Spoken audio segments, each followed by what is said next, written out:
Chapter 93. My career is flourishing. My wallet is bursting. My dean has set her sights on me. Miss Crouch, Professor McGonagall has summoned you to her office. As I was called to Professor McGonagall's office, I already had an inkling of the discussion that awaited me. It must certainly pertain to my reckless accumulation of wealth among the students. On my way to the office, I pondered various justifications, from the sources of my snack inventory to the origins of my funding, all the while assuring myself that I had no accomplices. It was not until I entered the office and sat before the stern-faced Professor McGonagall that I found myself still preparing to resist her admonitions. Miss Crouch, Professor McGonagall spread several parchments before me. I wish to discuss your recent academic performance. I immediately shrank back like a deflated balloon, exclaiming, "I'm sorry, Professor McGonagall. My grades have plummeted. I am well aware, and you, too, understand that in recent months, your focus has strayed far from your studies." Professor McGonagall fixed her gaze upon me, her tone stern. "In your 5th year, you submitted a remarkably impressive paper. Yet since then, you seem to have settled into complacency, displaying none of the effort or determination you once had. I wish to know, what do you genuinely think about this?" I lowered my eyes, nervously fidgeting with my fingers, and softly confessed, I did not enjoy studying, Professor McGonagall." Professor McGonagall coldly dismissed my rationale. The duty of a student is to learn, regardless of personal preferences. I understand the reasoning, truly, but I simply lack a sense of urgency. I spoke with heartfelt sincerity. I know I possess the capability, and I am aware that good grades could afford me a more comfortable life in the future. However, as I mentioned in career guidance, I have yet to reach a point where failing to achieve good grades would leave me destitute. Professor McGonagall slightly narrowed her eyes, scrutinizing me as a cat would its prey. "It seems you have misunderstood a crucial point, Miss Crouch. My concern lies with your study habits. Grades are merely a byproduct of learning. I also recognize that you do not require exceptional grades to sustain your livelihood. However, you must acquire the essential knowledge necessary for survival, and you are allowing the most accessible opportunities for learning to slip through your fingers. School is the safest environment for you to learn your life. You are a bright child, and I believe you do not require my reminder of the costs of education after graduation." I bit my lower lip, shifting slightly, feeling a twinge of guilt. How embarrassing it is, having lived through so many years, and despite having rolled through society, I still find myself making mistakes and receiving reprimand from my teacher.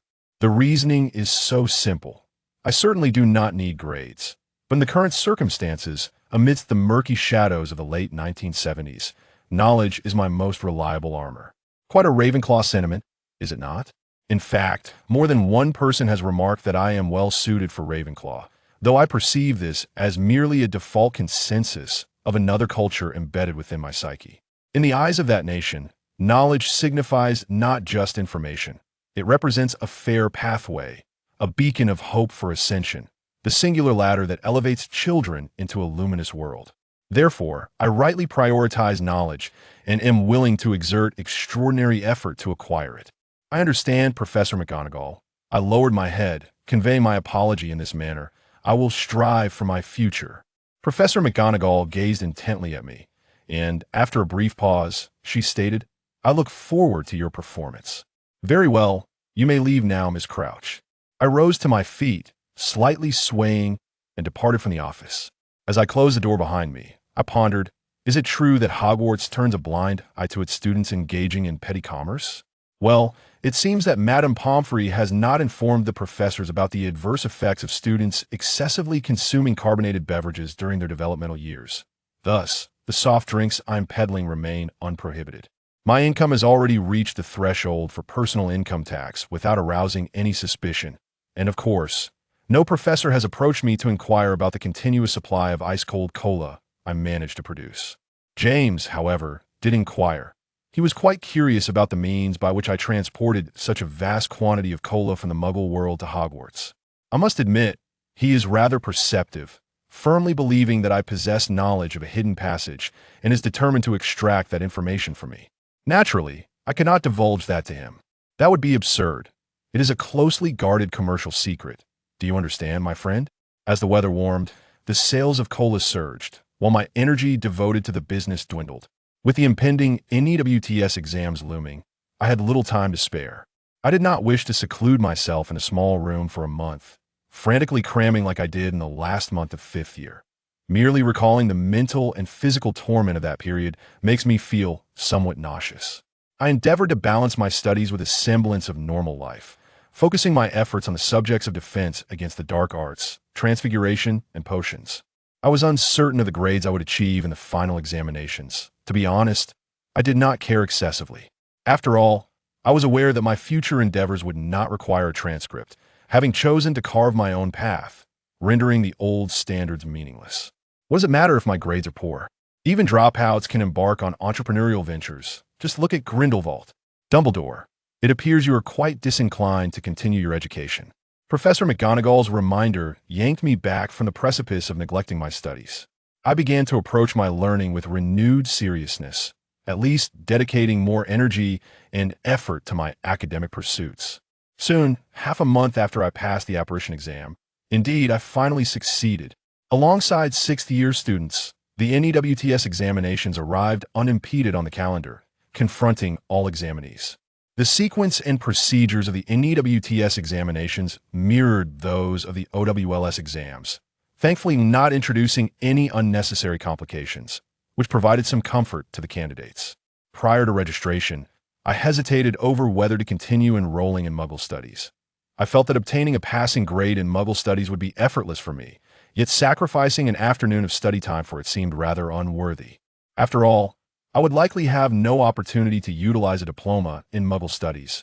Would having such a diploma ease my entrepreneurial journey? I consulted Lily and Snape, seeking their advice.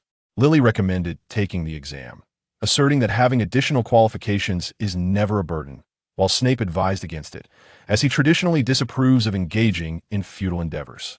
Ultimately, it was the examination schedule that solidified my decision. The timetable indicated that the penultimate day of the NEWTS would feature practical and written exams for defense against the dark arts, while the final day would consist of history of magic in the morning, Muggle studies in the afternoon, and astronomy in the evening. Coincidentally, I had not selected any of the 3 subjects on the last day, which meant I could sit for the Muggle studies exam without the burden of worrying about interfering with my subsequent study sessions. I managed to submit my application for the equivalency examination to Professor McGonagall on the last day of registration, and she appeared utterly unsurprised. "I wish you the best of luck in achieving a commendable result," she expressed to me, her demeanor exceptionally gentle. I raised my thumb beside my cheek with a cheerful grin, exclaiming, "I certainly shall, for I am the prodigious Evelyn." On the day of the practical examination for defensive magic against the dark arts, while waiting outside the hall, I sidled up to Severus Snape, grinning mysteriously at him. "What is the matter?" he inquired, instantly discerning that I had something on my mind. "Did you have another peculiar dream?" With a cheeky grin, I replied, "Guess." Snape scoffed lightly, surveying me with a dismissive glance. I shan't. It was now my turn to plead. "Come on, just take a guess." He slightly turned his head away, suppressing a yawn, and casually suggested, "You dreamt I had become the Minister of Magic?" I was momentarily puzzled, then clasped my heart joyfully. "That would be splendid." "Oh wait. No, that wouldn't he do. My father wouldn't he approve, as he hasn't become the minister yet." Snape sighed. "Then what did you dream about?" I waved my hand dismissively. "It's not a dream. No, it's merely some good news related to the exam." Snape guessed again, his tone indifferent. "Oh, you've anticipated the questions and believe you have a high chance of success." I excitedly clenched my fists and bounced on my toes. "Exactly. Though there is a slight difference. I've anticipated the topics. Last night, I realized I should score high on this question." From Snape's expression, I could discern a blend of emotions, a hint of admiration coupled with the familiar skepticism of my boastfulness. Sometimes, I truly understood Snape. The spell legilimency became unnecessary when one could glean another's thoughts simply by observing their countenance. Before he could inquire about what I had anticipated, Professor McGonagall began to call the candidates to assemble. My lips trembled, and ultimately, I said nothing. I merely smiled at Snape before turning to rush toward the Gryffindor line. My selfishness compelled me to keep my speculation to myself at that moment. We lined up, entered the hall, and, as the first candidate whose last name began with C, I was called in. The familiar routine unfolded. I endeavored to walk into the hall with my back straight, making my way to the examiner assigned to me, an old acquaintance, whose face I recognized well. He had surely overseen my OWLS examination, though I could not recall his name. "Miss Crouch," the examiner called out cheerfully.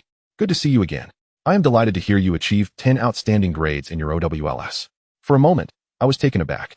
10 OS. When was that old news? How does he even know about my results?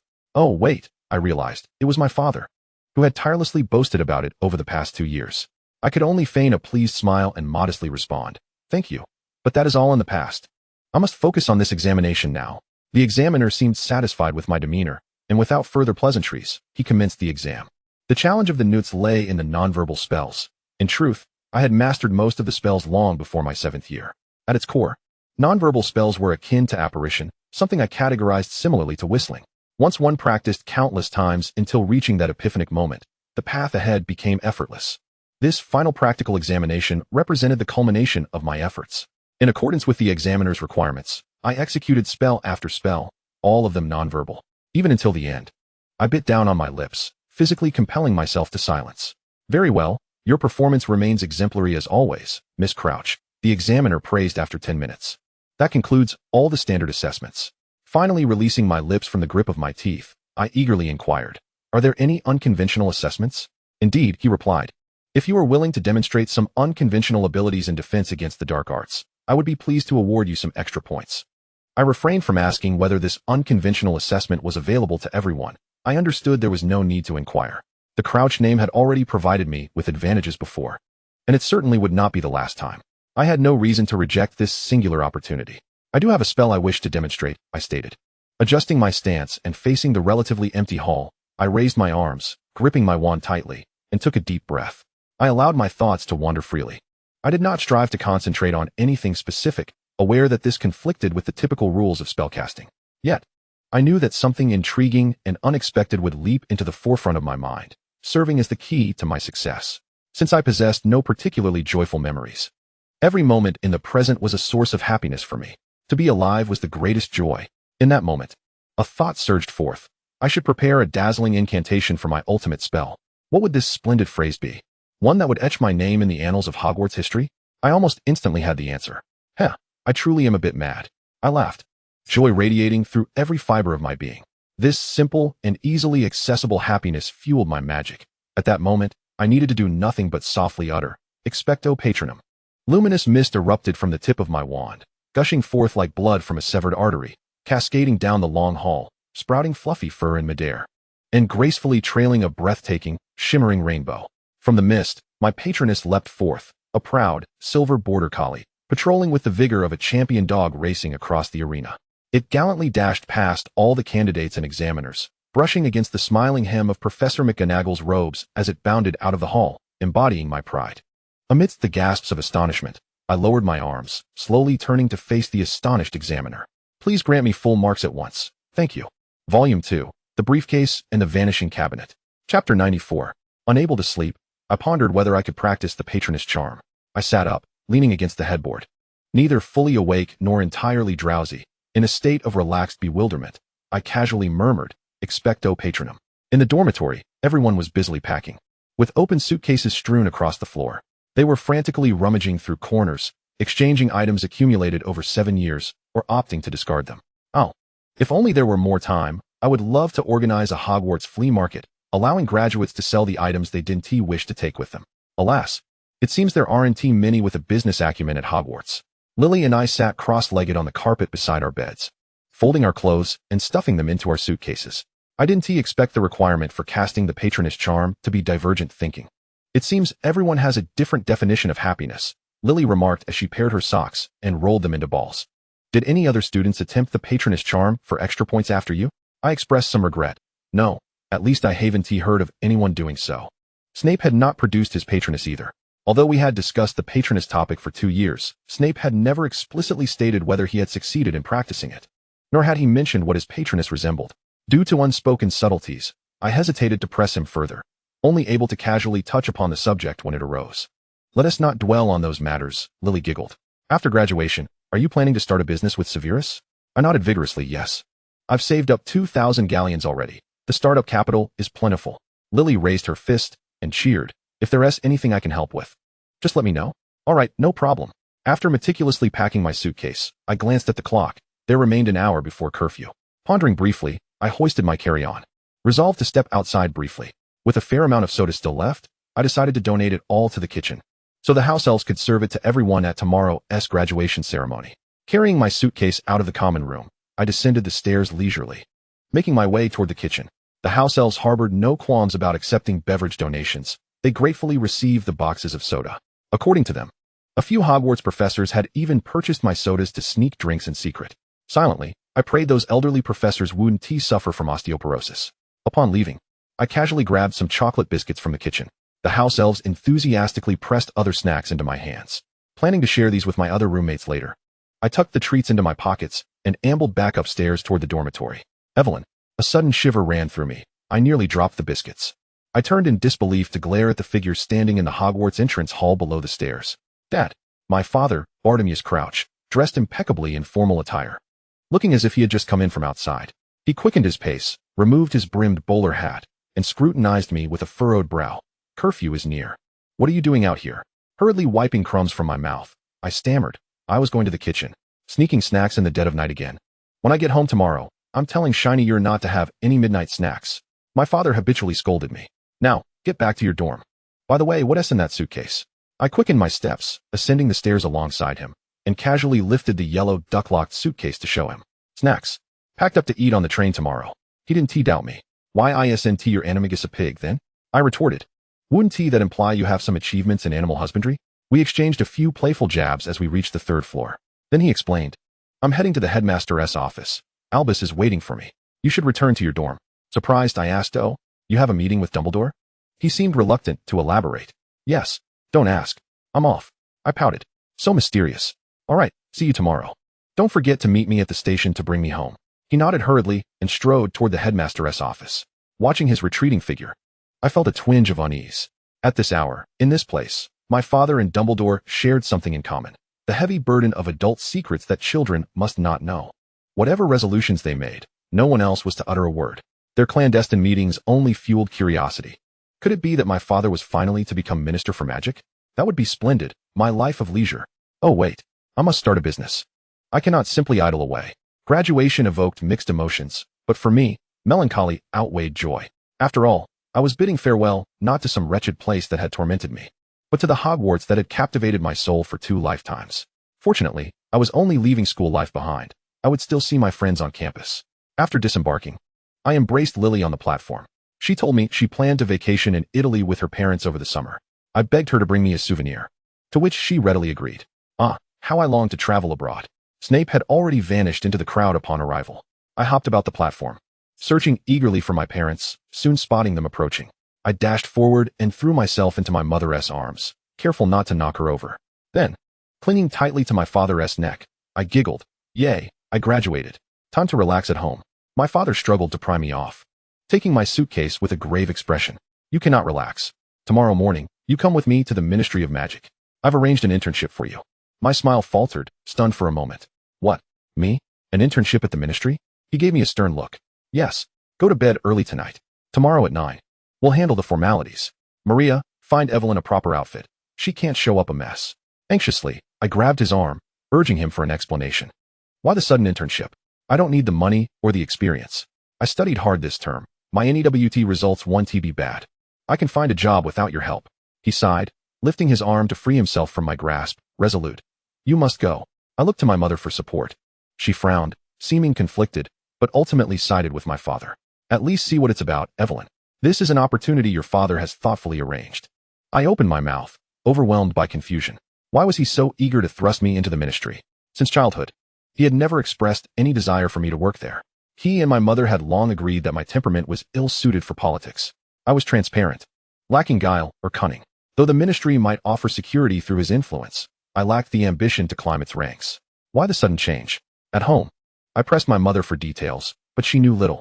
She only knew that last night my father had visited Dumbledore, then returned to write letters and arrange the ministry internship. What had Dumbledore said to him? A pang of unease gripped me. Could it concern my greatest secret? No. I reassured myself.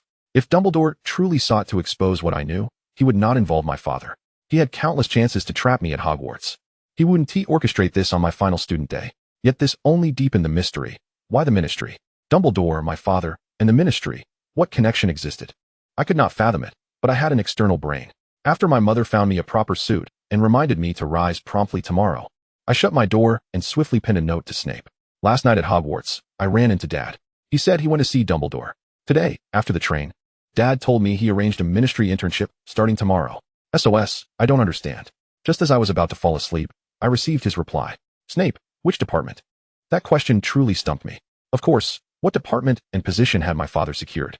Me, I don't know. He just told me to come with him tomorrow morning. Snape replied, go see for yourself first. Don't be afraid. It's probably nothing bad. Your father wouldn't harm you. I pressed my lips together, folded Snape's note carefully, and silently prayed all would be well. 8:30. Dressed impeccably, I sat at the dining table, my mind adrift as I chewed on a slice of bread carelessly smeared with a touch of strawberry jam.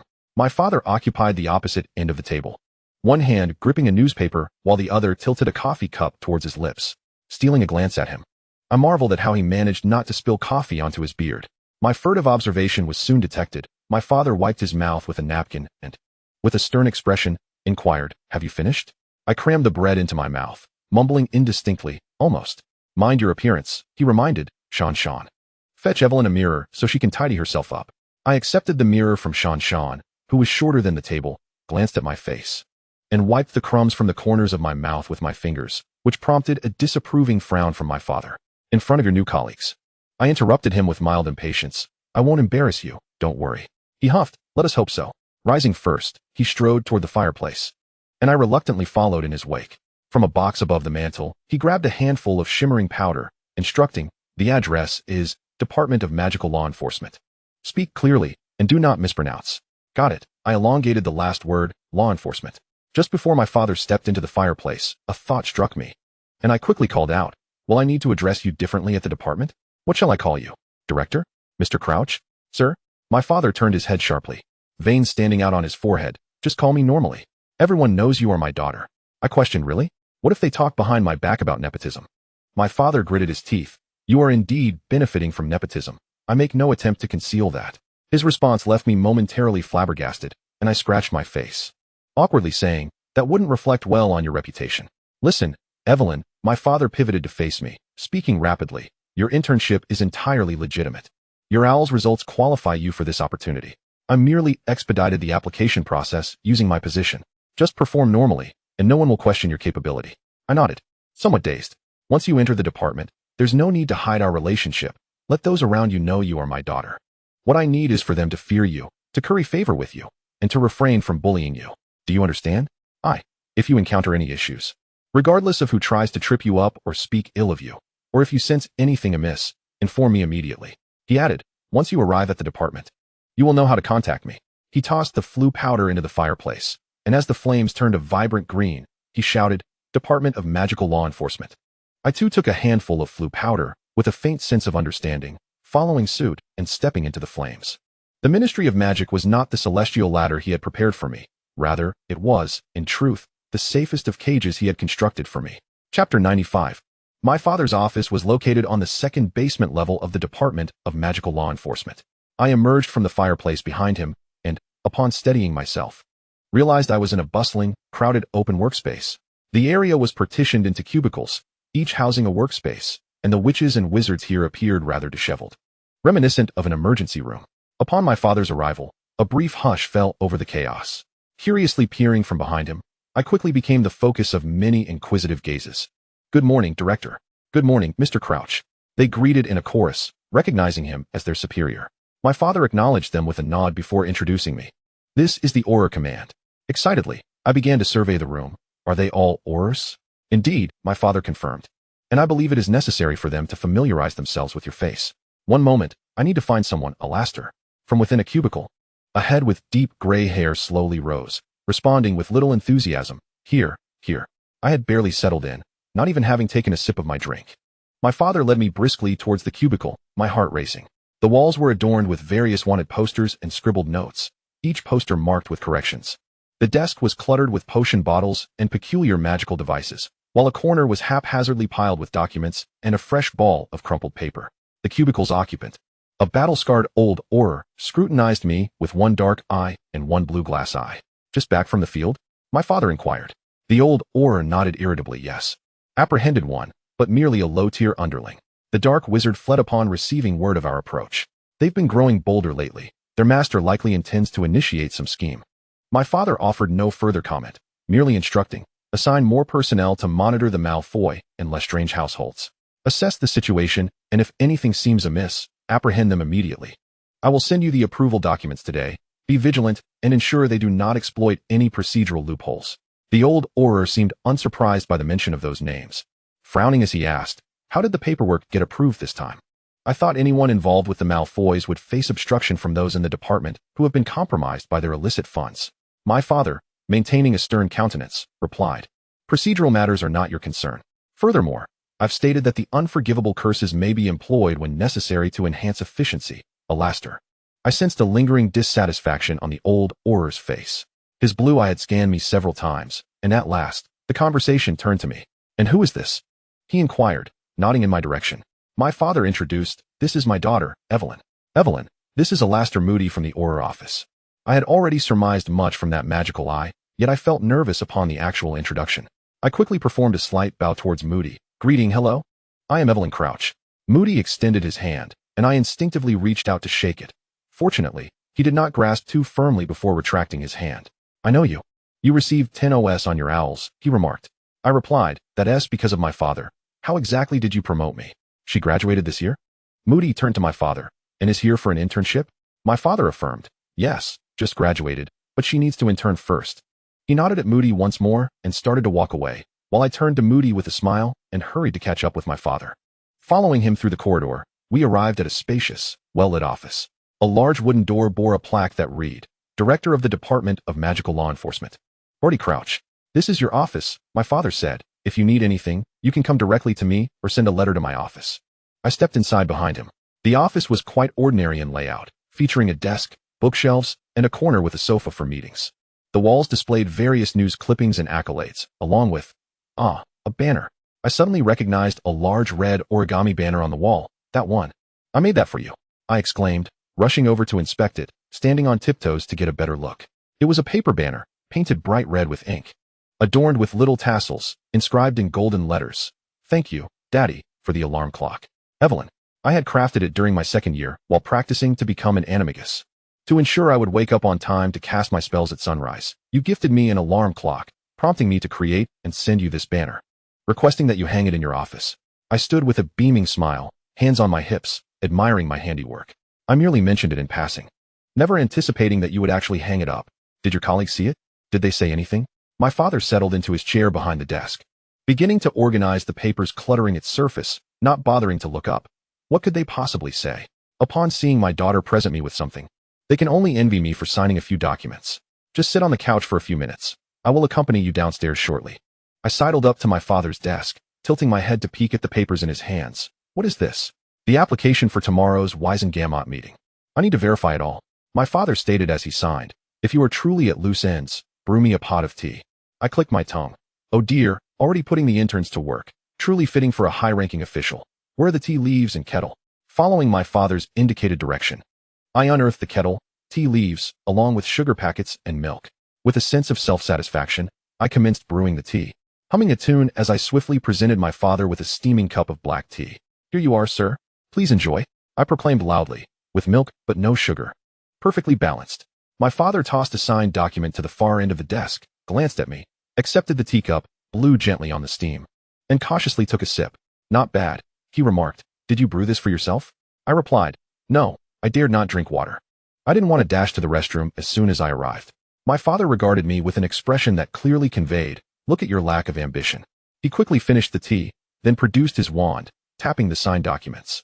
They floated up, transforming into paper airplanes, whizzing toward the office door, anxiously circling at the entrance. Let us go? I had no choice but to follow behind my father as he pushed the door open, the paper airplanes soaring out, one of them gliding above our heads. We proceeded down the corridor, traversing the bustling Auror Command Center, arriving at a row of doors enclosed by glimmering golden bars. Suddenly, it dawned on me that this row of doors appeared to be the elevator. Those waiting for the elevator greeted my father, as expected of a leader. He was recognized wherever he went. When the elevator arrived on our floor, no one contested with my father. They all allowed us to enter first. Inside the elevator, a short, stout middle-aged official was already present. He looked up, smiling broadly at my father. Good morning, Barty. My father cast a brief glance at him and nodded. Morning. Connolly. Upon hearing this name, I scrutinized the man carefully, and he happened to look at me as well, offering a somewhat ingratiating smile toward my father. This is my daughter, my father succinctly stated. I smiled at the stout man, introducing myself. Hello, sir, I am Evelyn Crouch. The stout man warmly extended his hand. Hello. I heard you achieved 10 OS in your OWLS exams. Truly a remarkable offspring of a remarkable father. I am Connolly Fudge, Deputy Director of the Department of Magical Accidents and Catastrophes. If I may be so bold, where are you two headed? I shook hands with Fudge as my father's eyes focused on the elevator's indicator, responding, We are going to the Department of International Magical Cooperation. Evelyn is starting her internship there today. I blinked in astonishment, and Fudge also appeared somewhat surprised. Oh, the Department of International Magical Cooperation. I did not expect you to send your daughter there. I assumed you would have her stay within the confines of the Wiesengamot, alongside you. My father proclaimed grandiosely. Evelyn possesses a natural aptitude for languages and excels in interpersonal relations. She needs to step out from under my wing for some real-world experience. Fudge alighted on the 3rd floor, departing with an enthusiastic invitation for me to visit him for tea whenever I had the opportunity. The elevator doors clanged shut, leaving only my father and me. The 5th floor, the Department of International Magical Cooperation, comprises the International Magical Trade Standards Association, the International Magical Law Office, and the British branch of the International Confederation of Wizards. We have arrived, my father announced. The golden barred doors swung open, revealing a bustling floor filled with a cacophony of accents. My father struggled to push through a throng of dark-skinned wizards adorned in turbans, their bodies emitting a potent blend of perfume and spices. I had to grasp his arm tightly to avoid losing him amid the chaos. I have always disliked coming here, my father exclaimed in annoyance. The odors are overwhelming, and it is filled with an unruly mob of foreigners. Turn left. We reached a corridor where the scent was slightly more tolerable, and my father immediately began to adjust his robes. I released my grip on his arm and tidied my hair, curiously inquiring, Why do you want me to intern here? My father did not reply, merely gesturing toward a large door that bore a sign similar to his office. Department of International Magical Cooperation, Director Herbert Malefic. My father knocked, and a voice beckoned us to enter. He cast a glance back at me. I assumed he was about to impart some final words of wisdom, but he said nothing, simply pushed the door open. Behind the desk sat a man with brown hair who looked up at us, glancing at his watch before promptly rising to greet. Right on time, as always, Barty. Is this your daughter? Punctuality benefits us both, especially given the recent workload. It would be best not to waste too much precious time. My father approached the man, shaking his hand. This is my daughter Evelyn, freshly graduated. I mentioned her in my letter yesterday, hoping to recommend her for an internship here. The man smiled at me. Hello, Evelyn, I am Herbert Malefic, back in school. Your father and I were both in Slytherin, and he looked after me quite a bit. By the way, which house did you graduate from? My father cleared his throat awkwardly. She is from Gryffindor. I interjected. What is that expression? What's wrong with Gryffindor? Is it shameful to be from Gryffindor? My father waved his wand, and the paper airplane that had followed us down from above unfurled in front of Malefic, reverting to a document. My father pointed at the file, stating, The internship application, all processed by me, the paperwork and endorsements are right here. Malefic glanced through the document casually before setting it down. Of course, your processing is compliant. No need for further scrutiny. So, where do you believe Evelyn would best fit? We do have a few openings for interns on this floor. I recall Evelyn's grades are quite exceptional, 10 OS on her OWLS. How about she directly becomes my office assistant? What do you think? Father, how on earth are you promoting me at the Ministry of Magic? How does everyone know I achieved 10 OS? Moreover, wasn't the assistant to the director of the Department of International Magical Cooperation Percy's old position? Am I expected to start writing reports on the standardized thickness of cauldrons? My father shook his head. Evelyn is highly proficient in languages and adept in interpersonal relations. I believe she is better suited for the International Confederation of Wizards. Malefic seemed to grasp something, smiling as he stepped away from his desk, gesturing for my father and me. No problem, that's a fine place as well. Come, I will take you to the office of the Confederation. My father and Malefic walked side by side ahead, while I trailed behind, contemplating. Why did my father insist on sending me to the International Confederation of Wizards? What is so special about this institution? How vexing. I had never considered that I would end up at the Ministry of Magic, completely ignorant of these organizations. The office of the International Confederation of Wizards was bright and noisy, a stark contrast to the International Magical Trade Standards Association just a corridor away. Upon Malefic opening the door, I was once again greeted by the familiar scent of perfume and spices. Several paper airplanes whizzed past, landing on the desk of one of the cubicles. The conference subsidies for next week have already been submitted. It is not that I am withholding them. but the finance department has yet to approve them. Where is the correspondence from the Hong Kong office? Why has this week's report still not been submitted? It is imperative that Dumbledore promptly confirms the revisions to his speech. Otherwise, we will run out of time, as the Swiss organizers have been persistently urging us. Maleficent led us to the innermost booth, where he cheerfully tapped on the wall and called out, "Spencer?" A tall, slender man with meticulously styled black hair suddenly stood up. He swiftly assessed Maleficent, then glanced at my father and me behind him, quickly adjusting his posture to stand upright, and respectfully inquired, "How may I assist you, Mr. Maleficent?" "Mr. Crouch has brought his daughter to join us. This is Evelyn Crouch, who has just graduated from Hogwarts this year, an exceptionally talented young lady with 10 OWLS. Maleficent introduced me with a smile. "Starting today, Evelyn will be interning here, and you are responsible for familiarizing her with the work." "Oh. It seems my legend of achieving 10 OWLS is about to spread to a new realm." Spencer immediately extended his hand to my father. "Good day, Mr. Crouch. I am Thomas Spencer, president of the British branch of the International Wizarding Federation. I shall take good care of Miss Crouch." My father said little, shaking Spencer's hand before turning to me with a reminder. "Come to my office after work. If I am not busy, we can return home together." I felt a bit bewildered. Wait, is my job really settled just like that? Although it is labeled as an internship, given my father's influence and the demeanor of others towards him, it appears I could navigate this place with ease. My father departed with the director of the Department of International Magical Cooperation, who, always with a warm smile, similarly encouraged me to visit his office if I had any questions. I returned his cheerful smile, hastily escorting them out. Turning back, I found my current superior, Spencer, staring at me in a daze. "So, Evelyn Crouch, right? I shall call you Evelyn from now on," he said, gesturing for me to take a seat opposite him. He busily began searching for paper cups to pour tea for me. "I would like to understand your situation better. What specific tasks do you wish to engage in here?" I awkwardly chuckled. "Well, I actually don't know much about the International Wizarding Federation, I apologize." Spencer handed me a cup of hot tea, cleared his throat, and crossed his hands on the table, stating, "Not to worry, I can introduce you.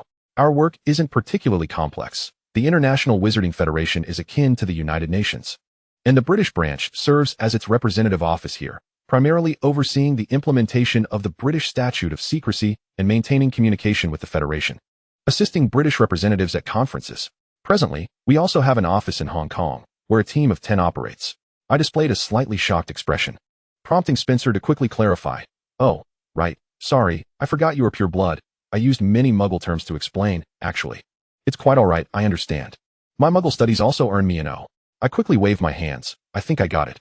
We are essentially the British office of the United Nations, correct?" Spencer sighed in relief. "Close enough, indeed. In truth, our workload isn't overly demanding, except during the times of the International Wizarding Federation conferences. There is one scheduled for July in Switzerland, where Dumbledore will represent the Federation and deliver a speech, so our recent work revolves around him." "Dumbledore again. He truly is quite busy." I cautiously asked, "So, are there any tasks I could undertake?" Spencer pondered seriously for a moment. "Indeed. There are tasks primarily involving drafting documents and external communications. However, our documents tend to be quite formal and require a higher level of proficiency. You may need to undergo some training before you can begin writing. Additionally, there is the organization of materials from the Hong Kong office, which also poses a challenge. As many documents contain Chinese, and we have very few who can comprehend it, we mainly rely on dictionaries to translate and guess, leading to low efficiency." I excitedly raised my hand. I speak Chinese." Spencer's eyes lit up immediately. "Really? Oh my gosh, since the Hong Kong office was established decades ago, we finally have someone who speaks Chinese. Quickly, come sit here, Andrew. Clear off a desk next to you. Stop fumbling with that pathetic English-Chinese dictionary. After 3 years, you still can't even say a hotel booking in Chinese." I watched as this corner of the International Wizarding Federation branch suddenly became bustling, feeling somewhat at a loss as I began to fidget with my hands. Surely, my life, my future, wouldn't be confined to working here indefinitely, would it? Chapter 96. Send a letter to the Swiss organizers.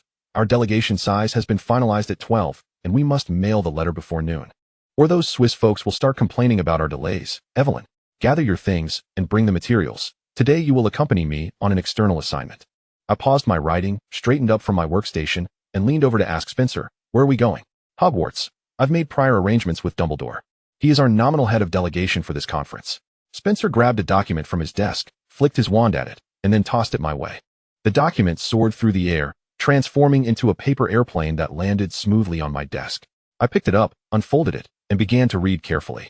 I had already been working at the International Wizarding Federation branch for half a month, and July was swiftly approaching. I felt I had set a record for the quickest job acquisition, although my father insisted repeatedly that my current status was that of an intern. The entirety of the floors occupied by the Department of International Magical Cooperation and the Department of Magical Law Enforcement were well aware that transitioning to a permanent position would merely take a word from me. Would Millifit really have me work for 3 months for nothing before dismissing me? Moreover, my capabilities were not lacking. In just half a month, I had already become adept at drafting official correspondence and organizing materials, and given that everyone was cognizant of my status, no one burdened me with trivial tasks, resulting in a pleasant work atmosphere and high efficiency. How did it feel as though I had become addicted to civil service? Well, having a passion for work isn't inherently wrong. In my previous life, I maintained a similar enthusiasm while working, a fervor that made me feel devoted to my job until the very day I passed away. How could that not be considered a form of dedication? Yet, I still firmly recalled that my original career plan did not involve working at the Ministry of Magic. I completed my note, glanced for any typos, and hurriedly stuffed it into a small glass jar on my desk. How did the discussions with the potion suppliers go today? I'm heading to Hogwarts for an external assignment to meet Dumbledore. If luck permits, perhaps we might cross paths in Hogsmeade. Regarding why my father insisted on placing me within the International Wizarding Federation, Snape and I had thoroughly deliberated the matter, ultimately arriving at a relatively unanimous conclusion. Mainly he did the thinking, and I provided my agreement. Dumbledore shared certain intelligence with my father, leading him to conclude that allowing me to venture out independently would be exceedingly perilous. Thus, my father, albeit somewhat hurriedly, was quite eager to secure my position within the Department of International Magical Cooperation. Compared to other departments, the advantages of the Department of International Magical Cooperation were glaringly apparent. Firstly, it was significantly less perilous. No dark wizards to apprehend, no fire-breathing magical creatures, and certainly none of those brains kept in jars that could ensnare a person. By the way, after starting my job, I inquired about the Department of Mysteries, and everyone remarked that those individuals had no idea what they were doing daily, making me want to request access from my father to sneak a peek at the lowest levels. Secondly, there were numerous opportunities for official travel abroad, global adventures. Here I come. If the situation were to deteriorate further, I could conveniently utilize this opportunity to venture abroad under the guise of an official assignment, all the while receiving my salary. However, in light of the original narrative, Karkaroff, despite fleeing the country, was ultimately apprehended and met his demise at the hands of the Death Eaters. Should I wish to abscond, I must meticulously select my route, at the very least. I shall disregard countries in close proximity to Britain. If I were to flee, I would endeavor to make my way to East Asia or the Americas. If all else fails, I might even escape to Antarctica, where the research stations are not at full capacity. Lastly, there are the departmental benefits. The International Confederation of Wizards is a global organization extensively detailed in the history of magic curriculum, wielding considerable influence and capable of intervening in the affairs of various national ministries of magic. Consequently, the financial resources within the International Confederation are substantial, with generous allocations from the higher-ups. During this theoretically bustling fortnight, I observed that my colleagues exuded a sense of calm and happiness, evidently buoyed by their ample remuneration. Snape's response was not particularly swift. When I had donned my attire and arrived alongside Spencer at the designated fireplace of the International Confederation's branch, preparing to utilize the Flu network to reach Dumbledore's office, I felt the familiar vibration of a small vial in my pocket. Ah, by the way, the incoming call vibration is a new feature I implemented, as both of us often became so engrossed in our pursuits that we overlooked each other's messages. Initially, I had suggested adding a ringtone, but Snape vehemently dismissed the idea. I rummaged through the spacious pocket of my outer robe, sifting through a jumble of keys, lipstick, hairpins, and candies, until I located the small glass vial. Spencer observed me with curiosity, not urging me to hurry. Snape's missive was brief. I happen to be in Hogsmeade as well. Let us keep in touch. I tucked the note and vial back into my pocket, unable to suppress the smile spreading across my face. Are you in contact with your boyfriend? Spencer teased. I had no intention of concealing the truth, so I candidly admitted. Yes, he is also in Hogsmeade today. If our meeting with Dumbledore concluded early, we might even indulge in a lunch together in Hogsmeade before returning. Spencer, ever understanding, suggested that we could part ways at that point, expressing his willingness to let me reunite with my boyfriend. I let out a small cheer. Thank you, boss. Through the Flu network, it felt reminiscent of my first visit to seek Dumbledore's assistance regarding a troublesome tale as I stepped through the fireplace into the headmaster's office. Surprisingly, I had never actually visited the headmaster's office during my school years. Rather, I had only had the opportunity to tour it before my enrollment and after graduation, which felt rather peculiar. However, Considering that students visiting the headmaster's office typically did not signify good tidings, I derived some psychological comfort from this realization. Spencer had already communicated with Dumbledore in advance, and as I glanced toward the grand chair that resembled a throne, I found Dumbledore seated calmly behind his desk, gazing down at me with an air of tranquility. "Good morning, Professor Dumbledore." "Good morning, Headmaster Dumbledore." I couldn't contain a joyful greeting that seemed unbecoming of a ministry employee. Fortunately, neither Dumbledore nor Spencer seemed to mind. Dumbledore extended his hand, smiling as he beckoned us closer. "It is delightful to see you both. It feels as if your graduation was merely yesterday, Evelyn." I hadn't anticipated our reunion would come so swiftly. I felt a twinge of guilt, considering I had set a record for securing employment in record time. Since Spencer had prearranged the meeting with Dumbledore, we swiftly moved on to the main agenda. As the deputy head of the delegation responsible for logistical support and communication, Spencer needed to finalize several significant matters with Dumbledore, such as the conference proceedings and the positions he should adopt on various topics likely to arise during the assembly. Such lofty discussions were beyond my scope, as Spencer had brought me along primarily to serve as a scribe, tasked with documenting their conclusions and any spontaneous arrangements they might devise, thus playing a role in ensuring nothing was overlooked.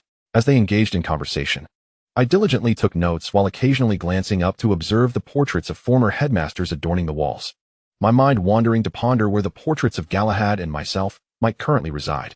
The meeting lasted approximately 2 hours, and as 11 o'clock approached, my stomach began to grumble, indicating that Spencer and Dumbledore had likely concluded their discussions. I promised Spencer that I would compile their notes into a document by the end of the day and began preparing to depart for lunch. Just a moment. I would like to take a little time with Evelyn," Dumbledore said with a smile, raising a hand. "May I have a private word with Evelyn, Thomas?" Spencer, without a hint of doubt, glanced at his watch and said to me, "Just ensure you hand me the document before the end of the day. And don't forget to clock back in at the office." I signaled an okay with my hand. "Understood." It seems I have yet to shed that old habit of promptly acknowledging messages in work groups from my previous life. Once Spencer exited through the fireplace, I turned to face Dumbledore, adjusting my posture to appear more composed. This seemed to be our first opportunity for a one-on-one discussion. Dumbledore smiled and began, "In truth, I have no lengthy discourse to impart. I merely wish to address a few of the minor uncertainties that may be weighing on your mind." I nodded, somewhat dazed. What uncertainties? Could it be that my Newt's results had been released, and Dumbledore had seen them ahead of time? My confusion must have been evident, prompting Dumbledore to clarify. "You must be curious as to why Bartemius was so eager to place you in the ministry. Being as perceptive as you are, it is not difficult to connect Bartemius's visit to me with your transition into the ministry." Oh, is that what this is about? I figured it out. "Did you really suggest to my father that he send me to the ministry?" I inquired cautiously. "Why would that be? What significance does it hold?" Dumbledore gently shook his head. "No, I did not directly request Bartemius to secure you a position at the ministry. I merely discussed the prevailing circumstances with him. Clearly, our conversation left Bartemius in an unprecedented state of anxiety. He deemed it exceedingly perilous for you to operate outside of his protective sphere. Thus he resolved to bring you to the ministry, which, in his understanding, was the safest environment, right under the watchful eyes of the Aurors." I licked my lips, tentatively probing. "Is the situation truly that precarious?" Dumbledore's countenance grew serious. He regarded me steadily, nodding. "The lives of countless wizards are under threat," he stated. "We have recently suffered the loss of numerous comrades. Perhaps some of them are individuals you know." I suddenly felt averse to continuing the conversation. "Could I possibly offer assistance?" I asked, striving to keep my tone measured. "I am certain there must be something I can contribute, right? Though it may be little. I would still like to help in some capacity." Dumbledore lowered his gaze, his tone gentle but firm as he declined. "There is nothing particularly requiring your intervention, Evelyn. Bartemius and I quickly reached a consensus on this matter.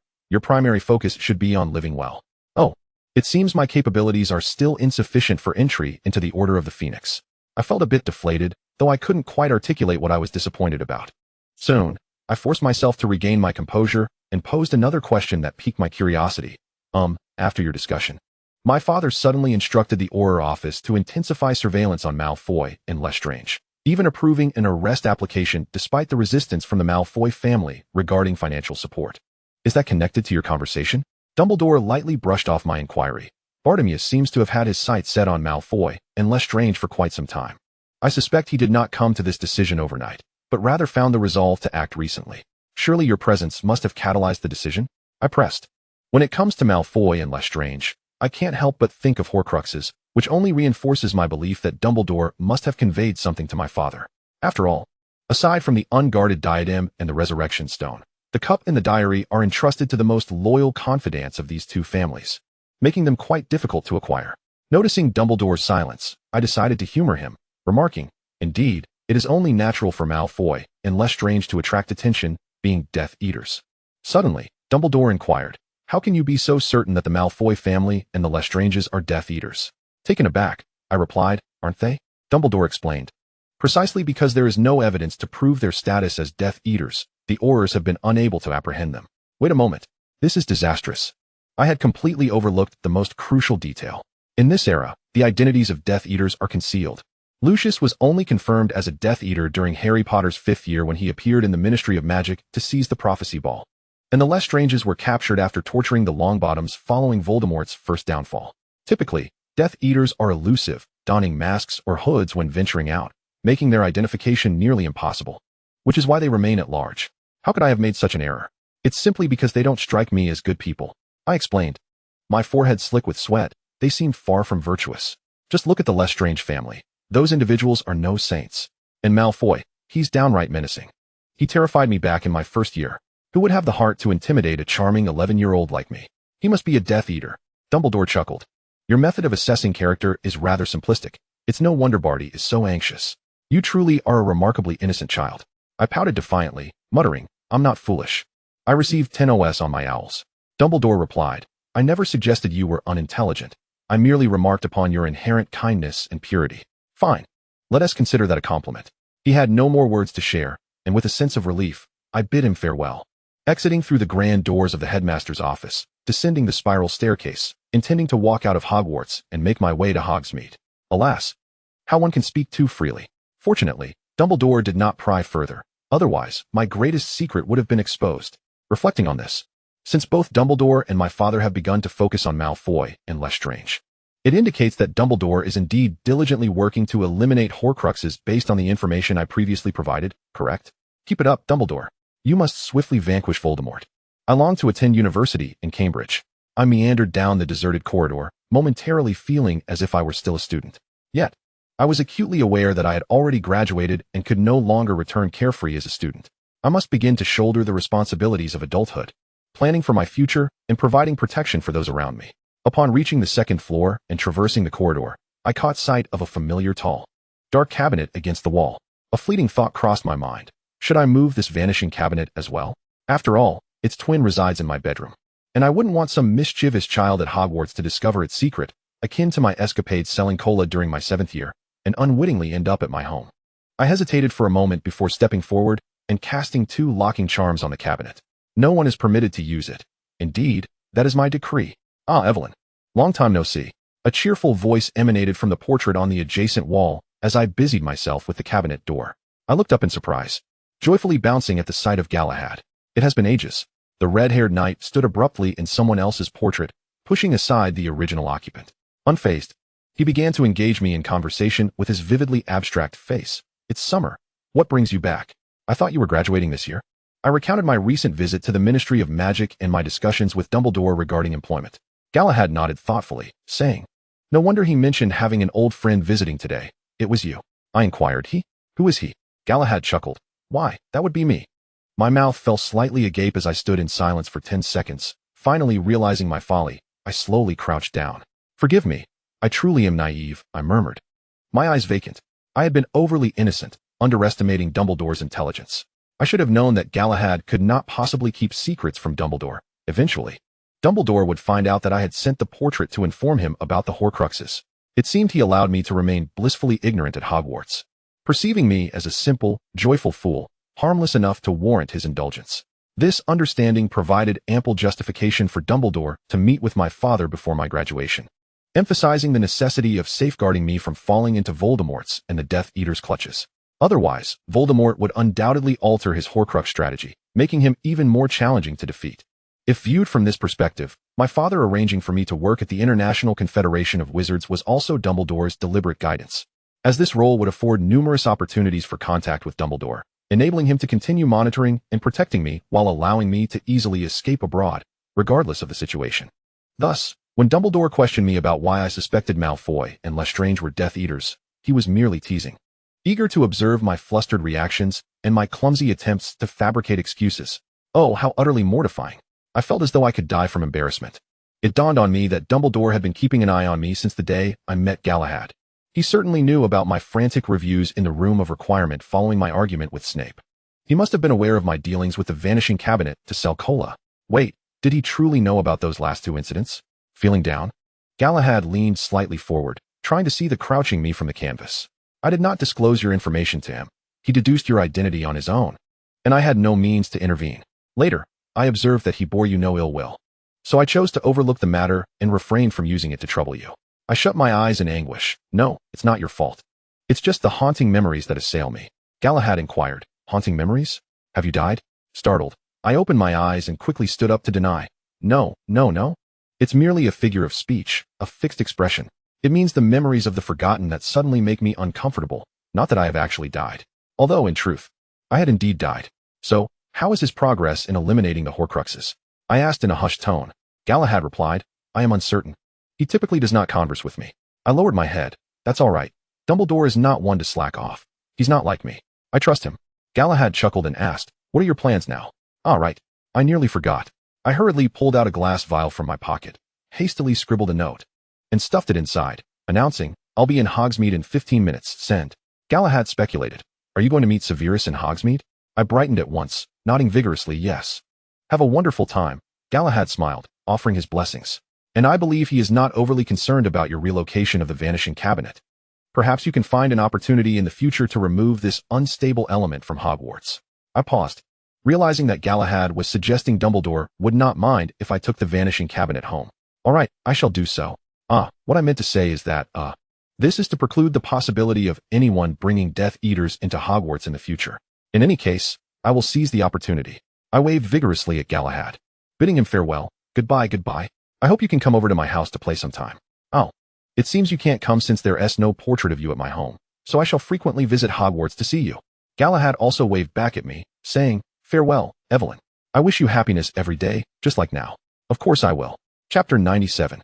I hurriedly ran towards the small square in Hogsmeade, the various items in my coat pockets clattering together.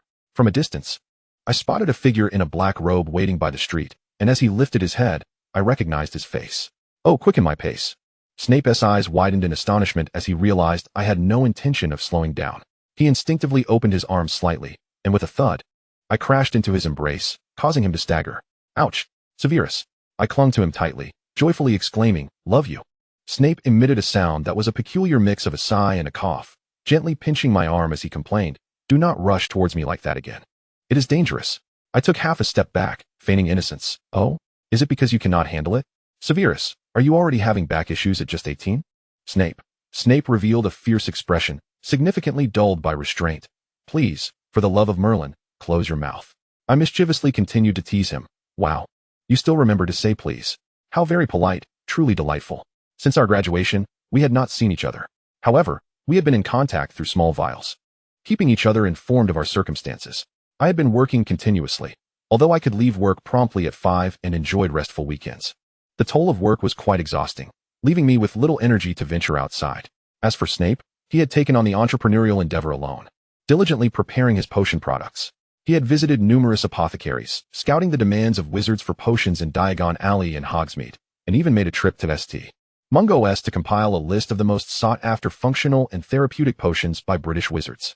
Together we entered the Three Broomsticks. Despite my suggestion to check out the Hogshead Inn, I was quite curious. Snape firmly opposed. He asserted that the place was filthy and chaotic, and we would not find anything good to eat there, leaving me disappointed. The Three Broomsticks had a moderate number of patrons during the summer. Upon our entry, Madame Rosmerta greeted us warmly, recalling that we were former Hogwarts students. Following our request, she seated us in a quieter corner and pulled out her order book for us to place our orders. I ordered a strawberry milkshake, while Snape opted for a butterbeer. Subsequently, we ordered a platter of roasted meats and potato cakes, with him selecting a beef pie as his main course, and I chose a cheesy meat sauce baked rice. Naturally, I also ordered dessert, a scoop of chocolate ice cream. After Madame Rosmerta departed, we began discussing Snape's recent entrepreneurial progress. He had gathered extensive information regarding the potion market, eagerly wanting to share it with me. Invisible potions, elixir of life, essence of dittany, vitality tonics, focus potions. hair growth potions, as well as strictly regulated concoctions like Veritaserum and Polyjuice Potion. No one wished to brew at home for a month. Everyone wanted ready-made potions. Snape spoke with a hint of excitement, yet lamented that current apothecaries could only sell fragmented potions due to high material costs and lengthy brewing times, which made it unfeasible to hire skilled wizards for daily potion making. I snapped my fingers in excitement. This is our opportunity. The market is right before us. If we can solve the production and cost issues, we could earn a fortune. Snape rested his chin on his hand, murmuring, "Production costs can be reduced by sourcing materials in bulk from suppliers, but I cannot conjure dozens of potions simultaneously." I proposed, could we design an assembly line? Like the production lines in factories, breaking down potion making into manageable steps that machines could accomplish. Snape fell into contemplation, his brow furrowed. Madame Rosmerta brought our drinks, and I bit the straw, pouting slightly as I quietly observed Snape deep in thought. Neither of us spoke. Your platter of roasted meats, potato cakes, and beef pie with cheesy meat sauce will take a little longer to prepare. Enjoy your meal. The arrival of our food interrupted Snape's reverie. He lifted his head as if awakening from a dream, glanced at me, and quickly picked up his fork. Apologies, I was lost in thought. Let us eat. You have work to return to this afternoon, don't you? Not too urgently. I only need to organize the notes from this morning's discussion, which I can complete in under an hour. I released the straw, which had become crumpled from my biting, pondering a solution, yet finding none. It was I who had insisted on starting a business, yet here I was, watching him toil away. Snape set down his fork and looked at me with surprise. Why do you think that? I find your ideas feasible, which is why I decided to join you. Everything I have done thus far is not merely for your sake. I consider it my own venture as well. If you feel you have not contributed, we can simply reduce your share after our success. It is quite straightforward. Snape's words did little to comfort me. I sighed, feeling dejected. Let us discuss shares later. You haven't even taken my startup funds yet, and I feel as if I have made no contribution at all. Seeing you so busy every day makes me genuinely want to help. However, I spend most of my time at work. And next week I have to attend the International Wizarding Federation conference in Switzerland. He asked, how do you wish to help me? I pondered. Well, I could provide funds, or connections, or perhaps come up with some brilliant ideas. Snape replied, if I truly require financial support, I will seek you out. The network you have access to through your current job is significant and may prove useful later. As for ideas, you can share them with me once you have them. In light of this, I truly felt helpless. All right, if there is anything you need from me, be sure to let me know, I insisted. I certainly will, he affirmed, determined to find a way. Snape focused intently on cutting his beef pie. Understood. I truly do not know whether this is a blessing or a curse. Snape had embarked on an entirely different path because of me, and I had no experience to offer assistance, leaving me with a profound sense of guilt. Next week, I would be traveling to Switzerland. I would be separated from Snape once again, uncertain of when we might meet again. Speaking of which, do I need to get a passport for my trip to Switzerland? I furrowed my brow, morosely stabbing a piece of roasted meat into my mouth. Munch, munch, munch. So, how did your meeting with Dumbledore go today? Snape suddenly initiated a topic of conversation. I swallowed the meat and stabbed another piece into my mouth, replying, quite well. Spencer spoke with him while I took notes. Oh, by the way, after our discussion, Dumbledore kept me behind to explain that my father sent me to the Ministry of Magic because he spoke with my father the night before graduation. I summarized the contents of my conversation with Dumbledore. Snape frowned as he listened, slowly analyzing. Perhaps Dumbledore is seeking your father's assistance. I was taken aback. Huh? Dumbledore? The Dumbledore, seeking my father's help? How is that even possible? This is quite normal. For your father oversees the Auror headquarters and the Department of Magical Law Enforcement. One could assert that he is the most significant official capable of delivering a substantial blow to the Dark Lord, second only to the Minister himself. If Dumbledore wishes to stabilize the situation more effectively, his optimal course of action would be to collaborate with your father. Snape's speech quickened slightly, and the evidence was unmistakable, Malfoy and Lestrange. If your father intended to take action against them, he possessed ample power to have done so long ago. Following Snape's line of thought, I pondered. My father had not previously shown any inclination to confront Malfoy or Lestrange. It was Dumbledore who wanted to apprehend them. Thus he sought my father's assistance. Dumbledore must also require support from the Ministry of Magic, though it is not imperative. Having such backing would indeed facilitate matters. After all, in the original narrative, the Ministry's meddling, while not causing Dumbledore substantial harm, certainly proved to be a hindrance.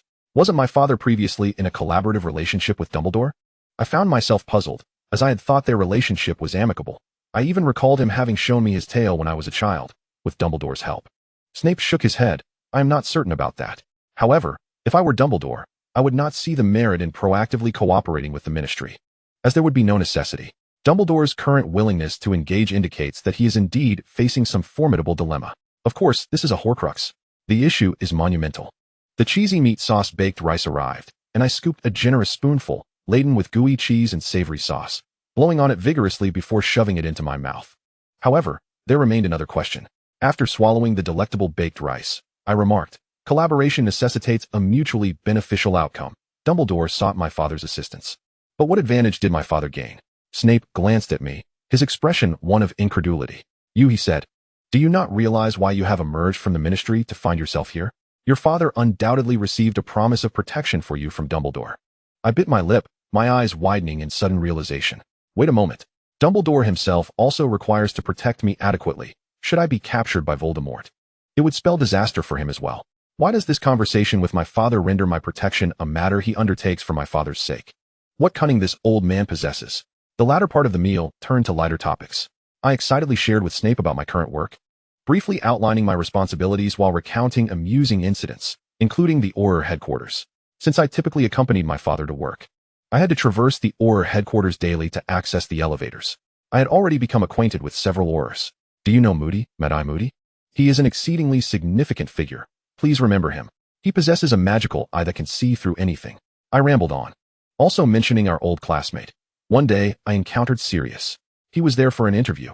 We exchanged a few words, and he mentioned that James intended to try out for the Quidditch team, and if no team accepted him, he would apply for a position at the Auror office.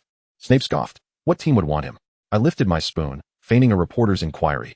Mr. Potter, may I ask if you are a professional player? Then I ruffled my hair, flashing an awkward grin. I think I am. I then extended the microphone. Mr. Potter, as a retired professional player, why would you wish to become an Auror? I ruffled my hair again, clarifying, I am not retired. I am simply unwanted. Snape.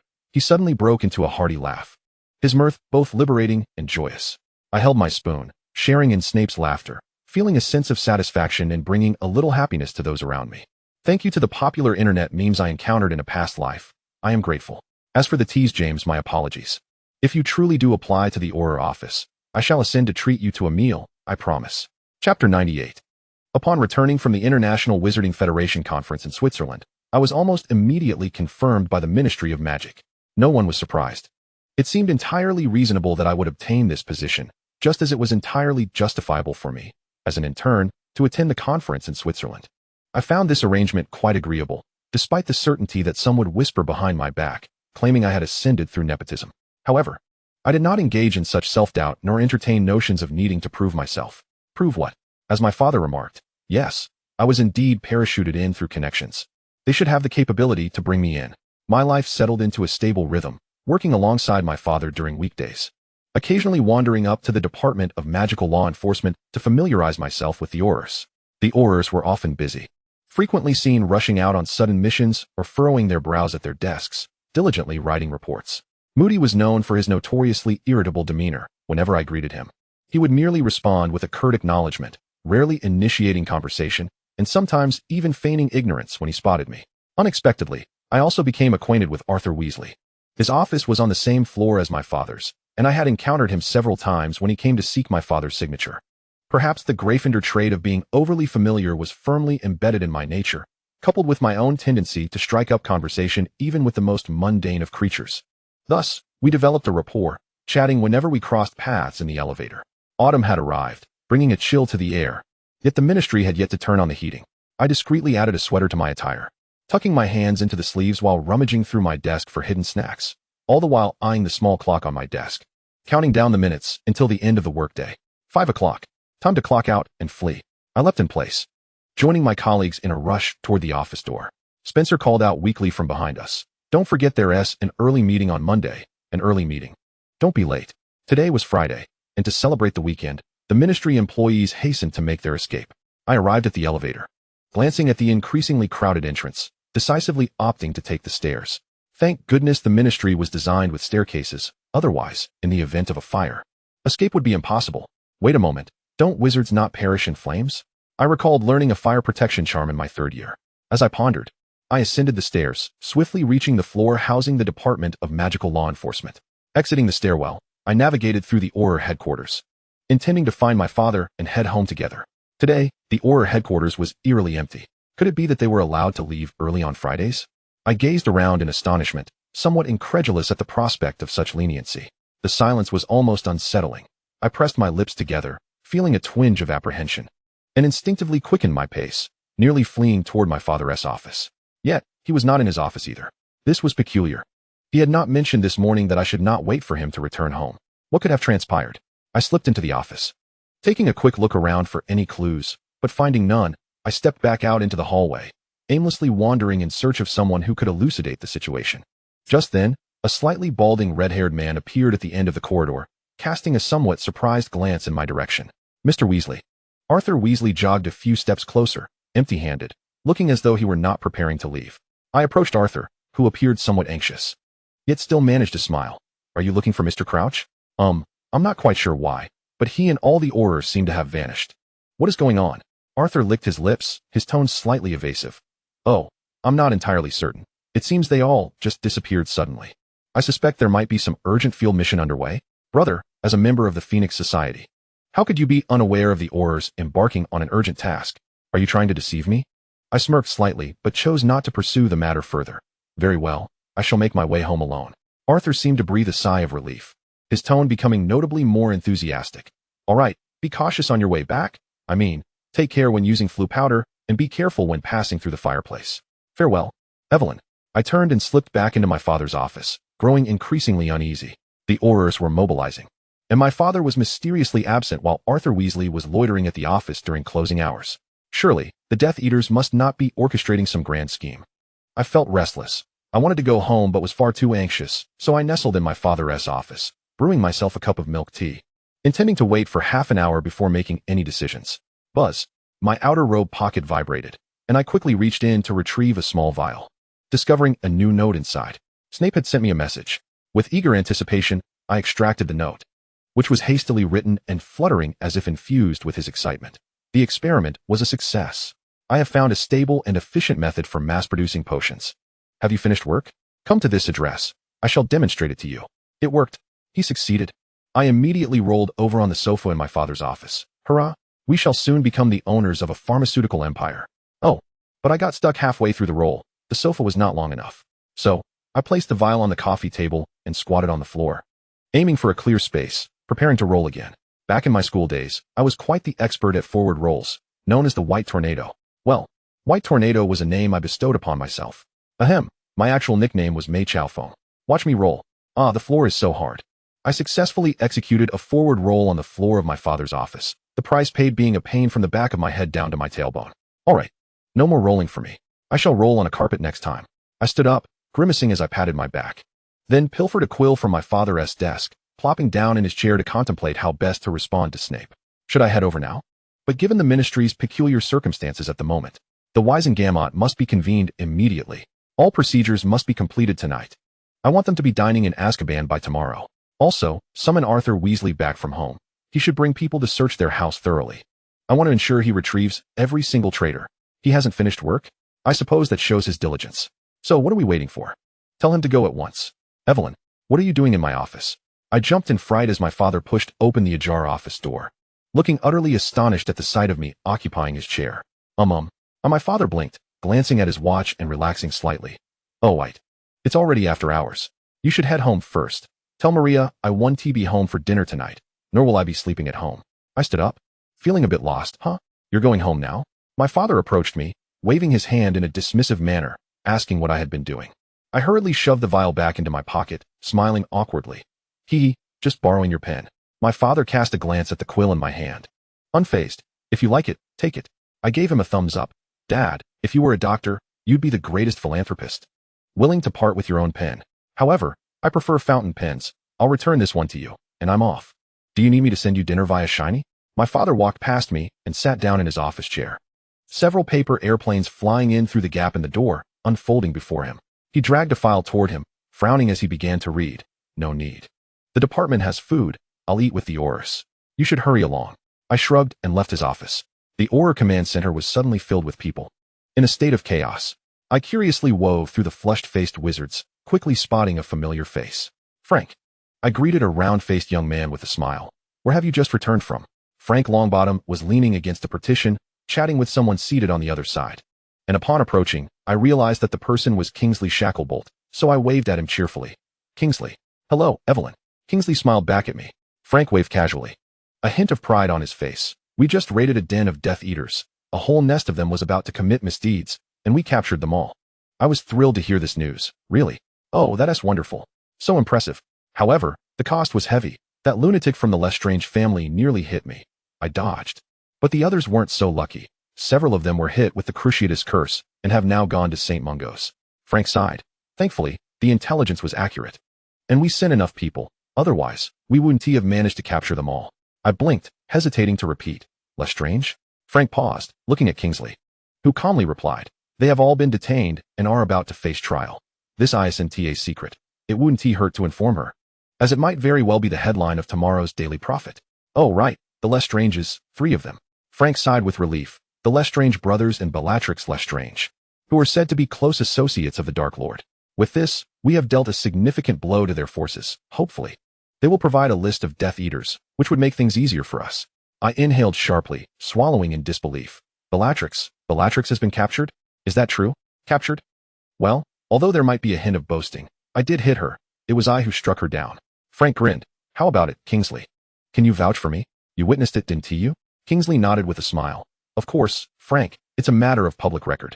I squealed in delight, clenching my fists and waving my arms, bouncing on the spot. They've been captured. Bellatrix. And it was Frank Longbottom who participated in the capture. Oh my goodness. Thus, the cup of glory, along with Neville's childhood, will lead to a positive outcome. When does the trial commence? Can I attend? I excitedly leaned closer to Frank and Kingsley. Can we have a Dementor directly confront her? After being sent to Azkaban, she poses endless risks. What if she escapes? Frank frowned. Escape? No one can escape from Azkaban. You're overthinking it. Kingsley looked somewhat puzzled. Do you despise Bellatrix Lestrange so much? I hesitated, explaining. It's because she simply doesn't look like a good person. It seems I just used that excuse recently with Dumbledore. Heh. As for the trial, I can't say for certain. You could ask Mad Eye. He has participated in many. Frank pointed toward a corner of the Auror Command Center. Oh right, I forgot. Barty Crouch is your father, so it would be quicker for you to ask him directly. I didn't mind Frank's lightly offensive remarks. I was used to them by now, and dashed back. Thank you, Frank and Kingsley.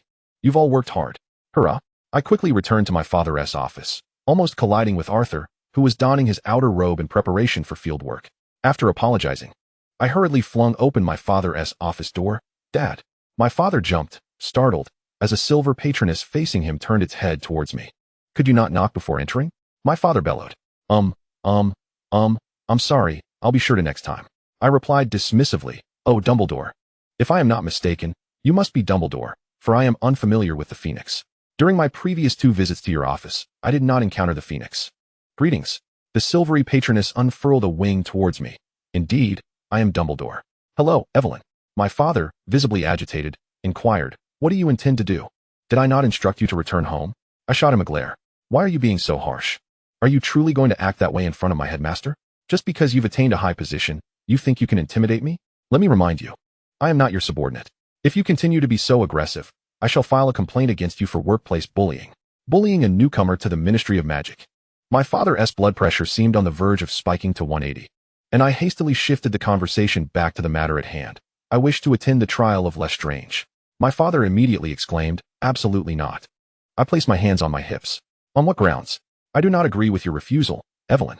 The Phoenix patroness spoke gently. Excessive curiosity is not a virtue. I smirked, glanced at my father, then at the Phoenix patroness, deciding not to press further. Very well, then.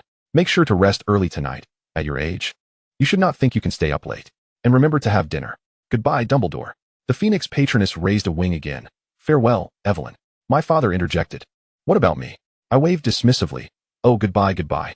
I kindly closed the office door for them, and once behind it, I exuberantly leaped twice, happily making my way to the fireplace. Ah, what a delightful happy ending. Chapter 99. The next day, the front page of the Daily Prophet indeed featured the headline regarding the complete capture of Lestrange. It was Saturday, and for once, I did not indulge in a lie-in. I rose at 8 to have breakfast. My mother was quite astonished by this, asking if I was planning to go out for a day of fun. I cheerfully affirmed. Yes, I am going to find Severus. My mother looked somewhat concerned. Unlike her usual self, She did not smile and encourage me to enjoy myself, but hesitated and cautioned me. Come back early, avoid crowded places, and it's best not to stay out overnight. Do not worry, I understand, I reassured her. If anything unexpected arises, I will have my patroness deliver a message to you. I had used my patroness to send messages home a few times before, the first time startling my mother. However, upon learning I could conjure a patroness, she was elated, constantly telling my father about how remarkable I was. Oh, mother, if you praise me so, I might just start strutting around with pride. After calming her concerns, I disapparated from home to the address written on Severus's note from yesterday. After a rather nauseating sensation of compression, I found myself rotating into a somewhat muddy thicket of overgrown grass. Looking down, I clicked my tongue and pulled my coat free from the tangled branches, then surveyed my surroundings. It was a desolate valley, with only a small two-story house approximately 50 meters away. I glanced around, concluding that the little house must be my destination, and began to wade through the overgrown grass.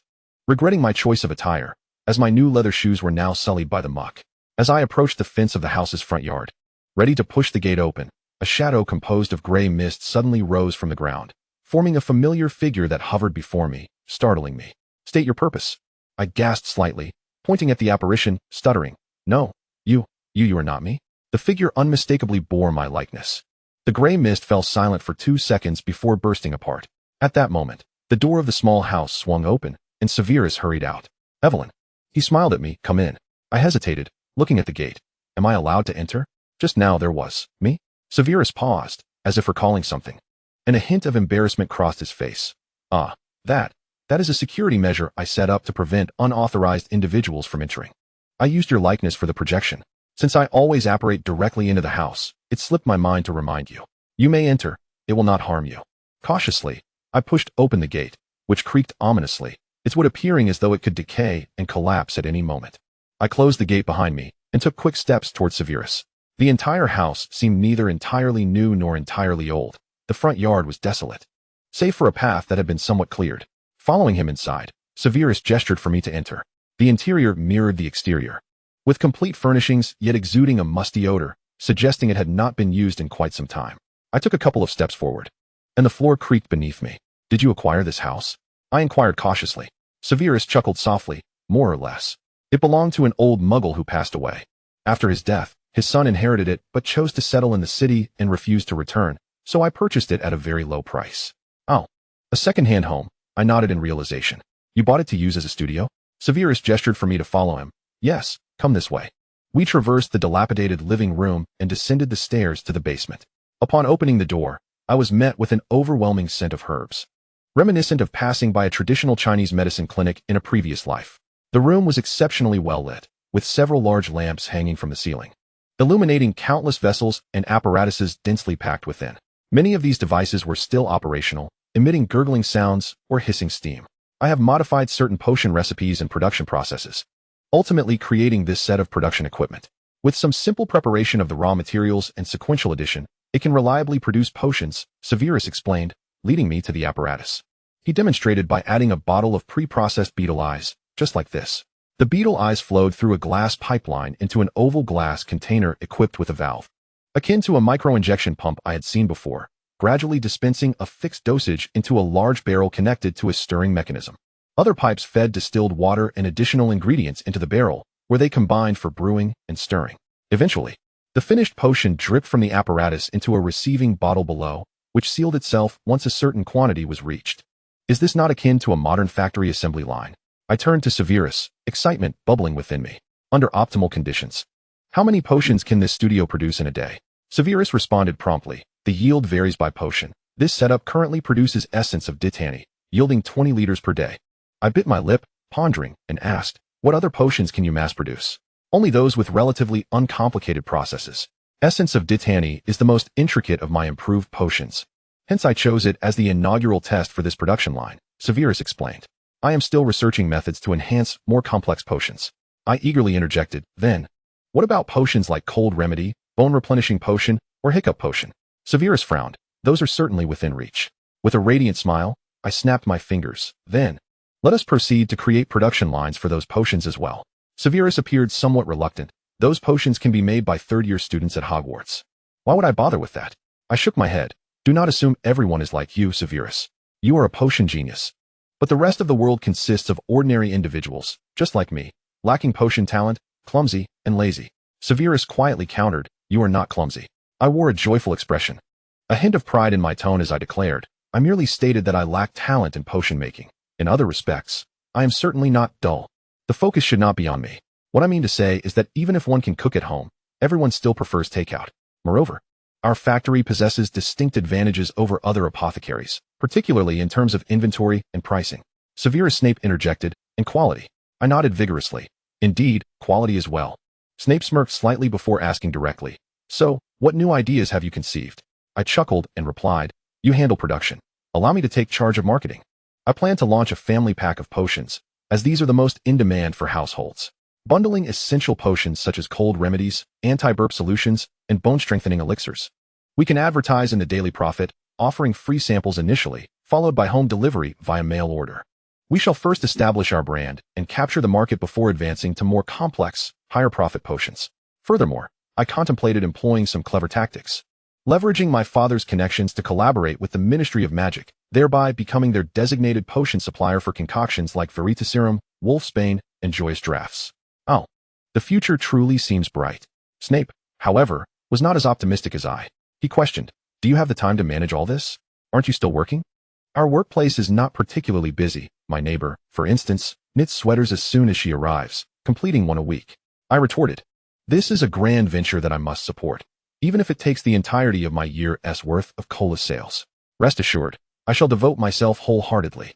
Snape sighed softly, steadying himself against the long table housing the production line, and gazed at me intently. "Very well," he said, "I shall entrust this to you, Miss Crouch." I clenched my fist and raised it to my ear. "I promise not to disappoint your expectations, Mr. Snape." Snape smiled faintly, and I dashed over to him, affectionately nuzzling against him. "Do you have any work? Can you accompany me for a meal? I miss you terribly." Snape had grown accustomed to my direct affections. He reached out, grasping my collar and gently pulling me back. "You just assigned me a multitude of tasks. I must prioritize my work. Please wait patiently, Miss Crouch. You also have marketing duties to attend to, do you not?" Darn it, I had shot myself in the foot. I pouted, exclaiming in frustration, "Fine. Humph. Give me some stationery. I shall get to work." Snape pointed to a cluttered desk in the corner piled high with books. "Over there." I turned, took a step forward, then swiftly pivoted back, lunging at Snape and planting a kiss on his cheek. Rather, I meant a peck. A surprise attack. Such a hard-hearted bat. After the kiss, I placed my hands on my hips and protested, "How am I to work without some reward? Capitalist." A suspiciously shiny spot remained on Snape's cheek. Snape extended his hand, slowly wiping the spot where I had kissed him. I mentioned it was a kiss. After cleaning, he raised his gaze, his expression grave. "I have been meaning to ask since first year. Are you truly not a werewolf?" "I am not. I am not. I am a dog." Snape sighed. "Well, dogs can indeed bite. That was a kiss. That was a kiss." Chapter 100. I had never engaged in marketing before. It was not my area of expertise. However, influenced by my previous life in the digital age, I resolved to embark on this endeavor. For every journey begins with a single step. Frankly speaking, I was unsure if I could excel at it. When I claimed that Snape should trust me, it was merely a reflexive assertion in the context of the moment. As I began to delve into the work, doubt crept in regarding my ability to manage such an extensive undertaking. I even started feeling somewhat daunted. Sitting at the desk Snape had indicated, I pulled out a relatively clean piece of parchment, licked my lips, and after much hesitation, commenced drafting a work plan. The first step was market research, specifically identifying which potions currently had the highest demand. For this, I could distribute surveys or directly inquire with the market regulation authorities. Does the magical world even have a chamber of commerce? It seems there isn't even a tax office. The second step was to create a buzz, which simply required funding. Hiring someone to conduct interviews with Snape, praising his innovative potion patents, would leave a lasting impression on the public, making subsequent advertising for potion sales much easier. The third step involved adjusting products based on market feedback, designing product packaging, and formulating sales strategies. As I wrote, scratching my head, I felt that what I was penning was merely common knowledge, and I anticipated numerous challenges in implementation. Business is truly difficult. I glanced up at Snape, who was diligently calibrating equipment, bit my lip, and returned my focus to refining my plan. Yet I had promised Snape I would not shrink back. I could not let his efforts go to waste. Frowning, I pondered for quite some time, making revisions, and began formulating a plan for the first step in market research. I immersed myself in contemplating what questions to include in the survey. After jotting down 4 or 5 questions, I heard the sound of breathing nearby. Looking up, I found Snape had silently positioned himself behind me at some point. Was this the terror that future students in his potions class would face? Oh wait. Snape likely wouldn't be teaching at Hogwarts in the future. Is this a survey? He asked. I nodded, presenting him with my chaotic parchment. Feeling somewhat anxious. Do you have any suggestions? Snape glanced over it, shook his head, and returned the parchment to me. I have no suggestions. You may continue. I let out a soft sigh and resumed my worry over how to formulate the next question. Snape took a seat across from me, fell silent for a moment, and suddenly inquired, Do you like it here? My hand was tangled in my hair, and I casually replied, The studio? Yes, I like it. There's an industrial beauty to it. No, I mean this house and the surrounding environment. Do you like it? I lifted my gaze, perplexed, and looked at Snape. What do you mean? Snape inhaled deeply. You mentioned last year that you wanted your own house, so I have been keeping an eye out for suitable locations and properties. This house is of decent size and in a good area. If you like it, I can start renovations. It's quite simple. The only downside is that the surroundings are rather desolate. If you prefer a livelier location, I can search for another house. I immediately straightened my back, astonished and pressed. Is this house what you bought to serve as a marital home? Snape bit his lip and nodded slightly. At that moment, a whirlwind of questions swirled in my mind, such as what the renovations would entail, how to handle property ownership, whether I could plant a garden in the front yard, and if my name could be on the deed. But I asked none of these, merely smiling foolishly and joyfully responding, I love it. Regardless of whether I live here in the future or how it is decorated, for now, I must affirm Snape's heartfelt intention. Snape smiled back at me, lowering his eyes to compose himself, and attempted to speak nonchalantly. We can discuss the renovations later. Are you hungry? Shall we have lunch together? Yes, absolutely. Snape typically allowed me to decide on matters of leisure and entertainment, so I unabashedly proposed a trip to London.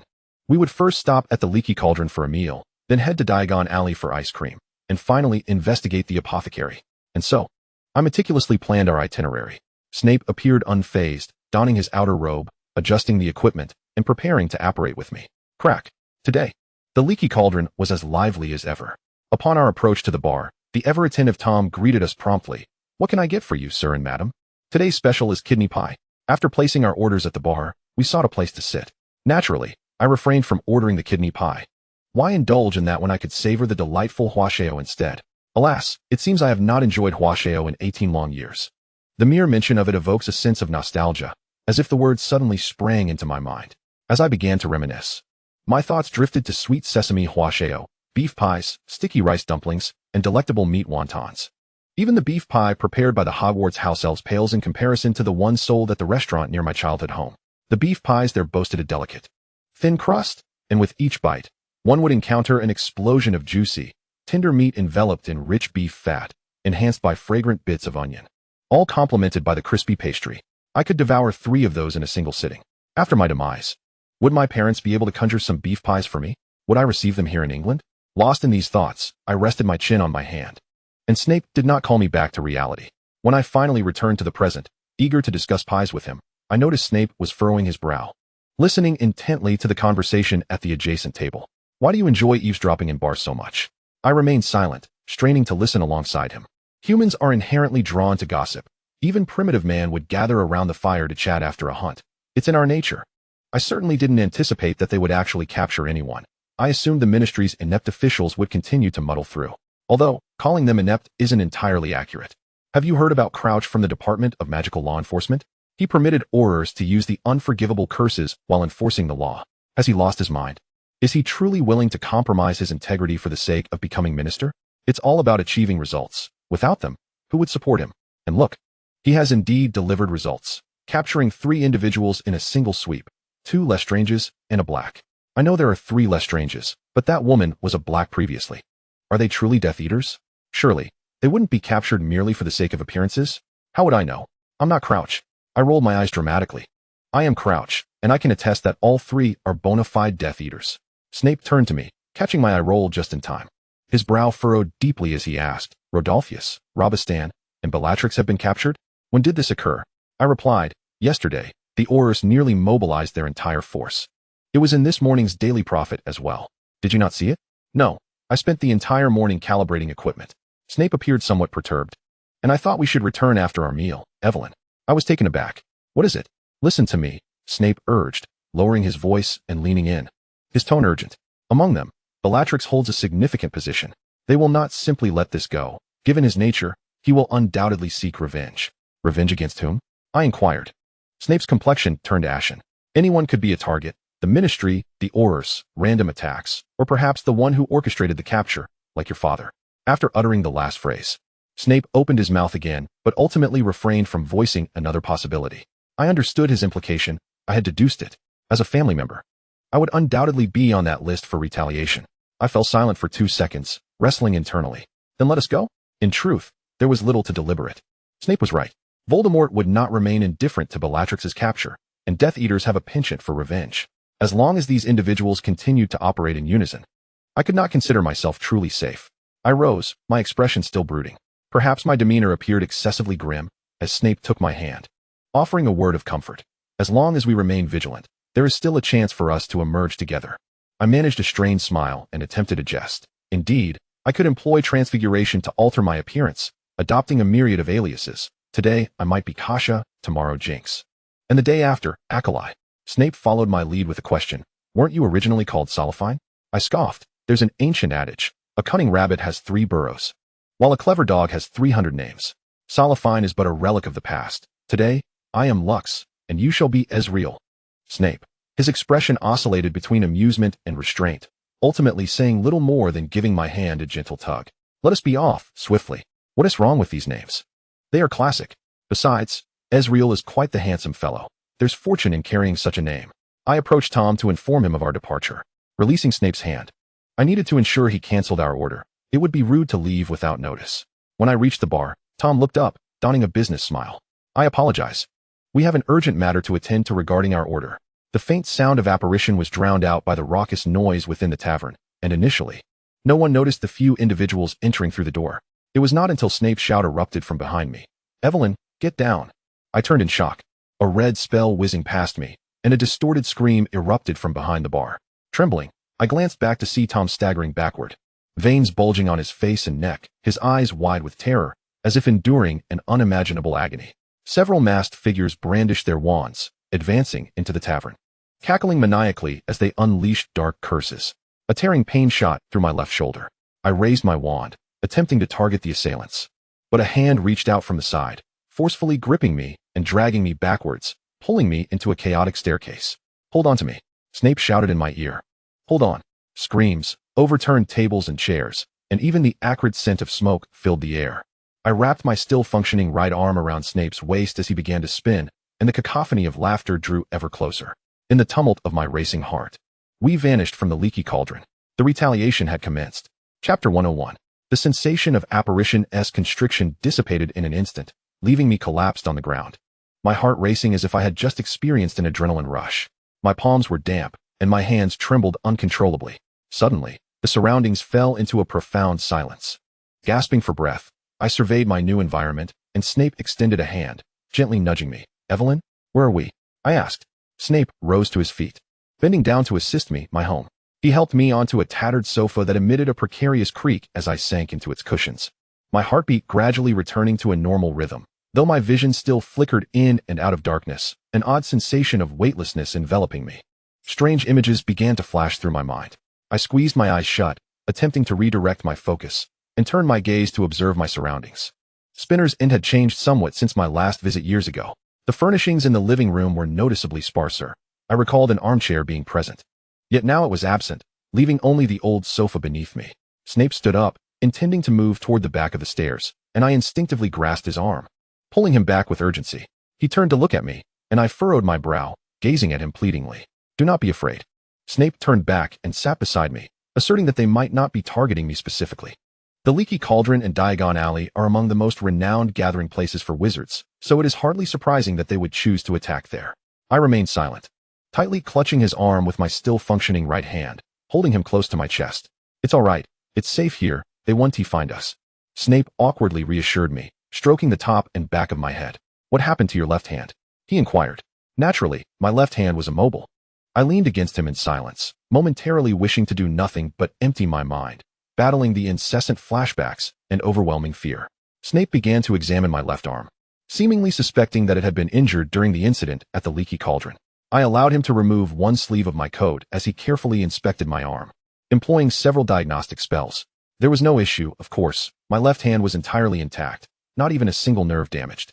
However, the sight of an old injury from my previous life throbbed painfully. When Tom fell before me, it felt as though I had been thrust back into the very corridor where I had met my untimely end, with the surrounding screams echoing hauntingly in my ears.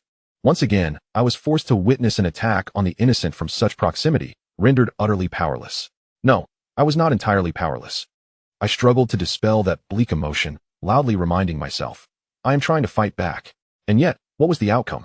A voice from deep within questioned whether I had achieved anything at all, having been whisked away just as before. Like in my past life, I had foolishly charged into confrontation, armed only with a fervent spirit and a medical file, only to be struck down by a single blow, leaving me paralyzed by fear in similar situations thereafter. Did I truly protect anyone? Was my sacrifice meaningful? Why could I never make a decisive choice, either to flee for my own safety or to fight until the very end? Why did I always linger in indecision, neither escaping nor staying with conviction, ultimately hurting those around me and myself in the process? I painfully closed my eyes, clutching onto Snape's lapel as if grasping a lifeline, burying myself against his chest. Don't be afraid, Snape repeated, gently patting my back. Don't be afraid. I was not afraid. I truly wasn't. And I would not allow myself to succumb to fear. I merely felt anguish and shame at my own weakness, particularly in contrast to Snape. This sense of inadequacy surged within me. I could not express it, nor could I voice it. Snape would never understand why the unfamiliar girl I had met on the train held such goodwill towards him, for that girl had been a dreamer of heroic aspirations, yet had faced the bitter end of her dreams from the very beginning. Strong and courageous, unwavering in his beliefs, striving to protect all he could, even at the cost of sacrifice. That was the person I yearned to become. The Snape of the books was just such a figure, one I admired. Akin to a guiding star. I longed to be a hero who brings joy and happiness to those around through strength, courage, and kindness. Yet, I could not be that hero. I was incapable. I was lazy and cunning, indulging in pleasure when I should have been bettering myself, rendering me unable to cast even a decent counter-curse in the face of danger.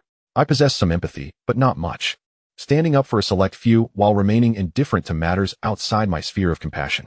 I professed my desire to be a hero, yet hesitated to make sacrifices, shrinking back from fully aiding Dumbledore in vanquishing Voldemort, hoping to bask in the safety of my comfortable life, while relying on the sacrifices of Aurors and members of the Order of the Phoenix for the peace I wished to enjoy. I despised this selfish, cowardly, and hypocritical version of myself. I should strive to be a better person, one capable of making the world a better place. What should I do? First, I should apologize. I'm sorry. My face remained pressed against Snape's chest, unwilling to meet his gaze as I spoke in a hushed voice. I should have listened to you and left sooner. I'm sorry for making you worry. Snape cautiously wrapped his arms around me, and I felt him unconsciously stroking my back, much like one would comfort a small animal. I'm not angry, he said. At that moment, none of us anticipated the Death Eaters would arrive so swiftly. Your choice was reasonable given the circumstances. The more gentle he became, the more I felt undeserving of his kindness. I will definitely react more quickly next time, I promised, though I doubted my ability to fulfill that promise. If a similar situation arose, I would. What would be the correct response in such circumstances? In my past life, colleagues joked that one's first instinct during an attack was to run behind the most expensive equipment in the lab, as the opposing side might be deterred by the potential for exorbitant compensation. However, in this life, the sporadic defense against the dark arts classes had not imparted a systematic approach to confronting Death Eaters, and I held no confidence in my combat abilities. Very well. Upon returning to the Ministry of Magic, I must seek guidance from the Aurors, asking them how to fight. Yet, every Auror undergoes rigorous, prolonged training. Individuals like me are simply unable to develop into anything worthwhile, trembling with rage even during trivial arguments. In the short term, no significant improvement would be forthcoming. Perhaps it would be wiser to learn how to escape instead. Sigh. Writing a will would be a more prudent course of action. I never wrote a will in my past life. I had no idea what became of the disarray of belongings I left behind, as none of it accompanied me to England. Upon receiving such devastating news, my parents would certainly, if I were to truly meet my end, if I died. Suddenly, Snape forcefully pulled me away from his chest. He gripped my shoulders tightly, lowering his head to glare at me with a look that was almost fierce. What are you saying? You will not die? I glared back defiantly, but the tremor in my voice betrayed me. How could I not? Anyone can die at any moment. One day, a healthy person can suddenly be diagnosed with cancer. Walking down the street, a flower pot can fall from above. Driving normally, a bridge can unexpectedly collapse. It seems I've done nothing wrong. That life still holds so much ahead of me, that the future appears so bright, Yet suddenly, a knife-wielding assailant can burst in. How am I to know he would come? How am I to know my life is so fragile? I have struggled to live for decades. And yet a single knife can end it all. In comparison, the Avada Kedavra curse is far more merciful. It kills instantly, without pain. The world is rife with such absurdities of life and death. Accidents can occur at any time. I have grown accustomed to such tragedies. Yet I refuse to accept that one could fall upon me. But refusal does not negate reality. I have already experienced it once. What are you saying, Evelyn? What knife are you? Snape appeared startled, steadying my shoulders, futilely attempting to wipe away my tears with his fingers. You will not die? How could you possibly die? Do not be afraid. I can brew potions to combat cancer. I have researched it before. You are a witch. You will not perish from falling flower pots or traffic accidents. You certainly need not fear a mere knife. I am not afraid. I am not afraid. I cried, desperately affirming through my tears. I can handle a knife. I have rehearsed it countless times in my mind. Of course, I can deal with a knife. But who knows what absurd accidents may arise? I am so incompetent. Today, when faced with Death Eaters, I could not even retaliate. And you risked your safety to pull me away, even when I wanted to. I yearned to become a hero akin to Severus Snape, and in doing so, liberate him from his own struggles and anguish. Yet, I find myself incapable.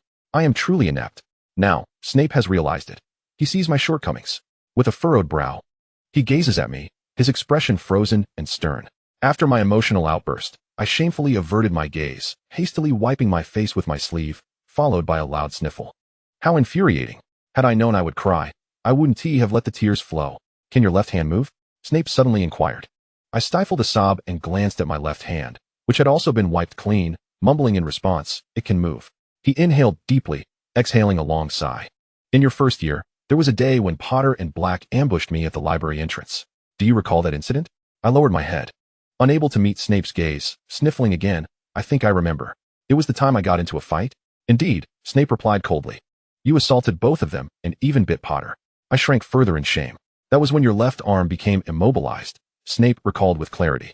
This peculiar phenomenon does not occur sporadically. It is invariably linked to assaults. Are you truly oblivious to this? I pressed my lips together, remaining silent. Refusing to answer? Oh. It appears you harbor secrets, Snape scoffed. If you choose not to speak, I possess ample means of uncovering the truth. However, I cannot guarantee that in the process, I won't unearth other secrets you've yet to disclose. He was threatening me. My fingertips grew cold, and my feet felt numb. I was acutely aware that I could not withstand such an imposing Snape, and silence would only cleave a fissure of distrust in our relationship. I opened my mouth. Countless voices berating me within, yet my lips, as if under a truth serum, were impatient to divulge my darkest nightmare. I often dream of a figure wielding a knife intruding upon my sanctuary. He charges towards us, blade raised. There is a sister closer to him. He intends to strike her first. She is an enchanting soul, lively and earnest, who calls me sister and embraces me every time we meet. I long to protect her. I cannot allow her to be harmed before my eyes. I lunged forward, interposing myself between her and the attacker, believing I could overpower him. I struck him with anything at hand, yet he remained unscathed. The blade descended, the first cut landing on my left shoulder. Never before have I shared that experience with anyone. The most agonizing memory, a secret that nearly obliterated me. It hurt. It hurt so profoundly that I felt I might perish. After that initial cut, I collapsed. Then he continued to strike, the pain intensifying until I could no longer feel it, and then I awoke. I stared blankly at a long-standing stain on the floor, my shoulders sagging in relief. I have been plagued by this dream since childhood. Whenever I face danger or feel compelled to assist someone, my left shoulder aches, warning me to refrain from meddling. At its worst, it leaves me entirely immobile. It was so in my first year, and just now, it was the same. I spoke the truth at last. I finally let it out. Now, I awaited Snape's judgment of my tale. Whether it be comfort or derision, I had spoken my truth. With a creak, the springs of the old sofa emitted a sharp noise. Snape leaned forward, signaling his impending words. Evelyn Crouch, he commanded, fixing his gaze upon my eyes. I painfully squeezed my eyes shut, then gradually lifted my head, turning slowly to meet his obsidian gaze, bracing myself to be stripped bare under his penetrating scrutiny.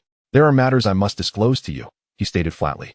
I have known what sort of person you are since our first encounter on the train. By the day of the fight, I was certain. You are an irredeemable idealist. You possess a grotesque sense of justice and a frenzied moral code, a natural Gryffindor. The Sorting Hat should have cast you into that sea of red robes the moment it caught a whiff of your self-righteousness.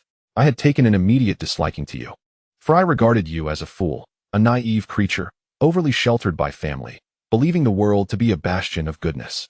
Yes, your intellect is sharp, but your naivete in dealings with others renders you susceptible to betrayal, leaving you afraid to forge new friendships. Consider what you've been doing daily. Teaming up with Lupin for practice, conversing with that oddball Lovegood, spreading your sense of justice and goodwill everywhere. And yes, there's me, being inundated with your saintly benevolence, as though I were a pitiable wretch awaiting your charity. Silent tears began to stream down my face. Yet I dared not utter a word or divert my gaze. I awaited your downfall, always anticipating that day. You must learn a lesson, Snape insisted fiercely. That day has inevitably arrived, for kindness knows no reward and may even invite retribution. Indeed, that day came when Potter and Black, in your folly, challenged them. Yes, for my sake, and I did not offer you any return. Do you know how you fared that day? Did you not look in the mirror upon your return? You resembled a stray dog, rolling on the ground, brawling with them, kicking and biting. Madder than I ever was, and more pitiable. You drove Potter and Black away. Do you recall what you said afterward? You apologized to me, just as you do today. You actually apologized. You claimed you were late, otherwise they wouldn't have been able to attack me. At that moment, I found it utterly absurd. You, the fool, are irretrievable. I was right. Your hero complex will follow you throughout your life, just like your shadow. Snape grasped the nape of my neck. He had never exhibited such ferocity before me, nor displayed this level of aggression. I stood frozen, allowing him to drag me before him, our noses almost touching, each word escaping his lips landing on mine. I do not require your apologies, nor do I wish to hear your delusions of being too weak to protect others. I do not need your protection, Evelyn Crouch. No one in this world is worth your self-sacrifice. Tend to your own well-being. Live, even if as a coward, the world is already filled with fools. And there are enough capable individuals. Your desire to be a hero is superfluous. Fear rendered me breathless. Promise me, Evelyn Crouch, promise me. He ground out, enunciating each word with intensity. You will never again recklessly endanger yourself for the sake of protecting others. Promise me that your nightmarish visions will not manifest in reality. Prioritize your own safety first. I opened my mouth, my abdominal muscles twitching from the strain of anxiety. The grip on my neck remained firm, compelling me to hastily provide my assurance. Yet I could not. I cannot, I stammered, each word trembling. If I cannot become a hero, then I am no longer myself. Would you love a coward, Severus Snape? Please do not deny me. You are my guiding star. The hero I aspired to be. Do not dismiss my dreams. I implore you, even if it is for love. Snape released his grip. I felt his warm palm gently rest upon the back of my head, cradling me as he struggled to promise. You are not a coward, Evelyn. In my heart, you have always been a hero. Regardless of how you may change, I will continue to love you. How can one confess love in such a moment, Severus Snape? Why do you enjoy confessing your feelings at home so much? Is Spinner's Inn a sacred place for declarations of love? How infuriating. Since you've professed your love for me, you must love me forever. Don't make me beg you, I exclaimed, turning my head away in despair and breaking free from Snape's embrace, abruptly standing up. Snape looked at me, somewhat flustered. I love you too, I shouted, covering my face. Do you have any tissues? I really need them. Or else you might find me approaching you with tears and snot. Snape, I understand this is rather unromantic, but I certainly do not wish for you to see me in such a state. Despite his earlier words of unconditional love, challenging his patience now seemed rather extreme. Snape rose silently from the old sofa, waved his wand, and a roll of tissue paper flew into his hand. Here, he coldly shoved the roll into my hands. Hurry and wipe your nose, you snotty creature. How quickly he turned his back on me. Just a moment ago, he called me a little hero, and now I was reduced to a snotty creature. Infuriating. Just wait until I clean my face. I'll kiss him until his lips swell, rendering him speechless. Chapter 102. The tissue was not particularly soft, causing my nostrils to sting. I often ended up chafing my nose raw during colds. I knew my eyes were likely red, and my nose was probably too, resembling a clown's makeup, but I no longer cared about such trivialities. I'm done, I declared, stuffing the crumpled tissue into my pocket. Could you repeat what you just said? Snape folded his arms, standing by the sofa, his expression now adjusted, slightly raising an eyebrow. Do you want to hear me call you a snotty creature? No, the previous sentence. I insisted. Snape smirked, a hint of amusement in his expression. I forgot. I scrunched my nose, pointing a finger fiercely at his chest. Forget it. Go ahead, forget it. If you have the guts, forget it when you're reciting your wedding vows. Snape remained unfazed. You may wait and see. Humph. After a girlfriend no longer needed to be cajoled, he began to make jabs. What kind of man was this? Oh. It turned out I was the one enamored. In that case, all was well. I stood on my tiptoes, hanging on to Snape once more. He expertly supported my back, asking, Have you cried enough? I huffed. If I cry any further, you'll have to deduct points from Gryffindor. I shan't cry. Snape quipped. Are you still clinging to that Hogwarts professor scenario? I gritted my teeth. I will never give up. There's no way I'm letting go of Professor Snape. Snape rolled his eyes dramatically. After regaining my composure, I decided it was time to return home. My father would likely learn about the incident at the Leaky Cauldron shortly after it occurred, and I did not wish to worry him and my mother. So it was best to appear before them sooner rather than later. Snape had no objections, though he hesitated slightly. You're going back alone. I stood in the middle of the living room, organizing my coat. Hearing his words, I looked up, somewhat expectantly asking, will you walk me home? Deep down, I suspected he would refuse, as I felt he had been avoiding my parents. However, Snape's response surprised me. Without hesitation, he nodded. All right, I'll walk you. Oh, how delightful. Thank you, I said, squeezing his hand and swaying it affectionately. What are you thanking me for? He sighed. If the Death Eaters truly appeared at the Leaky Cauldron to attack you, it's not impossible they might set a trap at your doorstep. My heart sank. Are they really targeting me? Snape pressed his lips together, offering no definitive answer. I understood that only the Death Eaters knew the truth. Since my arrival, Snape's fate had changed, and he would no longer have access to information within the Death Eaters' ranks. I should be glad about that. Ugh, even if they were after me. There were ways to cope. I chuckled lightly. Worst case scenario, I could use an unbreakable vow for my family. Well, I couldn't do that. It was quite difficult. But Dumbledore certainly could. Haha. Snape seemed somewhat exasperated.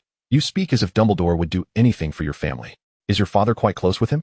I was uncertain about that, but I had a good relationship with Galahad. He and I were good friends. I didn't know how he related to my father. But Dumbledore was a good man. If the Death Eaters truly sought to harm us, he would surely intervene. I said. Snape wore an expression as if he had swallowed a fly. Dumbledore is not a good man, he reminded me. You merely share a temporary alliance. And there are no conflicting interests at present. When he needs to sacrifice you, he will not hesitate to cast you aside. I felt bewildered. Huh? Why would he say that? Isn't the werewolf incident yet to occur? He shouldn't have any reason to resent Dumbledore, should he?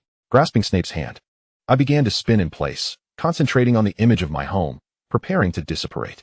With a sudden, uncomfortable squeeze, my feet landed back on solid ground. As I suppressed the urge to vomit and looked up at the gate of my yard, Snape had already drawn his wand, scanning the surroundings warily. Instinctively, I wanted to dash into the house, causing Snape to stumble as he was pulled along by me toward the front door. It felt as though I were forcibly dragging a reluctant lad. Mom! I knocked twice on the door, which swung open immediately. My mother's anxious face appeared, and she quickly scanned the figure behind me, her gaze lingering on Snape for a couple of seconds before she decisively stepped aside, allowing us to enter. As the door closed behind us, my mother urgently cupped my face in her hands. Your father said the Leaky Cauldron and Diagon Alley were attacked. Are you all right? Did you go there? Are you hurt? I spread my arms wide, like a bird flapping its wings, to show my mother I was fine. I'm okay. Severus protected me. My mother's expression shifted as she looked past me at Snape, standing quietly behind. Were you both on site? Yes. We happened to be at the Leaky Cauldron. After the Death Eaters burst in, we quickly dissipated. Snape explained calmly, rest assured, Mrs. Crouch, Evelyn is unharmed. My mother pointed at my eyes. Then why is your... I quickly fabricated a lie. I was scared. I got frightened. Those people knocked down old Tom right in front of me. I was taken aback. Luckily, Severus was quick and pulled me behind the stairs to disapparate away. I cried a bit once we left, but after I calmed down, I returned home. My mother sighed in relief. Her tone softened considerably as she placed a hand on her chest, speaking to Snape. I truly appreciate your presence beside Evelyn. She has always been impulsive, acting without considering the consequences, and she tends to be clumsy. I protested, Mom. Why do you talk about me like that, just like Dad? My mother shot me a rare glare. Did I say anything wrong? With such a significant event, you didn't even think to send me a patroness message. And it seems you've forgotten all the warnings I gave you before leaving. I began to comprehend why my mother and father were together. It turned out they were fundamentally similar. My mother invited Snape in for a cup of tea, while I watched him eagerly, contemplating whether I could seize today's opportunity to formally meet the parents. However, Snape declined. I have equipment in the lab that requires supervision. I apologize. I'll come by another time. He turned to me. Goodbye, Evelyn. Mrs. Crouch. Disappointment tugged at my lips as I pouted slightly. Yet I was acutely aware that this situation could not be forced. The events of the day had already spiraled into the absurd, and Severus required a measure of time and space to recuperate. Farewell, I waved at him, adding, be cautious on your way back. Severus offered me a faint smile before vanishing from the hall with a flicker of apparition. After his departure, I exhaled deeply, and my mother took my hand, guiding me into the living room. Now, recount the events of today in detail, she instructed. I was promptly seated on the sofa, and Shanshan swiftly brought over a cup of tea. I gulped it down in one go and began to embellish the narrative of the day's occurrences. Of course, certain parts had been omitted. The episode in Nocturne Alley was strictly off the record, although I had toned down the events at the Leaky Cauldron to some extent. My mother still turned pale, clutching her chest and gasping for breath. It was just a hair's breadth away. That curse was so close to you. If they had aimed not at old Tom, then you would have raised your hand to wipe your tears. How could I possibly be at ease? How could it be so perilous now? They dared to run amok at the Leaky Cauldron. I offered her a hollow reassurance. That's just how Death Eaters are. My father is working tirelessly to capture them for our peaceful future. My mother retorted, he's not doing it for any peaceful future. It's for his own promotion. I replied, it's difficult for me to counter that. Fortunately, my mother did not dwell on her distress for long. Upon hearing that I had yet to eat, she promptly summoned Shanshan to prepare lunch for me. After I finished eating, she insisted that I return to my room for a proper rest. I had no objections. After a good cry, I often felt weary. I changed into my pajamas as soon as I returned to my room and lay down, drifting off to sleep before long. When I awoke, it was already time for dinner. My father had yet to return, so it was just my mother and me sharing a meal. As usual, after dinner, I returned to my room to occupy myself. I had been contemplating the addition of a television to my room. Otherwise, it was rather dull to be alone. With a television, I could also consider acquiring a gaming console, which I believed must be available at this point. Once the commotion died down, I would inquire about it, aiming to become an avid gamer soon. While I was leisurely passing the time, a sharp voice from outside interrupted my thoughts. Miss, the master has returned. He requests your presence. My father was home from work. I glanced outside at the now pitch-black sky, slipped on my slippers, and lazily made my way downstairs. My father sat in the living room, still donned in his work robes, indicating he had just arrived. My mother had changed into her pajamas and was seated beside him, speaking softly. Good evening. The overworked father, who even works on Saturdays. I called out loudly from the staircase. Were you exceptionally busy today? My father lifted his head and shot me a fearsome glare before pointing to a seat in front of him, saying, Come here at once. I initially wanted to retort, but, after catching a glimpse of my mother's mixed expression of concern and warning, I promptly shut my mouth and obediently took a seat. Did you go to the Leaky Cauldron today? He interrogated me. I nodded reluctantly, having already recounted it to my mother. Repeat it, he commanded. I inwardly cursed him, my mind racing with thoughts of how he strutted at work, yet returned home with a scowl for his family. Did he believe I would pull the oxygen tube from him when he lay bedridden in his old age? With a stern face, I succinctly relayed the events of the day, albeit with certain details omitted. My father maintained a serious demeanor, furrowing his brow tightly, and asked, Did those Death Eaters see you when they stormed the Leaky Cauldron? I hesitated, trying to recall. At first, I had my back to the door. They hadn't attacked me. The first curse was aimed at old Tom. As soon as he fell, Severus had rushed over and pulled me away. I wasn't sure if they had noticed me. After speaking, I curiously inquired, what did those Death Eaters do afterward? My father gritted his teeth, replying, What do you think they did? They indiscriminately attacked wizards, instigated panic in Diagon Alley, and smashed several shops. By the time the Aurors arrived, they fled one by one, leaving the dark mark behind to terrify Diagon Alley. To this day, no one dares to step outside. I asked, did they not apprehend a single one? None. My father shook his head. This was a premeditated act of revenge, and those involved were highly vigilant. The incarceration of Lestrange has infuriated the Dark Lord and the Death Eaters.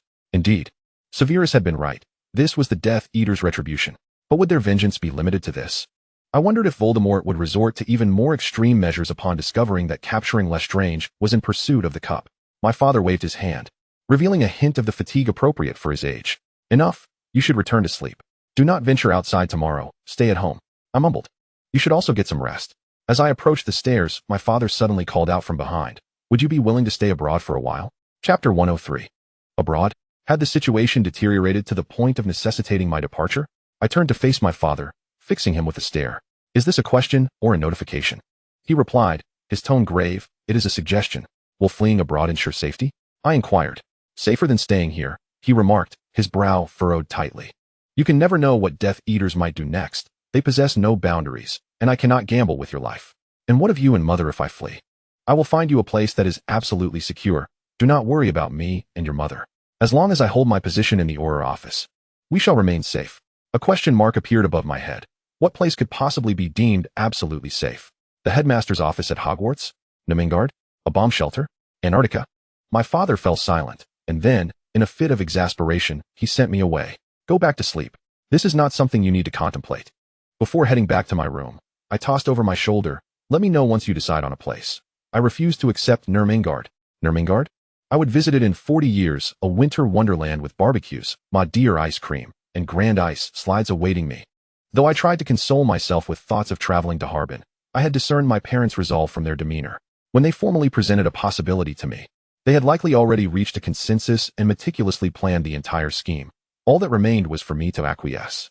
This is the life of one whose existence is dictated by controlling, yet capable parents. I spent a compliant weekend at home, and when I returned to work on Monday, I gathered a wealth of information from the Auror headquarters and the Department of International Magical Cooperation. The level of confrontation between the Aurors and Death Eaters had escalated. The capture of Lestrange had evidently enraged Voldemort significantly.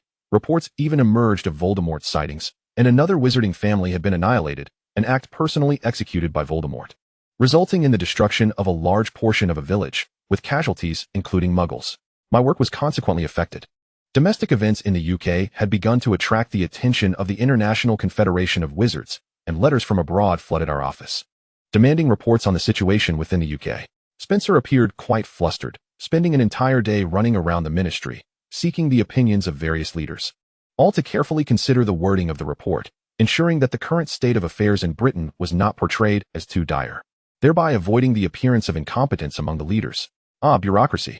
Thus, after being engrossed in work for half a month, just as I believed the repercussions of the Lestrange incident would gradually dissipate and tranquility would return to the country, Spencer informed me that I was to be dispatched abroad. Holding the notification letter, I read it several times, yet remained in a state of bewilderment. What was I supposed to do? The director of the British Wizarding Federation's office in Hong Kong, Spencer patiently reiterated that the previous office head would be returning to the UK next month, and I was to take over. The atmosphere in the office fell silent, my colleagues casting cautious glances in my direction, observing my reaction. I paused for 2 or 3 seconds, instinctively inquiring, "What is the term?" Spencer awkwardly swallowed, stating that the term had yet to be determined. I let out a dry chuckle, my mind rebooting as I contemplated the reality of the position of director of the Hong Kong office. This role was the sole representative of the British Ministry of Magic in Hong Kong, although nominally a colony. Hong Kong's wizards were not under the jurisdiction of the British Ministry. The office's function was merely to provide periodic reports on developments within the local magical community. A lack of developments was the norm. The office rarely engaged with local wizards and was oblivious to the magical systems of Hong Kong and the broader Chinese-speaking community. The British Ministry merely required a facade. The Hong Kong office was entirely a superficial endeavor.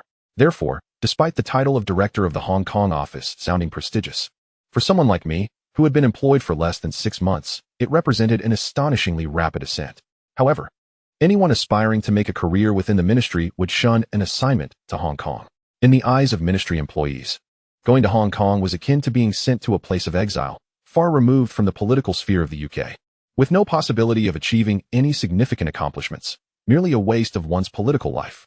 The previous director was a soon-to-retire gentleman whose sole desire was to spend a few comfortable years in a tropical locale while continuing to receive a salary. His weekly reports consisted of mingling with local wizards in various restaurants, the British officials unable to decipher them. Did I not know that he dined daily on beef chow fun, roasted pork neck, and overflowing French toast? Yet, I was different. In the eyes of my colleagues, my father was a formidable contender for the next Minister of Magic, and as his daughter, my position within the ministry suggested that I had a significant chance of following in his political footsteps. Just as my political star was poised to rise, I was abruptly dispatched to Hong Kong. Rumors would likely soon circulate, either suggesting a rift between my father and me or one between him and the director of the International Magical Cooperation Department. I was certain this transfer order was the result of my father's machinations. I had no other choice. Next month, I must go to Hong Kong and assume the role of the utterly superfluous office director. With only a few days remaining until departure, I donned a smile. Thanks, Spencer, exchanged pleasantries with a few colleagues who had gathered nearby, declined their proposal for a farewell party, and returned to my workstation, pretending to continue my tasks while my mind was flooded with chaotic thoughts. My parents must have known about this arrangement long ago. They would not be loath to see me go, even likely celebrating my departure with great fanfare. Although I was uncertain where their confidence stemmed from regarding my safety in Hong Kong, perhaps they had never seen Young and Dangerous or numerous Hong Kong gangster films. At least there was no Voldemort there. If Death Eaters showed up, I would simply make a beeline for Shenzhen. What troubled me was how I would convey this news to Snape and Lily. I came to realize that I was not at all averse to going to Hong Kong. In fact, I even felt a faint sense of anticipation. After 18 years, I was finally returning home, back to my doorstep, back to the community in which I had always found my self-identity. Yet, the implications of this journey were not the same for others. To my colleagues, it was exile, while to my friends, it would likely be seen as an escape. I was abandoning them in the tumultuous UK, utilizing my family's resources to make a swift exit. I was uncertain how to face them, especially Snape. In the past half-month, my encounters with Snape had been scarce, perhaps only once or twice. Each time, I sensed he was not in good spirits, attributing it to sleepless nights spent researching potion production lines. The aftershocks of the attacks still lingered, leaving the survey project in limbo, and I felt a profound guilt knowing I had contributed nothing to our endeavors. Now, I had to deliver the news of my departure in person. After work, I returned home and showed the transfer order to my mother. She was not surprised. She had indeed known for some time about my father's covert efforts to send me to Hong Kong. She had even begun preparing my luggage long ago, just as she had when I first went to Hogwarts, assembling a large box of supplies. In her eyes, it seemed as though Hong Kong had nothing to offer, as she insisted on packing dozens of bars of soap, enough to last me until I was 30. There was no need for so much. Money would suffice. Hong Kong had everything. Oh, and food? I need not bring any. Could anything be worse than British cuisine? If I didn't gain at least 30 pounds there, I'd consider myself lucky. When my father returned, there would be yet another round of fuss. He was quite pleased with the outcome of my assignment to Hong Kong, even stating, "Originally, Herbert and I discussed giving you the position of deputy director, but I insisted it must be the director." While this starting point was not particularly high, with diligence, I could achieve something noteworthy. From tomorrow on, focus on gathering information related to Hong Kong, he urged. I replied, strive for what? To hasten Hong Kong's return? My father initially failed to grasp my sarcasm. Huh? I forced a smile, saying, "You can exert yourself all you want. I choose to lounge beneath Lion Rock. If you treat me well, I might consider sending Shan over to learn how to prepare Cantonese cuisine, so she can brew you some fine soup." My father. After sternly reprimanding my father's shameful tactics of coercing me into a competitive mindset, I finished dinner and returned to my room. Sitting at my desk, I hesitated before picking up a pen and writing a small note, which I slipped into a tiny bottle. "Are you free this weekend?" I anxiously awaited a response for half an hour, and soon a reply appeared in the bottle. "I'm free on Saturday and Sunday. Are you coming?" I bit my lip and replied, "I'll come to the studio to find you on Saturday morning. Is that all right?" This time, Snape responded quickly. "All right. Just message me before you come." I smiled briefly at Snape's note, but the smile faded just as quickly. I placed the note in a storage box, sighing as I closed the lid. My feelings of guilt and unease persisted until the day of our meeting. My family had nearly finished packing, and the ministry had no further work for me. So during office hours, I essentially spent my time perusing past reports from the Hong Kong office, which contained almost no meaningful information. The previous director's favorite restaurant list was glaringly apparent. On Saturday, at 9 in the morning, I arrived at the studio's entrance. The muddy, dilapidated front yard appeared to have been tidied up by Snape. Although the fence gate remained shabby, a stone path now led to the front door. I pushed open the gate, and gray-black smoke billowed up, coalescing into my form, silently stepping aside. I greeted it as I always did. "Hello, Ash." Ash ignored me. I suspected it didn't even realize it was called Ash. I approached the house, deftly retrieving my key to unlock the door, peering inside and calling out, "I'm here." Moments later, the basement door swung open, and Snape's voice echoed from within. "Even the spiders in the attic heard you come in." I replied, "Doesn't that just highlight my vocal prowess? How splendid." I descended the stairs with a measured tread and entered the basement, where, amidst a swirling fog, I accurately discerned Severus Snape's silhouette, clad in a tightly fitted black robe. He stood before an opaque apparatus I had never seen before, adjusting its settings. His disheveled black hair framed a furrowed brow, and he offered me not even a glance, silently suggesting I find a seat for myself. I retreated to a corner office chair, fidgeting with my hands, my gaze fixed intently on Snape, inexplicably breaking into a foolish grin. Once he had calibrated the device, he turned his attention toward me, and my silly grin remained unrestrained. It was evident he had grown accustomed to my state of mind. Approaching me, Snape asked in a casual tone, "What do you wish to discuss?" I rubbed my hands together, feeling somewhat anxious. "I would like to talk with you." Snape scanned me with a keen eye, quickly discerning something amiss. "What has transpired?" I offered a hollow laugh and gestured toward the seat opposite me. "Please, take a seat." Snape settled into another chair. As he drew nearer, I noticed the hollowness in his cheeks. He appeared considerably thinner than before, and his complexion was poor, dark circles under his eyes revealing a lack of sleep. "You must overexert yourself. Don't push yourself too hard," I advised softly. "Have you been eating properly lately?" Snape regarded me with a sidelong glance, but refrained from answering. "What is it you wish to discuss?" he inquired again. I sighed in a blend of frustration and determination. I have received orders to be stationed in Hong Kong next month. I do not know when I will return, and my father has consented to it. Slowly, Snape tilted his head, his obsidian eyes locking onto mine. I felt vulnerable and sorrowful under his gaze, wishing to offer an explanation, but finding myself speechless. I'm sorry. I finally managed to apologize. I know this is unfair to you, especially as you've been tirelessly planning our future, yet I am leaving without a clear return date. So, I thought there is no need for apologies, Snape interjected with a gentle sigh. If Hong Kong is a safe haven, then it is wise for you to seek refuge there for a time. I paused, momentarily taken aback, my hand faltering in my pocket. I stammered. It is dangerous here. There are no signs of improvement. Going abroad is indeed a sensible choice. If I were to leave, I would choose to go with you. Snape spoke in a calm tone. This order must be the result of your father's machinations. He will make the best decision for you. Accept it, go to Hong Kong. And find solace. That is what you ought to do. After he spoke, he narrowed his eyes slightly, scrutinizing my tense expression and movements. Did you think I would object? I stumbled over my words. Well, it's just that it's only natural to feel disheartened if you were to tell me you were leaving for Africa. Snape replied. That comparison lacks merit. The disparity between Africa and Hong Kong is greater than that between a ghoul and a human. I forced a laugh. Haha, is that so? It's wonderful that you also hold such affection for Hong Kong. He glanced at my hand, which had been poised in my pocket. What were you about to retrieve? I recoiled slightly, feeling cornered. It's just a small gift I prepared. I slowly extracted a small velvet jewelry box from my pocket. Snape's expression remained one of curiosity. What is this? Heat flooded my cheeks as I bashfully presented the velvet box to him. It's a, promise of sorts. Snape opened the lid, revealing a tiny silver ring nestled within the velvet lining. I thought you might object or feel very sad. So I wanted to give you a promise to prevent you from thinking I would disappear in Hong Kong.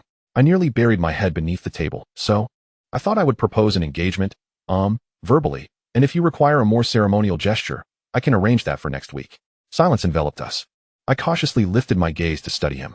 Snape remained in the act of holding the open box, staring at the ring, lost in thought.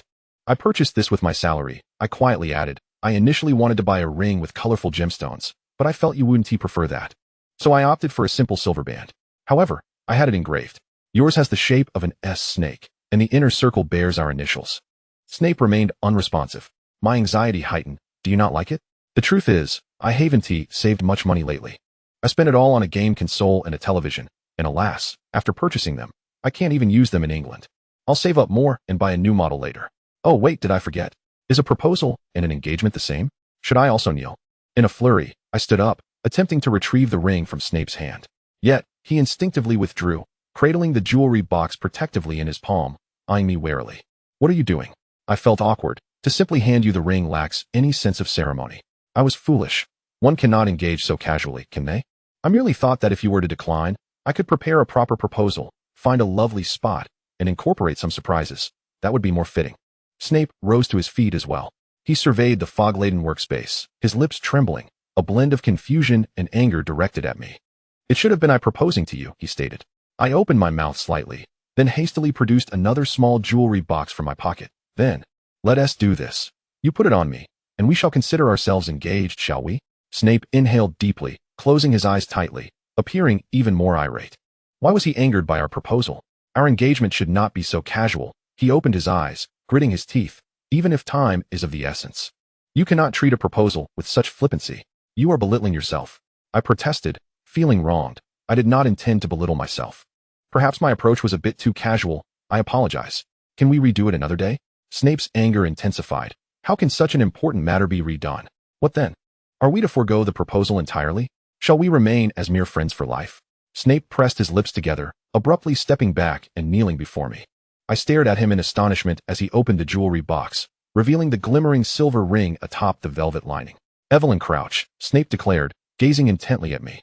Speaking clearly and deliberately, regardless of where you may be it in Britain, Europe, or Asia, whether we are together or apart, regardless of our differing views or stances, I, Severus Snape, will always love you. Will you marry me? I raised my hand, only to realize I had extended my right hand. Quickly, I switched to my left, only to discover I was tightly clutching the ring I had designed for myself. Snape remained patiently awaiting my response. As I inhaled, tears began to spill uncontrollably. Oh no, why am I crying again? Yes, I fervently nodded, trying to stifle my sobs. Now extend your hand, so I can place the ring on you. Snape took hold of my left hand, sliding the ring onto my middle finger. After securing it, he gazed at the ring with a look of confusion, while I eagerly grasped his left hand, struggling to fit the ring onto his finger. "Why won't it slide on?" I asked, bewildered. Snape replied, "You are attempting to place your ring on me." Of course, a women's ring won't fit my finger. In a flurry, I clumsily pried the small ring from Snape's middle finger, causing it to redden slightly, as if voicing a silent complaint. Once the rings were finally exchanged, I threw my arms around Snape's neck, sobbing joyfully. "I have a fiancé." With great difficulty, Snape rose, supporting my tightly clinging form, looking quite helpless. I did not expect to become engaged so swiftly. I choked up and assured him, "Rest assured, I shall not run away with Wu Yanzu." Snape inquired, "Who is Wu Yanzu?" I replied, "He is a handsome gentleman from Hong Kong." Snape responded flatly, "Oh." I vowed, even if Hong Kong boasts Wu Yanzu, Andy Lau, Leon Lai, Aaron Kwok, Tony Leung, Leslie Chung, and Stephen Chow, my heart shall forever belong to you alone. I shall not waver. Snape questioned, "How can you enumerate so many names?" I chuckled, let us not delve into such matters." Oh, and I just recalled, the allure of female celebrities is indeed potent. Yet even if Joey Wong were to appear, it would make no difference. After all, they would never take an interest in me, humph. Only Snape loves me the most. Chapter 104. The farewell comes sooner than expected. Before embarking on my journey to Hong Kong, I seized the opportunity to share a meal with Lily, informing her of my impending departure. Naturally, she was quite reluctant to part ways, yet we both maintained an optimistic outlook for the future. She is currently an apprentice potion maker at St. Mungo's and will be officially employed by the end of the year, soon to shine in the medical profession. Once her work is stable, and barring unforeseen circumstances, she plans to marry James and step into the next chapter of her life. I felt a surge of happiness for Lily, as this is the life she has always dreamed of. If only Voldemort could perish before the prophesied events, then Lily could lead a beautiful life of her own. Dumbledore, please, do your utmost. You must hasten to vanquish Voldemort. The necessary documents were arranged by the Ministry of Magic, so I had no cause for concern. During my final days in England, I busied myself packing and making the most of my time with friends and family. However, my father insisted that I refrain from making a grand announcement about my move to Hong Kong, so I merely expressed how much I would miss them, masking my subsequent plans. At last, the day of departure arrived. The ministry did not possess any magical means to transport me directly to Hong Kong. Instead, they had procured a plane ticket for me. I was required to present my passport to board the plane and pass through customs, ensuring that my conduct in Hong Kong would remain unencumbered, lest I become an illegal alien. Unfortunately, this meant enduring an entire day aboard the aircraft, which was truly torturous. My mother, anticipating this, prepared for me an eye mask, earplugs, and a vial of Felix Felicis, telling me that a sip would ensure I awoke in Asia. I eyed the vial warily, concerned that its potency might result in my waking up in America instead. At Heathrow Airport, there were not many to see me off. The departure hall was bustling, and I wore a light trench coat along with a shirt and trousers, blending in with the ordinary crowd. My parents, disinclined to mingle among muggles or to don muggle attire, wore expressions mingled with discomfort and sorrow as they embraced me one by one to bid farewell. Should you encounter any difficulties, do write home immediately. Your father and I will assist you, my mother urged, tears welling in her eyes. If the food does not suit your palate, let Shan prepare meals for you daily. I reassured her, all right, but I won't find Hong Kong cuisine unpalatable. It is renowned for its culinary delights. How many times must I remind you, dear parents, to have some pride in British cuisine? My mother, dabbing her tears, nodded through her sobs. Very well, very well. Also, remember to purchase a new owl in Hong Kong, and do not forget to write to us. I retorted, what owl can fly across the Eurasian continent? My father coughed, patting my mother's back. I will handle this matter. I have contacted Weasley from the Department for the Regulation and Control of Magical Creatures. He has agreed to install a landline in our home. I corrected him. It's a telephone. My father dismissed. Fine, telephone. It's merely a muggle contraption that will allow you to contact us from Hong Kong. The thought of being the one to call home daily felt somewhat surreal. Back in high school, I would only use a landline to reach my family. Once I entered university, it was all about texts or video calls, and landlines were quickly becoming obsolete. I wondered if public phones still required coins. Rolling my eyes, I chose not to dwell on such trivialities and went forth to embrace my parents once more. My mother clung to me tightly, her sobs intensifying, reluctant to let go. I gently patted her back, swaying slightly, whispering, everything will be fine. Think of it as me going to school in Hong Kong. I will call home, I promise. Perhaps you could adopt a cat, or even a dog to fill the void in my absence. Through her tears, my mother lamented, I knew I forgot something. I should have bought you a two-way mirror. I exclaimed, huh? My father, growing impatient, interjected, "That thing is unnecessary, expensive, and impractical. She's going to work, not serving time in Azkaban. She might even return in a few months." I shot him a glare. "How dare you presume I wouldn't make it to Azkaban?" My father retorted, "Could you use your brain while bantering with me?" Reluctantly releasing my mother, I embraced my father briefly. "Do ensure you bring me back soon." This was not within my power to determine. What did he think I was? I wasn't even a minister. My father gave me a quick hug, cautioning, "Do not embarrass the ministry in Hong Kong, understand?" I rolled my eyes. "I've heard you, loud and clear." My father patted my back firmly, and I sighed again, reminding him, "Be sure to cooperate fully with Dumbledore. Do whatever he asks of you. He is surely working to eliminate Voldemort. The sooner the Dark Lord is vanquished, the sooner I can return." My father maintained a serious demeanor. "You are not in a position to instruct me."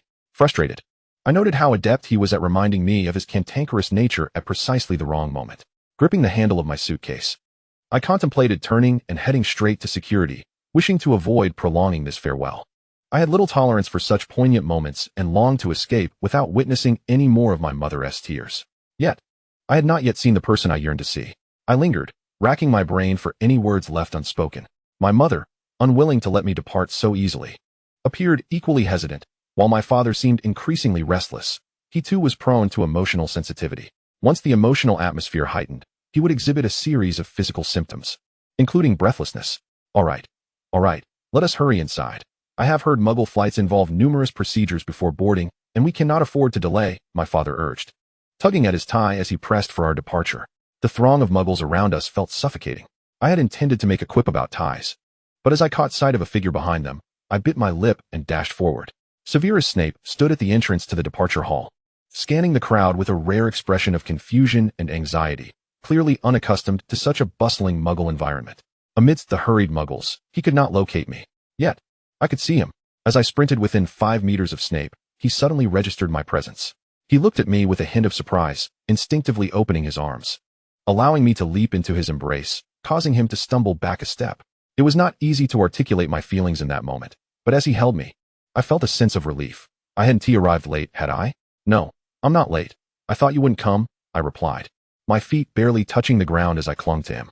Snape sighed softly. "How could I possibly not come?" Now it was my turn to feel tears welling. I regained my composure, attempting to suppress my emotions and find the right words, when Snape's expression shifted slightly. He glanced over my shoulder, prompting me to turn and discover my parents approaching us. My father's expression was not favorable. He scrutinized Snape from head to toe, his face stern, as he queried, "And who are you?" My mother discreetly tugged at my father's hand. Severus Snape's chest rose and fell rapidly. I nervously bit down on my molars, preparing to intervene. When Snape spoke, "I am Severus Snape, Evelyn's fiancé."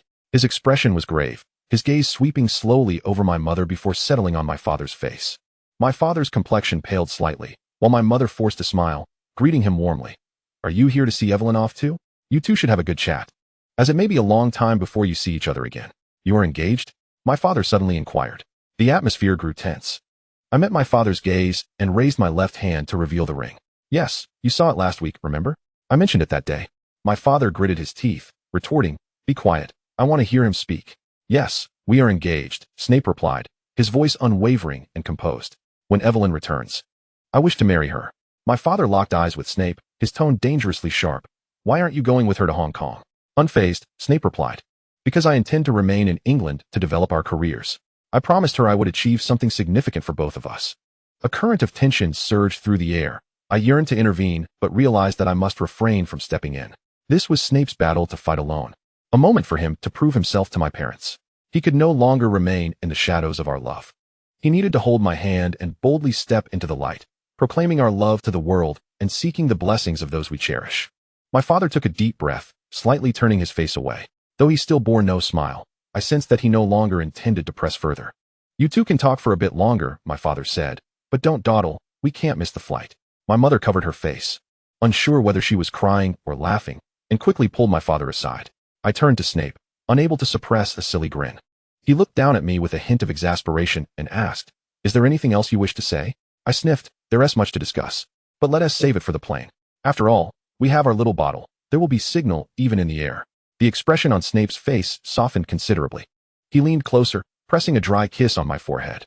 "Stay safe," he said. My nose tingled, but I didn't want to cry in front of him. I tilted my face upward, half proud and half pouting. and declared, "Nothing will happen. I have no language barrier. Once in Hong Kong, I might even get to meet Lam Ching-ying. I've made plans to attend Teresa Tang's concert. I can buy you any souvenir you want." Snape gently touched my cheek. "Very well," he said, "stay safe." I stepped back, a radiant smile gracing my face, the brightest I could muster, hoping to leave Snape with my most beautiful visage. I waved at him and cheerfully said, "Goodbye." Snape remained rooted in place, his gaze fixed on me until I turned and walked towards the security checkpoint. Only when I turned my back to him and my parents did I squeeze my eyes shut, allowing tears to flow freely. The direct flight from London to Hong Kong would take approximately 15 hours, but thankfully, the Ministry of Magic spared no expense in securing me a first-class seat. Once seated, I wrapped myself in a blanket, donned my headphones, and pulled out a book to occupy the upcoming 15 hours. I excel at remaining still. Around the 5th hour, I found it increasingly difficult to endure. With 10 hours remaining, I felt that the airplane's magazines and the book in my hands would not suffice. My mother's suggestion proved to be excellent. I rummaged through my carry-on for the elixir of life, measured the dosage, and downed it in one go. Smoothly drifting into slumber. Green Day has a song that goes something like this: "Wake me up when September ends." A nap until National Day felt akin to sleeping until I reached Kowloon Bay. When I was awakened by a flight attendant, the cabin was nearly empty. 2 or 3 attendants surrounded me, their faces etched with concern, cautiously inquiring if I had any medical issues and needed assistance. They mentioned that I had been sleeping soundly and showed no signs of waking, and had it not been for the drool escaping my mouth, they would have thought I had passed away. I awkwardly wiped my mouth with the back of my hand and hurriedly gathered my belongings as I dashed off the plane. Entering the UK with my passport was relatively easy.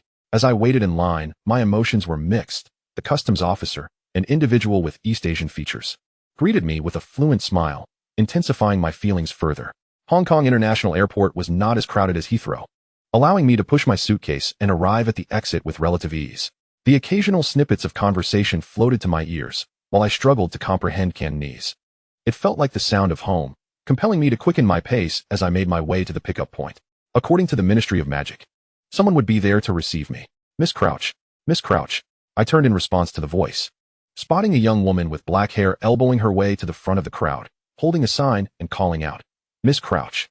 I quickly raised my arm, instinctively responding, "Here?" "That's me." I navigated through the throng, repeatedly apologizing to those I bumped into, eventually realizing I was speaking Mandarin without even noticing. By the time I reached the young woman who had come to greet me, my hair was a mess.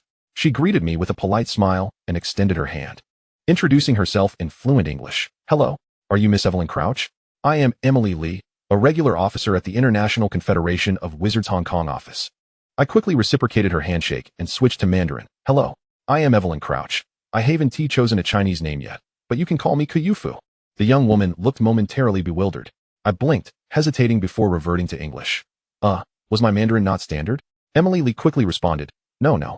Miss Crouch's Mandarin is excellent.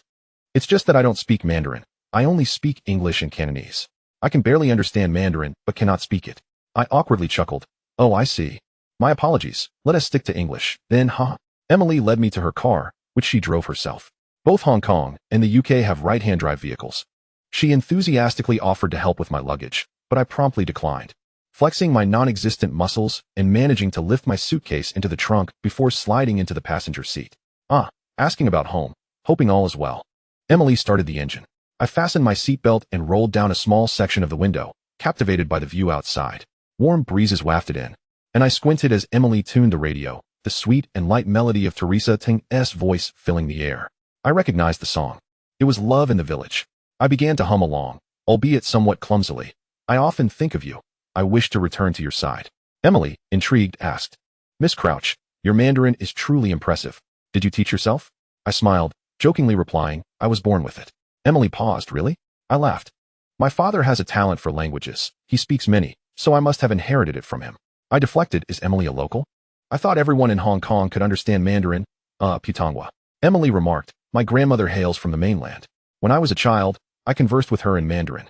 But after I began attending school where English was the sole medium of instruction, and with my parents speaking only English, I gradually forgot my Mandarin." I turned my head, intrigued, and inquired, "Which part of the mainland is your grandmother from?" Emily furrowed her brow, uncertain, perhaps from the northern region? She never specified. As the conversation ventured into personal territory, I felt it prudent to refrain from further questioning, and instead, I shifted our discussion to the situation at the Hong Kong office. The International Wizarding Federation's Hong Kong office is remarkably small, comprising only 10 positions on paper. However, Emily disclosed that in reality, merely 3 individuals handle the work. 3. I exclaimed, my eyes widening. Yet, the documentation always appeared comprehensive. What about the others? Emily sheepishly shrugged. They are on leave, attending conferences, or, well, I'm not entirely sure. The office is generally quiet, primarily dedicated to drafting reports for the UK branch, requiring minimal personnel. Especially since Emily's employment commenced, the workforce has dwindled. Being young and somewhat timid, she has become the go-to for the seasoned staff, who readily offload their responsibilities onto her. I felt a sense of inevitability wash over me. As I had long suspected that the Hong Kong office was merely a haven for those wishing to coast through their careers, maintaining a roster of 10 seemed excessive. With 8 of them seemingly drawing salaries without contributing much, would I become one of those living off the system in due course? I rested my chin on the edge of the car window, rolling it down fully, letting the breeze envelop me like a carefree canine, squinting against the wind. Oh well, such concerns could wait for another day. Soon, I was to indulge in a sumptuous feast. Chapter 105. The Ministry of Magic has provided accommodation for the director of the Hong Kong office. Following the tenure of a previous director who relocated with family, the arrangement was transformed into a luxurious apartment suitable for 4 occupants. Living alone, I found it rather cavernous. Emily assisted me in moving my luggage, her enthusiasm almost inducing guilt within me. It's nothing, not heavy at all. She lifted my suitcase, asking, did you not bring much? I chuckled sheepishly. Hee, it's magic. I used magic. Emily nodded with a hint of confusion. Oh. Upon inquiring further, I learned that Emily had just graduated from university this year, starting her position mid-year. Much like myself, in this pristine phase of life. Despite her being older in chronological terms, I perceived her as a child. After all, my previous existence had been that of a weary corporate worker. Due to time zone differences, I arrived in Hong Kong at 8 a.m. Beijing time. The city was already alive, and after a 10-hour flight, I felt invigorated. After dropping off my belongings, I opened the windows to air out the apartment and graciously invited Emily to stay for a cup of tea and to rest before heading to the office together. Do you also practice magic? I offered Emily some honey-flavored sweets I had brought from the UK. She sat somewhat stiffly on the sofa, taking a sip of black tea, and replied, I believe I can, but I have never learned. I was taken aback. Never learned? She explained, my mother forbade me from it. Emily chuckled awkwardly. My grandmother knows some spells, but my mother never learned and wouldn't allow me to either, insisting that focusing on academics was more important. A familiar East Asian sentiment washed over me, the notion that all pursuits pale in comparison to education. Then why did you still join a branch of the Ministry of Magic? I inquired cautiously. Emily responded, because it offers stability, a good salary, and minimal competition. It suddenly made sense. Ah, I understand. Emily smiled, savoring a piece of the honey candy and sipping her tea before leading me to the office location. The journey from the airport to the apartment coincided with the morning rush hour, resulting in some delays. However, the roads were clearer now, and we arrived at the office building in a mere 10 minutes. Well, at least that's what Emily said this is, I thought, somewhat dazed as I gazed at the tea restaurant before me. As Emily locked the car and skillfully pushed open the door, I trailed closely behind her. Upon seeing my blonde hair and blue eyes, the waiter approached us enthusiastically. Greeting, good morning. Have a meal?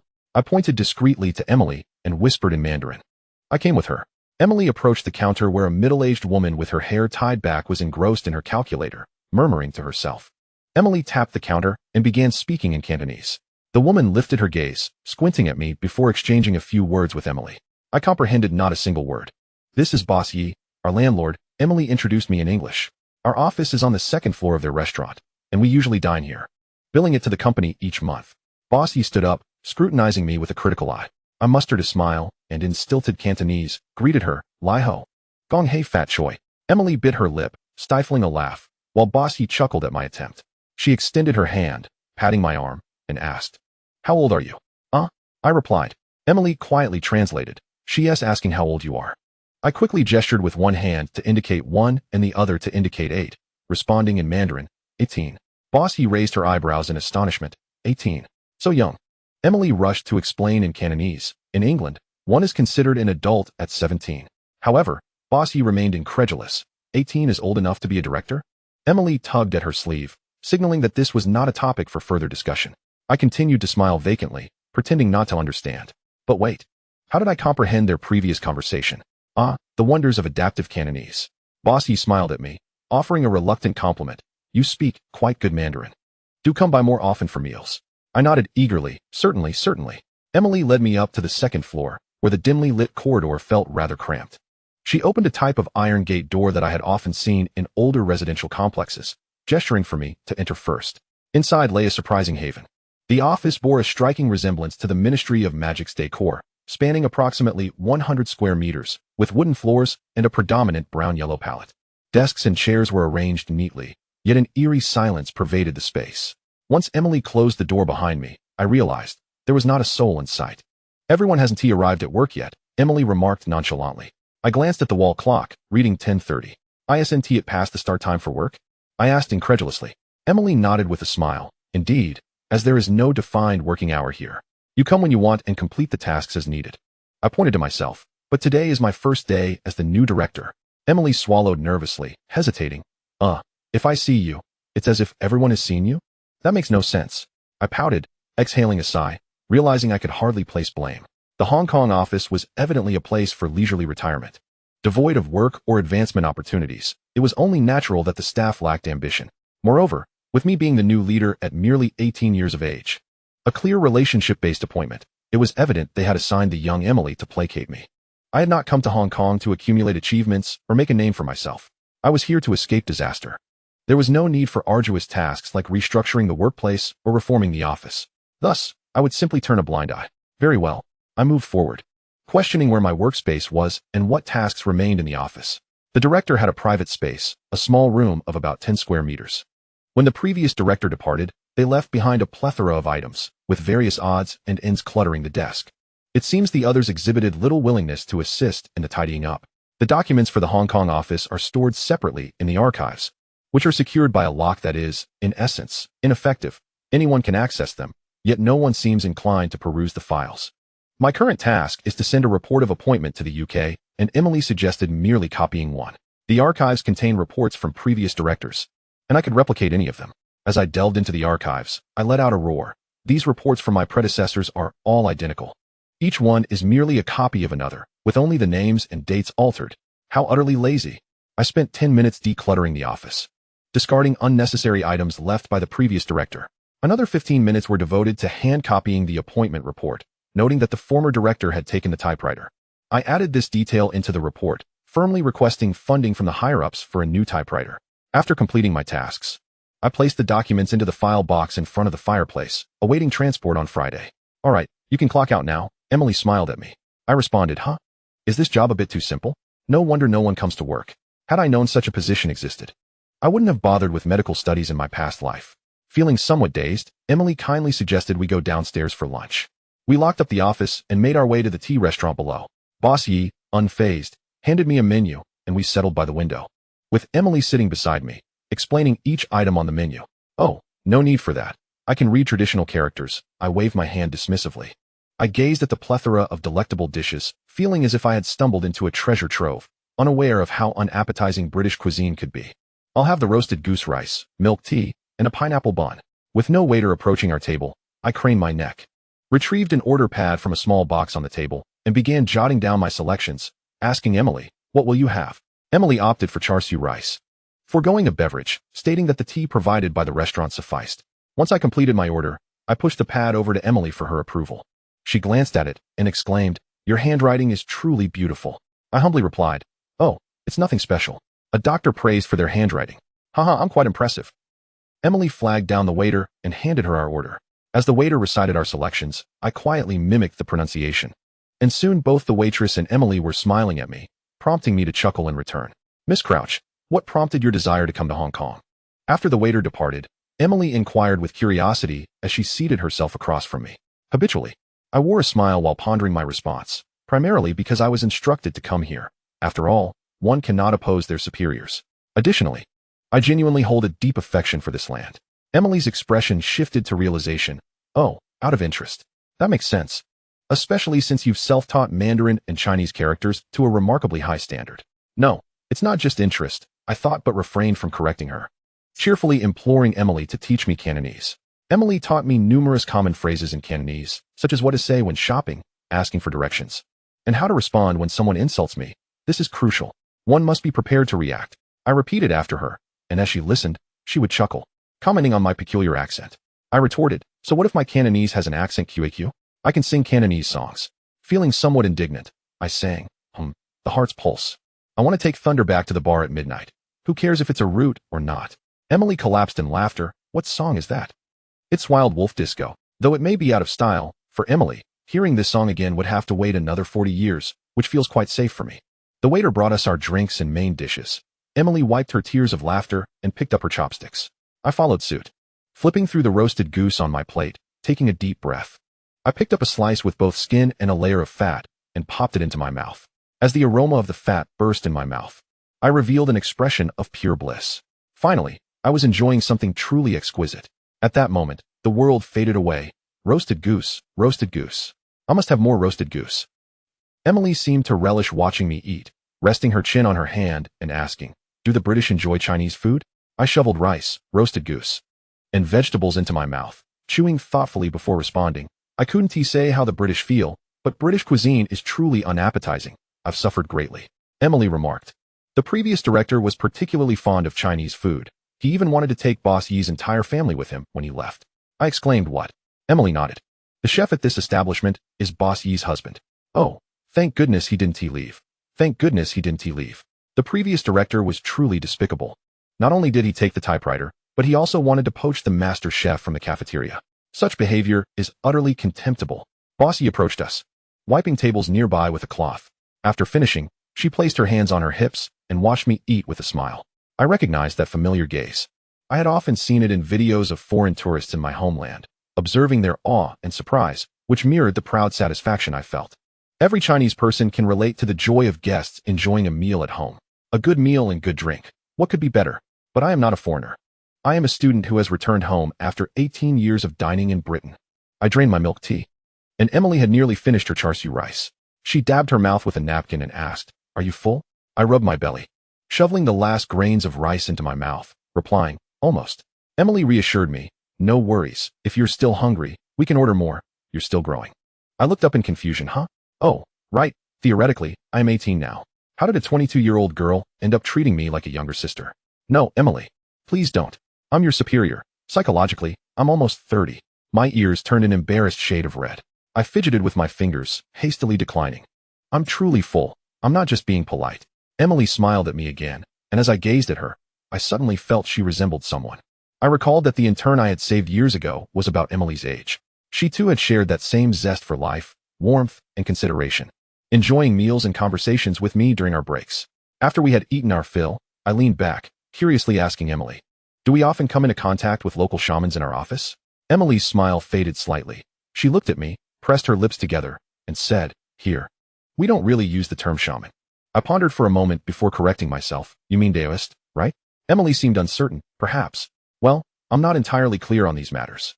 Are you interested in meeting someone with magical abilities?" I nodded eagerly, "Yes. I'm quite curious." Emily rested her chin on her hand, gazing at me intently, strangely. I suddenly felt as if I were being scrutinized. In the sunlight, Emily's pupils flickered, and for a brief moment, it felt as though they shrank rapidly. A mere illusion. "Well, you could ask Boss Yi," Emily suggested. "It seems she has a Taoist in her family." I turned in surprise to the counter. "Really? Boss?" From behind the counter, Boss Yi barked gruffly, "Mind your own business." That made sense. Boss Yi must know what goes on upstairs, otherwise, she wouldn't be the landlord.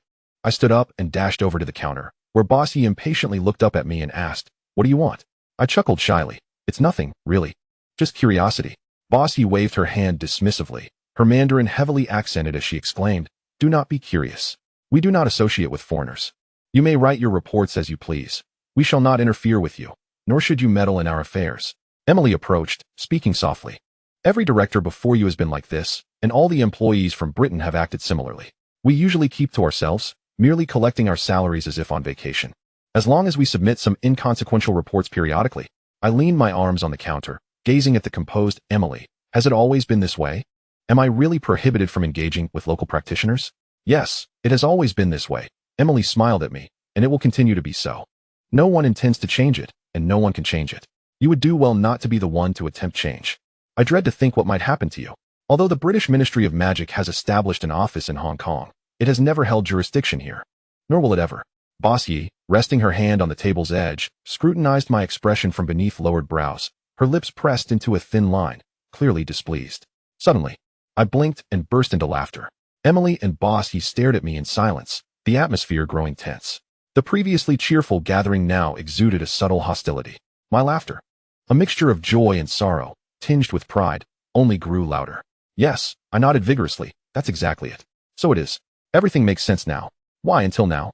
Has Emily been the sole representative in the Hong Kong office, and why can I only interact with her? Because the Hong Kong office is but a facade. The British employees here either do not work or do so half-heartedly, regardless of their initial ambitions. The local populace invariably finds a way to dissuade them from their lofty aspirations, coaxing them into a perpetual vacation mode. Emily and Boss Yi symbolize the local forces firmly restraining the British employees.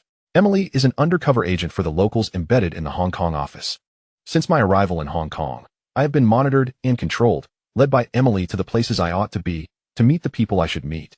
Suppressing my ambitions, extracting the information they seek from me. It is understandable that their hostility and intentions were revealed so swiftly. After all, I am merely 18. A fresh-faced young girl appointed as the director of the Hong Kong office is bound to be underestimated. I am acutely aware that I exude no outward aggression, often presenting myself with a charming demeanor. This has lulled Emily and Boss Yi into a false sense of security, leading them to believe that a mere hint of intimidation would render me compliant, a docile mascot director, careful not to overreach. They have misconstrued many things. Yet I have no desire to correct them. I can play the part of a compliant 18-year-old mascot director, fabricating a report each week, writing whatever they instruct me to. I harbor no ambitions of dominion. I am merely here to evade calamity, and they can rest assured of that. However, being regarded as a foreigner does sadden me. I thought I had come home. I apologize for any offense caused. My curiosity was perhaps excessive, considering my youth. Should I err in the future? I would appreciate your critiques and guidance. Boss Yi regarded me with a skeptical expression, while Emily narrowed her eyes, studying me intently. A chill ran down my spine, as if I were being scrutinized from afar. You. Emily stepped closer, hesitating. You. Her expression shifted slightly, first glaring at me with fierce intent before returning to her usual demeanor, albeit with an air of confusion. I was unnerved by her sudden mood swing. What is wrong with me? Please don't resort to violence like in those gangster movies. I fear that more than anything, I have already faced death once. Boss Yi, equally intrigued, turned her gaze to Emily, seemingly awaiting her verdict. Emily licked her lips, revealing her upper teeth, completely devoid of normalcy. Are you a dog spirit? She asked. Both Boss Yi and I widened our eyes in unison, exclaiming, What? Chapter 106. Boss Yi glanced between Emily and me, skepticism etched on her face. Hey, don't make wild claims. Are there really fairies in Britain? Emily hesitated. I've heard of werewolves. I immediately protested. I am not a werewolf. Boss Yi frowned. A wolf is just a dog. I exclaimed in frustration. I told you. I am not a werewolf. Emily shook her head. Not a wolf. The practitioners claim you are a dog. Boss Yi nodded to herself, seemingly convinced. With how delicious roast goose smells, you must be a dog spirit. The girl speaks Mandarin well. She must be a dog spirit from mainland China, perhaps even a celestial hound. I am a border collie. No, wait. What am I saying? I am a human. How dare you claim I am a dog? I glared at Emily. Evidence. Officer, you need evidence for an arrest. I will not utter a word until my lawyer arrives. Emily paused, torn between laughter and restraint. What officer? Evidence. There isn't any evidence. It's just a hunch. With a sigh, Boss Yi admonished Emily. You shouldn't speak without proper knowledge. Those so-called animal spirits are dubious at best. Don't just repeat what you hear. You might find yourself in trouble for fraud. Emily's face bore a hint of defiance. The practitioners are not just random. I might not be familiar, but they wouldn't speak without reason. Boss Yi turned to me, explaining, she is not of our sect. Her ancestors hail from northern mainland China, believing in animal spirits and performing rituals. We are legitimate Taoists, with a lineage requiring years of study. Not those who suddenly claim to speak. I was taken aback. Huh? Emily, her eyes wide, stammered. We. I began to comprehend, pointing at Boss Yi. So? What you mean is, you are not of the same school. You are orthodox Taoists, while I gestured toward Emily, who was at a loss for words. We are. What is the term in Mandarin? Rough? Yellow, I chuckled, tentatively asking, is it Chuma? Boss Yi seemed to grasp it, though not entirely, while Emily nodded vigorously. Rough horse. Rough horse. I suddenly felt the absurdity of the situation wash over me. You are a Chuma disciple? I can hardly fathom this. But aren't Chuma spirits usually found in the northeast? Boss Yi eyed me suspiciously. How do you know where she is from? You seem quite knowledgeable. I am not a spy, nor do I wish to dominate Hong Kong. I merely possess a wealth of folklore knowledge. I quickly clarified, besides, If her practitioners are claiming I am a dog spirit, I must defend myself. I am human. Emily's expression shifted to one of confusion again. She suddenly twitched a couple of times, startling me as I instinctively reached out, ready to assist. What is happening? Are you having a seizure? Bossy replied. That's just how their animal spirits manifest. Don't take it lightly. I felt increasingly uneasy. Why does this plot seem to veer further off course?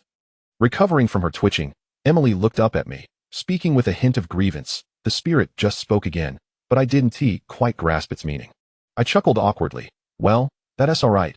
I didn't pay for this, so if I don't understand, it's no matter. Thank you, spirit. And thank you to you. But to clarify, I am not a dog spirit. I am human. I longed to retreat. Things were becoming increasingly bizarre. No, I must understand. Emily insisted. I will take you to meet my grandmother. She will know. Why are we suddenly meeting family? Bossy appeared pleased. Wonderful. Let us get to the bottom of this. We cannot allow a foreign dog spirit to linger above my shop. I have already stated, I am human. Emily unceremoniously tugged at my sleeve, leading me out of the tea house. I followed helplessly, weakly explaining, I'm not a dog. No. Are you not familiar with the 72 transformations? Sun Wukong, Zhu Beiji, Erling Shun. Don't you know how they can change their forms? Oh right. You haven't received a traditional education. You should read Journey to the West. It's quite captivating. I was shoved into the passenger seat, and Emily fastened my seatbelt. Clinging to it, I continued my explanation. This is a cultural difference. I am not a dangerous individual. Celestial beings, are you there? Hello? Can the celestial beings understand my northeastern dialect? Celestial beings, what kind of celestial are you? I am aware that the celestial beings who perform exorcisms are generally unfriendly towards dogs, but I am a good dog. No, I'm the intelligent kind of dog. So I'm not a dog. Throughout the journey, Emily maintained a resolute silence. The towering skyscrapers gradually faded from view as we turned into a sparsely populated suburban area filled with bungalows. Eventually, Emily halted in front of an unremarkable house, signaling for me to disembark. This is my grandmother's house, she stated. My grandmother is formidable. She is a true disciple of the fox spirit. You cannot deceive her. I weakly corrected her. It perform exorcisms. You really struggle with retroflex sounds. Emily knocked on the door, and after a moment, it creaked open, revealing a slender, elderly woman who, upon seeing Emily, immediately broke into a broad smile. Bower, my precious Bower. The petite old lady rose on her tiptoes, embracing Emily, who bent down reluctantly, allowing her to kiss her. Oh, look who's here. My darling Bower, why have you come to see your grandmother? Aren't you supposed to be at work today? My good Bower, why didn't you let me know you were coming? I didn't buy any groceries today. Emily, blushing, struggled a bit and said in very halting Mandarin, Grandma, I am working. What do you mean you're working? Aren't you home now? The old lady appeared skeptical, straightening up and casting a glance at me, suddenly narrowing her eyes.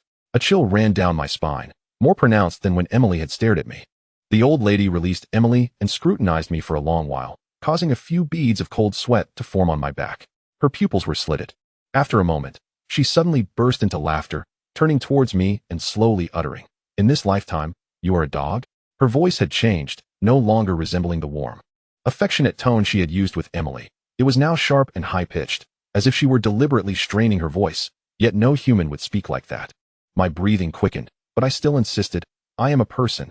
The old lady's face maintained its eerie smile.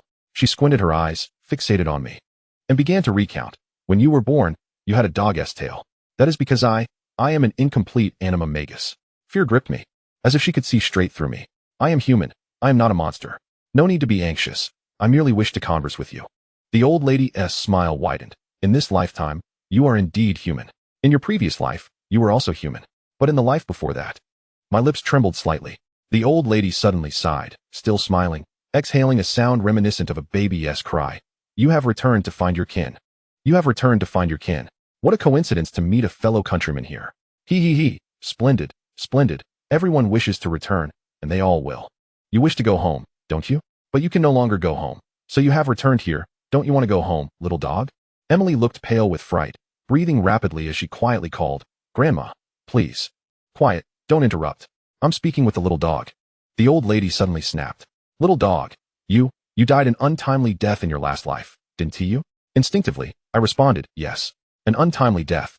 And good people receive no rewards, hence you have this life, and thus you have returned home. The old lady cackled wildly, arching her back and suddenly leaping up, landing on all fours and shrieking, I too must return. Home, home. Emily appeared on the verge of tears. trembling as she extended her hands slowly towards the old lady. The old lady lay on the ground, motionless for a long time. After about 10 seconds, she sluggishly got up, dusted herself off, and looked at Emily, saying, "Oh, why didn't you help me up?" Tears welled up in Emily's eyes. The celestial being wouldn't allow it. It was so fierce, Grandma. The old lady's voice returned to normal as she complained. "Have some awareness. When the celestial being leaves, you should assist me. Oh dear, my old arms and legs can't take it anymore. In my youth, I could dance with the celestial being all night long." She then turned her gaze towards me, smiling, her eyes crinkling with folds. "Well then, little dog, come. Let us go inside and chat." Emily glanced at me with some trepidation. "Grandma," The old lady patted Emily's hand reassuringly. "It's fine. The little dog isn't a bad person. Let us go inside and talk." I followed them into the house, awkwardly mirroring their movements. Emily's grandmother introduced herself as Mrs. Who. Upon hearing this, I couldn't help but display a slight expression of disbelief at how lackluster that introduction felt. It was quite evident that the celestial being she served was the fox spirit. Emily poured me some tea as we sat in her narrow living room, a ceiling fan lazily rotating above us. Mrs. Who handed me a handful of peanuts, and I gratefully accepted them as she smiled kindly, saying, "Eat, don't be polite. We are all fellow countrymen." "Grandma, she is?" Emily cautiously inquired, and I too glanced at Mrs. Who with apprehension. Mrs. Who pursed her lips, scrutinizing me from head to toe before speaking slowly. "The celestial being says this child was our fellow countryman in her last life, who died and was reborn in England, becoming a foreigner, and now has returned to seek her roots and cultivate." Emily appeared puzzled. "Fellow countryman?" Mrs. Who chuckled, her face filled with creases. "Ah, Bower, you have truly forgotten your ancestors after being taught by your mother. You filled your head with foreign phrases and cannot even understand our hometown dialect. A fellow countryman is someone like us, a Han who uses chopsticks, speaks Chinese, and writes Chinese characters. Do you understand, Bower? But she is British." Emily protested. Mrs. Who shook her head. "She was reborn as a foreigner, but she recognizes us. Hence she is our fellow countryman." "Little dog, do you recognize us?" My facial muscles quivered. I barely managed to utter the first word before choking on my emotion. "Oh dear, child, why are you crying?" Mrs. Who reached out and rubbed my face vigorously, saying, "Just talk. Why cry? Hold back the tears." I sniffled, tears streaming down my face. "I haven't told anyone. I have always. I never said anything. No one knows I have died, that I had a past life. I thought I would never speak of it in this life. Even if you don't say it, the celestial being can know." "That is the celestial being," Mrs. Who boasted with a smile. "The celestial being merely glances at you and knows you are a little dog with a tail. The scent of a dog is so pungent." The celestial being remarked that it was overwhelming. "I am not a dog," I retorted. Emily whispered, "She has died. Doesn't that mean she is a ghost?" "Grandma?" Mrs. Who replied, "A foreign ghost and a ghost are two different matters, Bower." Emily seemed to realize. "Oh, so that's it. Then what exactly is it, Grandma?" Mrs. Who sighed in exasperation. "Why can't you understand? Look at you. Child, you're giving me a headache. What has your mother taught you? You know nothing at all. How will you perform exorcisms in the future? Why would the celestial being take a liking to you?" Suddenly, it dawned on me. "Oh right. Emily, you are also a disciple of exorcism." Emily laughed awkwardly. "Not for long." Mrs. Who was quite talkative, clearly having been lonely for a long time. With just a handful of peanuts, she began to share. Mrs. Who was from northeast China. Her family had long been associated with the fox spirit, and she seamlessly became a disciple of exorcism, engaging in activities such as fortune-telling and spirit summoning in the local area until the time of war. Madame Who possessed some modest wealth, and after numerous trials and tribulations, she fled to Hong Kong, where she secured an ordinary occupation. To safeguard her well-being and remain inconspicuous amidst the mundane world, she ceased publicly practicing as a shaman disciple. She married conventionally and bore children. Her offspring lacked any innate talent, so Madame Who refrained from divulging any details about her shamanic heritage. As time passed, she aged and began to yearn for her snow-clad homeland, her native dialect, and all that was irretrievably lost. Her children knew little of their ancestral land, and her grandchildren had long since forgotten their ancestral tongue. She found solace only in conversing with the fox spirit, chattering endlessly, or sometimes sitting in silence, gazing upon a sea utterly unlike the one of her youth. One day, her university-educated granddaughter returned unexpectedly, speaking halting Mandarin, confessing that a stranger was communicating with her mind. Madame Who summoned the fox spirit, who, upon inspection, burst into laughter, chirping, "Old Huang, why have you come here too?" The granddaughter's expression shifted, revealing a weasel-like countenance as she sighed with weariness. "What choice do I have? Like you, I was brought here. Since we're here, and there's no going home, We might as well find an apprentice and make do. I glanced at Emily and suddenly understood. Ah, so that is how you became a shaman disciple. Emily nudged Madame Who's arm gently and said, Grandmother, enough about us. Tell us about her. Madame Who cracked sunflower seeds with a leisurely snap and replied, What's the rush? Talking is talking, and you hardly visit. What harm in my chatting a bit? I chuckled softly beside her. Little dog, oh dear. I forgot to ask, why do I always call you little dog? What is your true name, child? Madame Who smiled warmly at me. I suppressed a smile and declared clearly, Granny, my name is Evelyn in this life. Oh, such a straightforward child, Madame Who said, pinching my cheek affectionately. But I can't pronounce your Western name. So I'll just keep calling you little dog. I sighed. Little dog, in your past life, you died tragically while doing good deeds, didn't you? I nodded silently. That's right, Madame Who said solemnly. Doing good brings blessings. In this reincarnation, you enjoy wealth and comfort, loving parents, and a life free from want, correct? Embarrassed. I nodded again. This is the recompense for your untimely death in your former life.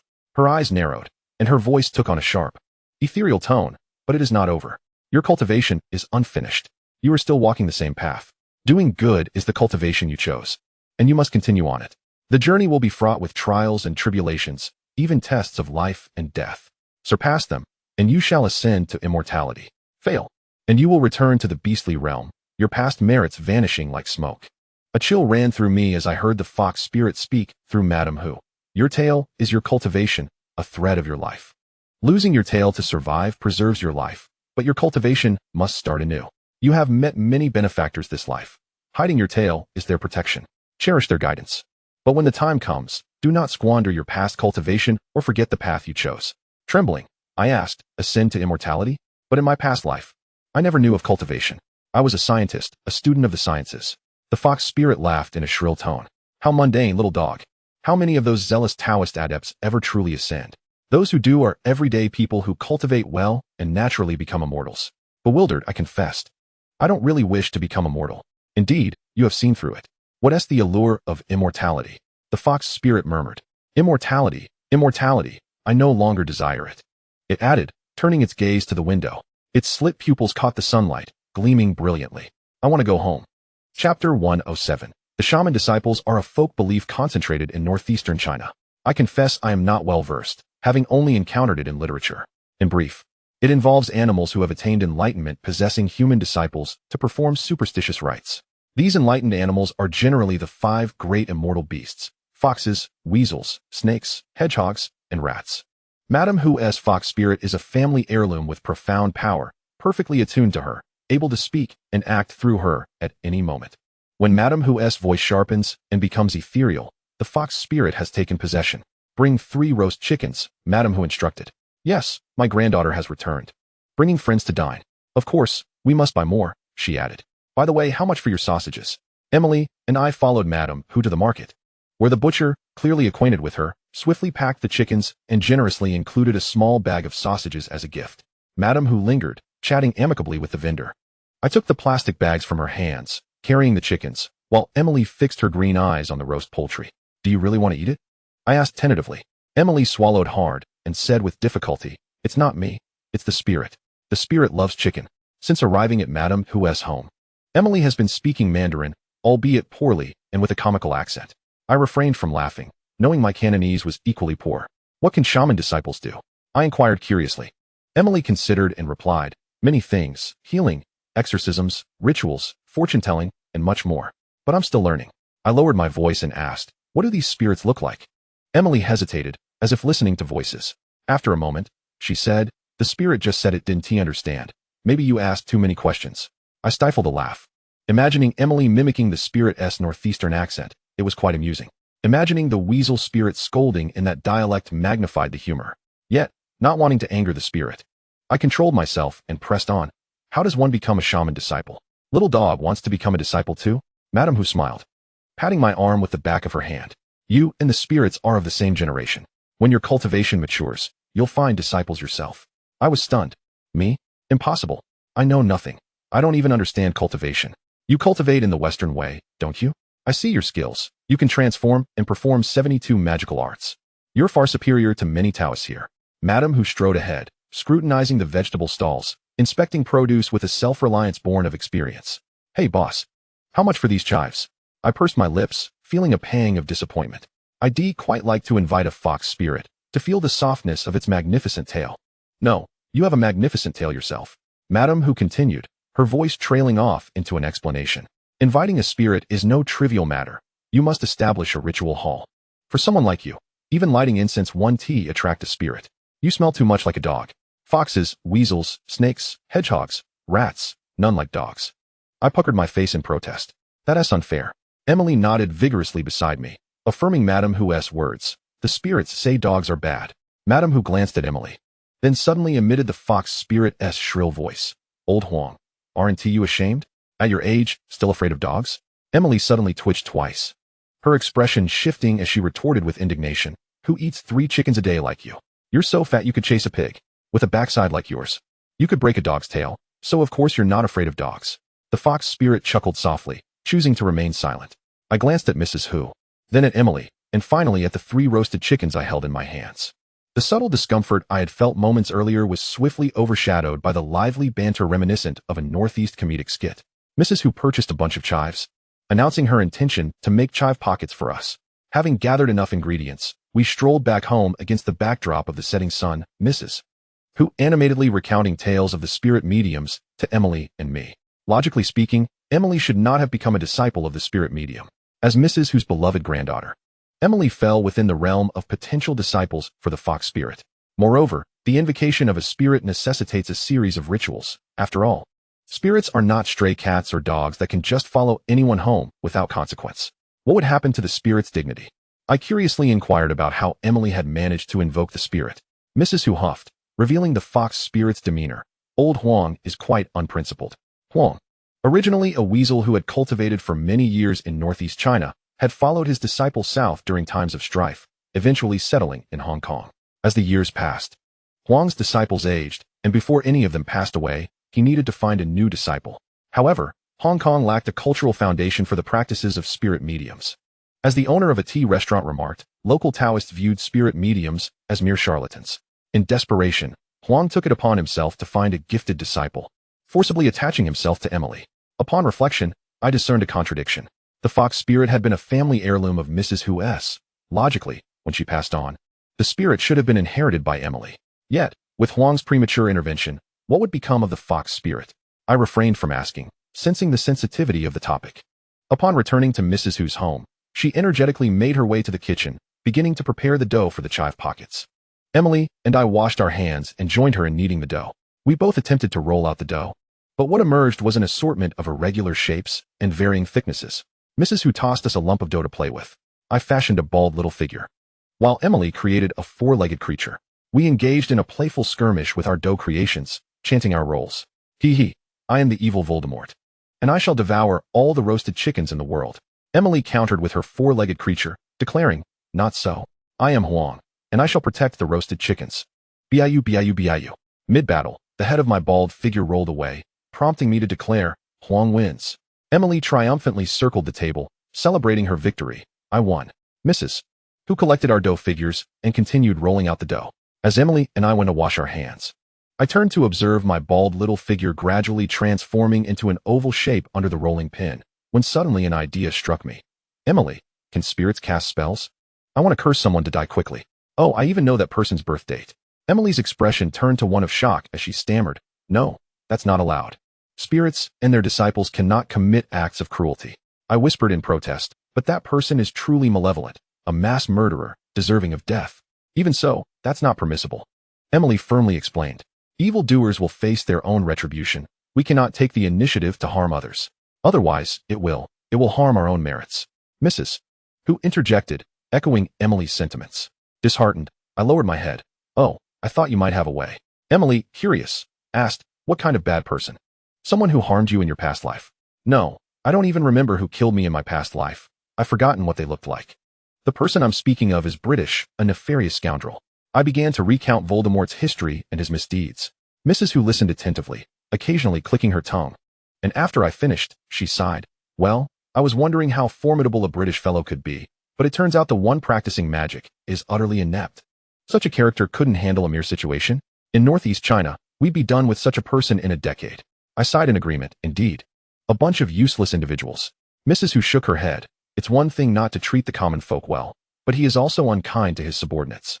He beats and scolds them at the drop of a hat. Wouldn't they, Rebel? Our Northeast women would never tolerate such indignities. One day, when he is asleep, they could easily pour boiling water on him. I suggested, Grandma, how about I take you to England, and you help me deal with that scoundrel? Mrs. Who laughed heartily, playfully pinching my cheek with her flour-dusted hand. Oh no, dear, I'm too old for such escapades. In this lifetime, one more trip away from home is sufficient. I pouted slightly, while Emily appeared contemplative. Regarding Voldemort, I had heard some tales. Suddenly, she mentioned in English that she had read about the mysterious figure in reports from the Hong Kong office and in the Daily Prophet. I widened my eyes. You read the Daily Prophet? The previous director had been a subscriber. Emily shrugged. In any case, I gathered that he promotes pure bloodlines and has caused numerous bloodshed in England. But I thought such a serious disruptor of social order would soon be eliminated. Given it's England. It wasn't until you mentioned it that I realized. I chuckled, realizing that England isn't as powerful as you imagined, right? Emily muttered, right. Mrs. Who prepared the filling and began to wrap the chive pockets, while Emily and I, having washed our hands, returned to the living room to watch television. The screen displayed a blurry Shaw Brothers martial arts film, and Emily, munching on a plate of peanuts and sunflower seeds, borrowed my paper and pen to ponder her response to Snape. Today had been overwhelmingly eventful. I was unsure where to begin. Perhaps it was best not to mention the spirit medium matters. After all, they pertain to my past life, and for now, I did not wish for those I knew in this life in England to learn about my previous existence.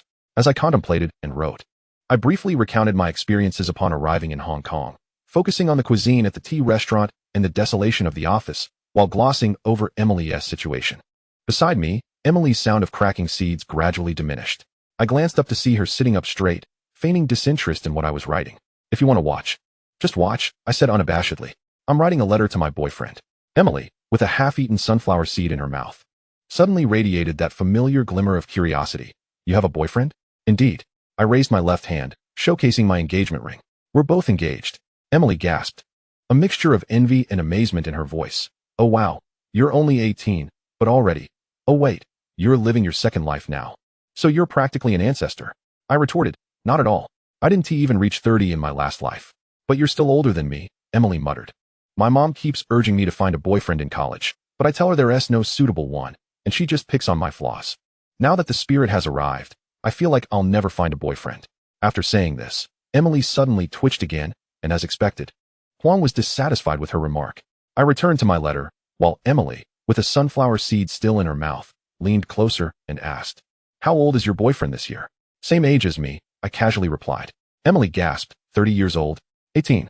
I remarked, if he were 30, then my boyfriend would be heading to prison. Emily pondered for a moment before nodding in agreement, saying, Indeed, indeed. You shouldn't be dating someone so young. I mean, at your age, why would you be interested in an 18-year-old? I retorted, I've already said that I'm also 18. Emily didn't seem entirely convinced. Yet she refrained from further comment, as having a boyfriend was, after all, better than being single. Soon, her curiosity shifted to the magical education I was receiving in England. She inquired about what Hogwarts was like, so I shared with her the intricacies of Hogwarts curriculum and teachings. She listened intently, occasionally furrowing her brows or exclaiming with wonder, imagining which house she might belong to. I had a strong inclination that she would be sorted into Hufflepuff, as badgers and weasels do share a certain resemblance. Emily peeled 2 peanuts, munching thoughtfully while adopting a listening posture. The spirits are curious about what you learn in divination class, she said. I was not surprised by Huang Xian's question, considering the overlap between divination and the practices of the spirit medium. Thus, I elaborated on tea leaf reading, tarot cards, and crystal balls. As she listened, a contemplative expression crossed her face, and after a moment, she relayed, The spirits say what you learn there is nonsense. I chuckled awkwardly. The content of the divination class is indeed like that, and I concur. As the episode of the television series concluded, Mrs. Who's chive dumplings were ready. Emily and I assisted in plating and arranging the utensils. As the roast chicken was served, I sensed a palpable excitement emanating from both Mrs. Who and Emily. Wisely, I opted to indulge in the chive dumplings first, allowing the chicken-hungry Emily and Mrs. Who to pounce on the roast. The meal was filled with joy and laughter. It had been ages since I had savored home-cooked Chinese dishes. Mrs. Who felt a sense of comfort seeing her granddaughter and fellow compatriot, while Emily was keen to solidify her rapport with her direct superior, not forgetting that I was, after all, a director. As night fell, we chatted for a while longer until Mrs. Who began to feel drowsy. I promised her I would visit often, and Emily drove me back to my apartment. Before I departed, Mrs. Who gathered a handful of incense from her altar and stuffed a large bag of peanuts and assorted candies into my hands. When you return home, find a bowl, fill it with rice, place the incense inside, and light it. Mrs. Who instructed, it will bring you blessings. The spirits will not harm you. I smiled at her. All right then. No need to see me off. Just head back. Mrs. Who embraced Emily, showering her with kisses, leaving Emily stiff with discomfort. By the time we reached the car, Mrs. Who was still leaning against the doorframe, beaming at us. Once inside the vehicle, as Emily started the engine and I fastened my seatbelt, I suddenly asked, "Can Grandma go home?" After a moment of silence, Emily neither answered nor drove away. I turned to face her, and in the darkness, I saw her staring back at me, her eyes gleaming with an unusual light. "Yes," Emily responded. But it was Huang Xian speaking. "You have arrived. You can take them home." Chapter 108. Upon returning to the apartment, I dragged my weary body to unpack. I opened my suitcase, which Emily had deemed surprisingly light, revealing only a single carry-on that resembled a nesting doll. I lifted the carry-on out, fiddling with the rubber duck that secured the handle, and sighed deeply. For reasons I couldn't quite fathom, I had decided to bring this important carry-on with me. Due to this assignment, plans to empty the British Museum had been temporarily shelved. Neither Severus nor I had mentioned it for a long time. Under the weight of reality's pressures, my whimsical aspirations had naturally yielded to more pressing matters. The space designated for temporarily housing artifacts had now become a closet for my everyday items and clothing.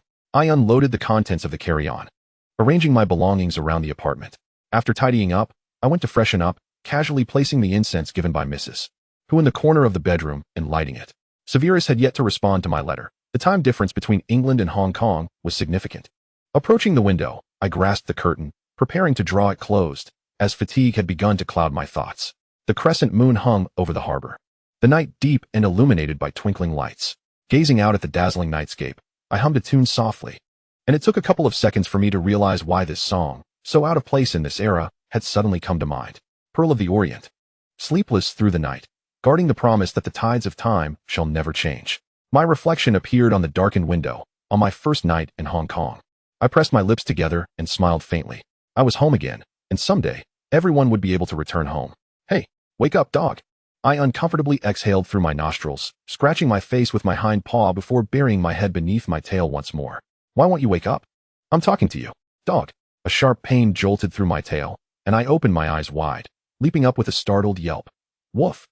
Before me squatted a small yellow creature, its forelimbs resembling those of a human, holding a tuft of curly dog hair in its mouth. Upon noticing I was awake, it dropped the hair and complained, "Why do you sleep so much? If any dog were as lazy as you, it would have been kicked out ages ago." I tucked my tail between my legs, bewildered, gazing down at the little yellow creature. It lifted its head, its small dark eyes glaring at me. "What are you staring at?" I felt a pang of guilt under its accusatory gaze and quickly diverted my eyes. "And no, I wasn't staring at you. No, you must look at me," the yellow creature insisted, its voice rising in indignation. "Why else would I come to find you?" I stammered. Old Huang, why are you being so fierce? Look at how you're scaring the poor child." A sudden, melodious voice chimed from behind me. I turned to see a grand, flamboyant fox with a lush, crimson coat striding toward us gracefully. Its long, beautiful tail swayed behind it, and I was irresistibly tempted to bury my face in its fur. Yet, as soon as the fox spoke, its elegant image was marred. "Old Huang, move over a bit. I have no space to place my tail. Why do you take up so much room?" Hearing this, the small yellow creature leapt up in fury. "You, with your mangy appearance, how dare you say that to me? Just look at your scraggly tail. You should just cut it off." It was then that I realized the two creatures before me were indeed spirits. The yellow creature was Huang Xian, and the splendid fox was the fox spirit. I looked down at my paws in utter confusion. "Why have I turned into a dog? Weren't you always a dog?" Huang Xian retorted, exasperated. "You lit the incense, so we can enter your dreams to find you. Don't sit up, you're too tall. Lie down. Otherwise, I'd have to keep looking up at you." I obediently lay down, feeling that Huang Xian's temperament was rather volatile. The fox spirit flicked its tail and gently patted my head with its paw. "All right. I've told you not to frighten the child. She is still just a little pup." Huang Xian inquired sternly. "Do you know why we have come?" I replied, I'm not sure." Huang Xian exclaimed. "Oh, this unfortunate child, stop trying to mimic our speech." I apologized, "I'm sorry, but the dialect from the Northeast is too infectious. I couldn't help it." The fox spirit seemed amused, disregarding my accent, and playfully nudged my ear with its paw, saying, "You plan to steal some things in England, don't you, little dog?" I was taken aback, my tail quivering in alarm. "How did you know?" "Look at the way you ask that. Spirits know everything." Huang Xian scoffed. I also know that what you plan to steal originally belongs to our country. Taken by foreign devils, right? Yes, that's correct. I raised my eyes, a flicker of secret anticipation igniting within me. Are you suggesting? Huang Xian bared its sharp teeth. Don't get ahead of yourself. Spirits cannot assist in actions that harm the heavens. Theft falls into that category. My tail drooped in disappointment. Oh. However, revenge does not count as harming the heavens. The voice of the fox spirit was gentle, yet laced with an enticing allure. As it flicked its crimson tail before me, swaying it enticingly, you are merely retrieving what rightfully belongs to us, not for personal gain, nor for malevolence, am I correct? I nodded fervently. Listen closely, little pup. The fox spirit extended a claw, delicately lifting my chin and compelling my gaze to meet its resplendent golden, slit-like eyes. I am aware of your aspirations. You wish to reclaim the artifacts seized by foreign devils, and you yearn to vanquish that wretched creature named Voldemort. While we cannot intervene directly, we can impart our magical arts to you, aiding your cultivation, strengthening you to the point where your desires manifest into reality. My tail wagged in excitement, prompting a disdainful click from the yellow spirit. However, all of this comes at a cost. The fox spirit gently scratched my chin, continuing. We have chosen you for your pure and upright heart, your history of benevolence, and your innate wisdom. From this day forth, you must adhere to the path of goodness, never using the arts we teach you for nefarious purposes. In exchange for our assistance in your training, you must accomplish one task for us. Overcome by the gentle scratching, I found myself floating in bliss, unable to suppress a soft whimper from my throat. What task? The fox spirit's claws suddenly tightened, the sharp tips pricking my chin, causing me to tense as it stated, bring us home. I gazed at the fox spirit in astonishment. The resolve in its vertical pupils was palpable. But why me? You are celestial beings. Cannot you return on your own? If we could, why would we seek your aid? The yellow spirit interjected. After leaving the northeast, we have tried many methods, yet we cannot return. Bewildered, I watched as the fox spirit retracted its claws, resting its forepaws gently upon its grand tail. Letting out a sigh, the tides of fate are relentless. Even celestial beings are affected. We are guardians of our homeland, our fortune intertwined with the land. We cannot stray too far from our roots, lest our powers wane. Many disciples chose to leave their native soil. Some remained in the northeast, while others, like myself and old Huang, chose to continue safeguarding our disciples, severing ties with our homeland. I cautiously inquired, is it impossible to re-establish that connection? Difficult. The fox spirit shook its head. Once severed, it remains severed. Moreover, we find ourselves in Hong Kong, where, legally, it no longer qualifies as our homeland. To be accepted back, we must either await Hong Kong's return to being part of the divine realm or wait for a cohort of individuals or artifacts imbued with great fortune to return alongside us. The artifacts you wish to steal are longed for by countless souls back home. If you truly manage to bring them back, we too could be reaccepted with them. And at long last, return home. My eyes flickered, and the fox spirit discerned my thoughts, asking, what are your thoughts on this plan? I licked my lips and lowered my head, murmuring, well, I just wanted to ask, why can't you wait for Hong Kong's return? The yellow spirit scoffed. And just when would that be? Do you think we want to endure this? Who can tolerate the foreign devils flaunting their power on our land? Those wretched creatures. We have been waiting, but decades have passed. Our disciples have perished, the young ones in the Hu family have aged. We have seen no return. If the fox spirit locked its gaze with mine, its ears twitching slightly as it suddenly asked, you know when that time will be, do you not? I brushed my tail lightly and nodded. You know? The yellow spirit stood on its hind legs, eager to peer into my face. What do you know, little pup? You know what day it is, don't you? How could you? The fortune-telling arts you learned from those foreigners are mere nonsense. We cannot calculate it. So how can you be certain? Will there truly be a day of return? Yes, I replied, for I experienced it in my past life, in 1997. In my dream, the celestial beings fell silent. I could faintly hear the sound of the tides and a soft, melodic voice. It was a song I had not finished singing before sleep. Each drop of tear carried by the sea breeze seemed to whisper. The fox spirit lowered its ears, suddenly lying down, its forepaws covering its pointed face, its grand tail curling over much of its body. I always told old Huang that there would surely come a day when we would return home. I pondered how long we could wait. When I first arrived in Hong Kong, I naively thought I could not remain here for a lifetime, but as time dragged on, it never came. Old Huang often mocked me, saying I was stubborn, clinging to the Hu family girl without seeking new disciples. I insisted I would search for them once we returned home. Unlike him, who was so eager to snatch others' disciples. Yet, the wait felt eternal, and I began to believe that perhaps we would never return. I often cursed the heavens, not realizing that they would bring you before us, allowing us to witness that day through you. The yellow spirit extended a small claw, playfully patting the fox spirit's tail. All right, old who? I've taken one of your disciples. Do you intend to berate me for eternity? The little pup has seen it. It's merely 20 years away. 20 years is but a blink of an eye for us, is it not? Soon we shall return home. After that, you can take on new disciples. At that time, I will help you seek out an exceptional one. The fox spirit emitted a sound akin to a wailing infant. We can wait, but the young who girl may not have 20 years left. The yellow spirit's claws drooped, and it too fell into silence. Let the tides accompany me as I bless you. Please do not forget me, forever unchanging.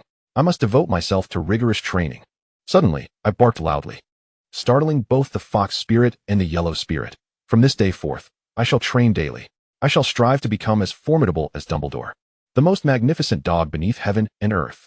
I alone will empty the British Museum. After emptying it, I will return home with the artifacts, with you, and with the matriarch of the Who family. The fox spirit lifted its head, gazing at me in astonishment from beneath its fiery tail. The yellow spirit suddenly chuckled. Springing up, what ambition! Ah, this child, I did not misjudge you. Excellent. There is no better time than the present. Let us commence our training today. Come, let me see what I can teach you. Oh, by the way, this is a secret technique from my Huang lineage on how to steal chickens. The fox spirit swatted the yellow spirit aside. Get lost. Do not teach the child anything unwholesome. Little pup, my Hu lineage has a long history, filled with talented ancestors. Today, I shall teach you how to use beauty to ensnare others. This is a skill passed down from our esteemed ancestor Daji. Even weasels seem trivial before our Daji.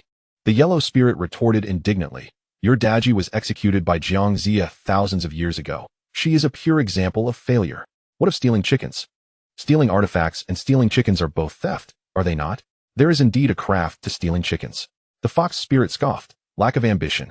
Our Daji brought down a dynasty. For millennia, tales of fox spirits have flourished, causing chaos everywhere. Meanwhile, you weasels merely watch over chicken coops. What could you possibly teach that is worthwhile? I have yet to settle the score regarding Emily. She was my chosen disciple. Had I not thought I would perish alongside the young Hu girl in Hong Kong, would I have allowed you to take her from me? I stared dumbfounded as the fox spirit and the yellow spirit engaged in a playful squabble, suddenly realizing I might not learn anything of value. Oh wait, I could still learn some northeastern dialect. Chapter 109. I sank my heart and focused my attention on my brow, breathing, and feeling my consciousness detach from my body. White smoke wafted gently as I sat cross-legged, my breath faint and prolonged.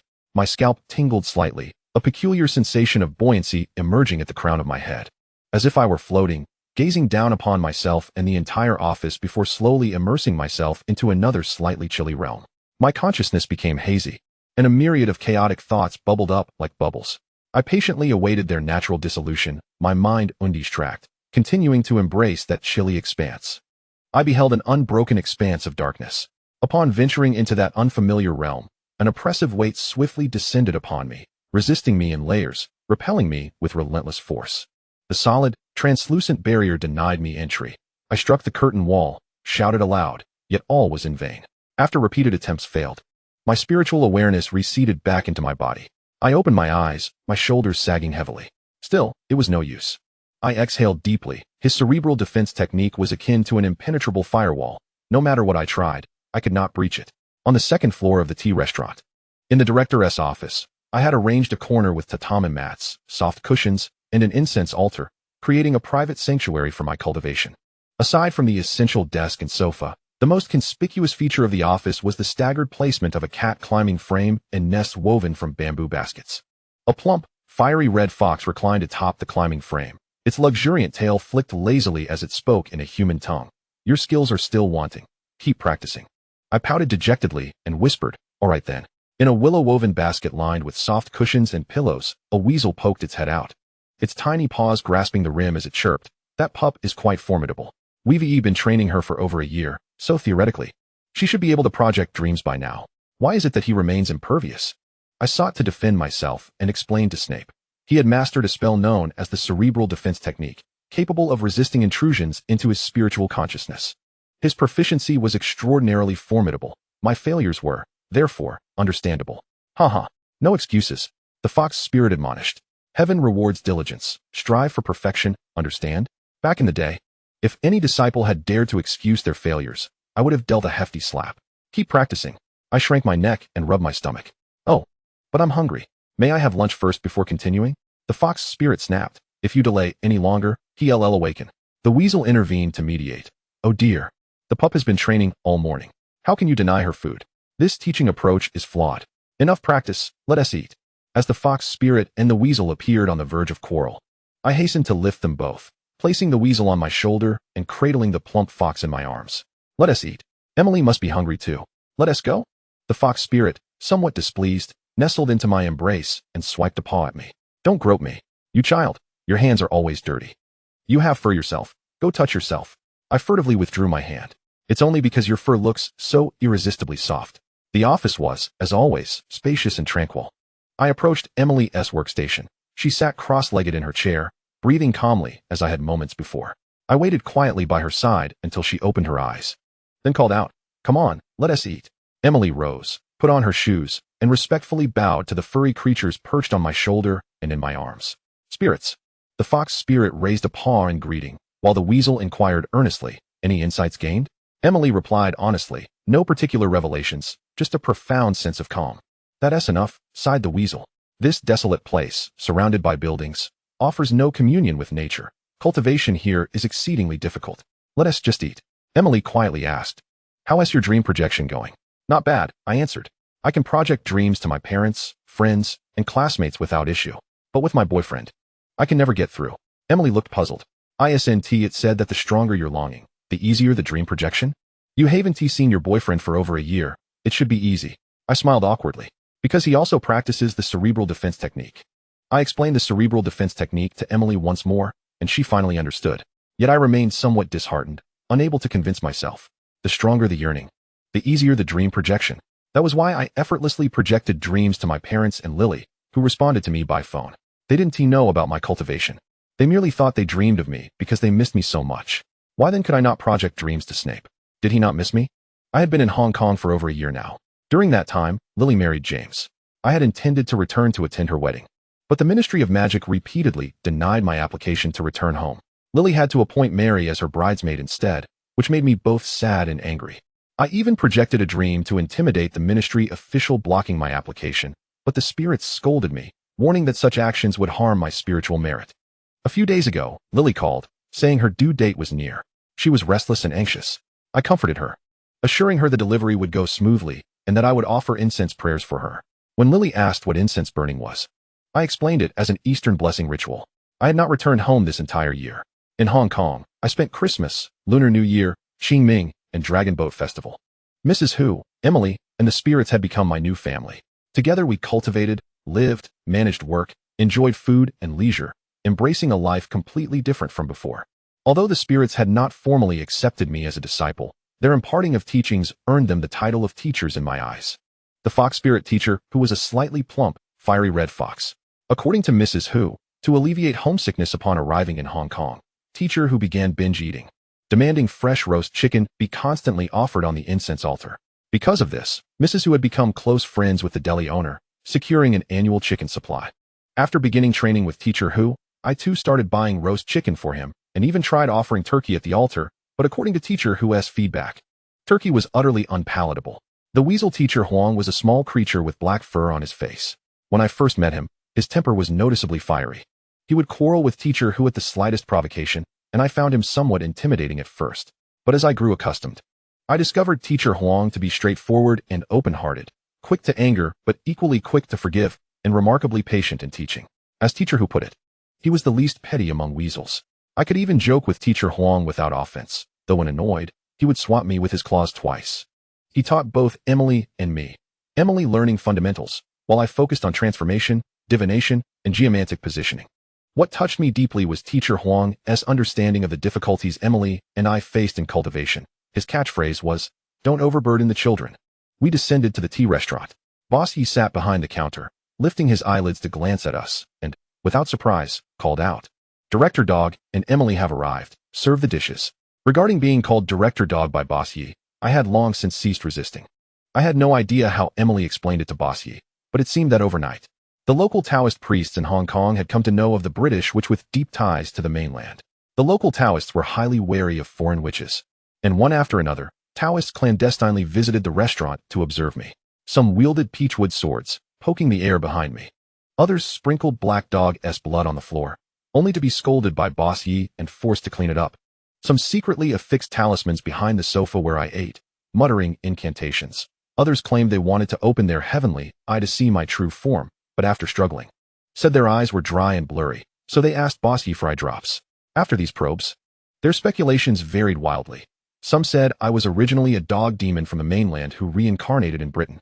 Others claimed I was once a human from the mainland who died and was reborn as a dog in Britain, only daring to return after mastering foreign cultivation methods to assume human form. Some bluntly asserted I was a vengeful ghost who possessed a foreigner's body. Fortunately, there exists a consensus among their conclusions. I was a native in my previous life, whether as a human or a dog, I was nonetheless one of them. Because of this, including Boss Yi, they maintained a certain silence towards the other employees of the British Ministry of Magic stationed in Hong Kong. They logically delineated between you and me, resolutely excluding the other British employees, while I, despite the doubts surrounding me and my close ties with the supernatural, undoubtedly belonged to what they regarded as us. I felt a sense of joy in being part of this collective. Director Dog, you have a call, I announced as I carried 2 plates of poached chicken to the corner of the tea restaurant, where 2 altars stood, one dedicated to Guangdong, the other, set up at my request to honor the spirits, remained bare. Every time we dined, I would order an extra plate of chicken to place on the altar, lighting incense as if preparing for a future livestream feast. In contrast to the fans who eat first, here, the spirits would partake first. As I kindled the incense, Huang Xian and the Fox Immortal eagerly leapt onto the altar, captivated by the aromatic smoke. Hearing Boss Yi's words, I turned towards the counter. A call? Who is it? It was a foreigner speaking in another language. Boss Yi extended her arm, handing me the receiver. Here, take it. I lifted the receiver to my ear and inquired, hello? Evelyn. Upon hearing that name, my eyes widened and a smile blossomed on my face. Dad, how did you manage to call my workplace? Isn't it just on over there? My father remained silent, prompting my confusion. I tugged at the phone line and asked, hello? Is the signal poor? Can you hear me, Dad? Hello? Listen carefully, Evelyn. I have something crucial to convey. My father's voice was cold and firm, causing my brow to furrow and my heart to sink. What is it? You have been suspended. I stood rooted in place, momentarily dazed, wondering if I had misheard. Suspended? Yes, effective tomorrow. No, starting today, you are not to return to work. Find a new place to stay in Hong Kong. I will send you money. Do not contact your British colleagues, and remain where you are. I felt my breath quicken as I sought clarification. Why am I suspended? What have I done wrong? This does not concern you. It is of no consequence that you ceased that job. My father showed no inclination to elaborate. All right, note this number. Once you find a new residence, call me back with your new address. Wait, Dad. Sensing he was about to hang up, I called out to him, desperately racking my brain for ways to extract more information. Without the benefit of face-to-face communication, and given that mind reading and enchantment would not suffice, I had no choice but to attempt the vocal techniques taught by the Fox Immortal. Focusing all my attention on my throat, I softened my voice as I spoke. Could you please tell me what exactly is happening? Is there a situation in Britain? A plump crimson fox suddenly leapt onto the counter, its tiny pink tongue licking its lips, its belly round and full. I glanced at the Fox Immortal, who tilted its head in inquiry. A crackling noise emanated from the receiver. My father fell silent, and I bit my lip, anxiously awaiting his response. A mysterious figure and Death Eaters are on a relentless hunt for someone. I held the receiver, my gaze drifting to the calendar hanging on the wall behind the counter. July 1980. The calendar depicted a serene landscape frozen in time. I slightly parted my lips and uttered a brief syllable. I see. So, it has indeed come to this moment. Harry Potter is about to be born, and thus Voldemort has caught wind of the prophecy and will commence his fervent pursuit. Who disclosed the prophecy to Voldemort? What have I changed? Who are they hunting? I weakly inquired. Does it concern me? My father coldly replied. They are searching for those who might oppose them, and you are among them. Stay hidden, avoid contact with too many people, and refrain from communicating with Britain unless absolutely necessary. He hung up. I gently placed the receiver down, and Boss Yi scrutinized my expression, asking, were you just arguing with someone? Not really. I managed a forced smile. I had been dismissed. From this day forward, I was no longer Director Dog. Boss Yi displayed a look of surprise, her brow furrowing as she placed her hands on her hips, and exclaimed loudly, what? Who told the foreigner that you were Chinese? I waved my hands dismissively. No. My being Chinese has nothing to do with it. Boss Yi appeared stubbornly convinced that my suspension stemmed from my identity being exposed, and she angrily began making phone calls, contacting her network of Taoist associates in Cantonese, venting her frustrations towards the foreigners while reminding everyone to remain vigilant, warning that the next director of the Hong Kong office might very well be a foreigner with ulterior motives. I cradled the Fox Immortal, My thoughts heavy as I returned to my seat. The fox immortal swatted my absent-minded hand away from its fur, questioning, "What is the matter?" Emily and Huang Xian stared at me, and I opened my mouth to say, "I've been suspended." The spirits showed little reaction, but Emily exclaimed in astonishment, "Why?" Our report was flawless. I wrote it meticulously. I shook my head. "It's not about the work. Do you remember me mentioning Voldemort? He has heard a prophecy, what we commonly refer to as a portent. A British seer declared that a child capable of vanquishing Voldemort has been born, and Voldemort believes that child to be my best friend's son. Hence, my father suspended my job to keep me hidden." Huang Xian scratched its face, impatiently saying, "So what? Why hide? It's not your son who is going to kill that foreign wizard."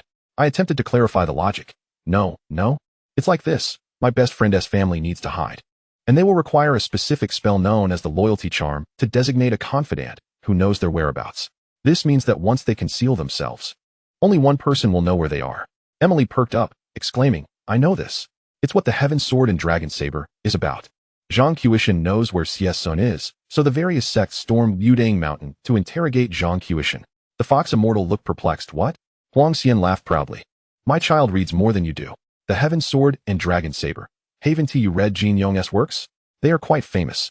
The fox immortal retorted, "Who has time to read that? You are leading the child astray with such nonsense. What if these good kids turn out wrong because of you?" It placed its two front paws on my arm, its tail swaying gently as it pondered. "So, the implication is that the foreign wizard believes you are the confidant, and thus will come to Hong Kong to capture you and extract your friend's family's whereabouts? That would seem to be the case. Are you the confidant?" The fox immortal inquired. I shook my head. "No, Lily never informed me." "Did your father ask if you were the confidant?" The fox immortal pressed further. I continued to shake my head. "He didn't ask." "That doesn't align with reason," the fox immortal remarked, its tail perking up as it wrapped its tail around itself, contemplating. "If something were to happen to your friend's family, your father would have certainly inquired whether you were involved, cautioning you to maintain distance from them. But your father didn't mention your friend at all. He merely instructed you to hide and abruptly terminated your job, telling you to move." The fox immortal lifted its head and squinted its eyes. "Little dog, where did you hear about the prophecy?" I opened my mouth and replied, "In my previous life." "So, in this life, you have no knowledge of the content of the prophecy, or even whether it exists, correct?" I reluctantly agreed, "Yes." The fox immortal fell silent, turning to Huang Xian, signaling, "You, calculate for the little dog." Rarely did Huang Xian refrain from quarreling with the fox spirit. Suddenly, its plush form vanished from sight. Emily convulsed momentarily, and seconds later, her eyes gleamed with a radiant light, fixating intently upon me as her lips whispered incantations. After a suffocating silence, Emily closed her eyes and exhaled slowly. There existed such a prophecy. I pressed my lips together, tightening my embrace around the fox spirit, which did not resist, but gently tapped my arm with its paw, signaling me to remain calm. The Dark Lord had glimpsed his fated adversary. Through Emily's voice, Huang Xian rasped, "That adversary is you." Chapter 110. Me? Facing Voldemort? Is this for real? Although I had entertained fanciful visions of suddenly kicking Voldemort into the Thames to drown, the notion that I would actually confront him? That I would become the savior? My mouth hung open, stunned for a long moment before I stammered, Abba?" The fox spirit flipped over and stretched out a paw to tap my face. "Hey, are you dazed?" "No, but what is going on here? How could it be me? I don't have an invisibility cloak, nor a scar, and this prophecy surfaced only recently. I'm nearly 20 years old." Huang Xian reappeared in its original form, curling into a yellow ball beside Emily, impatience evident in its tone. "So what if you're 20? At 20, anything is still possible. When I took my first disciple, I was already 200 years old." The fox spirit leapt onto the table, poised to scratch Huang Xian. "Stop talking nonsense. Zip your mouth. Don't encourage the kid." Emily cautiously inquired, "Are you really going to fight Voldemort?" I don't know." My hands hung at my sides, my eyes vacant. Though I had contemplated resistance, I never truly imagined becoming the savior, engaging him in a one-on-one duel. After all, I lack a charm of love and could not expect my mother to sacrifice herself for me. "My parents, are they in danger now? Isn't your father a high-ranking official among the Muggles? He must be safer than you," Huang Xian muttered. My mind was a chaotic storm of exploding thoughts. It felt as if I were taking a final math exam with only 5 minutes left, and I had already made a critical error on the first step. No, start over. Think carefully, think deeply. The prophecy, beginning with the prophecy. Whoever crafted it no longer mattered, but now Voldemort knew of it and would undoubtedly seek to kill me. How would the various factions respond? Dumbledore and the Order of the Phoenix were allies. They would protect my parents and conceal my whereabouts. The Ministry of Magic was rife with corruption, but Aurors would surely safeguard my parents. My father was one of their leaders. The Death Eaters would unquestionably hunt me, relentlessly seeking any trace of me, perhaps even coming to Hong Kong. Yet if they came here, I would not fear. I was on my home turf. At worst, I could buy a float and swim to Shenzhen. Dare they come to Shenzhen to capture me? But what if they did not come directly for me? My breath quickened, pupils trembling, heart pounding as if about to burst from my chest. Severus. Uttering his name, I realized my voice quivered with tears. They would come after him. Emily clenched her hands tightly, asking, your boyfriend? What about his safety? Will the Order of the Phoenix and Aurors protect him? I could not guarantee it. Everyone knew Severus had been closely acquainted with Death Eater sympathizers during his school days. He might even be suspected of colluding with them. Is there any solution, any plan? A lightning-fast severance? If Severus publicly declared we had parted ways, he would most likely be safe. But I cannot bear that. Or perhaps I should stop overthinking and rely on sheer force. If I kill Voldemort, then none of this will matter. Just do it. I'll buy a ticket back to England immediately. Voldemort, huh? Come on, duel me one-on-one. Will I win? I will. If not, I'll kneel and cling to Dumbledore's leg, begging him to secure Severus a teaching position at Hogwarts so he can hide away and live peacefully. Please. I would do anything. Just get him a tenured post, a big tenure. I've lost my own secure position. I sniffled. Pain etched on my face as I stood. I'll pack my things and find a new place to live. The fox spirit looked up at me, asking, you're going into hiding? I pressed my lips tightly, my chest heaving violently. No, hiding won't help, I whispered. I must confront him. I have no choice. Endless compromise and evasion only embolden the enemy. Now, defeating him is my responsibility. I must stand up because I want to protect those dear to me. I drew a deep breath and clenched my fists. Moreover, I am not without hope. I know his weakness. He can be killed.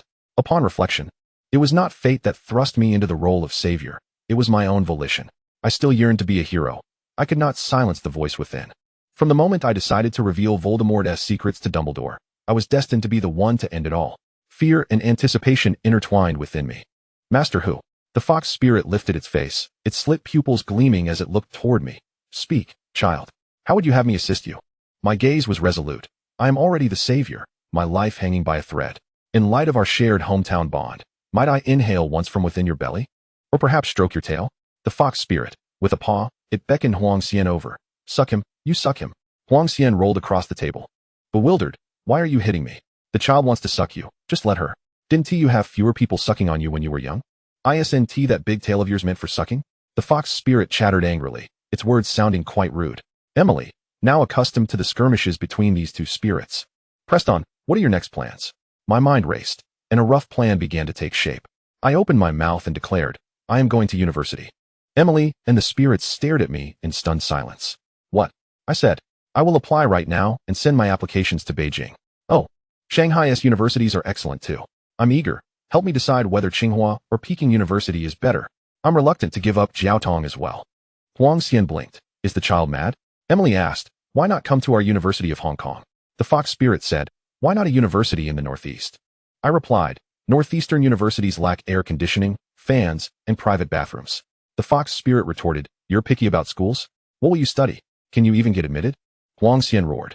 I thought you were going to fight Voldemort. Wait, when are you going to rob the British Museum? Didn't you promise to send us home? I smiled faintly. Patience, patience. No matter how hard it gets, children must not suffer. No matter how poor, education cannot be compromised. First, I must secure my university acceptance letter. At dusk, the lights softened and blurred. In a spacious, lofty office, an elderly man with white hair and beard sat calmly behind his desk, awaiting something. Creak. I pushed open the door, lifted my gaze to the venerable figure seated upon a throne-like chair, and smiled at him. Evelyn, Dumbledore greeted warmly. What brings you here? Is there something you wish to discuss? I closed the office door and hurried to his desk. Headmaster Dumbledore. I placed both hands firmly on the desk, leaning forward, speaking each word with earnest resolve. You are dreaming. In an instant, the earth shook violently. Dumbledore's eyes changed abruptly. Those gentle blue orbs suddenly emitted a sharp, terrifying light. When the trembling ceased, he spoke again, his tone utterly transformed. Who are you, and what is your purpose here? I am Evelyn. I patiently introduced myself, asserting that you were merely dreaming, for I had come to you intentionally through a dream. He extended a hand, gently curling his fingers before touching the table, thus confirming his sensations. After a moment, Dumbledore lifted his gaze to meet mine, his expression still somewhat frosty. It seems you have acquired some new knowledge during your time in Hong Kong. I lowered my head slightly and murmured an apology. I am sorry for approaching you in such an intrusive manner. No matter, have a seat. Given the circumstances. A dream visitation is indeed a clever approach. Dumbledore's tone softened a bit. I take it you have heard the news? I drew out a chair. Reminiscent of the first time my father brought me to meet Dumbledore, sitting directly across from him. Yes, I have heard. I am to be the one who defeats Voldemort. Am I not? No, it is Voldemort who believes you are the one destined to vanquish him. Dumbledore corrected me. I pouted. Isn't that essentially the same? I have spoken with Barty, and it is evident that he does not wish for you to return to England. He has taken measures to ensure your safety by sending you further away. A hint of a smile graced Dumbledore's lips. I hear you are to attend university? I couldn't help but smile in return. How did you know? The Death Eaters dispatched to Hong Kong had met with failure, and I was aware they had been thwarted by local wizards. Dumbledore shook his head. I am often astounded by your ability to forge friendships, even from such a distance. You have garnered a circle willing to protect you. I proudly puffed out my chest. Boss Yi and the others are truly remarkable and incredibly loyal. Dumbledore nodded with approval. That is splendid. Additionally, congratulations on your acceptance to university. If I recall correctly, it is a university in China, yes? I exhaled, my smile becoming even more radiant. Yes. It is the university I have always dreamed of attending, an exceptional institution. The fact that you have received an acceptance means the authorities there are aware of your identity and willing to offer you protection. Barty has made a strategic move. Voldemort's reach into that country is nearly non-existent, and you will be quite safe. Dumbledore inclined his head slightly. In the dream, I gazed out at the view of Hogwarts from the office window, my smile gradually fading as I sighed softly. Yet, I remained troubled about matters back home. What is the current status of the Horcrux destruction? This was the first time I had candidly discussed Horcruxes with Dumbledore. His eyes flickered, and rather than speaking in riddles, he stated plainly, if your information is accurate, then only the diary, hidden in Lucius Malfoy's possession, remains. What about Nagini and the locket? I pressed further. Dumbledore replied, at least from the information I currently possess, there are none. I sighed in relief. Good, that is reassuring. Regulus can still survive. Did you come to me, in this dream, to check on the progress of Horcrux destruction? Dumbledore raised an eyebrow slightly. That is one of my purposes. Though I would not call it an inspection, but rather an exchange. I hesitated to follow his lead, for it felt too presumptuous. How do you intend to retrieve the diary? Dumbledore's hands intertwined, his gaze sharp as he scrutinized me, remaining silent for a moment. Eventually, he murmured, I have already begun to take action. Recognizing his reluctance to divulge more, I refrained from pressing further. Knowing that Dumbledore would address the diary was enough to ease my mind. Actually, my primary reason for coming is to request something from you. Dumbledore's tone rose slightly. Oh? The word request carries a certain weight. I pressed my lips together, saying, because this is exceedingly important to me. I understand there is no such thing as a free lunch in this world. If there is anything within my capacity to do, I would like to offer it as a trade for a promise. Dumbledore fixed his gaze upon me, and I sensed he had seen through my intentions. If you are concerned about your parents, there is no need to ask me. As the most powerful individual within the Ministry of Magic, Barty's means of protection are beyond your imagination. He and your mother are quite safe. I let out a sigh of relief. That is good to know. However, aside from them, there is one more person I cannot help but worry about. I looked directly into Dumbledore's eyes, earnest and sincere. I implore you to protect Severus Snape. He is a capable and good man. He is intelligent, talented, and diligent. If he could be brought to our side, he would be an excellent asset to you. For some reason, a subtle smile played at the corners of Dumbledore's lips. This smile left me feeling uneasy. Yet I pressed on. I know he was close with some Death Eater recruits during his time at Hogwarts, but he is not inherently cruel or cold-blooded. I can assure you, he is different from Voldemort and those Death Eaters. He merely seeks recognition and respect, longing to showcase his abilities and talents. If given the opportunity, he could excel within the Order. Dumbledore gently lowered his hands. He leaned slightly forward, his expression calm as he posed a question. What if he has already joined the Death Eaters? The impact of this seemingly casual inquiry struck me like a heavy blow, leaving me momentarily disoriented.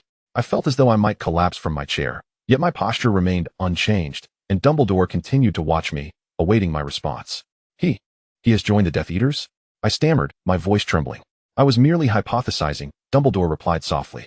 I opened my mouth, gasping for breath, even forgetting that this was a dream and I did not require air.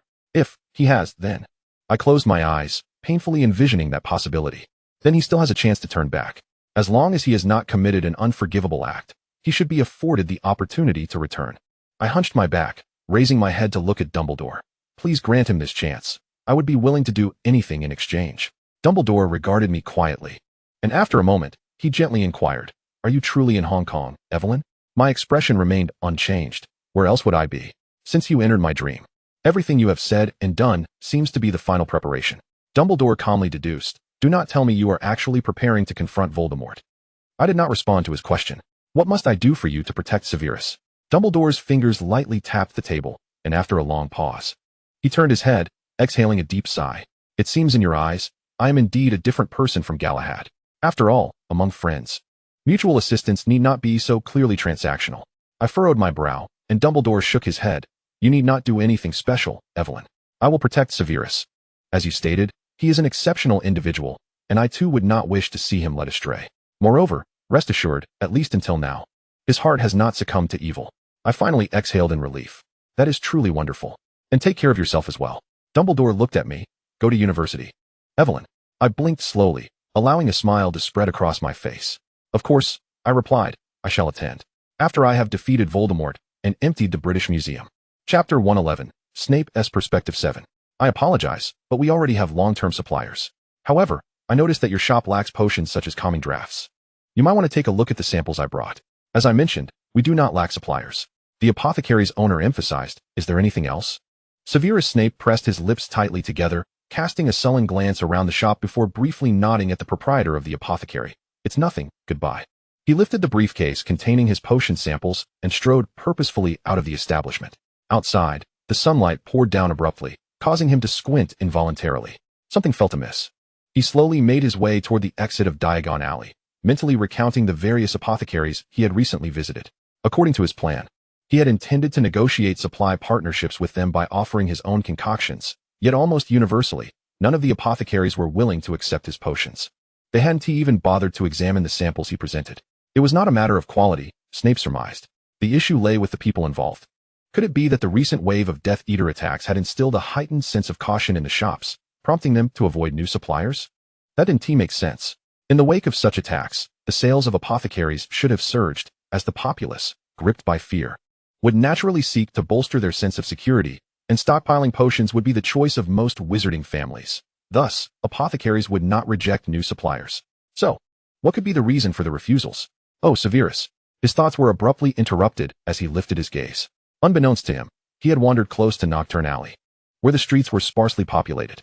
He turned to see a figure emerging from the shadows, calling out to him with a faint smile, "Long time no see." Snape opened his mouth and replied quietly, "Good afternoon, Lucius." "Indeed, it has been a while." The pale, blond man approached him, his light blue eyes surveying Snape's hollow cheeks, his voice laced with amusement. Though the mirth did not reach his eyes, "We haven't seen much of each other since graduation. How have you been? What are you up to these days?" "Thank you for your concern. I am not seeking employment. I am conducting independent potion research," Snape replied succinctly. "That seems quite fitting for you. I've always been impressed by your talent in potion making. However, I recall you also had quite the expertise in the dark arts. Avery and Mulciber have praised your abilities on more than one occasion. Have you not pursued that further?" Lucius halted before Snape, causing a slight shiver to run down Snape's cloaked arms. Yet, his expression remained unchanged, as if he were merely conversing with an ordinary classmate. He replied in a neutral tone, "To make a living, one must prioritize their focus." Lucius chuckled, "Ah, indeed. For the sake of survival. So, how is your life treating you? Any progress in your potion research?" Snape allowed a semblance of a smile to grace his lips. "There have been some results." "That is splendid to hear," Lucius responded with a soft commendation. "Since we've fortuitously encountered each other, would you care to join me for a meal?" Was it truly a fortuitous meeting? It seemed rather premeditated. Snape chose not to voice his suspicions. He merely narrowed his eyes slightly and nodded, "Very well." He wished to corroborate his assumptions, to discern who stood behind the recent rejections from the apothecaries. Lucius invited Snape into his opulent home, within the Grand Malfoy Manor. Snape saw no one but Lucius. Lucius casually mentioned that his wife was out, yet Snape suspected this was because Narcissa Malfoy did not wish to see him. He felt somewhat out of place in his simple robes amidst the splendor of the Malfoy estate. "Would you care for a drink?" Lucius inquired. Seated opposite Lucius at a solid wood table adorned with gilded china, silver cutlery, and sumptuous dishes reminiscent of the Hogwarts Great Hall, Snape couldn't help but wonder if the Malfoy household also employed house elves, much like Evelyn's family did. "No, thank you." Snape's refusal was to no avail. As Lucius smiled and made the decision for him, "Let us have some white wine. I recently acquired a new bottle that I'd like to sample." Lucius snapped his fingers, and a house elf clad in a pillowcase appeared at his feet. "Fetch the white wine I bought some time ago," he commanded. The wide-eyed house elf bowed with utmost respect before vanishing. Soon, it returned, holding a bottle almost as long as its own arm, pouring wine for the two of them with its slender fingers. "It has indeed been a long time since we last met. Time has flown since graduation. In the blink of an eye, one finds themselves married. I once thought marriage was far off, yet here I am, a husband." Lucius raised his glass, swirling it gently, and casually remarked, "By the way, I heard you have a girlfriend?" Snape tightened his hands on his lap, feeling a slight dampness in his palms. "Yes," he replied, striving to clear his mind. "Evelyn Crouch. I wonder if you recall her. She works at the ministry and was sent abroad last month." Lucius feigned recollection, and after a couple of seconds, he exclaimed, "Oh, the blonde girl who was always attached to you. I remember her trailing me when she first enrolled, claiming she couldn't find her way to the potions classroom. Quite clumsy, she seemed nothing like her father. She has gone abroad. Crouch truly is generous. By the way, have you met her father? Barty Crouch, that fellow tried to send Aurors storming into my home just a few days ago." At this point, Lucius smiled faintly at Snape. Snape steadied himself, replying ambiguously, "I haven't had much interaction with him. However, I've indeed heard he is quite a formidable individual. The notion of Aurors invading your home is truly alarming. Indeed, my wife's sister, Bellatrix, was just apprehended by him, subjected to a particularly brutal search of her residence." "It seems I may be next," Lucius murmured. "I can't fathom what I might have done wrong. Have I unknowingly offended Mr. Crouch, or perhaps Miss Crouch? There must be some misunderstanding." Snape continued along his line of thought. Lucius sighed. If only that were the case. "Severus, dealing with such a family must place considerable pressure upon you." Snape remained expressionless. "I do not know Barty Crouch well. I have only heard a few things from Evelyn. He seldom discusses work with her." "Yes, it is evident that you have little contact with Barty Crouch."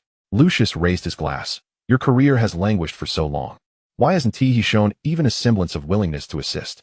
Leaning forward with a smile, he whispered, "Would you like my help? For the sake of our school days. Indeed, it is baffling to encounter such obstacles, as if someone is covertly preventing the owners of those apothecaries from collaborating with me." Snape certainly was not naive enough to believe that all the apothecary owners across England bore him ill will. The reasoning was quite simple. The individual orchestrating his difficulties undoubtedly wished for him to recognize this. Snape had antagonized someone, and he was being targeted. But who could that individual be? Initially, he suspected Barty Crouch, the reasoning being evident due to his connection with Evelyn. Yet, Snape quickly reconsidered, realizing such actions were not typical of Crouch. After all, what purpose would it serve to complicate his life? Barty Crouch had no vested interest in Snape's career. He merely required Snape to demonstrate his capability to ensure Evelyn's happiness, and artificially creating obstacles to his career would yield no benefit. Following today's serendipitous encounter, Snape had essentially pinpointed the individual operating behind the scenes. It was them. It was the Death Eaters, those once friends of Snape. Despite his distancing from them after 5th year, they still kept a watchful eye on him, harboring a keen interest in his affairs.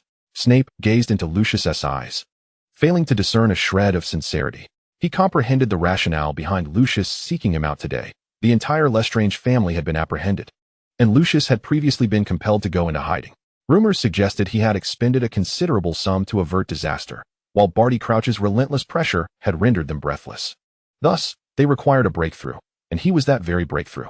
How amusing. Snape suddenly found everything to be absurd. In Barty Crouch's eyes, he was inconsequential.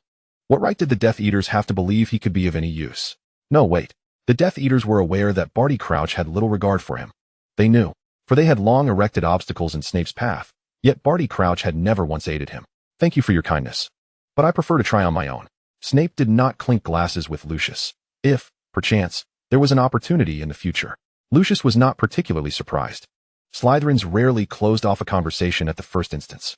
Indifferently, he tapped his cup against the one beside Snape's and sipped his wine. "I remain at your service," he remarked. Yet again, it was a refusal. With a suitcase full of samples in hand, Snape traversed the path to Hogsmeade in silence. He had already visited the apothecary the previous week. Today, he was merely unwilling to concede defeat. Hunger gnawed at him as he glanced at the 3 broomsticks. Yet he did not halt his stride.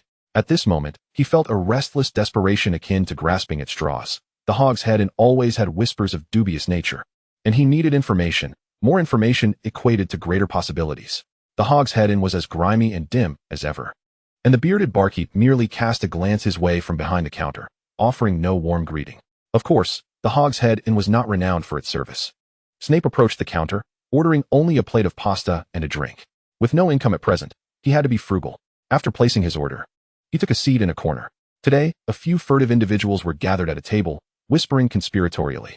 Snape picked up a forgotten, expired newspaper from the adjacent table and quietly perused it, feigning interest in the entertainment news. New Dragon Claw powder, guaranteed, nowhere else at this price. After hearing a few snippets, Snape grew somewhat annoyed and shifted his focus. The gathering at the Hog's Head Inn appeared to comprise mere smugglers. A bottle of butterbeer was abruptly slammed onto his table. Snape looked up to see the barkeep setting down the drink, who then brusquely added, "A gentleman on the second floor wishes to see you." Snape was taken aback. He folded the newspaper, hesitating for a few seconds before picking up his suitcase and drink, proceeding upstairs with a sense of vigilance. On the second floor, in the inn's private room, as Snape ascended the stairs and approached the first private room door, it unexpectedly swung open. Peering inside, Snape's pupils dilated in astonishment. "Good afternoon, Severus." Dumbledore sat within the room, extending his hand with an air of calmness, gesturing towards the seat opposite him. "Please, take a seat." "Have you ordered, Dumbledore?" Snape's body tensed as he entered, shutting the door behind him, and walked slowly to the table. Dumbledore slightly raised his head, regarding him with a tranquil demeanor. "No need to be so anxious. You have graduated. I am no longer your headmaster. Perhaps you may call me Albus." Snape could not fathom the purpose of this meeting. He quickly recalled his recent actions and soon arrived at a possible reason. Yet he remained perplexed as to why Dumbledore would seek a private audience with someone of his inconspicuous stature. "I have heard that Lucius Malfoy has sought you out." Once seated, Dumbledore wasted no time and delved straight into the matter. "Is he attempting to recruit you? You all seem to be quite well informed." Snape replied with a touch of sarcasm. "Indeed, it is utterly evident. He certainly did not invite me to dinner out of a sudden desire to reminisce about old-school friendships, especially since he didn't even invite me to his wedding." Dumbledore regarded him quietly. "Have you acquiesced?" "No," Snape replied tersely. He would never be foolish enough to comply. Long ago, in his 5th year, he had already chosen his allegiance. "Perhaps you could acquiesce." Snape shot a piercing glance at Dumbledore, who remained unfazed. "If you do not acquiesce, your potion career may very well be ruined. Do you not care? What is this, a test? A threat?" Snape scoffed. "Rest assured, I shall not join them. I have long recognized what manner of people they are. If I were to yield merely out of fear, I would achieve nothing in the future." Dumbledore sighed softly. "What if I hope you would agree with them?" Snape's brow furrowed slowly. "What do you mean?" "Literally," Dumbledore replied. "I am seeking someone who can get close to Lucius Malfoy." "Me?" Snape's voice rose slightly. "You want me to infiltrate Malfoy's circle? This is not a request. It is a personal appeal. You may, of course, refuse." Dumbledore's tone remained unchanged. "Should you decline, I shall seek others." "What purpose would there be in getting close to Malfoy?" Snape inquired. "He is a Death Eater. I assumed you were well aware." "Indeed, he is a Death Eater. A favored one at that," Dumbledore sighed. "Therefore, he possesses something we must obtain. Once we have that, perhaps everything may conclude, and Evelyn may return."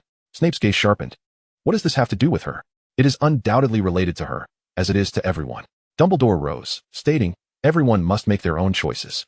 Of course, you may choose not to.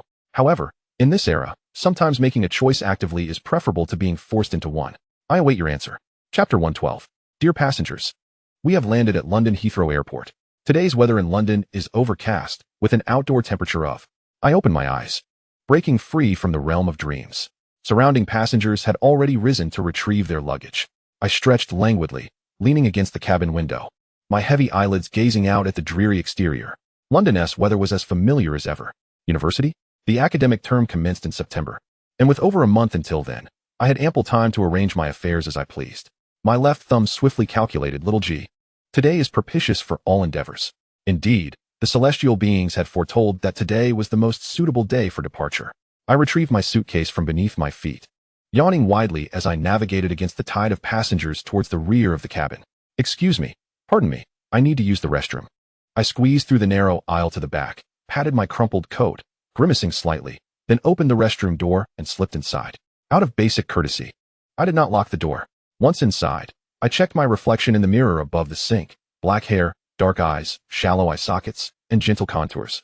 A stark contrast to my original appearance. In the cramped restroom, I twirled in place, firmly focusing on my destination. Smack! A nauseating sensation of compression enveloped me, and I lifted my head to find myself once again in a restroom. Pushing open the stall door, I strode out. Arriving at the entrance of a subway restroom several kilometers away, I blended into the crowd nonchalantly, standing on the escalator, pretending I hadn't just smuggled myself from an airplane. Exiting the subway station, I hadn't taken more than a few steps before I found myself before a red brick department store. Tao Tao Limited, I confirmed by glancing at the sign.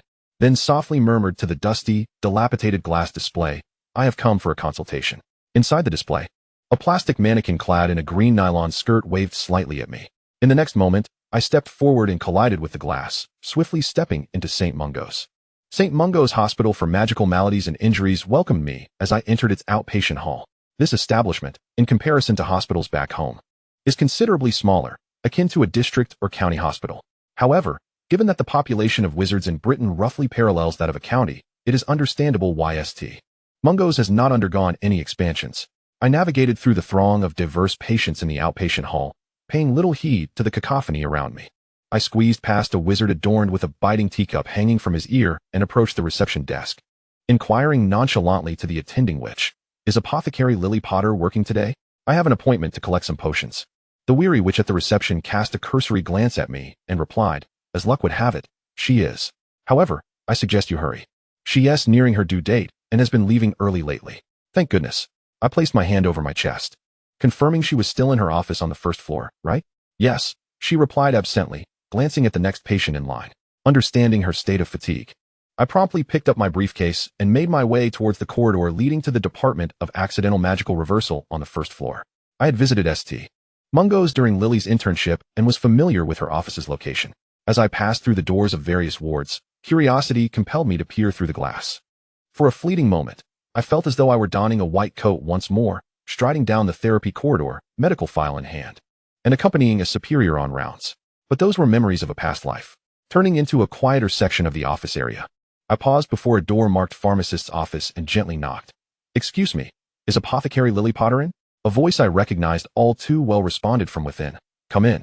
I bit my lip, suppressing a wave of bittersweet emotion, and pushed the door open. Inside the office, 3 or 4 pharmacists were seated at their desks, some furiously scribbling, likely documenting patient records, as internal medicine practitioners are wont to do, while others were poring over hefty tomes, muttering to themselves in concentration.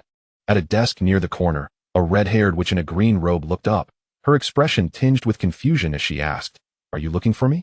I beamed at her, lifting my briefcase to reveal the rubber yellow duck keychain dangling from it. Yes, don't you remember? I had an appointment to pick up some potions. Her gaze fixated on the rubber duck. In an instant, Lily's emerald eyes widened, and she looked back at my face. This time, the unfamiliarity had vanished, replaced by a glimmer of recognition. Yes, I remember now. You are that one. I winked at her, stifling the moisture welling in my eyes. I am Kasha Akalai. Lily attempted to rise from her desk, but I swiftly stepped forward and gently urged her back into her chair. Her body swayed slightly, her prominent belly evident, a blush creeping across her cheeks. Look at me. I can hardly remember anything lately, but your name is indeed rather difficult to recall, Ms. Akalai. I reassured her. It's quite all right. Most people struggle with it. I came to collect the bone regrowth potion we discussed previously. Have you prepared it? Lily nodded, glancing at her fellow pharmacists as she said, I have it ready. But I forgot you were coming today, so it's not here in the office. Could you accompany me to fetch it? I'm finding it a bit cumbersome to walk right now. I readily agreed, eager to assist. Indeed, your dedication is commendable, still working at this time. Truly responsible of you. Lily sighed. It is part of my duty. Together, we exited the office. To maintain discretion, we kept a slight distance as she gently supported her lower back, moving slowly down the corridor. It seemed as if we were engaged in casual conversation when she inquired, Ms. Akalai, have you just returned to Britain? Yes, I arrived today, I replied softly.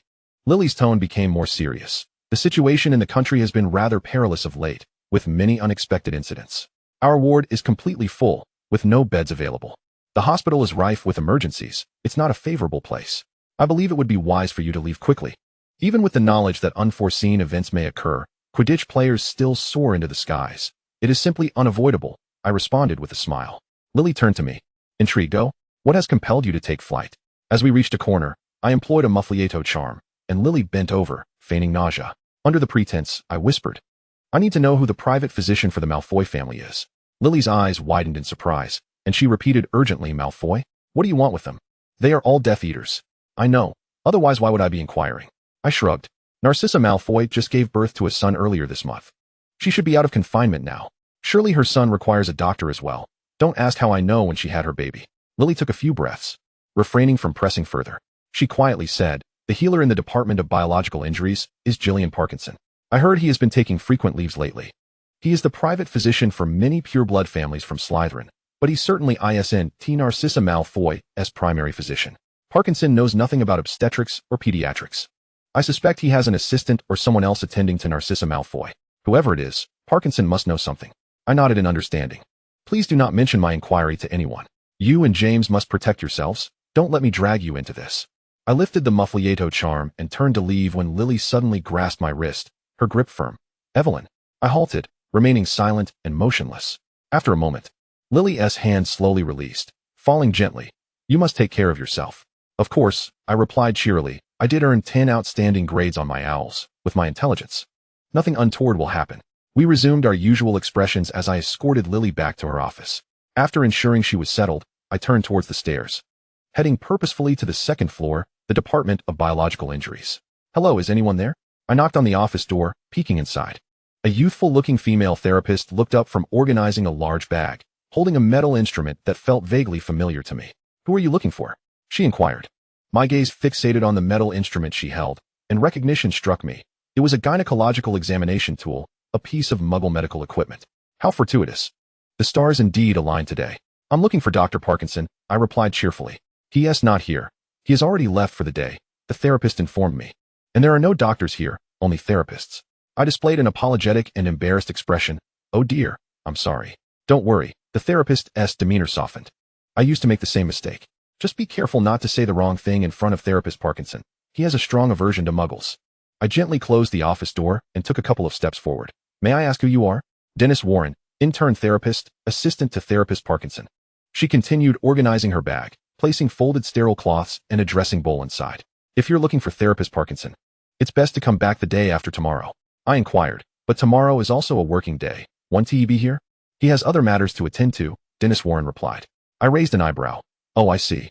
Thank you, therapist Warren. By the way, are you a gynecologist? Dennis Warren looked surprised.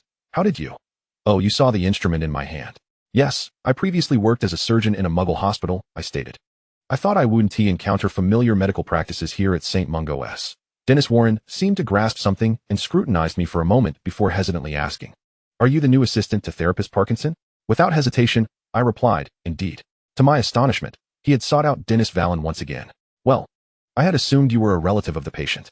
Has the Parkinson therapist arranged a meeting with you? Tomorrow, we are scheduled to examine Mrs. Malfoy and their child, which will likely consume the better part of the morning. I wonder if he might be able to meet with you at noon. I squinted and smiled. No worries. I will be able to see him tomorrow morning. By the way, do you have plans for tonight? I would like to learn more about the Parkinson therapist. Might you grace me with your company for a meal? I shall treat you. At the entrance of Malfoy Manor, I patiently stood amidst the morning mist, occasionally stamping my feet or swaying from side to side. Approximately 10 minutes later, a middle-aged man appeared before me, spinning around as he approached. Once he steadied himself, he yawned and mumbled, honestly, why do you always insist on such early appointments and bring an extra suitcase?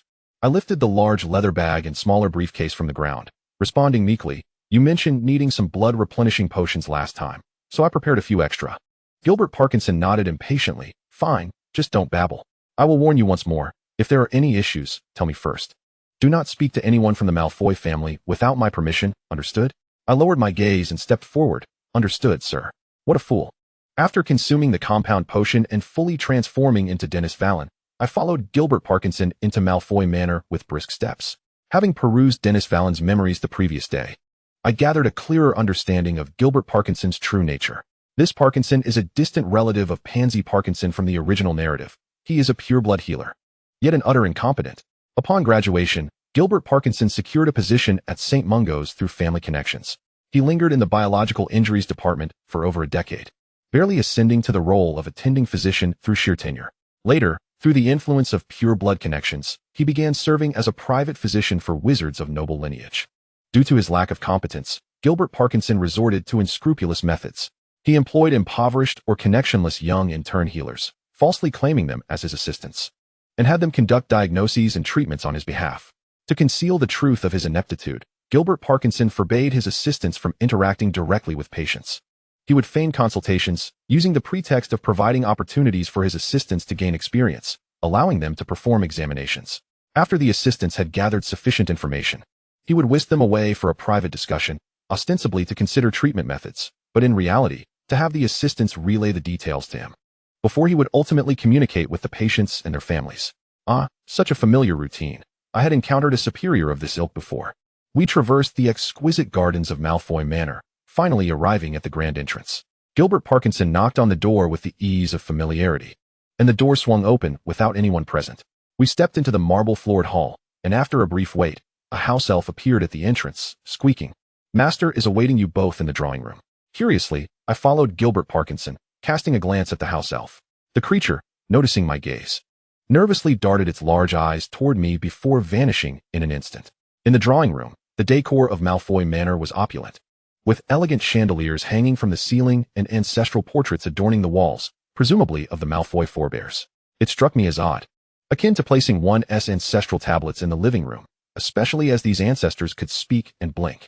However, if that was their preference, I had no grounds to voice my dissent.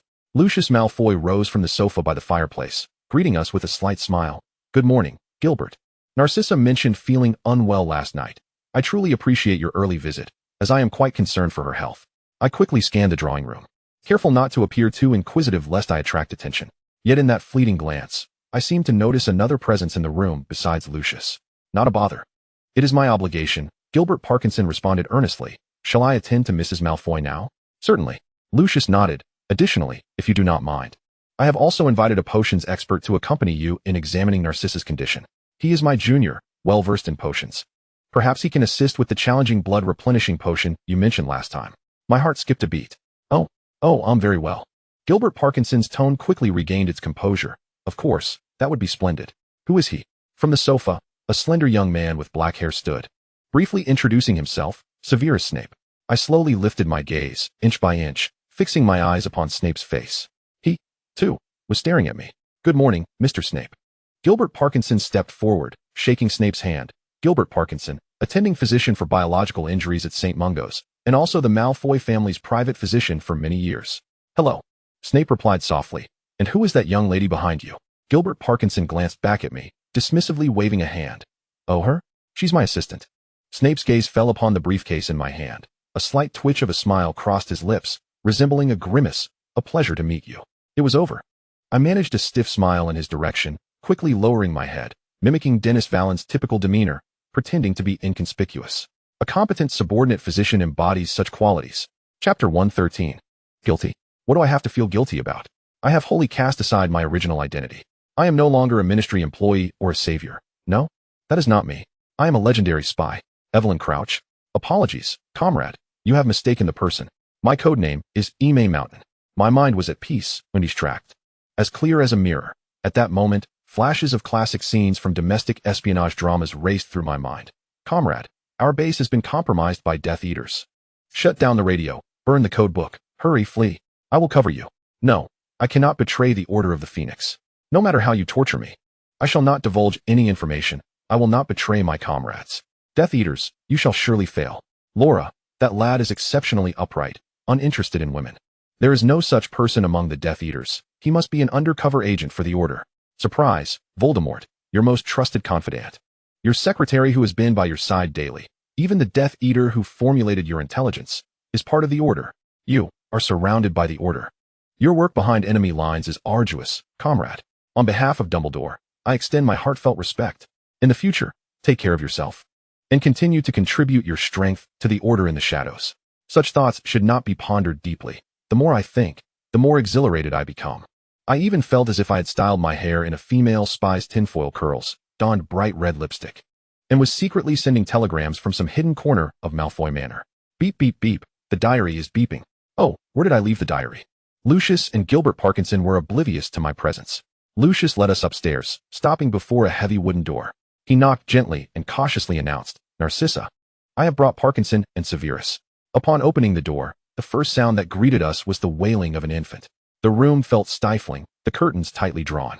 In the center of the plush bed lay a blonde woman, languidly half reclining against 2 or 3 pillows, her expression appearing somewhat vacant. Beside her, a small cradle emitted loud cries, prompting Lucius to hasten to the cradle, bending down to soothe. Oh, Draco, look who has come. It's Daddy, Narcissa Malfoy." The blonde woman rolled her eyes and glanced at the 3 of us entering the room in succession. She nodded weakly, showing neither surprise nor annoyance, clearly having anticipated our arrival long ago. How did you bring Draco back into the room again? Lucius whispered to Narcissa after soothing their son. He woke up crying.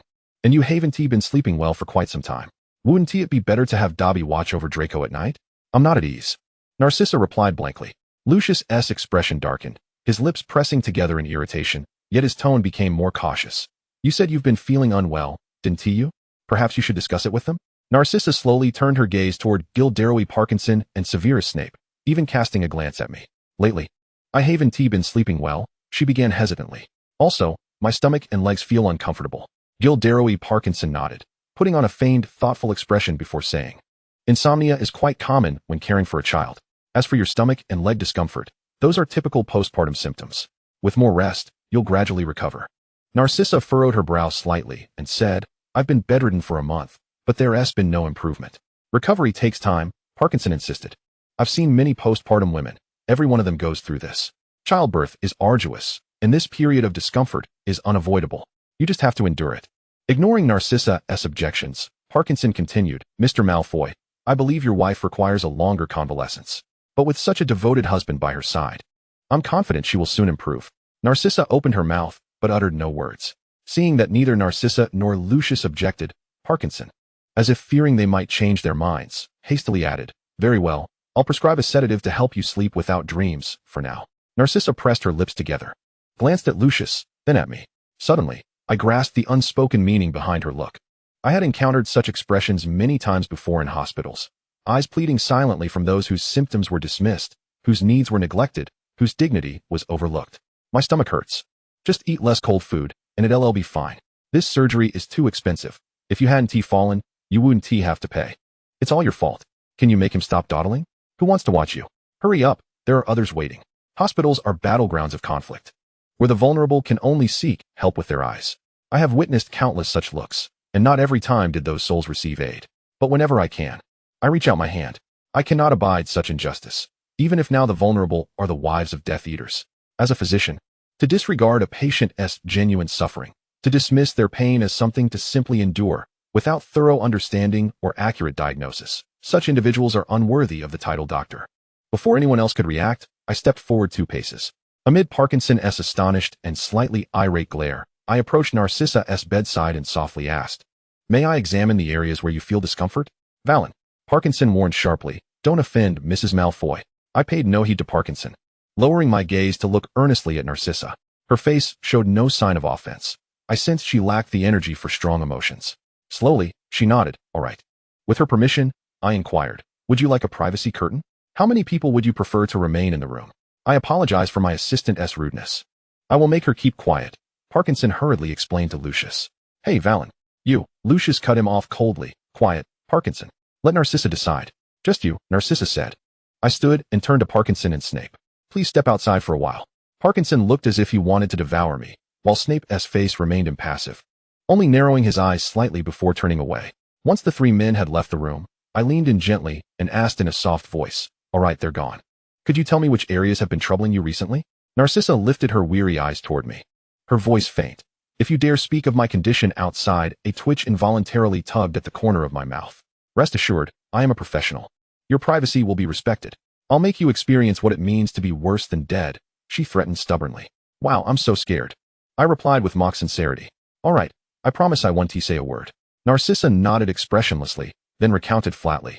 I have been unable to sleep for a very long time.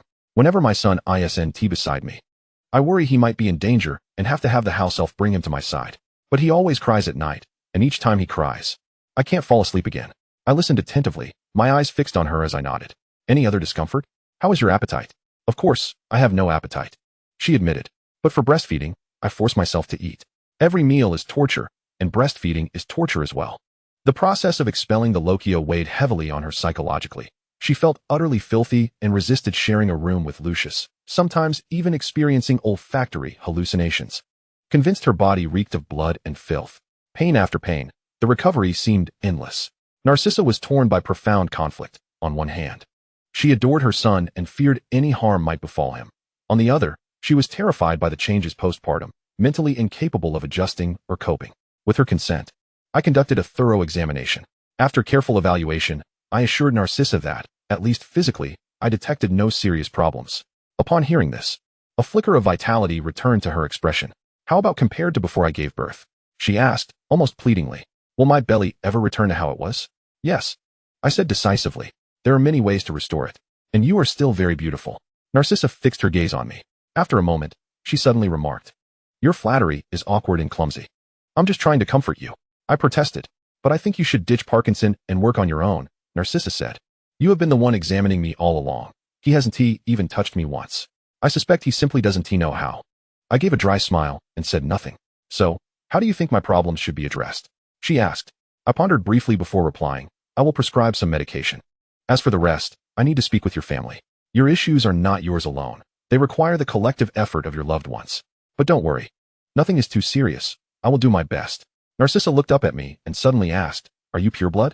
Caught off guard, I stammered. No, I'm half-blood. I hurriedly recalled the details about Denise Vallon. Narcissa clicked her tongue and averted her eyes. Fine, that is acceptable. Go fetch Lucius. With a complex mixture of emotions, I tidied Narcissa's blanket and then proceeded to the door to summon those waiting outside. The three men sat in a small adjacent room awaiting my return. As I opened the door, Gilderoy Parkinson hurried up to me, glaring stiffly and fiercely, gritting his teeth as he demanded, What did you find out? Severus Snape and Lucius Malfoy approached almost simultaneously. Lucius entered the bedroom first to check on Narcissa, while Snape refrained from following him in, instead lingering in the small adjoining room, standing behind me and Parkinson with keen interest. I endeavored to disregard Snape's presence. Offering Parkinson a timid smile and feigning amiability as I said, I merely conducted an examination, nothing more. No additional procedures were performed. Parkinson glanced over at Snape, then strode a few steps aside with a scowl, whispering sharply, Hurry up and come here.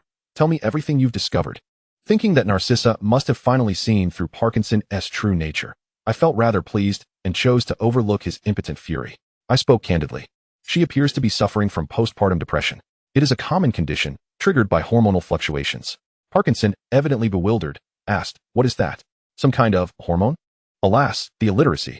How is it that in the wizarding world, even the medical practitioner's license is so easily obtained? I was deeply envious, having struggled immensely to pass both my medical license and residency certifications. Summoning all my patience to explain to this ignoramus, I simplified my words. It is an illness causing profound mood disturbances, insomnia, and loss of appetite. She is overwhelmed by negative thoughts, constantly suspecting threats to her child, and burdened with feelings of worthlessness. This is a genuine disease. Mere use of somniferous potions is insufficient. I believe it best to supplement with mood enhancers and anxiolytics to rebalance the various elements within her. After grasping the explanation, Parkinson impatiently curled his lip. Such a simple matter, yet you must complicate it with nonsensical muggle terminology. Fine. You stay here and wait. I shall explain it to Mr. Malfoy. He swiftly exited the small room, and as the door closed behind him, a shiver ran down my spine, for only Snape and I remained. I feigned nonchalance, selecting a chair to sit upon, placing my examination kit and briefcase behind it, and lowering my gaze to my knees, imagining myself as a wraith of colorless, scentless air. What is your name? Snape did not relent. He advanced slowly, step by step, until he stood before me. I raised my head inch by inch, avoiding direct eye contact, instead focusing on the buttons of his tunic, striving to emulate the meek timbre of Denise Warren's voice as I whispered, My name is Denise Warren. Greetings, Mr. Snape. I am Severus Snape, he replied. I curled further inward, murmuring, Pardon me, Mr. Snape. Are you Parkinson's assistant? He probed, knowingly. Yes, I am responsible for assisting Mr. Parkinson with private medical consultations and handling certain duties within his remit. I continued softly. You seem quite versed in Muggle medical practices. Have you studied Muggle medicine before? Feigning ignorance, I responded. To be a good physician, one must study broadly and acquire knowledge in various fields. I strove to embody the very image of timidity and weakness that Snape detested most, hoping he would soon lose interest. Yet, he seemed only more intrigued.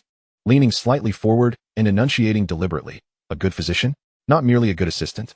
From my perspective, you appear to hold Parkinson in no regard at all, Miss Warren. I pressed my lips together, trembling slightly with a mix of defiance and fear. Please, do not slander me, Mr. Snape. I do respect Mr. Parkinson greatly. Also, please mind the distance between us. I already have a boyfriend. Snape fell silent abruptly. His aggressive demeanor was halted by my words. After a few moments, he asked stiffly, You have a boyfriend? Yes, I whispered. He is a fragile and sensitive man, deeply caring and exceedingly devoted to me. Should I neglect him even slightly, he becomes upset and sulks. If I grow too close to other men, he grows jealous.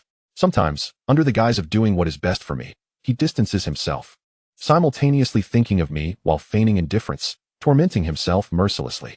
He is truly a peculiar and complicated character, quite exasperating. Having shared this, Snape was rendered utterly speechless. I glanced at him cautiously, meekly inquiring, "Is something the matter, Mr. Snape?" The muscles in Snape's face twitched subtly, as though I had torn apart his entire set of potion textbooks. His chest rose and fell as he glared at me. "If you find your boyfriend so unreasonable," his voice wavering, "then why do you not end the relationship?" I lowered my head shyly. Indeed, he is quite unreasonable. He removed the watch I gave him and no longer wears his engagement ring. I am unsure if he intends to break up with me. But I like him just the way he is. Each time I see him angry yet forgiving me out of love, I feel a peculiar happiness. Suddenly, the door was pushed open, and Lucius Malfoy entered. He cast a curious glance around the room, his eyes flickering between Snape and me, before addressing Snape. "Severus? Kindly consult with Parkinson regarding some potions he wishes to prescribe for Narcissa. There are certain dosages and methods of administration that require your expertise." Snape turned away without hesitation. "Very well." Lucius smiled faintly at him. "Thank you." I lowered my head once more, feigning timidity. The door closed again, but Lucius did not depart. He stepped slowly into the room, and with each footfall, my heart began to race. What does he intend to do? I silently began reciting the incantation from the Immortal Sect's teachings, prepared to counterattack at a moment's notice. "Miss Warren, I had no idea you possessed the potential of a Gryffindor." I hastened to stand, trembling with apprehension. "I apologize if I have offended you today. Truly, I regret my actions." "Indeed, but the offense was not ours." "I do not care, and Narcissa says she does not care either." Lucius chuckled softly. "Now, please tell me in detail once more, what exactly is wrong with Narcissa?" I lifted my gaze slightly to meet Lucius's eyes. Our brief exchange of looks was fleeting, yet somehow a strange sense of relief stirred within me. "Mrs. Malfoy is experiencing some physical discomforts. Therapist Parkinson will prescribe appropriate potions. However, the more serious issues are psychological. As the most important person in her life, you can also provide invaluable support. She is excessively anxious about her son's safety and deeply fearful of changes to her figure and outward appearance, feeling ashamed to confide in you while bearing both psychological and physical burdens. The pains following childbirth are not to be accepted as inevitable. The lack of security she feels must be restored by your care." Lucius regarded me coldly. My expression remained unchanged as I continued to fixate on the ornate carpet beneath my feet. "I understand." After a few moments, Lucius extended his hand suddenly and, without warning, tossed something toward me. Instinctively, I dodged aside, and with a thud, a heavy pouch landed on the floor before me. "This." I looked down at the pouch. It neither exploded nor released poison gas. Lucius smirked mockingly and said, "Your previous consultations are worth this much. If you do not want it, so be it." He turned and departed. I bent down carefully, retrieving the pouch, and pried open its mouth. Galleons. A pouch brimming with galleons. "Mr. Malfoy. Mr. Malfoy. Parkinson is an utter failure. Allow me to serve as your personal physician. I am proficient in all fields: internal medicine, gynecology, pediatrics, neurology, psychiatry, even singing and dancing. Choosing me will not disappoint you." I opened the pouch, my eyes gleaming as I began counting the coins. When the door handle rattled once more, I swiftly concealed the small pouch within my suitcase, rising in one fluid motion to sit upright, feigning absent-mindedness. The medication had been dispensed. Narcissa had taken the dreamless sleep potion and was now fast asleep. Lucius had taken Parkinson for a stroll outside, during which Parkinson urged him to return promptly. This time, it was Snape who entered. I averted my gaze, maintaining my feigned lethargy. "Ah, very well then, I shall take my leave." Snape closed the door behind him and strode swiftly toward me, his voice low and commanding. "Raise your head. Look at me." Startled, I instinctively lifted my face, only to see Snape's hand reaching to unfasten the buttons of his collar. Hey, what are you doing?" I jumped to my feet, alarmed. "What are you doing? Have you no honor? Doing such things behind your girlfriend's back? I warn you, I have a boyfriend. He is jealous and fights fiercely. So tread carefully. Stop unbuttoning." No, you." Snape's fingers hooked inside his loose collar, retrieving a ring suspended by a slender silver chain. "The engagement ring is here," he hissed through clenched teeth. "Now it's your turn to answer. Where is your ring?" I smiled brightly. "What are you talking about, Mr. Snape? I don't understand." "But you really love your girlfriend, don't you?" "I envy that." There were no portraits in the room, and I had cast a silencing charm moments before. No one could overhear us. Snape narrowed his eyes, his gaze fierce. "Now could you explain why you are here, Miss Warren?" The smile on my face faded. Yet I glared back defiantly. "And why are you so chummy with the Malfoys, Mr. Snape?" I had known both of them since my first year. Snape remained unmoved. Then it's not your first day knowing Malfoy is a Death Eater, is it? I retorted. Don't change the subject. Snape growled under his breath. What are you doing back here? Do you realize, I intend to steal something from Malfoy's possession. If I succeed, I leave immediately. If not, I'll squat at their manor, just like some did in the past, sleeping on the doorstep. Step forward. Either you return now and pretend ignorance, or you help me thoroughly search the Malfoy estate to find this item and ensure my safe escape. Which will it be? Snape's entire body tensed as he glared at me. Suddenly, he asked, You said you enjoy seeing me angry but ultimately forgiving you. Were all those times you deliberately provoked me? I sneered. Well, it seems you're a fool too, unable to discern sincerity from provocation. And yet you fell for someone who constantly vexed and toyed with you. Snape's chest heaved violently. He paced back and forth in near fury before snapping. I'll settle this with you later. Now, tell me, what are you stealing, and how? I looked at him, speaking rapidly. I love you. I never meant to anger you before. Every time you got mad but chose to forgive me, I felt your love and was so happy. That is why I said I liked it. I intend to steal a Muggle diary, plain with a black cover. I haven't planned the exact method yet. Initially, I intended to use the Cruciatus curse on Malfoy, but I've never used it before and don't know if I succeed. Maybe you could teach me how to cast it? Snape, is your mouth rented from Warren S? Speaking so fast because you're nervous? Me. Oh, indeed it is. I love you. Snape, don't say that again. After Snape firmly halted my rambling, we proceeded to exchange intelligence. You're here to steal a diary? He inquired. What diary is so vital that you risk infiltrating a Death Eater's home? It is, I hesitated, withholding the truth about the Horcrux. Like Dumbledore in the original story, I believe knowing more of Voldemort's secrets only increased danger, as if such knowledge were forbidden, corrupting those who learn it. It is a powerful artifact tied to Voldemort's life. Because it is precious, he entrusted it to Malfoy for safekeeping. Voldemort values this diary as much as his own life. That was all I could reveal. Snape frowned deeply. His expression had grown ominously grave, resembling the future Professor Snape I knew. Where did you learn this? I averted my eyes, silent. If you know this, why didn't you tell me? I could have done it for you. You had no need to risk yourself. Snape's tone grew angrier. Was it Dumbledore? Did he give you this information and send you in his stead? No, he never asked me. I didn't get this information from him. I met his gaze defiantly. Our feelings are the same. I don't want you endangered, dragged into matters with Death Eaters and Voldemort. I want you safe, untainted, and alive. I know staying in Hong Kong is best, attending any university, Peking or Tsinghua, or my dream school. After finishing undergrad, Voldemort will surely be dealt with. If not, graduate studies. But I'd be safe. You? Alone in England, without support, betrothed to me, Voldemort and Death Eaters will target you. Like today? They summoned you under the guise of potion making. Who knows what the Malfoys might do next? Torture you for my whereabouts? Use you as a hostage to force me home? Can't you protect yourself better? When they call, you just come. Your life matters too. I exhaled sharply, my cheeks flushed crimson. Snape opened his mouth, but said nothing. His expression complex, his gaze downcast, tinged with what seemed like sorrow. I swallowed the sudden sting rising in my throat and reached to grasp his wrist. I know. Pointing fingers now is pointless. Since it's come to this, let us protect ourselves and swiftly resolve what lies before us, agreed? Snape pressed his lips together, murmuring assent. To lighten the mood, I joked, if I weren't still using Warren's body, I'd come closer and kiss you. Snape shot me a look. Utterly unamused.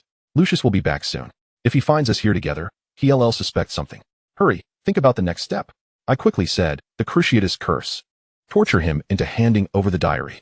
Snape was somewhat surprised. You're so eager to use an unforgivable curse? Heaven and earth witness. As long as you don't report me, I won't rot in Azkaban, I said. It's the most effective way. Do you want to waste effort tying Malfoy up and torturing him for the diary's location? Pepper spray, torture chairs. Surely you don't carry Veritaserum on you? Snape sighed. Of course not. But consider this. Once the Cruciatus curse is lifted, Malfoy will report to the Dark Lord. We'll both be exposed. I pondered this. That is a problem. After stealing it, we'll be like a new version of the Potter couple. Snape thought he misheard. What? Oh, I mean, after stealing the diary, we'll become enemies marked by Voldemort. He'll surely do everything to eliminate us. I hastened to clarify. So, we must find a way to protect ourselves after the theft. Severus Snape remarked, it is quite simple. Once you have secured the item, you shall immediately head to the airport and return to Hong Kong. I will take the diary to Hogwarts and seek out Dumbledore. I glared at him, my frustration palpable. You are at it again, engaging in this lone hero act. If the diary is in your possession, they will undoubtedly pursue you. Do not presume I am unaware of your intentions. This heroic script should rightfully belong to me. Snape merely scoffed. Do you have a better plan? I rolled my eyes and muttered. Actually, I envisioned a blitzkrieg approach. Now that we have the diary, the next step would be to confront Voldemort directly, thereby resolving all issues in one fell swoop. However, that wretched Voldemort is elusive. I cannot predict his whereabouts. If he discovers the diary has been stolen, he will certainly hunt us down to draw him out. Wait a moment. I have just conceived a plan that ensures our mutual safety while simultaneously fulfilling another secondary objective. Snape inquired, "What is it?" I dashed to my suitcase, lifting it for his view. "Did we not create this suitcase specifically for today?" Snape countered. "To steal the diary?" "No," I replied anxiously. "The British Museum.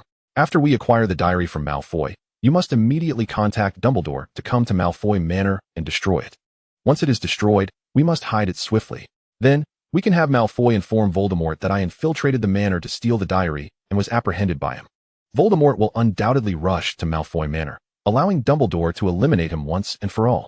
Snape paused, contemplating the feasibility of my plan. "But what about you?" "I shall go to the British Museum," I asserted confidently. "Voldemort's attention will be focused on Malfoy Manor. He would never suspect I would be stealing something from the museum. Moreover, Dumbledore can provide me with an alibi, ensuring the Muggle authorities cannot apprehend me.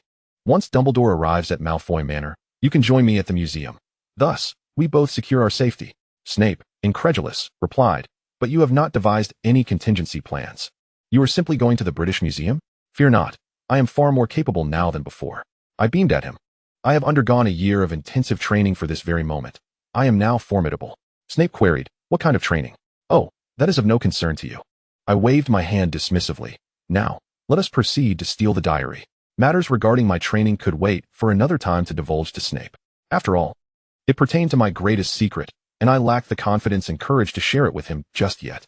Perhaps, once I am certain he will never abandon me, I can reveal my true self to him. I hope that day arrives swiftly. We departed the room and made our way to the living room. At the entrance, we encountered Lucius, who was returning alone. He glanced at Snape and me approaching the door, a slight frown creasing his brow as he asked, "You have not yet departed?" "I was discussing potion making with Professor Snape." I apologized. I lost track of time. "By the way, has the therapist Parkinson already left?" "He has departed." "I had no intention of keeping him for dinner."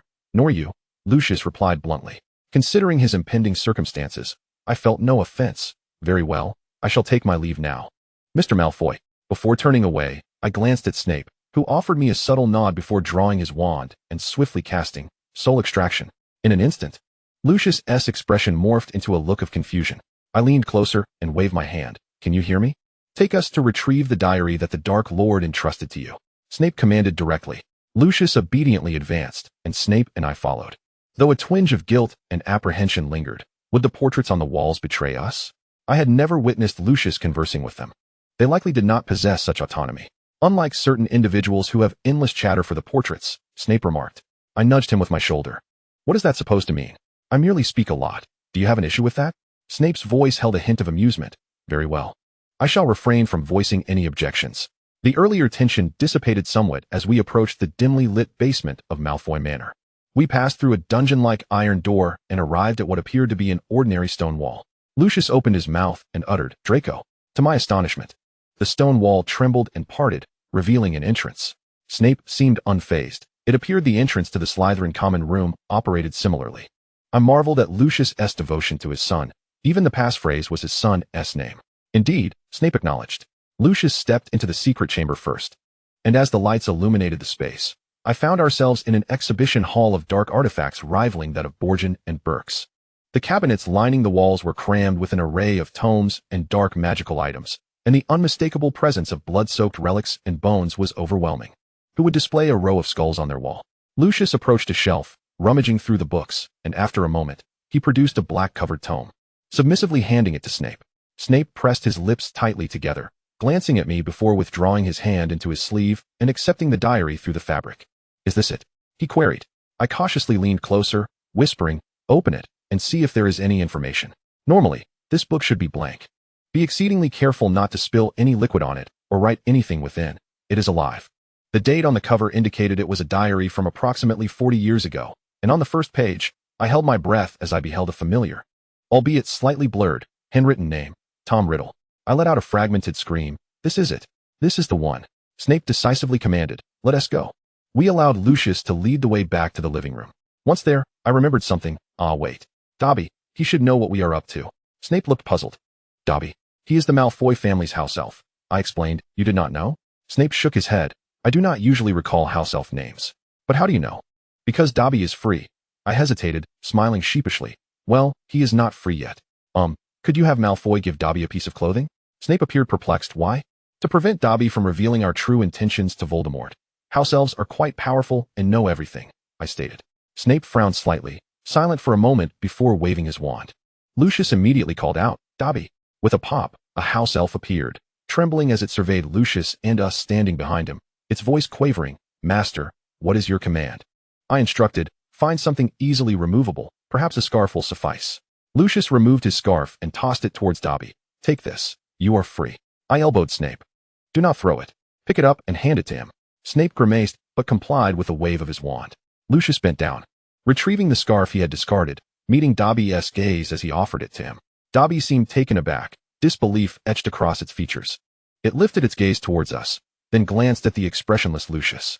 Soon enough, it seemed to comprehend the gravity of the situation, trembling all over. Its eyes, the size of tennis balls, welled up with tears, as if it had just received the most precious treasure in the world. Extending its slender arms, it cautiously accepted the scarf. Dobby is free, it repeated in a high-pitched voice. Kindly, kindly, miss, let Master set Dobby free. Embarrassed, I scratched my chin and replied, well, I hadn't anticipated that such a state could allow for this. Yes, you are free, Dobby. Now, please hurry away, if you wish to work.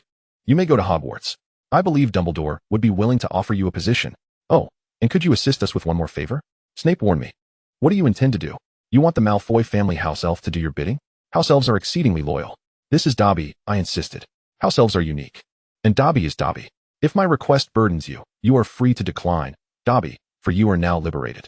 Dobby looked up, filled with excitement, exclaiming, Dobby is willing to serve the miss. This Miss Valen. See, house elves truly hear everything. It knows who we are, I said to Snape. Actually, I'm not Valen. I've merely borrowed her identity. I am Evelyn Crouch. Dobby gasped in astonishment. You are Evelyn Crouch. It appeared on the verge of fainting. The one who is said to defeat the Dark Lord. I chuckled. Oh dear, am I so famous? It's only been a few days. I feel rather embarrassed. Snape interjected angrily. Get to the point. I hastily corrected myself. Oh, the favor I need is to deliver a message. Please find Dumbledore. You should know him. The headmaster of Hogwarts, Albus Dumbledore. Snape remarked, this string of qualifiers is meaningless. Who doesn't know Dumbledore? Because there is more than one Dumbledore. Not all of the old Dumbledore family is dead. What is wrong with being precise? Snape responded. Before he could react further, I quickly instructed Dobby. You go find Dumbledore and tell him that Evelyn Crouch and Severus Snape have taken over Malfoy Manor and obtained the diary. Urge him to come to Malfoy Manor swiftly. Snape and I will be waiting for him. And, when you present the scarf, let him know that you are free. Oh, and add a signal to assure Dumbledore of your authenticity. Otherwise, he might think you were sent by Malfoy to deceive him. You can tell Dumbledore, I am pleased to have become good friends with Galahad. Dobby bowed deeply before us and then vanished in a flash. Who is Galahad? Snape frowned. A good friend of mine. I'll introduce you when the opportunity arises. I smiled at Snape. Oh, it seems the polyjuice potion is ready. The strands of Valen's hair that hung on my shoulder gradually turned golden. Moments later, Snape's gaze softened slightly as he reminded me, you have returned. Yay, I cheered, rising on my toes to peck him on the cheek. Wait here for Dumbledore and stay safe. I'm off to the British Museum now. Contact me with the vial, if anything comes up. Snape, holding his wand in one hand and the diary in the other, had no free hand left to embrace me. His current posture appeared somewhat comical, and I chuckled as I stepped back, waving vigorously. Farewell, see you soon. Chapter 115. Today's visitors were plentiful once again. During the summer holiday, students and travelers from both domestic and international locales flocked to the British Museum. I blended into the crowd, employing the Gryffindor's charm to gather information, and soon located the administrative area, slipping into an office of a supervisor.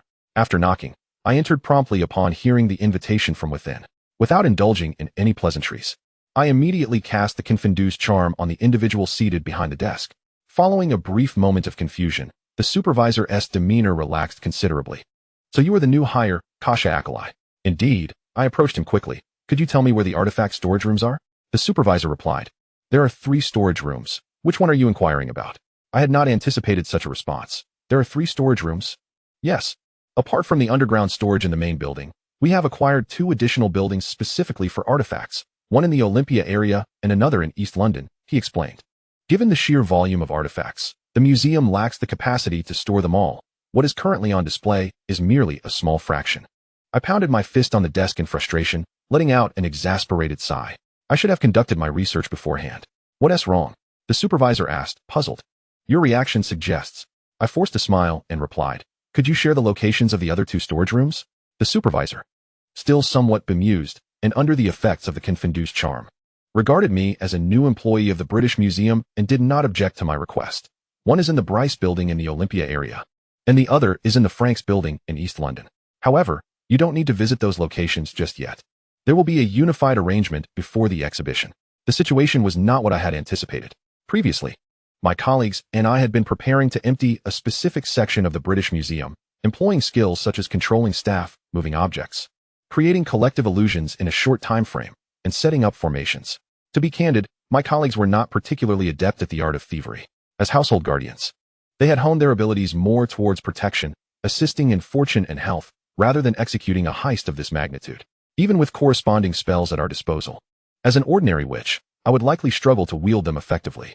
Currently, I needed to clear 3 locations, with artifacts spread across 2 buildings. No, 3 buildings. Relying solely on myself, I could not possibly accomplish this in a short time frame.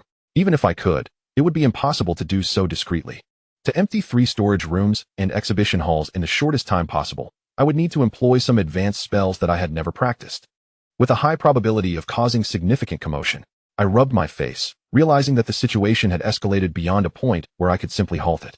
Whether I liked it or not, I had to press on. Was there a hint of retreat in my heart? Surely there was. I keenly sensed the emergence of that thought. Perhaps I should reconsider? Delay it until another day, or until I devised a more suitable plan. But when would that be? When would the opportune moment arise? 40 years later, the artifacts of the British Museum showed no sign of return. With over 2,000 items having been stolen and sold without a trace, the admonitions of the instructress to the court ladies cut into 3 segments, and jade artifacts left unguarded for visitors to touch in the exhibition halls. The most fitting time was today. I should no longer wait. Taking a deep breath, I steadied myself and manifested my tail with the animagus transformation. A golden, fluffy tail swiftly appeared behind me, and I hastily used magic to create an opening in my clothing, allowing it to extend comfortably. Let us see if my hypothesis holds true. Go. Cut the phone lines. Set off the fire alarm, and immediately evacuate everyone in the building. With a flick of my wand, I directed the supervisor to exit. Then, I dashed out of the office, striding purposefully towards the exhibition area, fingers weaving intricate gestures while my thoughts remained crystal clear. I was currently situated in the main building, the most secure and densely populated area. Naturally, the challenge of emptying the main building was the greatest. The number of visitors in the other 2 storage rooms pales in comparison to that of the British Museum's main hall. My primary concern lies with the staff and security personnel. By severing power and communication lines and triggering the fire alarm, I can easily evacuate the entire area. Thus, I shall first incite chaos in the main hall, compelling the evacuation of visitors. In that brief window of opportunity, I will swiftly clear out the remaining 2 storage rooms. I opened a window, inhaled deeply, and, invoking a spell, unleashed a billowing cloud of smoke from my mouth. Above me, the piercing sound of the fire alarm erupted suddenly, accompanied by the bewildered shouts of visitors below. After creating a small-scale tumult, I strode purposefully outside, casting confusion spells on every staff member I encountered, proclaiming that there was a fire. Any fire would suffice to hasten their evacuation. The fire alarm blared through the exhibition hall, as staff members shouted directions to guide the visitors towards the exit. I clutched my suitcase tightly and moved against the tide of panicked attendees towards the storage area. Within the exhibition hall, visitors surged and screamed, while staff and security bellowed, gesturing emphatically towards the exits. I even spotted someone wielding a camera, capturing the scene. It seems that every era has its fearless photographers. In the future, such individuals will likely broadcast live with their smartphones. Family, I'm currently at the British Museum, and their SA fire. Thank you for the rockets, family. Double tap to support the hostess escape from the blaze. I navigated through the chaos, colliding momentarily with a shorter male visitor. I hurriedly apologized to him as he fell, without pausing, and slipped into the staff corridor, delving deeper towards the underground storage. Many staff members and security were rushing towards me. I raised my wand and cast confusion spells on each one who dared question my presence. As the last security officer locked the storage door and turned to evacuate, I stood before him and cast my final confusion spell. Now, no one could hinder me. The confusion spell proved remarkably effective. Open, Ahura. The heavy fire door swung open effortlessly, and I slipped inside, shutting the imposing door behind me. The storage area was now devoid of personnel. At this moment, the vast underground room contained only me. Before me stood towering iron cabinets, each housing treasures from distant lands. Hidden away in this den of thieves, I set down my suitcase and squeezed a small yellow duck. Upon releasing it, the duck began to sing joyfully. Face danger with a smile. Dreams will not be far away. Drawing a deep breath, I sang out boldly, as if making a promise. Gather courage, press forward. Miracles will surely occur. I opened my suitcase, retrieving vermilion powder, a brush, and talisman paper. On the floor of the storage area, I drew a formation and placed the open suitcase at its center. Next, I gently tapped my wand to my lips, slicing a small cut to let a few drops of blood fall, using my fingertip to mark the talisman paper. Let us begin. I swayed my body, recalling the incantation taught to me by the celestial beings. Having warmed up my voice with the Yellow Duck's duet, I was now in prime vocal condition. 3 lords. This divine helper, mustering troops in the 7th mile, capturing the reins in the 9th mile. The great gate lantern shall be adorned in red at the 2nd gate. I raised my voice and began to sing. I summoned the gallant steed, the divine spirit, bringing forth great fortune, the 2nd spirit. Scaling mountains as the tiger conquers the dragon, with eyes that see 1,000 miles and ears attuned to the wind, each mountain pass shall deliver the message. 1 point for the Who family as the master. Releasing the talisman, it ignited spontaneously without flame. A wisp of smoke, reminiscent of a fox's tail, swirled in the air, coiling above the storage area, taking the form of a towering fox that stood majestically atop my head. 2 points for the Huang family as the vanguard. The white smoke settled, forming a yellow weasel on its hind legs, looking alert and aware. Old Immortal, are you listening? Today as divine troops are to be summoned. I, Immortal, am cultivating in the mundane world, my past good deeds transformed into the tail of a dog, awaiting the day to ascend as an immortal. Yet today, I altered the latter part of the incantation. The tail began to tremble, my eyes widened, and I shouted forcefully. I wish to exchange my cultivation for divine assistance, to aid my spirit in transformation, retrieving treasures to return home, ensuring peace across the seas and harmony in the universe. Boom! The doors of the iron cabinets, housing the artifacts, swung open with a thunderous crash. Thousands of doors flew ajar, as the yellow weasels formed from the white smoke surged forward, diving into small cabinets, grasping artifacts in their tiny paws and darting back out like a whirlwind into the center of the formation, the suitcase. The white smoke fox emitted a sharp cry, and I felt a tingling sensation on my scalp, my body becoming weightless. A pair of fluffy paws suddenly grasped me under my ribs, lifting me effortlessly as a high-pitched voice, laced with mirth, exclaimed, "Go, little pup." I looked down in astonishment to find myself floating in midair, my own body standing below. A golden-haired girl with her eyes tightly shut, her form trembling slightly, now devoid of a tail. Instinctively, I turned to see my beautiful, fluffy tail still attached to my rear, while my limbs had transformed into paws. I had become a dog again. What are you dawdling for? The white smoke fox gently nudged me with its paw. Hurry, there are still 2 places to go. I nodded numbly, setting my 4 paws in motion, sprinting upwards with unrestrained zeal. Upon leaping out of the British Museum's main building, my spirits soared into the air. The smoke I had released continued to billow diligently, while below, the visitors scurried like ants, and in the distance, red fire trucks raced towards the scene. Shaking my head, I suddenly noticed that my left eye and right eye perceived different worlds. Of course, I had now divided into 2 spiritual entities. Splendid. One target was the Bryce building in the Olympia area, and the other was the Franks building in East London. The speed of the spiritual entities was astounding. I felt as though I had transformed into a gust of wind, more liberating than riding a flying broom, completely unshackled.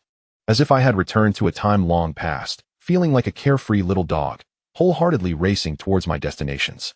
The Bryce building was also a museum. My spirit dashed inside, fleetingly catching a glimpse of the sign Victoria and Albert Museum at the entrance. Oh, it seems I must replicate the events from the British Museum's main hall. I opened my mouth and exhaled a torrent of smoke. The people in the exhibition hall erupted into confusion and terror. Then, I barreled towards several security personnel and staff below, colliding with them one after another. After being struck by me, these security personnel and staff suddenly began to convulse, then flailed their arms, shouting as they fled, "Fire!" Their SA fire. The signature move of the Yellow Immortal, ramming the guests. Simply put, it involves attaching oneself to a person, inducing symptoms akin to mental fragmentation. It is said that some of the Huangxian in northeast China are quite petty and will resort to this for revenge. The Yellow Immortal advised me that such behavior is unethical and to avoid it whenever possible. However, today as circumstances are exceptional, and my approach differs from that of the Yellow Immortal. I merely needed to implant a thought in their minds during the moment of impact, achieving my goal without leaving any lingering effects. I darted into the Bryce building's storage area, while my other self had already located the storage area in Frank's building in East London. I opened my mouth and barked repeatedly, echoing the incantation from earlier. 1 point for the Hu family as the master. 2 points for the Huang family as the vanguard. Miraculously, the voice that emerged was still human. The white smoke fox and the white smoke yellow weasels soared into the air, opening the cabinets containing the artifacts, either carrying or hoisting them. As they vanished into the swirling smoke, I knew they had entered my suitcase through the formation, each meticulously placing the artifacts in the new storage space I had painstakingly renovated for several years. Do you have any idea how challenging it is to magically create an infinitely expansive storage space that can also regulate humidity and temperature? As I watched the storage area gradually empty, I leaped into the exhibition hall. The white smoke yellow weasels surrounded me, and in the already evacuated exhibition hall, the relocation process commenced once more. Before long, both the Bryce Tower and the Franks building stood desolate. I stifled my excitement, wildly wagging my tail, and turned back towards the British Museum. I hurried through the barricaded entrance, darting past the nearly deserted exhibition halls, and plunged into the storeroom. Emerging alongside countless white smoke weasels that surged forth from the formations, whisking artifacts into suitcases. Suddenly, I was jolted back into my body. A wave of trepidation washed over me as I opened my eyes. The heaviness of my body reminded me that my spirit had returned. I moved my limbs and gazed at the white smoke weasels nearly engulfing my feet, urging them softly, "Hurry, hurry." One weasel, struggling under the weight of a painting, looked up and complained, "This thing is dreadfully heavy. Why don't you come help?" I quickly apologized, "I'm so sorry. Just be careful." The weasel narrowed its round black eyes, retorting, "Who are you looking down on? Who said we can't speed up? Watch me." In the next instant, several weasels, bearing a mummy, sped into the suitcase like racing cars. I interjected, be mindful of the remains." Suddenly, a white smoke fox stationed above chimed in, "The exhibition hall is empty now." I perked up my ears as the white smoke weasels became energized. "Can we move now?" "All right, comrades, let us go." They soared upwards like a swirling mass of clouds. I wiped the sweat from my forehead and whispered to the white smoke fox, "I'll check by the entrance. If anyone tries to come in, I'll stop them." "Good," the fox replied, wagging its tail. "You haven't forgotten the formations, have you?" I nodded in agreement, wagging my tail in response, "Of course not." I dashed out of the storeroom, traversed the empty corridors, and arrived at the deserted exhibition hall. The white smoke weasels were hoisting artifacts from the display cases, and as I passed, I could hear them chattering and complaining about their cooperation.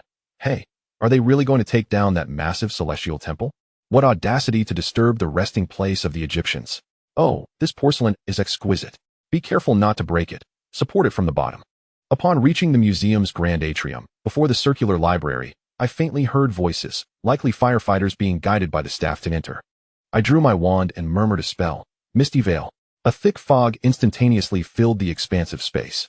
I waved my wand, directing the mist to swirl and form an intricate array, shrouding the entire atrium. All right, this maze should hold them up for a while. I glanced back at the museum entrance before turning to re-enter the storeroom. However, just before entering, I hesitated, turned, and ventured into the Homeland exhibit that had previously weighed heavily on my mind. Inside the Homeland exhibit, the white smoke weasels toiled diligently.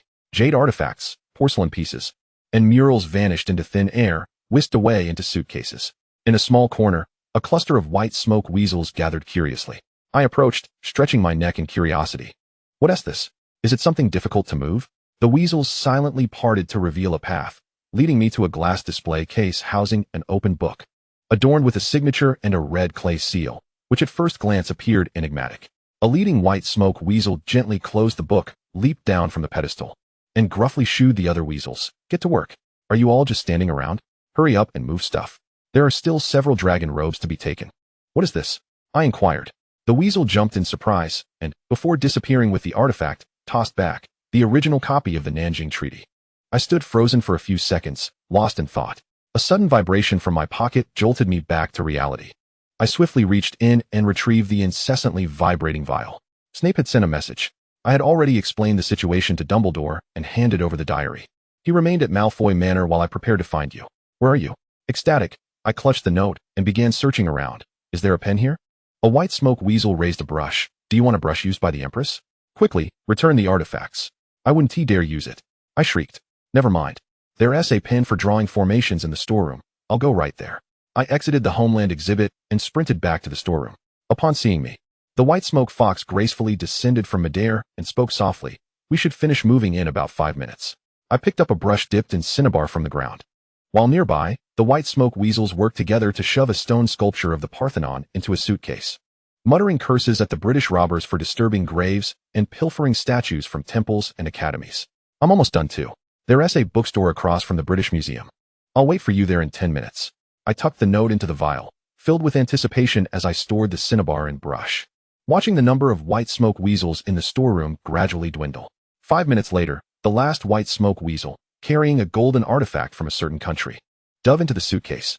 The white smoke fox twitched its nose, sniffing the air, and confirmed, all done. Did they take their own artifacts? I asked. No. Why would I move those? We are not thieves. The white smoke weasel complained from the suitcase. I chuckled, bowing deeply to the spirits. Thank you, esteemed teachers. I shall head to Hogwarts tonight and have the house elves prepare roast chicken, all to honor you too. That's not necessary. We're not doing this for the chicken. The white smoke weasel replied awkwardly. When you return the artifacts, don't forget to bring along that little girl from the Weasley family, and also remember my little apprentice. She was born in Hong Kong and has never returned home. I, too, wish to see it again. The white smoke fox lowered its head to me. Take us home. Little pup. I earnestly promised, all right. The spirits transformed into wisps of smoke and swiftly dissipated. As the lingering smoke curled, I closed the suitcase, erasing all traces from the storeroom, took a deep breath, and spun in place. Outside the grand entrance of the British Museum, snap, I stumbled unsteadily onto Russell Street. The street was exceptionally crowded, and I blended into the throng, gazing towards the entrance of the British Museum. The thick smoke had dissipated, and fire trucks surrounded the entrance, making it nearly impossible for vehicles to pass, all honking in a cacophony. What is this secret thrill? Why do I feel like a serial killer returning to the scene of the crime? I smirked, stepping lightly as I squeezed through the crowd, carefully lifting my robe to conceal my tail. On Russell Street, I scanned the surroundings, searching for the bookstore where I had arranged to meet Snape. The bookstore was not directly opposite the British Museum. I had to navigate through an alley to reach it. However, the distance provided a measure of safety, so I slipped into the alley, unable to resist quickening my pace. Crouch, how did you get here? Someone called out to me. Instinctively, I gripped my wand in my pocket and slowly turned around. At the alley's entrance stood a short man, astonishment etched on his face, his small eyes scrutinizing me as he hesitantly asked, "Aren't you supposed to be in Hong Kong?" Peter Pettigrew. Without hesitation, I drew my wand and aimed it at him, but Peter had already gripped his wand tightly. Raising it, the astonishment on his face vanished. "It really is you." He laughed, revealing his prominent buck teeth. "Back in the exhibition hall, you knocked me over. Although I'm unsure how you suddenly disappeared, I still managed to find you. What do you want?" I asked coldly. "I've never understood," Peter replied, posing a question. "From the moment I met you, you've never liked me. No, you've loathed me. Your relationships with James and the others are splendid, even with that messy, twisted-natured sniveling brat. Why, with such poor taste, do you single me out?" I remained silent. Bang! A beam of crimson light shot forth from the tip of my wand, and Peter, caught off guard by my sudden assault, stumbled awkwardly to the side. Seizing the opportunity, I unleashed a spell with fervor. Peter was struck squarely, letting out a piercing scream as he was hurled backward. I exhaled a thick plume of smoke, using it as cover to swiftly turn and flee. Why was he here? How did he know I would come to the British Museum? Had someone betrayed my plans? No, that was impossible. Only Severus, the fairies, and I were privy to the matter of the British Museum. There could be no leaks. I sprinted toward the alley's exit, knowing that if I could just make it outside, I would find Severus, and together we would deal with this rat. Suddenly, something ensnared my ankle, yanking me back with force. I screamed, teetering forward, and in a moment of desperation, I waved my wand wildly, shouting, "Expelliarmus!" The force gripping my ankle vanished, and I stumbled, regaining my footing momentarily. As I raised my gaze, my heart sank upon spotting a figure cloaked in black, standing silently at the alley's entrance, blocking my escape. Shadows cast by the hood obscured parts of his face, but I could clearly see his features. Evelyn Crouch. His long, pallid fingers caressed his wand, and beneath the hood, the man's lipless mouth curled into a slight smirk. "At last, we meet," he intoned. I stared in terror at the tall man in black robes, who made no move but scrutinized me intently, his cold smile unwavering. "You're quite perplexed, aren't you? Perhaps you're wondering why I am here, when I should have been lured to Malfoy Manor. It was so close, I was almost there. Fortunately, someone informed me that you were not there, but rather mingling with muggles in a museum in London, surrounded by the stench of their kind, surviving in obscurity." Clutching my wand tightly, My mind raced through countless possibilities. What should I do? Escape? The alley was blocked. But perhaps I could attempt to use the disillusionment charm, though I feared where it might lead me, praying I wouldn't end up in the sewers of London. Oh, let me guess. You are contemplating whether to flee or to duel me. Voldemort stepped forward slowly. You certainly have the option to run. However, I noticed a familiar face nearby when I arrived. A little friend whose loyalty I questioned, Severus Snape. He is your boyfriend? Isn't? I lifted my chin defiantly, glaring at him with hatred. That look suits you well, Voldemort remarked softly. But I can assure you today that Severus Snape is indeed a treacherous traitor. He promised to bring you before me, but he has failed. The fate of a traitor is singular. Should you choose to flee now, I shall first eliminate him, and then deal with you. No matter, Lord Voldemort has all the time in the world. After all, for my life is endless. Is that so? You believe you will live for eternity? I opened my mouth, my voice trembling yet resolute. Even Qin Shi Huang has perished. By what right do you claim to exist? Voldemort regarded me with indifference. You know nothing, he replied calmly. In fact, I find myself questioning the prophecy that declared you the one destined to defeat me. Perhaps it was mistaken, for you appear quite foolish. Foolish? I scoffed. Indeed, I must be a fool. Only a fool would aspire to be a hero. Only a fool would sacrifice their life to save others, and only a fool would persistently make the same choices. Outside the alley, the blaring of horns and the clamor of passers-by enveloped me, the mundane world surrounding this narrow passage. Within the alley, it was just Voldemort and me. Outside lay everything I cherished. I released my grip, and my suitcase thudded heavily to the ground. Voldemort cast a glance at the suitcase before raising his wand toward me. So, he inquired. In truth, making a decision is not difficult at all. It was the same as before. I always knew what to do. Choosing is the simple part. Enduring the consequences of that choice is what brings suffering. I will explode with you, I whispered.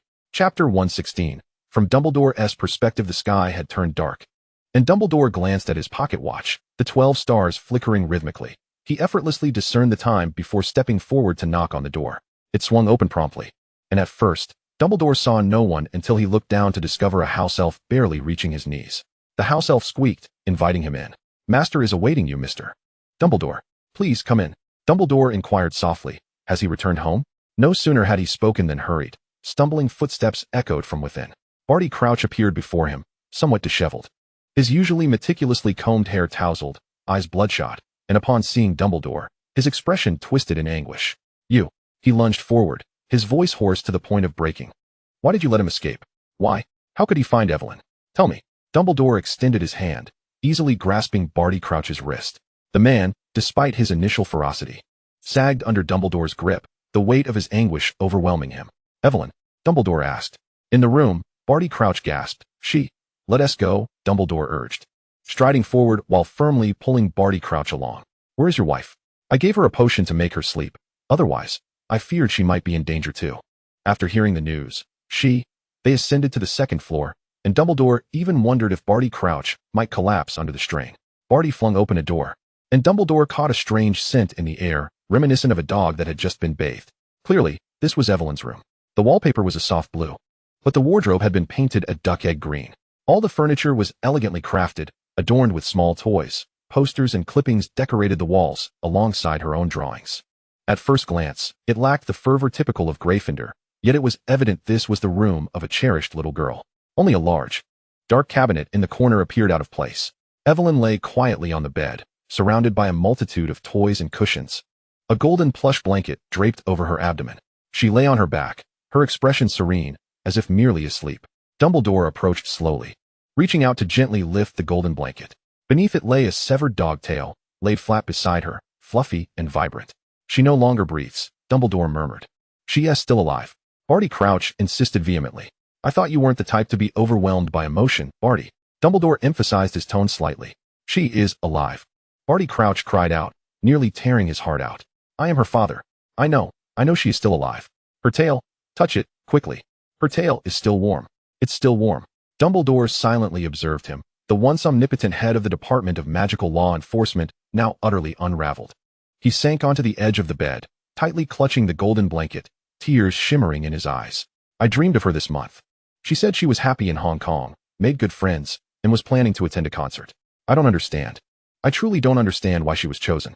She isn't an extraordinary genius. She is merely a bit clever. Why was she chosen? Why must she pay with her life? I don't comprehend. I only wish for her to live happily, not needing to be exceptional, just to be alive. Dumbledore lowered his gaze, concealing the shared sorrow and faint compassion reflected in his eyes. If you wish to see her happy, then you must not apprehend Severus Snape, he murmured. Upon hearing that name, Barty Crouch erupted in fury. It's him. Barty Crouch immediately lifted his head, his eyes aflame with rage. Indeed it is. He is in the bookstore next door. He was the one who divulged Evelyn's whereabouts to Voldemort. He is a Death Eater. The dark mark is upon his arm. He is responsible for her death. He is the one who caused Evelyn's demise. Not him. I stake my life on his innocence, Dumbledore asserted with unwavering conviction. I am aware of today's actions, and the one who betrayed Voldemort's secrets is another. Barty Crouch raised his left arm, almost in a fevered frenzy. Then how do you explain the dark mark? He is a Death Eater. He is a Death Eater. He voluntarily became a Death Eater to protect Evelyn, Dumbledore declared, his voice resonating. For the past year, he has been relaying information to me. I can vouch for him. Severus Snape's determination to safeguard Evelyn is equally profound. She trusts him, as do I. Barty Crouch glared at Dumbledore with venomous intensity. It makes no difference. It is too late for words. My daughter is gone. I care not for his innocence. Tomorrow, I shall cast him into Azkaban. And I want him to spend the rest of his life there repenting for Evelyn. Evelyn would not wish for you to do this. She desires Severus to live. Dumbledore intently implored, fixing Barty Crouch with a resolute gaze. Do not commit an act that would sadden Evelyn, Barty. Barty Crouch's lips trembled, his entire being quaking. He clutched the golden plush blanket, curling into himself, resembling a shrimp, weeping into the soft fabric. Dumbledore approached slowly, extending his hand to retrieve the severed tail. He caressed the fur before turning it over to inspect the jagged end. Barty Crouch emitted a muffled sound as he stifled a sob. The tail was indeed warm. What does it matter now? He murmured weakly. You have said it yourself. She has ceased to breathe. When did Evelyn die? Dumbledore inquired. Barty Crouch painfully shut his eyes. 6 hours ago. Dumbledore lifted one of Evelyn's arms. Observe her elbow. Barty Crouch hesitated for a few moments before daring to glance away. What of it? It is pale. Dumbledore remarked. In fact, after such a prolonged period of death, gravity would cause bruising in low areas such as the elbow. What? Barty Crouch involuntarily stood up, still clutching the blanket. What? Do you recall the origins of Evelyn's tail? Dumbledore gently placed the tail back beside her. In her childhood, you never dared to remove her tail? Do you remember why? Because that tail is a part of her body, representing an incomplete animagus, Barty Crouch instinctively replied. Dumbledore nodded. Indeed, but at a deeper level, that tail is a manifestation of a fragment of Evelyn's soul. A portion of her soul was severed? Barty Crouch trembled with disbelief. Perhaps. This is not a misfortune, Dumbledore softly reassured him. This is a glimmer of hope. Suddenly, Barty Crouch seized Dumbledore's arm, clutching it tightly. Please, he implored through gritted teeth, tears brimming in his eyes. I beg you, Albus. I will offer anything, even the position of Minister for Magic. Dumbledore smiled sadly. I have never desired that, Barty. I know. Barty Crouch clung tighter to Dumbledore's arm. But I do not know what to offer in exchange. This is my daughter, my only daughter. Our entire family has been destroyed, and I too have been. After a moment of silence, Dumbledore spoke slowly.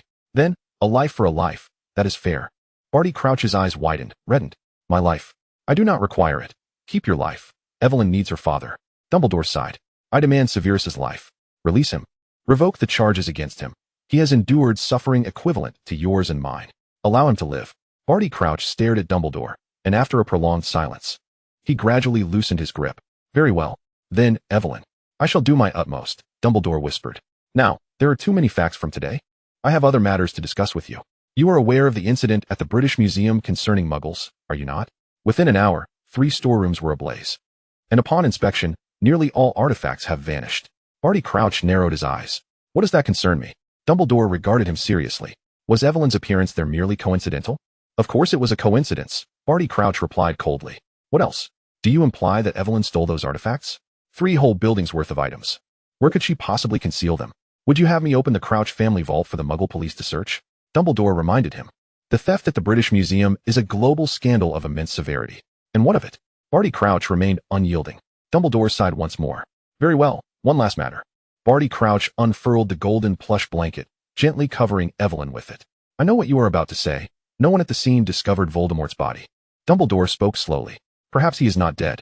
Barty Crouch straightened, running his hand through his hair with deliberate care until it was neatly arranged.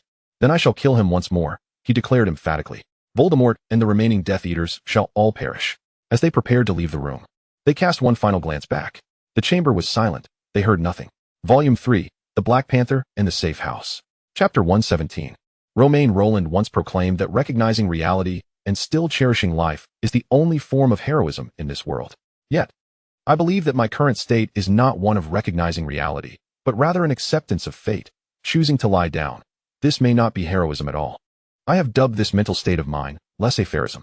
I confided in my parents that my greatest aspiration in life is to never work, to lounge at home indefinitely, leading a life where everything is handed to me, from meals to comforts.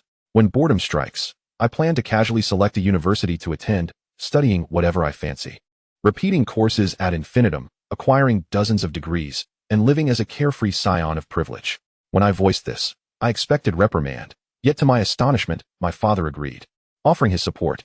Upon his response, I prodded him, asking, "Can you support me for a lifetime? Could you strive to remain the Minister for Magic?"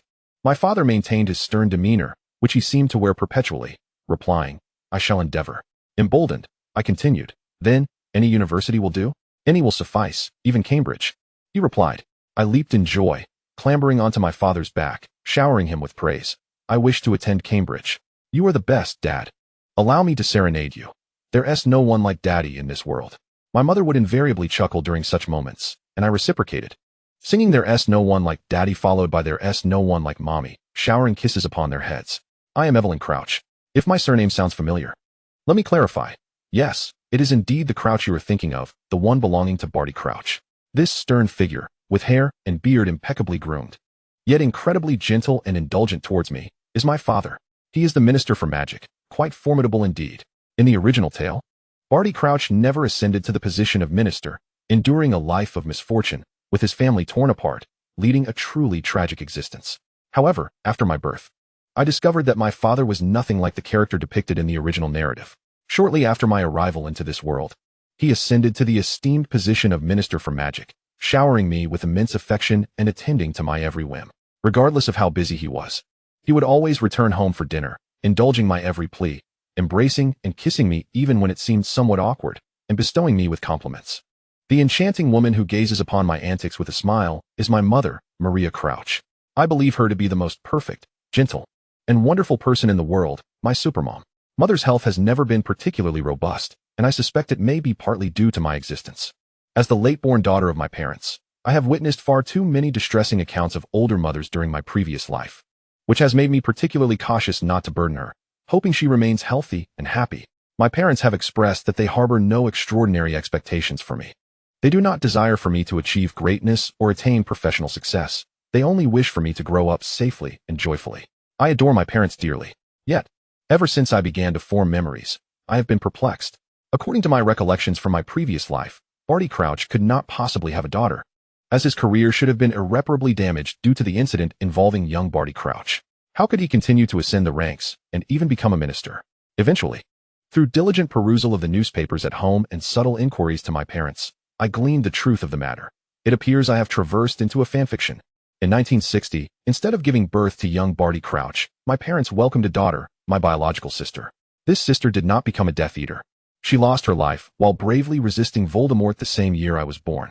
As a martyr's family member, my father's reputation soared, and his resolute leadership in the pursuit of the remaining Death Eaters swiftly led him to the role of Minister for Magic. As for me, in honor of my sister, my name was bestowed upon me in her likeness. My sister's tragic demise deeply affected both my parents, and this anguish seems to have manifested as a form of post-traumatic stress disorder. They are reluctant to discuss her in my presence, and to avoid reminders of her. They moved to a new home when I was quite young. My knowledge of my sister is limited. I only know that she was regarded as a hero. I admire her greatly and often wonder if, after my demise in my previous life, I too would be remembered as a hero for my valor. However, witnessing my parents' suffering fills me with regret, a sense of guilt towards my former parents. Perhaps out of a desire for compensation, my parents cater to my every need.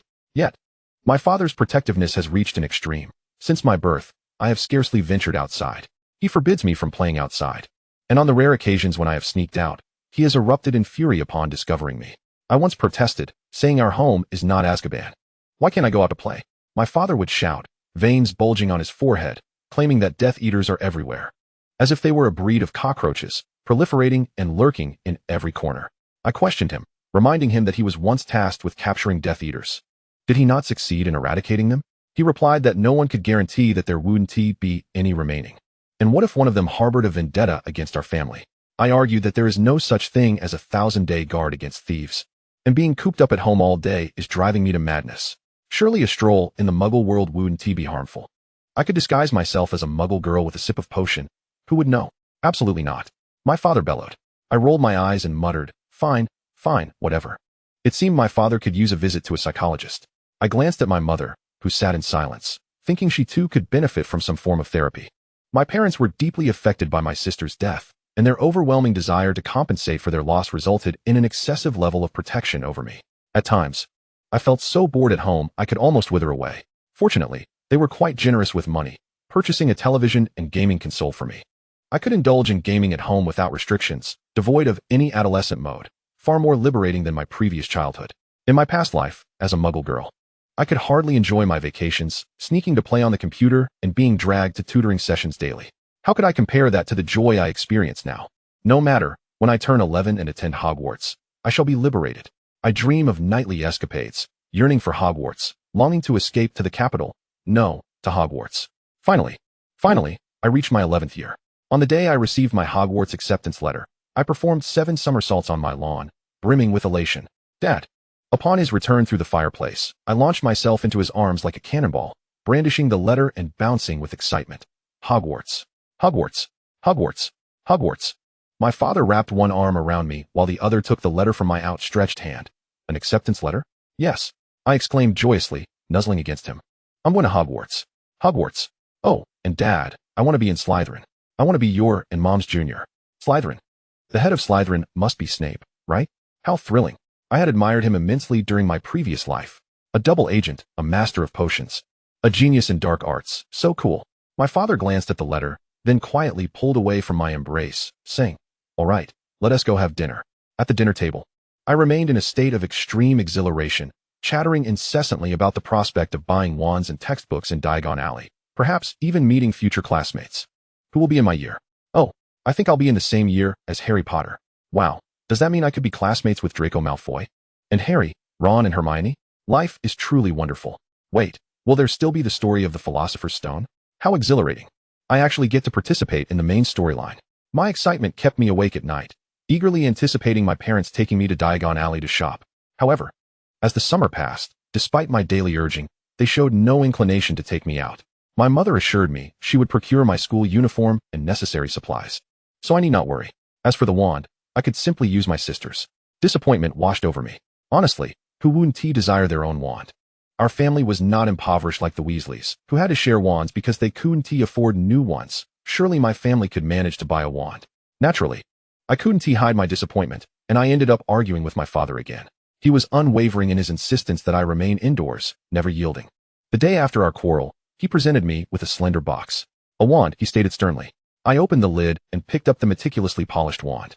The moment I grasped it, a wave of warmth surged through my fingertips, and I shivered, feeling an overwhelming sense of familiarity, as if I were holding a surgical needle holder. With a gentle flick, the wand emitted a burst of brilliant golden smoke. I couldn't help but wave it again, softly trying out a few simple spells, before looking up at my father, unable to contain my excitement. Did you buy this for me? Is it good? Is it effective? My father inquired. I grinned foolishly and nodded. Yes. Then use it, he replied, his expression remaining unchanged and his tone firm. Until the very last day before school commenced. Eve, darling, time to wake up. I groggily opened my eyes, instinctively extending my arms for my mother to embrace me. Mom. Today is your first day of school. My sweet Eve, she said, kissing my cheek. Please get up quickly for breakfast. I want to style your hair and make our little princess look beautiful. I smiled sleepily. Hee. My mother lifted the covers and dressed me in a shirt. Still in a state of drowsiness, I allowed her to manipulate me. And then I was led to wash my face and brush my teeth before descending to the dining room. My father was already seated in his usual spot, perusing the newspaper. I climbed onto the chair and mumbled, "Good morning, Dad." "Morning, Evelyn," he replied curtly. "Hurry up and eat. We need to catch a boat." I took a bite of bread, momentarily bewildered. Boat? What boat? Aren't we taking the train? Have I inadvertently slipped into a pirated book? Has King S. Cross Station transformed into King S. Cross Pier? My father affirmed. Yes, we're taking a boat to France to enroll you in school. I set the bread down, feeling my mind sharpen. France? The headmaster of Beauxbatons wrote to me, expressing his willingness to accept you as a new student this year. He gestured to a suitcase beside the fireplace. Your mother and I have prepared your Beauxbatons uniform and textbooks.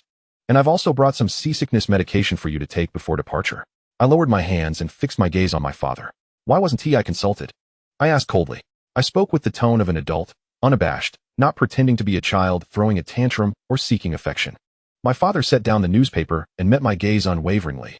There is no need for discussion. This is the best and safest choice for you. I inhaled deeply and exhaled slowly, striving to calm the turmoil within me. Are you resolutely denying me the chance to attend Hogwarts? Is there absolutely no possibility? My father replied, yes, relinquish the fantasy. Your only option is Beauxbatons. I averted my gaze, looking down, and picked up the bread once more.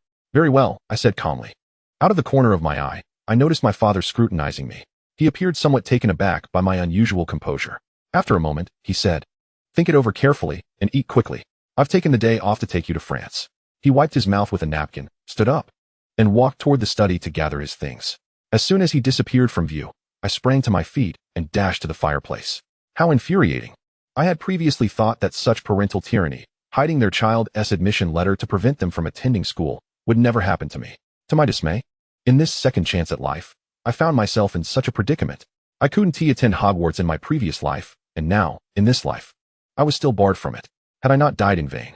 Surely, I deserved some privileges for sacrificing myself as a brave white-clad angel. To be transported into the world of Harry Potter, yet denied entry to Hogwarts. Was there no justice in this? The flames in the fireplace crackled every morning. They would ignite to assist my father in using the flue network for work. I stood on my tiptoes, seized a handful of flue powder from the mantel, and without hesitation, tossed it into the flames. The fire roared upward, transforming into a dazzling green. I grabbed the suitcase, my expression slightly contorted. In the past, I refrained from rebellion because I deemed it unnecessary. I was not a true 11-year-old girl. I feared not the authority of my parents. My life was mine to command, and I would do as I pleased. No one could stop me. What of being forbidden to attend school? In my previous life, countless children bravely ventured forth from their homes, admission letters and identification in hand, and they were not turned away. They would always find education, for the nation would not forsake its children's right to learn. I could certainly make my own way. I refused to believe that Dumbledore would deny me. If he wouldn't allow me to attend Hogwarts, I would sleep on the floor of his office. Should my father pursue me and drag me off to Beauxbatons, as long as my legs remained intact, I would escape time and again. No one could prevent me from obtaining my Hogwarts diploma. No one could, not even Voldemort. I stepped into the flames and shouted. Hogwarts headmaster's office. The swirling fireplaces sped past me, and I stumbled forward, yet resolutely pressed on until, thud, I stumbled and tumbled out of the fireplace at my destination, nearly losing my balance. Instinctively, I spread my arms wide, swaying to maintain my equilibrium, almost falling, but at the last moment, I steadied myself. I was certainly qualified for a gold medal in gymnastics at the Olympics. Once I regained my footing, I looked up. In the spacious, well-lit office, seated in a chair akin to a king's throne, an elderly man with a white beard and glasses gazed at me in astonishment. Help me, Dumbledore, I cried, running toward him. Please, I want to attend Hogwarts. Chapter 118. Dumbledore appeared just as he was described in the original work. He had long white hair and a beard, wore half-moon spectacles, and his prominent nose seemed to twist as if interrupted, triggering my professional instincts, compelling me to recommend he consider corrective surgery. He rose from behind his desk and approached me, scrutinizing me intently. I stood tall, my heart racing, yet my expression remained resolute. I am Evelyn Crouch, and my father is Barty Crouch, the Minister of Magic. I received my acceptance letter to Hogwarts, but he refuses to let me attend. He wants to send me to Beauxbatons. Please, I want to study at Hogwarts. Can you keep me here? Dumbledore knelt before me, disregarding the hem of his robe, and gazed at me closely. My nervousness escalated under his scrutiny, and I quietly asked, is there a problem? No, no problem at all, Dumbledore replied with a gentle smile, his face crinkling in warmth. Welcome, Evelyn. I am very pleased to meet you. I smiled bashfully. Haha, I'm glad to meet you too. Dumbledore beamed at me. How kind he was, how wonderful. Indeed, I had a fondness for Dumbledore. Even in my past life, despite the many who criticized him, I firmly believed he was a good person. May I attend Hogwarts? I asked, filled with hope. Dumbledore smiled and said, of course, I welcome you wholeheartedly. Really? I beamed, overjoyed. Well, my dad might come after me soon. Could you help me stop him? Dumbledore stood, hesitated for a moment, then gently patted the top of my head. I squinted my eyes. Being patted on the head by someone I had just met should have been quite awkward. Yet I felt no discomfort, only genuine happiness. Dumbledore truly had a magnetic charm. I will help you persuade him, but to truly change his mind, you must explain your feelings to him earnestly. Dumbledore spoke softly. He is your father. Ultimately, he just wishes to ensure your safety. I pouted. I know he means well, but he is too presumptuous, too domineering. I cannot accept such control. Dumbledore appeared to have more to say, but suddenly, the flames in the office fireplace turned green, and I raised my head alertly. My father tumbled out, looking disheveled. He scanned the room, and upon seeing me, his eyes lit up, followed by a thunderous roar. Evelyn. So you are here. I swiftly ducked behind Dumbledore, clutching his robe in a bid to hide. Help me, Professor Dumbledore. Dumbledore opened his arms slightly, resembling a hen shielding her chicks, and said helplessly, Now, Barty, don't be so agitated. You've become quite bold, sneaking out like this. It seems I've spoiled you beyond measure, haven't I? My father approached with gritted teeth. Come here, we're going back. I peered out from behind Dumbledore and shouted defiantly, I want tea. Come here. My father shouted vehemently, his voice echoing off the walls of the headmaster's office, causing the portraits of former headmasters to display expressions of disdain. Do you dare to defy my orders? He bellowed. In a fit of anger, I retorted. Who do you think you are? Just because you've become the Minister of Magic, you believe yourself invincible? Even the President of the United States cannot merely wish away his troubles, and sometimes finds himself in dire straits. Why should I be compelled to heed your every word? I added scornfully, if you revel in control so much, why not adopt a house elf as your daughter? My father's chest heaved with fury as he turned to Dumbledore. His expression twisted in rage. Are you going to protect her, Albus? Did you not promise me otherwise? I never promised to contravene Evelyn's wishes, forcing her into a life she does not desire. Dumbledore replied calmly. Perhaps your notion of what is best for her is merely a misguided sentiment. Well said. My father's complexion turned an alarming shade of green. He took a step back, gasping for breath. You all. I will attend Hogwarts. I declared resolutely. As long as I draw breath, I will enroll in Hogwarts. I am a living being, not a mere object for you to manipulate. I hope you come to recognize that soon. My father fell silent, and I cautiously peeked out from behind Dumbledore, noticing a flicker of sadness on his face. My heart twisted in response, yet I could not concede. You will not come with me? He rasped. I will not, I asserted. I intend to stay here. My father turned his head away, gritting his teeth. After a moment, he lifted his gaze to Dumbledore. Rest assured, Evelyn will be safe at Hogwarts, Dumbledore said softly. My father remained silent for a moment before turning away and striding back toward the fireplace. I called out from behind Dumbledore. Make sure to inform my mother. My father retorted in a foul mood. You tell her yourself. If you dare to act, you must be prepared to face the consequences. Who is afraid to face them? Humph. He tossed a handful of flue powder into the fireplace and vanished. I let out a sigh of relief, clutching my racing heart, and turned to Dumbledore, asking, Has my father compromised? It appears so, Dumbledore replied. I leaped in excitement. Hooray. I still have time to catch the train, right? I want to take the train to King's Cross Station. Dumbledore chuckled. There is no need for that.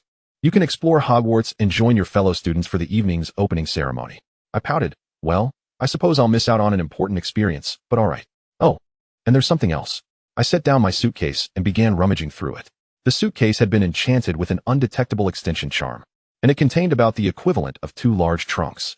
I spotted the blue Beauxbatons uniform and stacks of French textbooks, gazing at the pile of daunting texts. I looked up at Dumbledore with a forlorn expression. I have no textbooks. Dumbledore pondered for a moment before responding. I will contact Barty and ensure he sends you a set of Hogwarts robes promptly. As for the textbooks, you should seek out Minerva. She should be able to assist you. A smile blossomed on my face. Professor McGonagall? Indeed, Dumbledore nodded with a smile. Now, you should go find Minerva. I hesitated. Right now? Will you take me there? I do not know the way. I have arranged for a guide, Dumbledore said. You will see them as soon as you exit the headmaster's office. Although confused, I chose to trust Dumbledore. All right. Thank you, headmaster. I shall be on my way now. Goodbye. I waved, and Dumbledore waved back in kind, goodbye. His charming farewell warmed my heart, and I smiled at him once more before opening the door to the headmaster's office and bounding down the spiral staircase. As I descended, I felt so elated I could almost take flight, skipping and singing haphazardly. Hogwarts, Hogwarts, Hogwarts, la la la, la la la, the Black Cat Constable. La la la, la la la, the Black Cat Constable. The forest citizens salute you, salute you. I flung open the door and joyfully leaped into the corridor of Hogwarts. Haha, I have arrived. I, blazing a trail, will roam at will, with the world looking on in awe. I twirled in place, relishing the deserted hallway before striking an imposing pose, punching the air and declaring, I need not look back. I, the one who turns the world upside down, shall write my own destiny. Finally, I howled with delight, this fierce, radiant, wild wolf. As I finished my exuberant chant, a voice filled with mirth called from the wall. "Hello, Evelyn." Startled, I turned nervously. "Huh?" On the wall, within a scenic portrait, a man with red hair and blue eyes, appearing quite abstract, gazed at me. His features were difficult to discern, with only his eyes, a nose, and a mouth recognizable, giving the impression that he was not a portrait one would typically find at Hogwarts. "Greetings," he said in a gentle tone. "I am Galahad." I was taken aback. "Isn't that the name of one of the Knights of the Round Table?" The red-haired portrait, identifying himself as Galahad, smiled and sighed softly. "Indeed, I am Galahad. I am here to serve as your guide. Where do you wish to go now?" A sudden realization dawned on me. "Oh, so you are the one Dumbledore found. How kind of you. I need to find Professor McGonagall." Galahad gestured for me to follow. "This way, please." Curiosity piqued, I followed Galahad and asked, "Are you truly that Knight of the Round Table?" "No, it is merely what my friends call me," Galahad replied. "I am a portrait left behind by a former Hogwarts student. After graduation, I remained here. My original name belonged to another, but you may call me Galahad." I nodded, somewhat understanding. "Oh, all right, but Galahad is indeed a fine name. Why did you not travel to Hogwarts with the other students by train?" Galahad inquired. His question opened the floodgates, and I began to vent my frustrations. "Let me tell you, my father is utterly deranged. He forbade me from attending Hogwarts." I chattered away with Galahad until we reached the door of Professor McGonagall's office. Galahad informed me that we would part ways here, and I felt reluctant. "Will I see you again? Where can I find your portrait? I want to chat with you." Galahad smiled at me. "You can speak to me anytime. Just call my name in front of any portrait, and I shall come to you." "Really?" I exclaimed, elated. "Wow, that is wonderful. Thank you." "Do not mention it," Galahad said, placing a hand on his chest and bowing slightly, performing a knightly gesture. "Your happiness is of utmost importance." His words made me blush slightly. "Oh, I am quite happy, really. Thank you for guiding me. I shall knock now. Goodbye." I reached out and knocked on Professor McGonagall's office door. "Come in." I steadied myself, flashed one last silly grin at Galahad, and opened the wooden door. Behind the desk, Professor McGonagall raised her head, a hint of confusion crossing her face as she looked toward the door. I nervously and expectantly popped my head in, greeting her softly. "Good morning. I apologize for the intrusion, Professor McGonagall. I am Evelyn Crouch, and I am a first-year student this year." Suddenly, Professor McGonagall stood up with astonishing speed. Her face registered utter astonishment as she hurried around her desk and approached me, even crouching down to my level.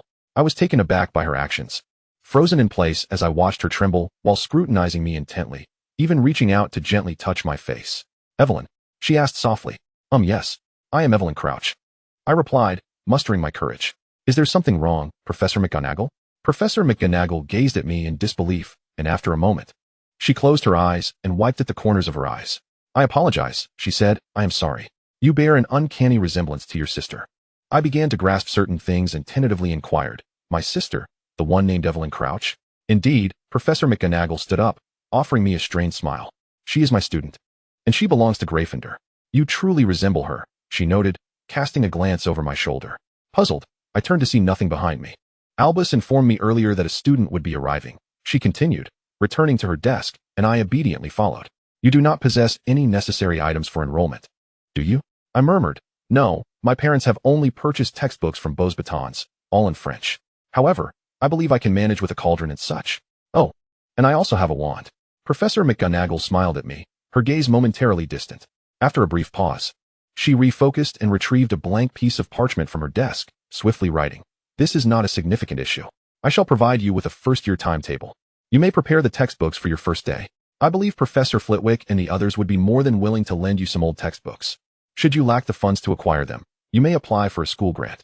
I quickly waved my hands. No, I am not in such dire straits. I have money." The notion of the Minister of Magic's daughter applying for financial aid was simply too humiliating to entertain. "Father, please buy me new textbooks." Professor McGonagall gestured for me to sit down and even rummaged through a drawer to present me with a box of biscuits. I gratefully accepted, having fled to Hogwarts without breakfast, and was quite hungry. As I munched on the biscuits, I sensed a hint of sorrow in Professor McGonagall's expression, reminiscent of how they looked at Harry when recalling James in the original text. After consuming half the box, I hesitated to continue, not wanting to appear gluttonous. I closed the lid and, swinging my legs, tentatively asked Professor McGonagall if I might explore Hogwarts. She consented, stipulating that I remain within the castle grounds, with the corridor on the right side of the 4th floor strictly off limits. I felt a surge of excitement. What? The Philosopher's Stone? Oh, I wouldn't dare to take unnecessary risks. Heh, I assure you I won tea. Goodbye, Professor McGonagall. I cheerfully waved at her as I lifted my suitcase. She smiled and nodded in return. After closing the door, I wiped away the crumbs from my mouth, feeling a tinge of regret. Professor McGonagall was truly kind. She could even transform into a cat. How splendid. Yet, my inclination was towards Slytherin. Alas, I would only see her in Transfiguration class from now on. With a skip in my step, I bounded forward, happily descending the stairs while humming a tune. Ah, that one person, do they exist only in dreams? Why do I exert all my strength, yet exchange it for a lifetime of memories? Perhaps I should explore the dungeons while I had the chance. I had heard they were dark and damp. If I found it unbearable, I could always reconsider my choice of house. The dormitory was crucial as well. One must familiarize themselves with the living arrangements prior to university. A cramped 8-person dormitory without private bathrooms, air conditioning, or fans was absolutely out of the question. However, how to reach the dungeons? Standing in an unfamiliar corridor, I scratched the back of my neck in confusion. Perhaps I should summon Galahad to guide me? I scanned my surroundings, but the walls bore no portraits. With a resigned sigh, I pressed forward, taking each step as it came. Turning a corner, I began to ponder chaotically. In the original text, Harry had not purchased his potions textbook in his 6th year, and Slughorn had provided him with the Half-Blood Prince's old book. Perhaps I could sneak into the potions classroom and rummage through the cabinets. If I could obtain the Half-Blood Prince's textbook, I would consider it a windfall. Who knows, perhaps the Half-Blood Prince's books might be scattered in other classes as well, allowing me to collect a complete set. With this thought, I chuckled to myself, my spirits soaring. Today was truly fortuitous. I had evaded danger and arrived at Hogwarts. Dumbledore and Professor McGonagall were both exceptionally kind and gentle, and I had made the acquaintance of Galahad. Truly, Hogwarts was the best. It seemed that acts of bravery were rewarded with the kindness of others. Though my past life had ended in a most regrettable manner, I was fortunate to be attending Hogwarts in this life. As I turned into the next corridor, I slowed my pace, for a figure was approaching from the opposite end. Upon spotting me, the individual suddenly halted. I blinked. My vision, unhindered by nearsightedness, allowed me to discern the figure clearly.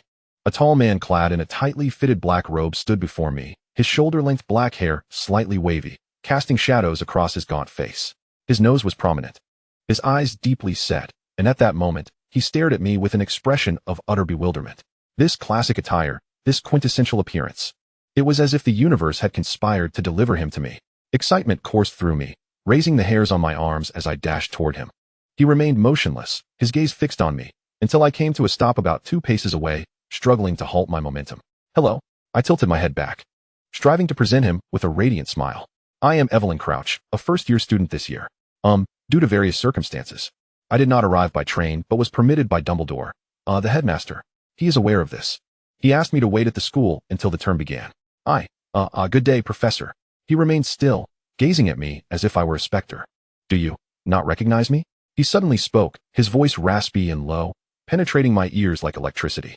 I flinched, stuttering, well, I haven't seen you before, but, I suspect you are Professor Snape, the head of Slytherin House, correct? I am quite eager to join Slytherin, heh.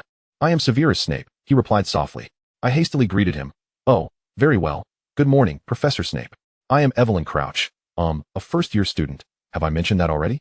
Snape bent slightly, his face drawing nearer to mine, his dark eyes pinning me with a gaze that sent shivers down my spine. You are the daughter of Bartimaeus Crouch? Yes, my father is the Minister of Magic, I replied, feeling a touch awkward. Do you know him? I suppose you'll get to know him once I enroll. When were you born? For some reason, his voice had taken on an almost gritted tone. I was puzzled by the question. Oh, perhaps to ascertain my enrollment year? I've calculated it many times. I am indeed starting this year, absolutely not mistaken. I was born in July 1980. Snape closed his eyes briefly, and when he reopened them, he posed one final question. Are you an only child? I responded, not exactly. I have an older sister, but she passed away the year I was born. Oh, right. We share the same name. She was also called Evelyn Crouch. As I pondered this, a sudden suspicion struck me.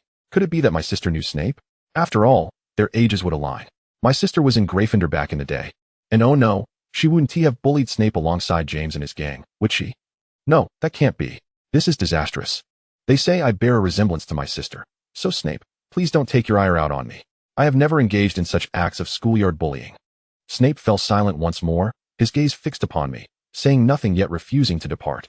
My palms grew clammy with anxiety as I cautiously inquired. Do you know my sister? After a moment, Snape rasped, I do. I became even more cautious. How is your relationship? I don't know much about her. My parents seldom mention her. so I'm just asking out of curiosity. Snape remained silent for a longer stretch before finally responding. It's fine. Oh, if their relationship is just fine, then it must be genuinely decent, for Snape is not one to mask his animosity. Had he a poor rapport with my sister, he would surely be berating me right now. I breathed a sigh of relief, my spirits lifting once more. Professor Snape, I wish to join Slytherin. Could you please advise me on how to communicate with the Sorting Hat to ensure a stable placement into Slytherin? Though both my parents are Slytherins, my sister is a Gryffindor, suggesting that heredity is not entirely reliable. Snape regarded me intently and said, "Do not come to Slytherin." With that, he swiftly turned and departed. I watched his billowing black robes fade into the distance. Both entranced by his imposing presence and perplexed. Why on earth would he not permit me to join Slytherin? I refuse to be deterred. I am determined to go. Chapter 119.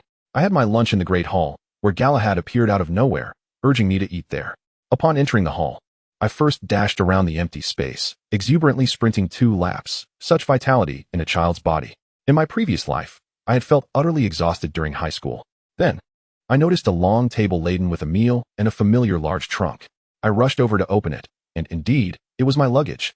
Inside were the textbooks I needed for my first year, along with several sets of Hogwarts robes. I hastily devoured my lunch and then sought out an empty room to change into my robes. Galahad had instructed me to leave my luggage in the hall, assuring me that the house elves would assist in moving it. True enough, after I found a restroom and admired my reflection in the school robes, I returned to the hall to discover that both my suitcase and the newly delivered trunk had vanished. At Hogwarts, I need not worry about lost belongings. The absence of my luggage felt rather liberating. The afternoon saw me roaming Hogwarts in my robes, and I even stumbled upon the library. Regrettably, it was closed.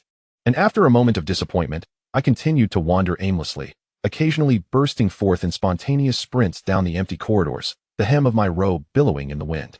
I truly adored this robe. In my previous life, I relished striding against the wind in my lab coat, allowing the fabric to billow and dance. I had envisioned Hogwarts robes back then, and now, that dream had come to fruition. I was a student of Hogwarts. This was no mere fantasy or a cosplay at Universal Studios.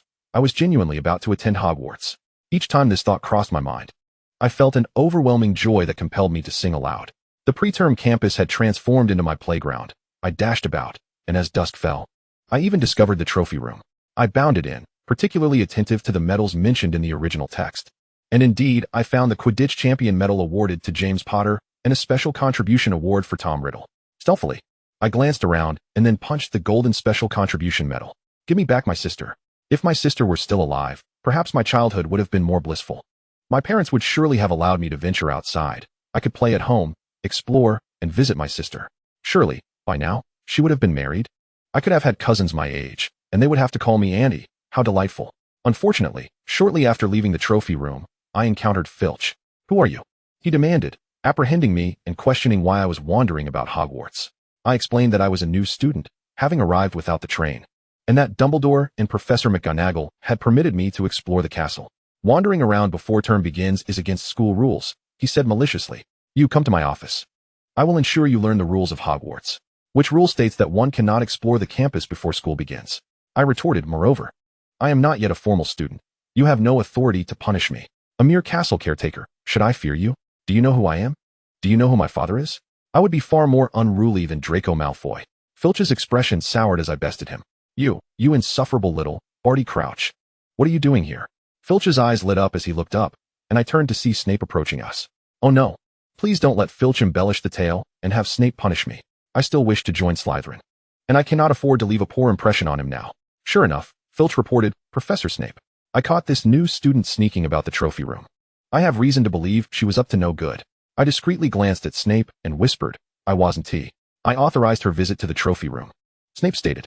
He stepped closer, his expression impassive as he peered down at me. "The opening ceremony is about to commence. Follow me." I was taken aback, but quickly rushed to follow him. "Oh, all right." Filch stared in disbelief as I followed Snape unharmed. Once we turned the corner and were out of his sight, I excitedly thanked Snape. "Thank you. You're so kind, Professor. Is it truly impossible for me to join Slytherin? I really want to be your student." "That is a decision for the Sorting Hat to make. It has nothing to do with me," Snape replied, striding briskly. "What were you doing in the trophy room?" I jogged to keep up with him, glancing back at his flowing black robes, my admiration deepening. "I was hoping to find my sister." "She is not there," Snape answered succinctly. "Huh. But wasn't she an outstanding student when she attended? Why else would Professor McGonagall seem so fond of her?" Could it be that my sister was the kind of child whose character alone earned her favor? Snape did not respond to my query. He remained silent as he walked quickly, and I struggled to keep pace, secretly lifting the hem of my robe. Do I now resemble another bat? Upon reaching the great hall on the first floor, I noticed that the lights had all been lit. Snape slowed his pace at the entrance, extending his hand to point towards a small room adjacent to the hall. Wait there. Am I to wait for the opening ceremony? I asked eagerly. Snape grunted in acknowledgement, not even bothering to spare me a glance. What a cool bat. Thank you, Professor Snape. I expressed my gratitude once more. I will strive to join Slytherin. I truly adore Slytherin. He lifted his eyelids to glance at me, but offered no reply. However, a thought crossed my mind, and I cautiously stated, I heard that my sister is a Gryffindor, so there is a possibility I might end up in Gryffindor as well. If I were to go to Gryffindor, there is a certain probability. Snape coldly retorted, what does that have to do with me? Oh, how intimidating. My heart sank a little, feeling a twinge of sadness. I pouted and, feeling aggrieved, exclaimed, all right, I shall also take my potions class seriously. Farewell, Professor Snape. As I turned, the hem of my robes billowed once more. Miraculously, my spirits soared, and I dashed toward the awaiting little room. Indeed, Professor Snape possessed a rather irritable disposition. I must be cautious not to provoke him in the future. Furthermore, does he not exhibit signs of facial paralysis? It seems he has maintained a stony expression since our first encounter. Should I truly find myself in Slytherin? Will he continue to wear that sour face in my presence? Well, in any case, upon joining Gryffindor, he would certainly not be inclined to favor me. Yet, he did rescue me from Filch earlier. Perhaps, deep down, he is not so unkind and does not relish tormenting students. As I strolled along the shore, watching the tides ebb and flow, I futilely attempted to commit each wave to memory.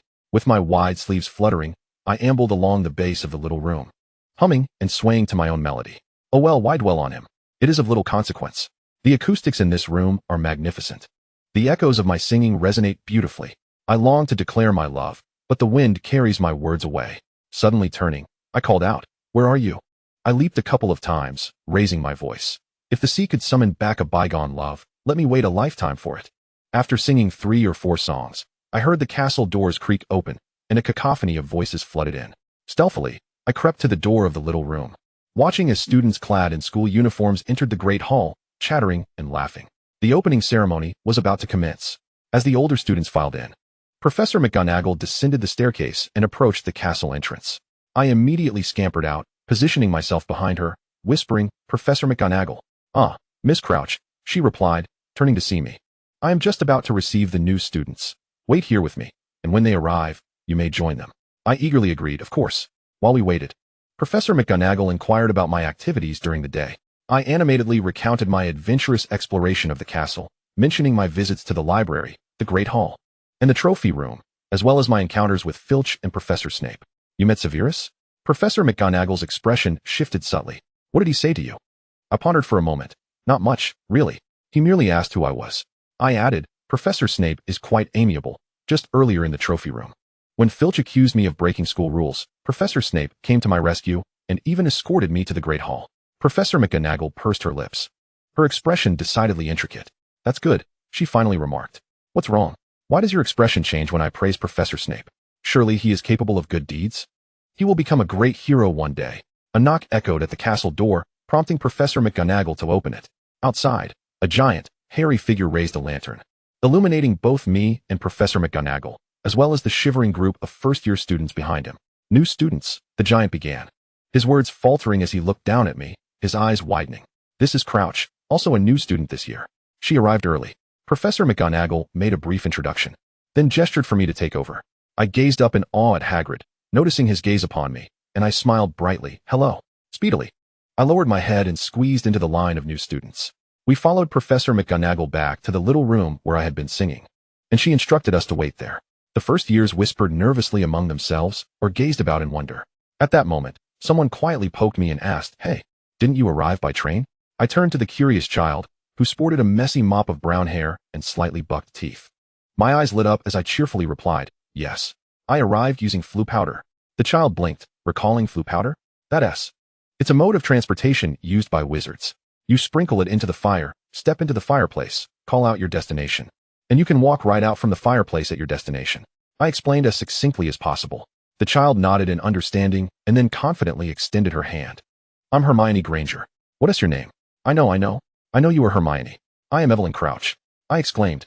Hermione's eyes widened, and a hush fell over the surrounding chatter. Crouch. Evelyn Crouch? Wasn't she dead? The one related to the Minister of Magic? Hermione inquired hesitantly. Oh, he is my father. The deceased Evelyn Crouch was my sister. My parents named me after her. Hermione remarked. Then you should be called Little Evelyn or Evelyn II. I added. Or Evelyn Jr. Hermione understood my intent and smiled at me. So, what should I call you? Just Evelyn will do. My parents have always called me that. Never distinguishing between me and my sister, I shrugged. A red-haired boy pushed through the crowd of classmates, excitedly leaning in. I heard them say you are Evelyn Crouch's sister? I nodded and looked at him. Yes, I am. Wow. The red-haired boy squealed softly, as if performing a magic trick, pulling out a bespectacled dark-haired boy from the crowd, who in turn tugged a round-faced boy along, resembling a scene from a fairy tale. Harry, Neville, come here, it's Evelyn Crouch's sister. I held my breath as the dark-haired boy adjusted his glasses, squinting his emerald eyes at me, hesitantly offering a smile. Hello. I didn't expect Evelyn Crouch to have a sister. I sensed something was amiss. What was going on? Was my sister this renowned? How was her fame comparable to that of Harry Potter? Wait a moment. The boy before me is indeed Harry Potter. Hello. I too did not realize that you were all aware of my sister. Is she very famous? I decided to inquire. Don't you know?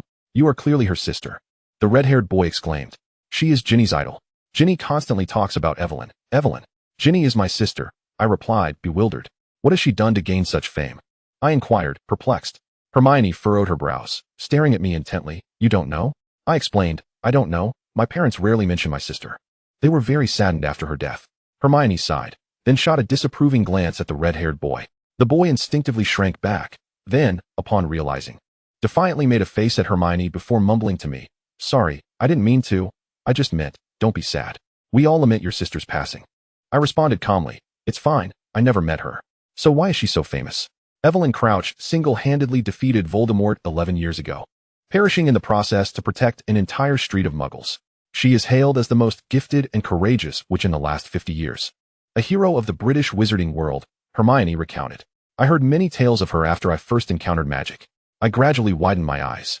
Wait, my sister? Killed Voldemort all by herself? And perished along with him? What on earth was happening? Chapter 120. No, this cannot be right. It was not Harry Potter who vanquished Voldemort. But my sister? Then what of the prophecy concerning the Savior? When did my sister die? Was the prophecy made before or after this? Could it be that Trelawney had not yet made her prophecy when my sister rushed forward, wielding the sword of Gryffindor to slay Voldemort? An image vividly materializes in my mind. A strikingly muscular blonde woman, remarkably resembling me, with arms thicker than my thighs, akin to an iron tower. She strides with a commanding presence, shaking the very earth, capable of shattering walls with a single punch and obliterating Azkaban with a mere kick. Confronting Voldemort in a narrow alley, she bellows with ferocity, Halt! You, the dark fiend, shall not escape today. I am here to uphold justice, and you, bloodthirsty demon, are my target. She engages Voldemort in an epic battle that spans 500 rounds, shaking the heavens and dimming the sun, sending dust and stones flying. No wonder my parents are apprehensive about me venturing outside. In comparison to a sister of such heroic stature, I appear feeble, struggling even with the simplest tasks like opening a can. It's only natural they worry I might encounter peril. As I continue to flesh out the narrative of the complete chronicles of Evelyn against Voldemort in my mind, Professor McGonagall enters, instructing us to line up and proceed to the Great Hall. I follow closely behind Hermione, taking small, tentative steps. She seems somewhat anxious, murmuring, I wonder what the Sorting Hat will assess. Will it cover first-year material or general knowledge of the wizarding world? Could it include Hogwarts history? I gently pat her back, causing her to flinch. I quickly reassure her, it can't possibly be anything too difficult. After all, the abilities of first-year students vary widely, and I suspect some might struggle even with spelling, so it likely won't be in an exam format. Hermione furrows her brow, muttering, how can anyone not even spell? I reply, that's why some get to attend university while others do not. Hermione concedes, well, if it's not an exam, how will they determine which house we're suited for? I remain silent, as we have now reached the entrance of the Great Hall. The 4 long house tables are filled with students, candles floating high above and the ceiling, enchanted to mimic a clear night sky, along with the faculty, gaze down upon us as we stand at the epicenter, poised to embark on a significant journey of categorization. The air buzzes with excitement. I can sense hundreds of eyes upon us, curious, scrutinizing, a cacophony of emotions swirling about. Professor McGonagall arranges the chairs and positions the Sorting Hat. I lean forward slightly, craning my neck to glimpse the hat. Soon, It opens its mouth and begins to sing. This is my Hogwarts song. I like to sing it all day long. I will tell you all the words. Then you can go to the house for your own. I find myself momentarily entranced. The melody is quite pleasant, Hermione whispers. Of course it's lovely, I think to myself, recognizing it as the background music from the viral Happy Cat video from my previous life. But wait, how does the Sorting Hat know that song? And why has it altered the lyrics? Have I truly been transported into a fanfiction, and not just any, but one penned during the time leading up to my demise? As the song concludes, the great hall erupts in applause.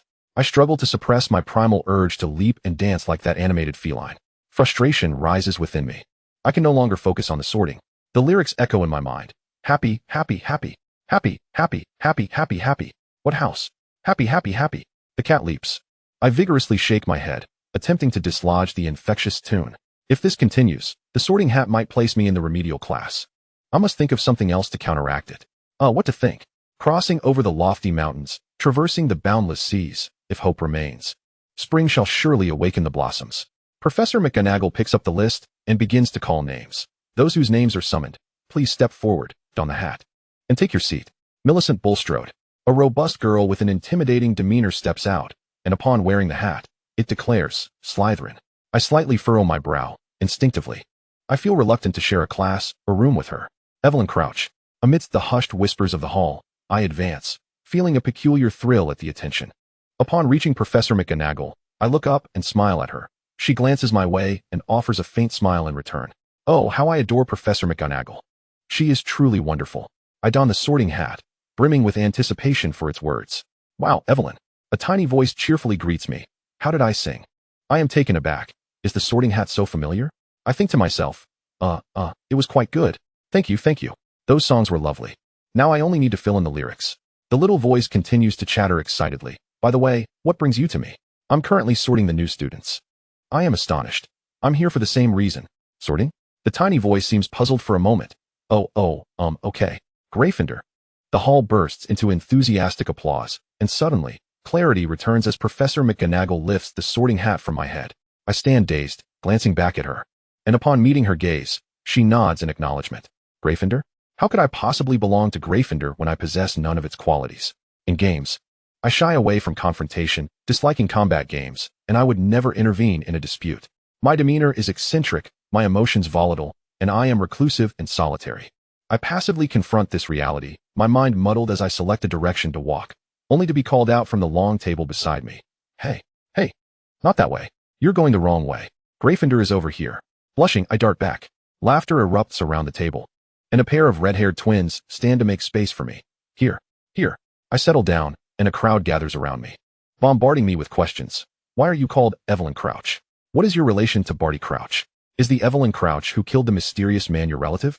I nervously glance at the staff table, pressing my hands down to signal everyone to keep their voices low so as not to disrupt the ongoing sorting. Barty Crouch is my father, and the Evelyn Crouch you mentioned is my sister.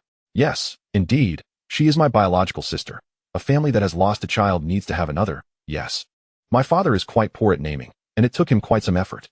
Next, Hermione is called to Gryffindor.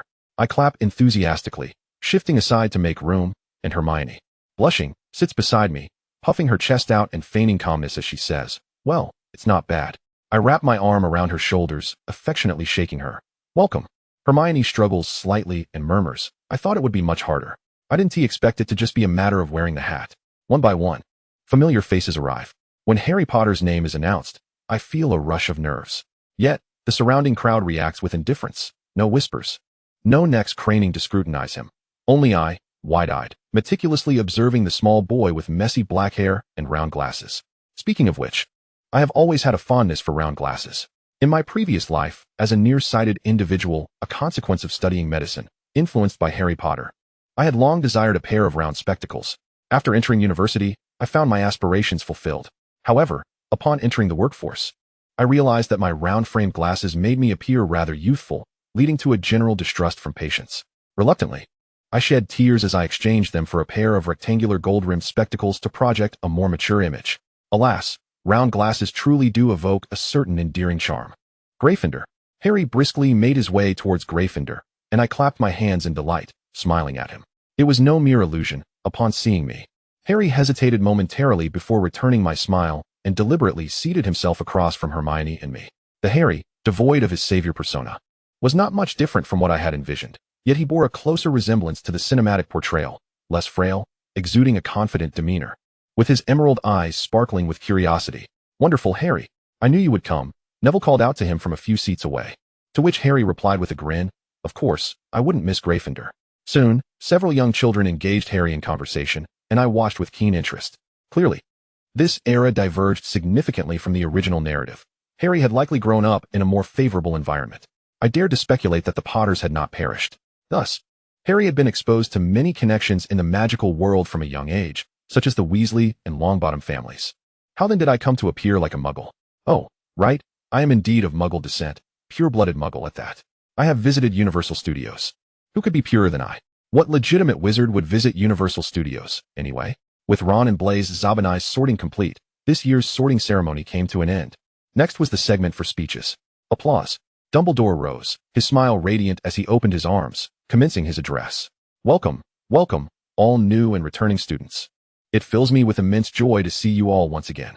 I clasped my hands tightly in front of my chest, my eyes gleaming as I focused intently on him. "Now, let us begin our feast."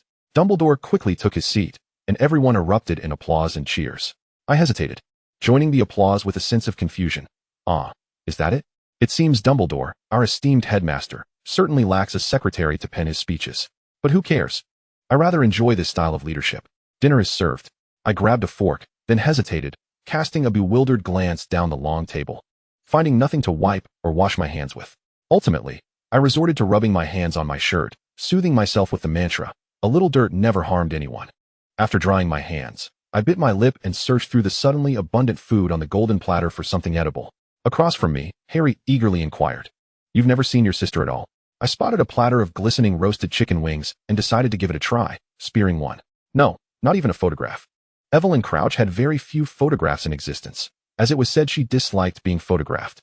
Ron, with an air of authority, began to regale us with tales. But according to those who had met her, my father included, Evelyn Crouch had once worked at the Ministry of Magic and was described as a vivacious and charming girl. A chorus of realizations echoed around the table as I listened intently, eagerly prompting, "What more? What more?" Unexpectedly, it was Neville who spoke next. "My dad knows your sister, too." I widened my eyes slightly. "Oh, your dad?" "Yes, my father and she were both in Gryffindor.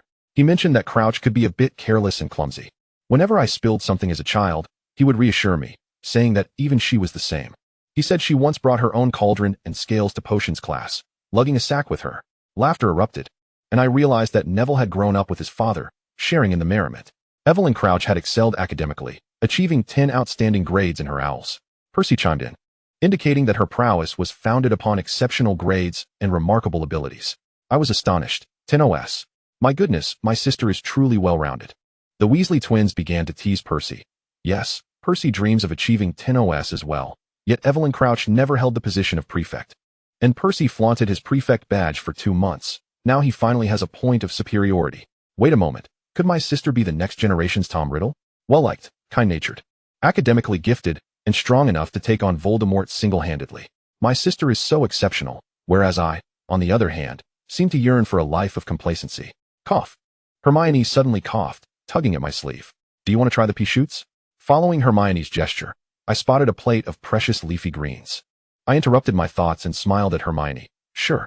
Along the long table, others quickly transitioned to discussing their families.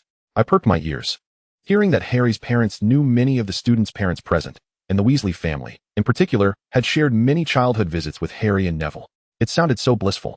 "Sister, your death was of such significance." "Ah, no, what I meant to say was, sister, you truly did a remarkable job in vanquishing Voldemort." How morbid, though. It felt as if my sister were akin to a perfect being, excelling in everything yet unable to survive. Who am I then? Ishio or Jinhuan? Lost in my chaotic thoughts, I stood to grab some pea shoots. As I speared a mound of them, a translucent head suddenly emerged from the golden platter, beaming at me with a radiant smile. "Hello, Evelyn." "I." Hermione gasped, and I glanced at the cold, chilling hand submerged in the translucent head, instinctively raising my fork and jabbing at it. Ah, what a familiar greeting. How nostalgic. The translucent man floated out entirely, joyfully approaching me. "Haven't you graduated? Why are you back? You still look so young." "Hi, Nick." Percy interjected nonchalantly. "She is Evelyn Crouch's sister."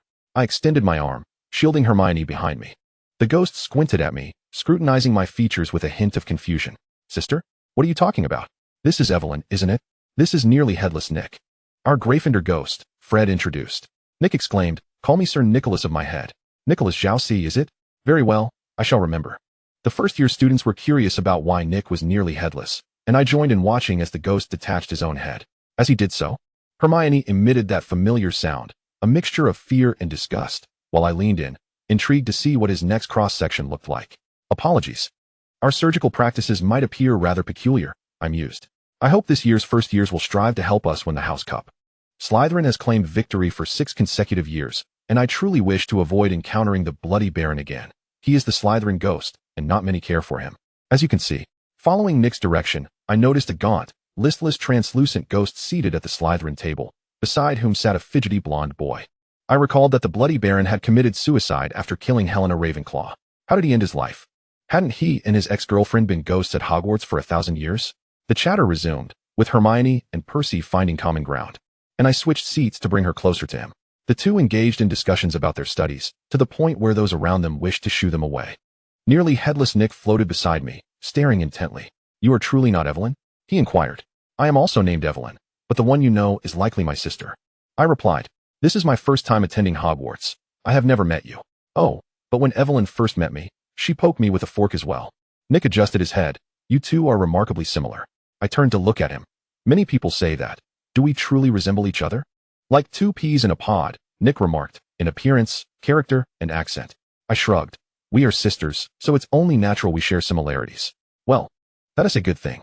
I hope you can achieve results as outstanding as Evelyn's. That way, we might win the House Cup this year, Nick said enthusiastically. Ever since Snape became the head of Slytherin, our lives have been quite challenging. I stifled a laugh, fully aware of the reasons behind it. Well said indeed. Thus, Gryffindor loses 100 points. Wait, I'm in Gryffindor now. I thought in horror. Soon, Snape would be deducting my points. What a tragedy. I nervously bit down on my fork and furtively glanced at the staff table. By chance, Snape was conversing with a man wearing an oversized purple scarf. Who wraps such a thick scarf around their head? Oh, wait a moment. People of Indian Sikh descent often dress this way. There are many of Indian heritage in England, perhaps. My gaze was momentarily drawn to the purple scarf, and I soon recalled who it belonged to. No, what Indian Sikh? That is Quirrell. Oh my, Voldemort. He hasn't truly perished. He is alive after all.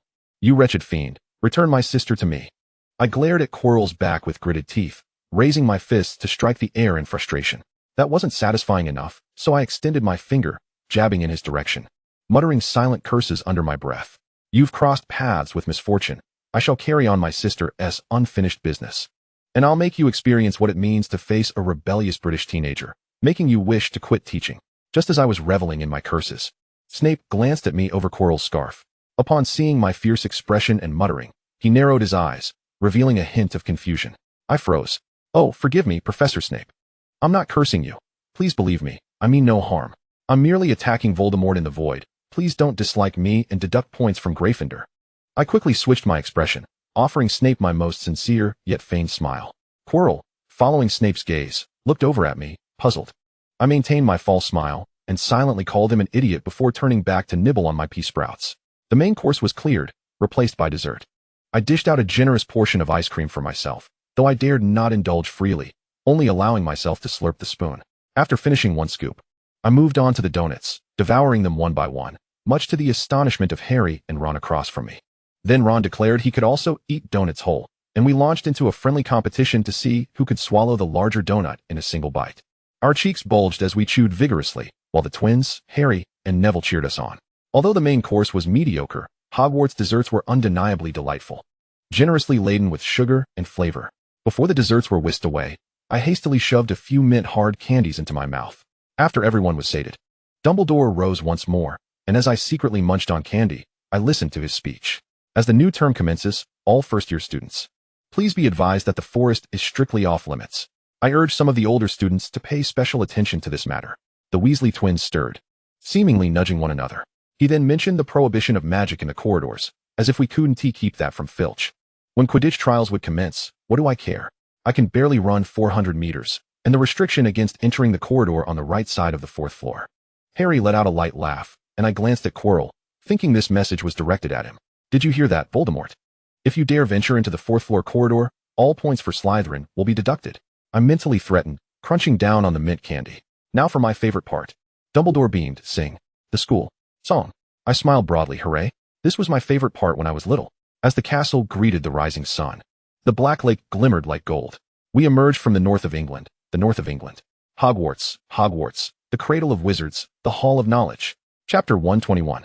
After singing the school song, we followed the prefects back to the Gryffindor common room to claim our dormitories and beds. The house elves had already placed our belongings at the foot of our respective beds. I collapsed onto what would soon be mine, groaning as I lazily waved my arms. Feeling utterly drained and wishing only to fall asleep. Hermione, unrelenting, reminded me from behind, "Have you packed the things you'll need for class tomorrow?" "Ugh," I moaned. I'm on it. I struggled to rise, opening my suitcase to first retrieve my pajamas, changing quickly, then hanging my school robe in my designated wardrobe, and finally extracting my toiletries. At last, I found the small blanket I had carefully prepared in the corner of my suitcase. In my past life, I had a comforting little blanket, a swaddling cloth my mother bought me at birth. Since I could remember, I had to touch it while sleeping. I carried it everywhere at home, needing to stroke it for relaxation and comfort in whatever I was doing. I had thought death would separate me from my blanket, yet here I was, still possessing one in this life. I leapt onto my bed, clutching my little blanket, rolling around joyfully, kicking my legs, feeling an overwhelming sense of happiness. This dormitory is simply wonderful. The bed is spacious. I have my own wardrobe, and there's a private bathroom. The only oddity is that my bed is against the wall, and beside it hangs 2 empty picture frames, devoid of anything, which looks a bit eerie. After a moment's thought, I pulled the drapes down to cover the wall and frames, eliminating the chance of being spied upon by the portraits.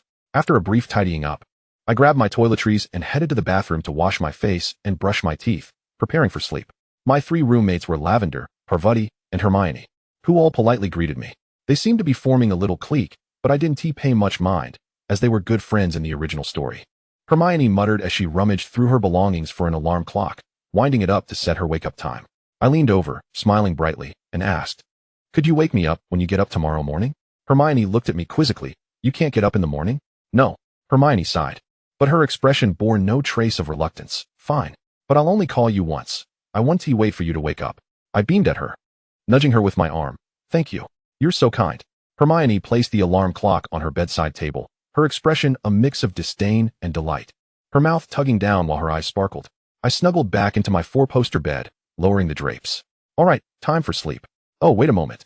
I need to get my portable music player out. I peeked out from behind the drapes, stretching my hand to pull my suitcase from under the bed, rummaging until I found a portable music player with wired headphones.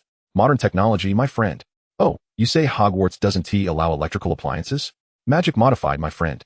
My family's television and game console have all been modified. My father had someone do it.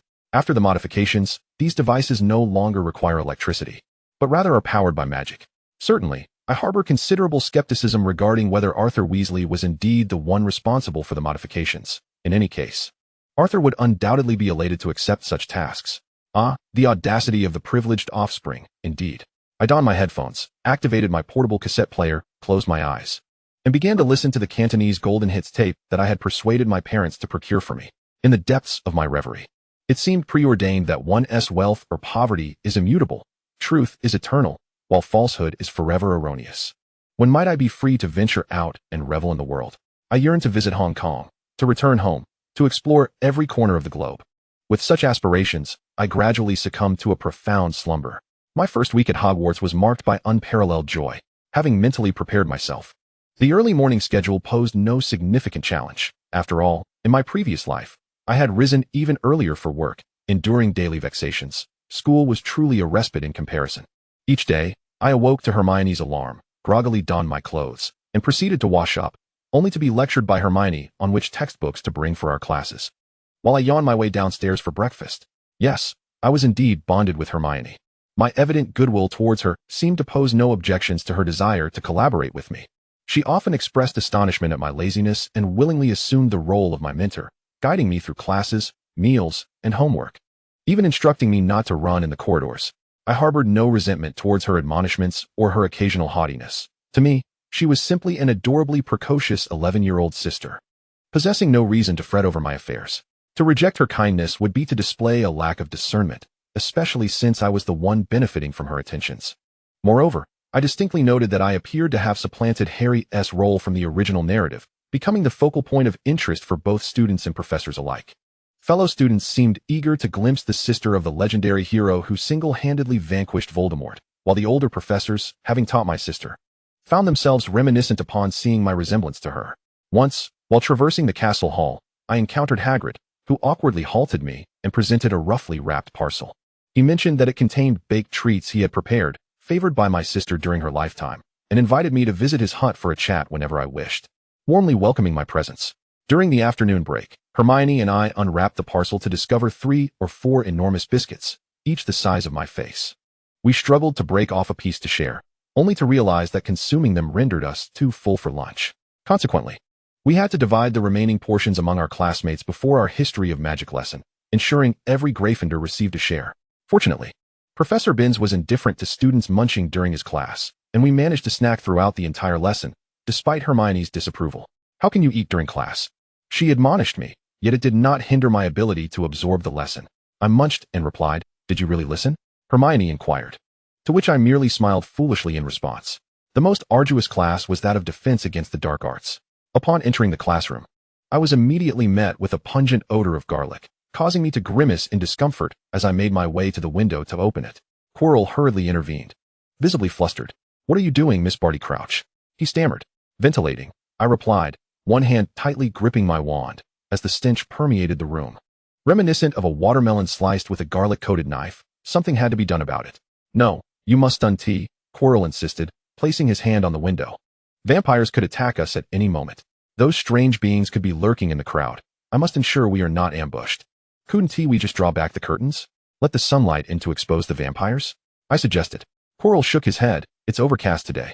With no alternative, I returned to my seat, my mood darkening, contemplating riding home to request 2 bottles of floral essence from my mother to alleviate the aroma. Quirrell's scarf reeked terribly. "Voldemort, you are utterly repugnant. Odious beyond measure." "Oh, wait, if I resemble my sister so closely, might Voldemort experience PTSD upon seeing me?" My curiosity piqued. I spent the lesson fixated on Quirrell, watching as he became increasingly flustered, stuttering to a halt, even reaching for a handkerchief to wipe his brow. "Surely not. My good man, have I truly unsettled you?" Following class, I felt a surge of delight. However, when Hermione inquired whether I had taken notes, I was swiftly brought back to reality. "Well," he stammered so much that I couldn't comprehend. I defended myself sheepishly. Hermione regarded me with a frown, then nodded thoughtfully. Indeed, Professor Quirrell's teaching effectiveness leaves much to be desired. His stuttering greatly detracts from the learning experience. "I'll let you borrow my notes tonight." I exhaled in relief, expressing my gratitude. "Thank you, for being you. Why don't you seem to like taking notes?" Hermione queried. "I've noticed you rarely engage with your books." "Because the textbook I currently possess is actually my sister's secondhand copy. My father had been unable to procure a full set of textbooks from Diagon Alley due to time constraints, so he had sent me my sister's old books prior to the start of term.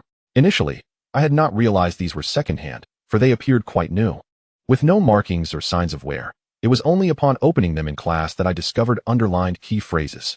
Later, my father wrote to inform me that my new textbooks would arrive over the first weekend of school, and that I should temporarily use my sister's books this week. It dawned on me that my sister must have been an extraordinary genius to achieve 10 OS in her owls, judging by her textbooks alone. She resembled a university student from a past life, with her books remaining pristine after a semester, leading one to question whether she had ever truly studied. It seems that the original character Barty Crouch Jr. was also quite the scholar. Could it be that my parents' firstborn, regardless of gender, is destined for brilliance? Friday, my most anticipated day. This day heralded our joint potions class with Slytherin, which meant I could simultaneously observe both Draco and Snape. I have difficulty recognizing faces, and as of today, I still do not know many from Slytherin. Of course, few Slytherins would wish to befriend me. They are not known for their sociability. Typically, I had no opportunities to interact with Snape, except during meals when I would see him at the staff table. During breakfast, Ron informed us that Snape was biased towards Slytherin, while the twins reiterated that he never awarded points to Gryffindor, leaving me quite anxious as I furtively glanced at Harry. Harry quickly noticed my frequent glances, spoon in mouth, and cast a puzzled look my way. "What's wrong?" he inquired. I forced a smile and muttered, "Nothing, nothing." I wondered whether Snape would still target Harry in potions class, given that in this reality, Harry's parents were alive. Logically, he shouldn't, right? But what if he opted to randomly select a fortunate Gryffindor to target instead? Surely it wouldn't be me. Surely it wouldn't be me. For although his demeanor towards me during the sorting ceremony was less than favorable, it was not excessively harsh. With such trepidation, I clutched my potions textbook, accompanied by Hermione, Harry, Ron, and Neville, as we made our way to the potions classroom. The presence of so many of us was primarily due to my certainty that I would absolutely be unable to locate the path to the dungeons alone. However, it seemed Harry had not lost his way since the start of term. I suspected it was because his living father had gifted him the Marauder's map, endowing him with navigational abilities. The living map, of course, should not go to waste. Thus, I took Hermione and followed Harry, seamlessly making our way to the dungeon's potions classroom. The atmosphere in the potions classroom was quite chilly, reminiscent of my previous life's anatomy class. Another similarity between the potions classroom and the anatomy lab was the specimens preserved in jars along the walls, immersed in formaldehyde. Together with Hermione, I set down the Coon book repository, and I gravitated towards the wall, my curiosity piqued as I scrutinized the specimens. The jar I was observing seemed to contain a two-headed serpent, although I could not ascertain whether the liquid inside was formalin or medicinal alcohol. The nature of the liquid determined whether this creature existed as a specimen or as a health tonic. But I was certain that Snape would not unscrew the lid to allow me a whiff. "Are you Evelyn Crouch?" a voice called from behind me. I turned to see a boy of my height, his golden hair meticulously slicked back with gel, clad in Slytherin attire, flanked by two sturdy companions. I immediately deduced his identity and marveled at the strictness of the narrative. Draco Malfoy would indeed seek out individuals connected to the Chosen One. I studied him as he scrutinized me in turn. However, I did not allow the atmosphere to grow tense. I nodded amicably. "Yes, I am Evelyn Crouch." "I am Draco Malfoy," he declared, his tone slightly haughty as he elongated his vowels, yet devoid of overt aggression. "Both my parents are wizards. I am pure blood. Just like you." I smiled at him. "What a coincidence. I've heard about Evelyn Crouch. I meant your sister." "Though my parents are unaware that she has a younger sibling," Draco replied earnestly. "My father has always wanted to invite your father to dinner. But your father is too busy, and the arrangement never materializes. Therefore, it is only fitting that we introduce ourselves. Lucius Malfoy wishes to dine with my father? Well, that seems reasonable, considering my father is the Minister of Magic. However, given my father's disdain for Death Eaters, he likely isn't too busy. Rather, he genuinely wishes to avoid any association with Lucius. Still, I harbored no ill feelings towards Draco, at least for now. He appeared to me merely as a naive 11-year-old child. Oh, and he happened to be quite charming. Charm is significant. I extended my hand, signaling, "Shall we?" "Of course, hello," he responded. A faint blush spread across Draco's cheeks, and he offered a hint of a smile, a mix of pride and satisfaction, evidently pleased with his successful social overture. He extended his hand, and we briefly shook. "Pleasure to meet you, Crouch." I stifled a laugh. "Pleasure to meet you, Malfoy."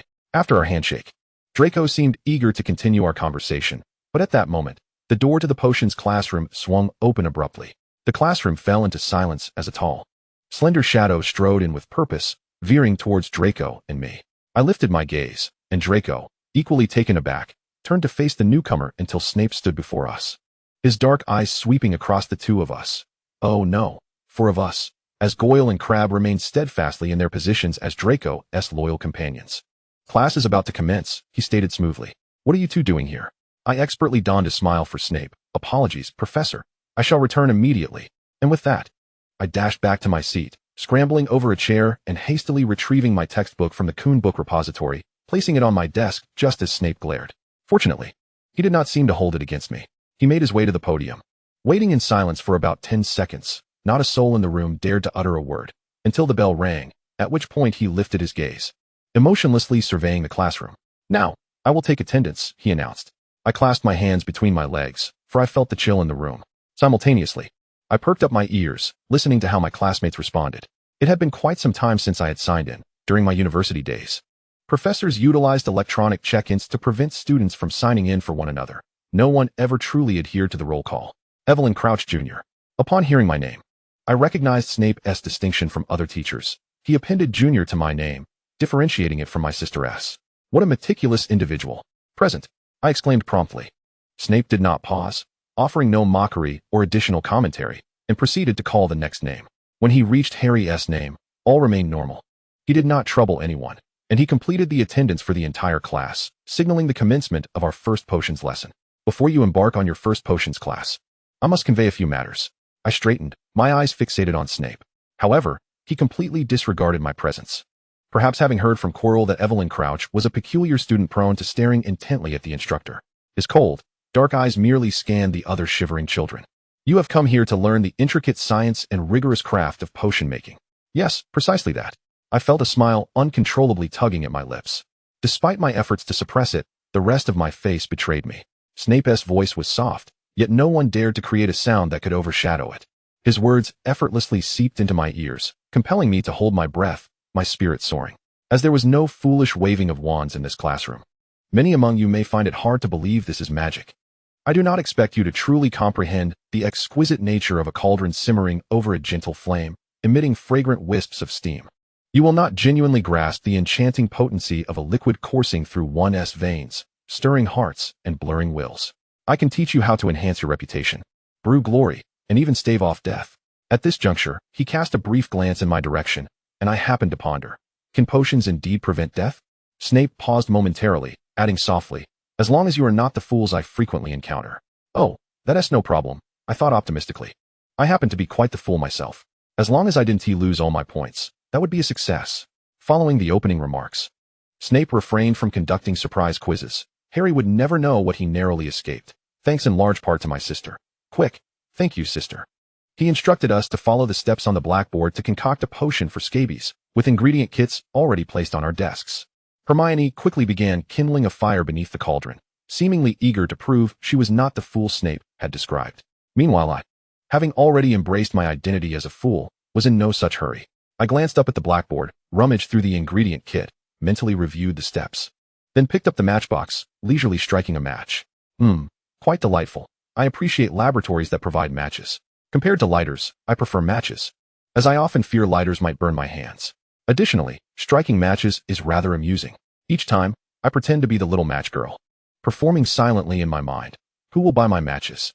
Who will buy my matches? Swish. The match ignited, and I thrust it under the cauldron, igniting the alcohol lamp. Then, I picked up the tweezers, carefully placing weights on the balance scale according to the grams, and slowly added the slugs one by one to the opposite side. Snape, trailing his long robes, navigated the classroom, reprimanding each student. To my surprise, Draco also received a scolding for accidentally splattering slime from his slug onto the outside of the cauldron while cooking. I lifted my gaze toward the blackboard to follow the steps, but the vapor swirling around the crucible of the student ahead obscured my view. Unable to see clearly, I reluctantly flipped open my textbook to the page on scabies potion to consult the instructions. To my surprise, I discovered numerous annotations scribbled in the margins of this secondhand potions book. In the chapter on scabies potion, someone had penned a note in a rather untidy yet unmistakably familiar handwriting. Snake fangs become easier to crush after roasting SS. This handwriting, how could it resemble mine so closely? My sister's writing is just as messy. I glanced back at the printed instructions, which advised crushing the snake fangs, but according to the marginal note, it seemed preferable to roast them beforehand. Trusting the wisdom of predecessors, specifically, the one sweating profusely and grinding the mortar behind us. Harry, I decided to heed the advice in the annotated book. After all, the person who left these notes was my sister, reputed to have scored 10 outstanding grades on her owls. No room for doubt. I must trust it. I placed a wire mesh over the alcohol lamp and set the snake fangs to roast, intending to toast them for 5 minutes. Hermione, meanwhile, was grinding snake fangs in her mortar. She looked up at me in surprise and asked, "What are you doing?" The instructions don't say to heat the snake fangs. Well, maybe roasting them will make them easier to crush, I replied. Hermione gave me a skeptical glance, which I recognized as the kind of look that meant, fine, do whatever you want. Suddenly, a whisper echoed in my mind, Snape's voice. Startled, I looked up and nervously smiled at him. Haha, Professor. He strode over to my desk, his expression unreadable as he examined the roasting snake fangs. What are you doing? He asked flatly. My palms began to sweat, swallowing hard. I confessed, I'm roasting the snake fangs because I thought it might make them easier to crush. Snape narrowed his eyes, his gaze devoid of any warmth. Did you come up with this yourself? No, not exactly, I admitted instinctively. It's written in my textbook. Immediately, regret flooded me. How foolish to reveal the note in the book. What if it was wrong? Snape would surely berate me mercilessly. As expected, he extended his hand. Give me the book. I hunched my shoulders and handed over the worn textbook. Our group fell silent. I peeked up to see Snape flipping through the pages. Half of his face was obscured by the book, making it impossible to read his thoughts. Hastily, I explained, my voice strained. This book belongs to my sister. Dad originally planned to send me to Beau's Batons, so all my textbooks are from there. The first day of school was too rushed to get new Hogwarts books. So he probably just gave me my sister's book from home. Snap shut the book with a sharp snap. My palms were drenched in sweat. He lowered his hand, fixing me with an inscrutable expression as he looked at me. Then, he flatly handed the book back. I hastily took it, utterly surprised. I thought he would confiscate it. And the roasting method? I ventured cautiously. Snape cast a glance at the snake fangs gradually turning golden and took a step forward. A practical innovation. Worth encouraging. 5 points to Gryffindor. I was stunned. Wait, what did he just say? Did he award points or deduct them? 5 points. Truly? Chapter 122. Those 5 points hit me like a bolt from the blue. Snape awarding points to Gryffindor? Impossible. On what grounds? A mere marginal note in a second-hand textbook? I felt no joy, for the entire incident defied logic. As I struggled to comprehend the situation, I felt only one thing: fear. Fear born from the incomprehensible, from the uncontrollable nature of what might follow, and from realizing that the person I thought I knew was not who I imagined. I knew Snape as someone who looked down on Gryffindor with disdain, his dislike rooted in his past. If Snape no longer hated Gryffindor, it meant either his history was different or his personality had changed. But then, would he still be the Snape I knew? Suddenly, from behind me, Neville let out a startled cry. I whirled around and saw his crucible boiling violently, the potion erupting and splashing over him while spraying outward indiscriminately. Stay away from the cauldron, I instinctively shouted, retreating to the edge of the room. The first years, panicked, dashed to the periphery of the classroom, and I sprinted to the front row, grabbed a large bucket used for potion ingredients, and without hesitation emptied its contents before rushing to Neville's desk. A sharp sting pierced my left shoulder, but clutching the empty bucket with my right hand, I pressed onward. As I charged toward the distorted, charred crucible, someone suddenly grabbed me. What do you think you're doing? Snape seized the back of my collar, yanking me backward with great force. I struggled, reaching forward, trying to see if I could throw the bucket. I'm going to cover the cauldron. The potion is spraying everywhere. You're not needed here. Snape snapped, then vanished. With a flick of his wand, the potion and the ruined crucible on Neville's desk disappeared entirely. Holding the bucket, I stood stunned for 2 seconds before struggling to rise again. Neville! Neville was wailing loudly. The potion had splattered all over him, and red, needle-like bumps were rapidly erupting on his skin. He scratched uncontrollably, clearly tormented by unbearable itching. I pointed helplessly at Neville with my only free hand, elbow pressed against the bucket. I couldn't just ignore him. Mind your own business. Snape barked fiercely, his tone essentially an insult. Who do you think you are? What good will interfering do? Make you look brave? Like a hero? I glared at him, forgetting all decorum, professor or student. My heart filled only with anger. Someone needed help, and I couldn't just stand by.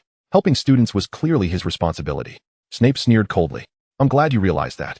It's entirely my responsibility, none of yours. Understand? Step back, Crouch. Don't make me say it again. He released me. I clutched the bucket, eyes filled with both indignation and resentment as I watched him walk away. Amid the furious stares of all the Gryffindor students, Snape impatiently said to Seamus, "You, take him upstairs to the infirmary." I couldn't resist reminding, be careful not to touch Neville on the way. Those red rashes might be contagious. Scabies is highly infectious. Snape shot me a murderous glare. Shut up, Crouch. I took a deep breath, turned away, and returned the empty bucket to its place. In a corner at the front of the classroom, I crouched down and slowly gathered potion ingredients back into the bucket with my right hand, stalling before resuming potion making. I had no heart left to continue brewing. I simply didn't want to see Snape, not even a glimpse. He disgusted me. The sharp pain in my left shoulder gradually subsided, and a weary yet rational voice echoed in my mind. See? You got scolded. Hot-headedness does no good. You've become Snape's thorn in the side during the very first lesson. I gritted my teeth, retorting, it's not my fault. Being helpful is a virtue to be encouraged. If a Slytherin did the same, they'd get points. He's just biased against Gryffindor. Cease making excuses for yourself. The harsh words directed at you stem from your misguided attempts at self-heroism. After your previous life, you should have comprehended that such noble gestures yield no benefit for you. I crouched before a half-filled cauldron of potion ingredients, a wave of bitterness flooding my senses. Why? I had done nothing wrong. I was merely aiding others. Why should I be scolded? Why must it be the very hero I admire who denounces my worth? You spilled my potion ingredients? Severus Snape's voice pierced through from behind me. I lowered my head, vigorously rubbing my eyes with my sleeve, and murmured an apology. I'm sorry, Professor. I will clean it up. Of course, it is your responsibility to tidy it. Or did you expect me to do it? Snape scoffed. But that can wait, Crouch. Stand up. I have something to say to you. I kept my head down, shielding my clenched jaw from his gaze, and slowly rose to my feet. Did your father not teach you the importance of self-preservation? He inquired softly, after your sister lost her life due to her impulsiveness? I looked up at him. Disbelief etched across my face. My sister was a martyr, I asserted. She was a hero. Her sacrifice was meaningful. She vanquished Voldemort. Is her death justified simply because it created significant value? Do you believe she deserved to die? Snape's expression remained impassive, his gaze chillingly intense. Ah, I almost forgot. If your sister had not perished, you would not have been born, Evelyn Crouch Jr. How dare you harbor such malevolence towards me? I had no say in my birth, nor could I influence my sister's death. I gritted my teeth, my voice trembling. I did not willingly become a substitute. Who would choose to live in another's shadow, bearing their name, longing to be their own unique self? Snape's lips curled into a slight, yet grotesque smile. Then be yourself, Junior, a coward who prioritizes self-preservation. Do not let me catch you foolishly aspiring to be a hero again. Because you spilled my potion ingredients, 5 points will be deducted from Gryffindor. I stood there, wanting to face Snape with an expression of fearlessness, but tears betrayed me. I sniffled, and Snape added, should your potion fail in this class, I will deduct another 10 points. In a voice tinged with the remnants of sobs, I replied indignantly, I understand, Professor. My left arm regained its mobility, and I yearned to strike Snape's face in a fit of rage. I vowed that from this day forth, Snape would be removed from my list of favorites. I would no longer harbor any fondness for him, even if he embodied my aesthetic ideals. Furiously, I shoved all the potion ingredients back into the cauldron and stormed to my seat. Hermione cast a worried glance my way and whispered, I just helped you extinguish the fire. You only need to add the porcupine quills now. I looked at her with tear-filled eyes, and before I could speak, Hermione quickly glanced at Snape and gestured for me to be quiet. I understood her intent and promptly added the porcupine quills to the cauldron, completing my Scabbers potion. Fortunately, Snape did not trouble me further until class concluded. He treated me as if I were invisible, and when I lined up to present my finished product at the podium, he uttered not a single word, nor did he even glance my way. Do not be disheartened. That is simply Snape's way. They all say he is particularly unreasonable, especially biased towards Slytherin. Fred and George have lost many points due to him. Upon exiting the potions classroom, Ron and Harry cautiously approached to console me.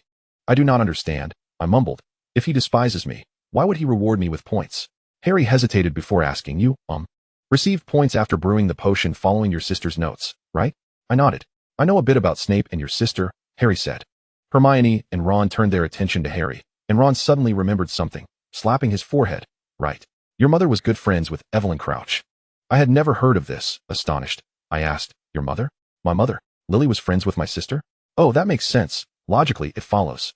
As my sister was also a Gryffindor, they were likely in the same dormitory, just like Hermione and I. Yes, they were best friends, had your sister not died. She would have been my godmother, Harry sighed. In any case, Professor Snape was also a close friend of my mother. My mother. Your sister, the three of them shared a strong bond. But that is merely what I've heard from my father and Remus. During Christmas, Professor Snape would send letters and gifts to my mother, though I've never seen him in person. I suddenly halted. So that is how it is. An overwhelming sense of absurdity crashed over me, and the indignation and resentment that felt capable of shattering my world surged within me. I felt a painful throbbing just above my navel, my stomach. Such intense emotions even manifested physically. I clutched my abdomen, feeling nauseous. I was born a substitute. Despite my efforts to suppress such thoughts, my rational mind had always understood this, for I am inherently an adult, bearing my sister's name and possessing a similar appearance. My parents lavished upon me their regrets regarding her, showering me with excessive affection and protection. I was confined within the Crouch estate, living as my sister's substitute. Like a fragile, rare creature for the first 11 years of my life. I could not alter any of this, as I had told Snape earlier. I had no control over my sister's death, nor could I dictate my own birth. I sympathized with my parents, and thus, I did not truly rebel before entering Hogwarts. I bore my sister's name while striving to be myself, allowing them to remember a deceased person through me, hoping to offer them some solace. But a substitute remains just that. Before Snape, a friend of my sister, my existence was undeniably glaring. Bearing my sister's name and resembling her, those who cherished her transferred their goodwill onto me, which was nothing short of a betrayal to her memory. Should I die? My parents and mentors would undoubtedly project their affection onto another who resembled me, but was not truly me, and I would be consumed by rage. They love me because I resemble my sister. He loathes me because I resemble my sister. But why? Who inquired about my opinion? Why must I live as a substitute? Why must I bear another's name throughout my life? Why can I not earn affection through my own merit? I am a remarkable person in my own right. I am not merely my sister's sibling. I am myself. I do not wish to be Evelyn Crouch. I long to be my own individual. Ironically, even my name does not belong to me. I have come to a realization. I smiled at Harry. Perhaps I shall distance myself from him a bit. I shall unfollow and reclaim my identity. Chapter 123. The noise you're making is excessive. Could you not be quieter? I turned my head. The dark-haired boy frowning in complaint. This is... Steam billowed from the cauldron, producing a gurgling sound. Lowering my voice, I replied, do not speak to me. If Professor Snape catches you, he will deduct points. Deduct points? What points? What nonsense are you spouting? The boy glanced at the mortar in my hands. Are you going to toss the snake fangs directly into the mortar to grind? I was baffled. Is that not correct? The boy grimaced. Of course it is. If you wish to grind for 3 days, there's a simpler method. Roast the snake fangs over the fire for a while to remove moisture, and they will become exceedingly easy to crush. A light bulb went off in my head. I see. My goodness, you are brilliant. Thank you, she. Wait a moment. Who is he again? What are you two making such a ruckus about in my class? The shadowy figure of Snape loomed ominously in front of our desks, his gaze piercing and foreboding.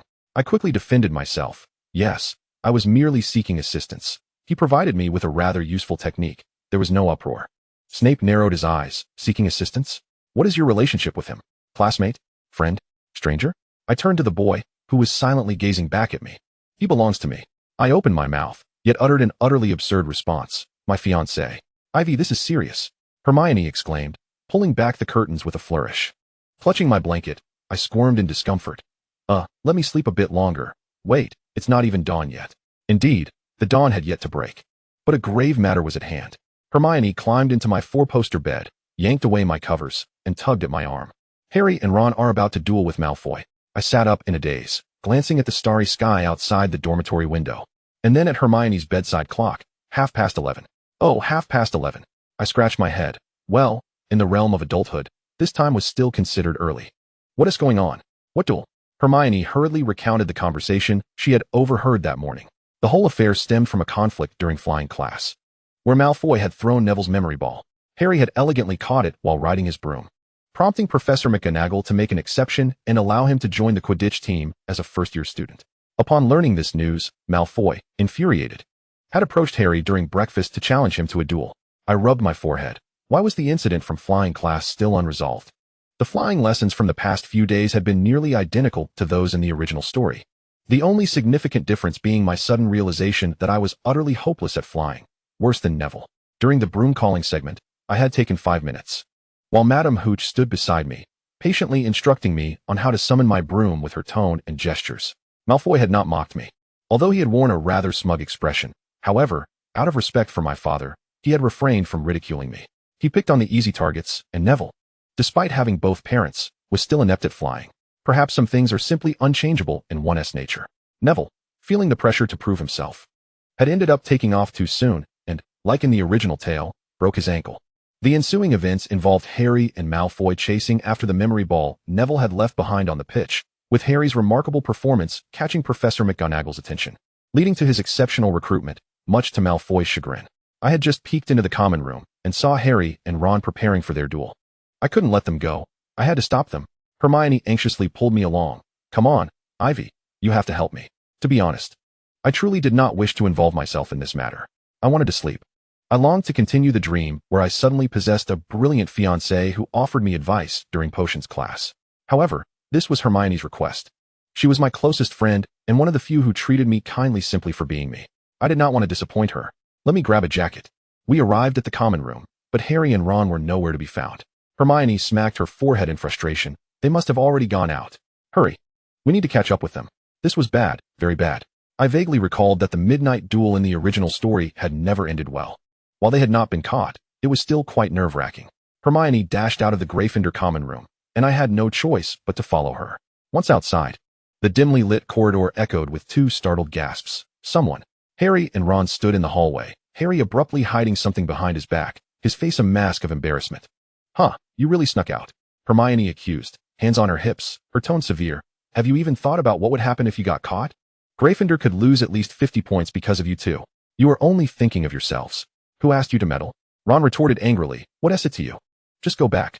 Harry leaned forward, glancing at me hesitantly. What are you doing here, Ivy? I shrugged. Wherever Hermione goes, I go. However, I do not recommend that you go for the duel. Firstly, if you are caught, it will be disastrous. I've heard that Filch hangs rule breakers by their thumbs. Secondly, when you reach the duel location, you might not even see Malfoy. Harry frowned. What do you mean? I explained. Literally, Slytherins enjoy playing dirty. He might be setting a trap, luring you into a midnight duel while secretly running off to inform Filch or Snape, thus causing you immense trouble without lifting a finger. Harry and Ron exchanged glances. At their age, they were still not adept at grasping the intricacies of cunning strategies, their hearts still innocent and kind. I could see their hesitation, so I pressed on. In fact, you have no need to go in person. Let us consider a hypothetical situation. What if this is a trap set by Malfoy? Hermione chimed in. Then not going would be the right choice. I continued. What if Malfoy truly shows up, and you leave him hanging? Think about it. At midnight, he is anxiously waiting for you, only to be left alone, grumbling and sniffling, feeling foolish for waiting in vain. That would be quite satisfying, wouldn't it? Ron shook his head. He'll think we're scared. Are you foolish? Don't you know that the guilty often accuse others first? Tomorrow morning, confront Malfoy and mock him, saying you waited at the duel spot for an hour. But he never dared to show up. He'll be utterly confused. I sighed. There are many ways to win. And it doesn't always have to be the riskiest one. Besides, it was merely a duel. There would be plenty of opportunities in the future. Ron opened his mouth slightly, and Harry murmured, this. Of course, if you insist on going, then I can only wish you luck. Hermione and I have already advised you. I waved at them. It's quite chilly. Be careful not to catch a cold. We'll head back to the dormitory. As I turned, however, the portrait frame of the Gryffindor common room was completely blank. Where's the fat lady? I asked. Oh, she has gone visiting, Harry replied. I was in despair. Can the portrait guardian leave her post too? What is a portrait guardian? Ron queried. I rushed to the frame, banging on the canvas. Galahad. Galahad. Help me, Galahad. Galahad. Who is that? Ron asked, puzzled. I began to attempt to pry the frame open. Open up. Open up. What now? We can't return to the dormitory. Hermione anxiously bit her nails. What should I say if we get caught? Suddenly, a flaming-haired abstract portrait peeked out from the canvas and approached us. Hello, Evelyn. What are you doing out here at such a late hour? Seeing Galahad, I breathed a sigh of relief. Hi, Galahad. Good evening. I'm locked out of the common room. The fat lady went for a stroll, and now none of us can get back to our dormitory. Do you need me to help you find the fat lady? Galahad inquired. I nodded vigorously. Yes, yes. Thank you. Galahad performed a knightly bow, a trivial matter. Please wait here for a moment. Once the flaming-haired knight departed, Ron marveled. Is that your portrait friend? So cool. Yes, his name is Galahad. I met him on the day of the opening ceremony, I replied, recalling a strange flashback, sitting on the four-poster bed in the dormitory, chatting with Galahad in the portrait until dawn. Here we go again, I muttered. What's wrong? Hermione looked at me. Oh, it's nothing. I pressed my thumb against my forehead, trying to soothe an odd sensation reminiscent of déjà vu. I often experienced this as a child. Harry asked, déjà vu? Déjà vu, a term derived from French, encapsulates the sensation of experiencing something unfamiliar, yet strikingly familiar, as though one has traversed the moment before. I recall my childhood, where I often found myself inexplicably convinced that I had already partaken in certain events, or I would be flooded with memories of experiences I had never truly lived. My parents regarded me as somewhat daft during that period, even speculating that my mind had faltered, until this peculiar phenomenon vanished after we relocated. Hermione furrowed her brow, scrutinizing Harry and Ron. Aren't you two going to duel? I found Eve's perspective quite insightful. Ron, with utmost seriousness, remarked that leaving Malfoy in the lurch would surely be amusing. Harry was still mulling over my words. I feel as though I too have had such an experience. A sudden sense that this scene has appeared in a dream, right? I exclaimed, snapping my fingers with a smile. Dreams serve as a mechanism through which the mind organizes memories, and déjà vu may indeed stem from dreams amalgamating past experiences. Just earlier, I dreamt of attending potions class with my fiancée. Despite the fact that I have no fiancée, it was merely the chaotic assembly of memories within my subconscious. Hermione muttered. Fiancé? Yes, my mind insists he is my fiancé. As I reflected, I couldn't discern his face, yet my emotions conveyed a profound affection towards him, reciprocated in kind. Upon waking from the dream, an overwhelming sadness washed over me, prompting a wistful sigh. I wonder if I shall dream of him again. Is dreaming and falling in love considered a manifestation of a dream girl? Before long, the fat lady returned to her portrait. Grumbling, I was just having a sip when I was forced back. Why are you all still out so late? Pig snout. Harry called out the password. The fat lady swung open the portrait, and we each crawled back through the passageway. As I lowered myself to the ground, a whimsical thought struck me. Were I to possess a tail, my crawling would surely resemble that of a puppy.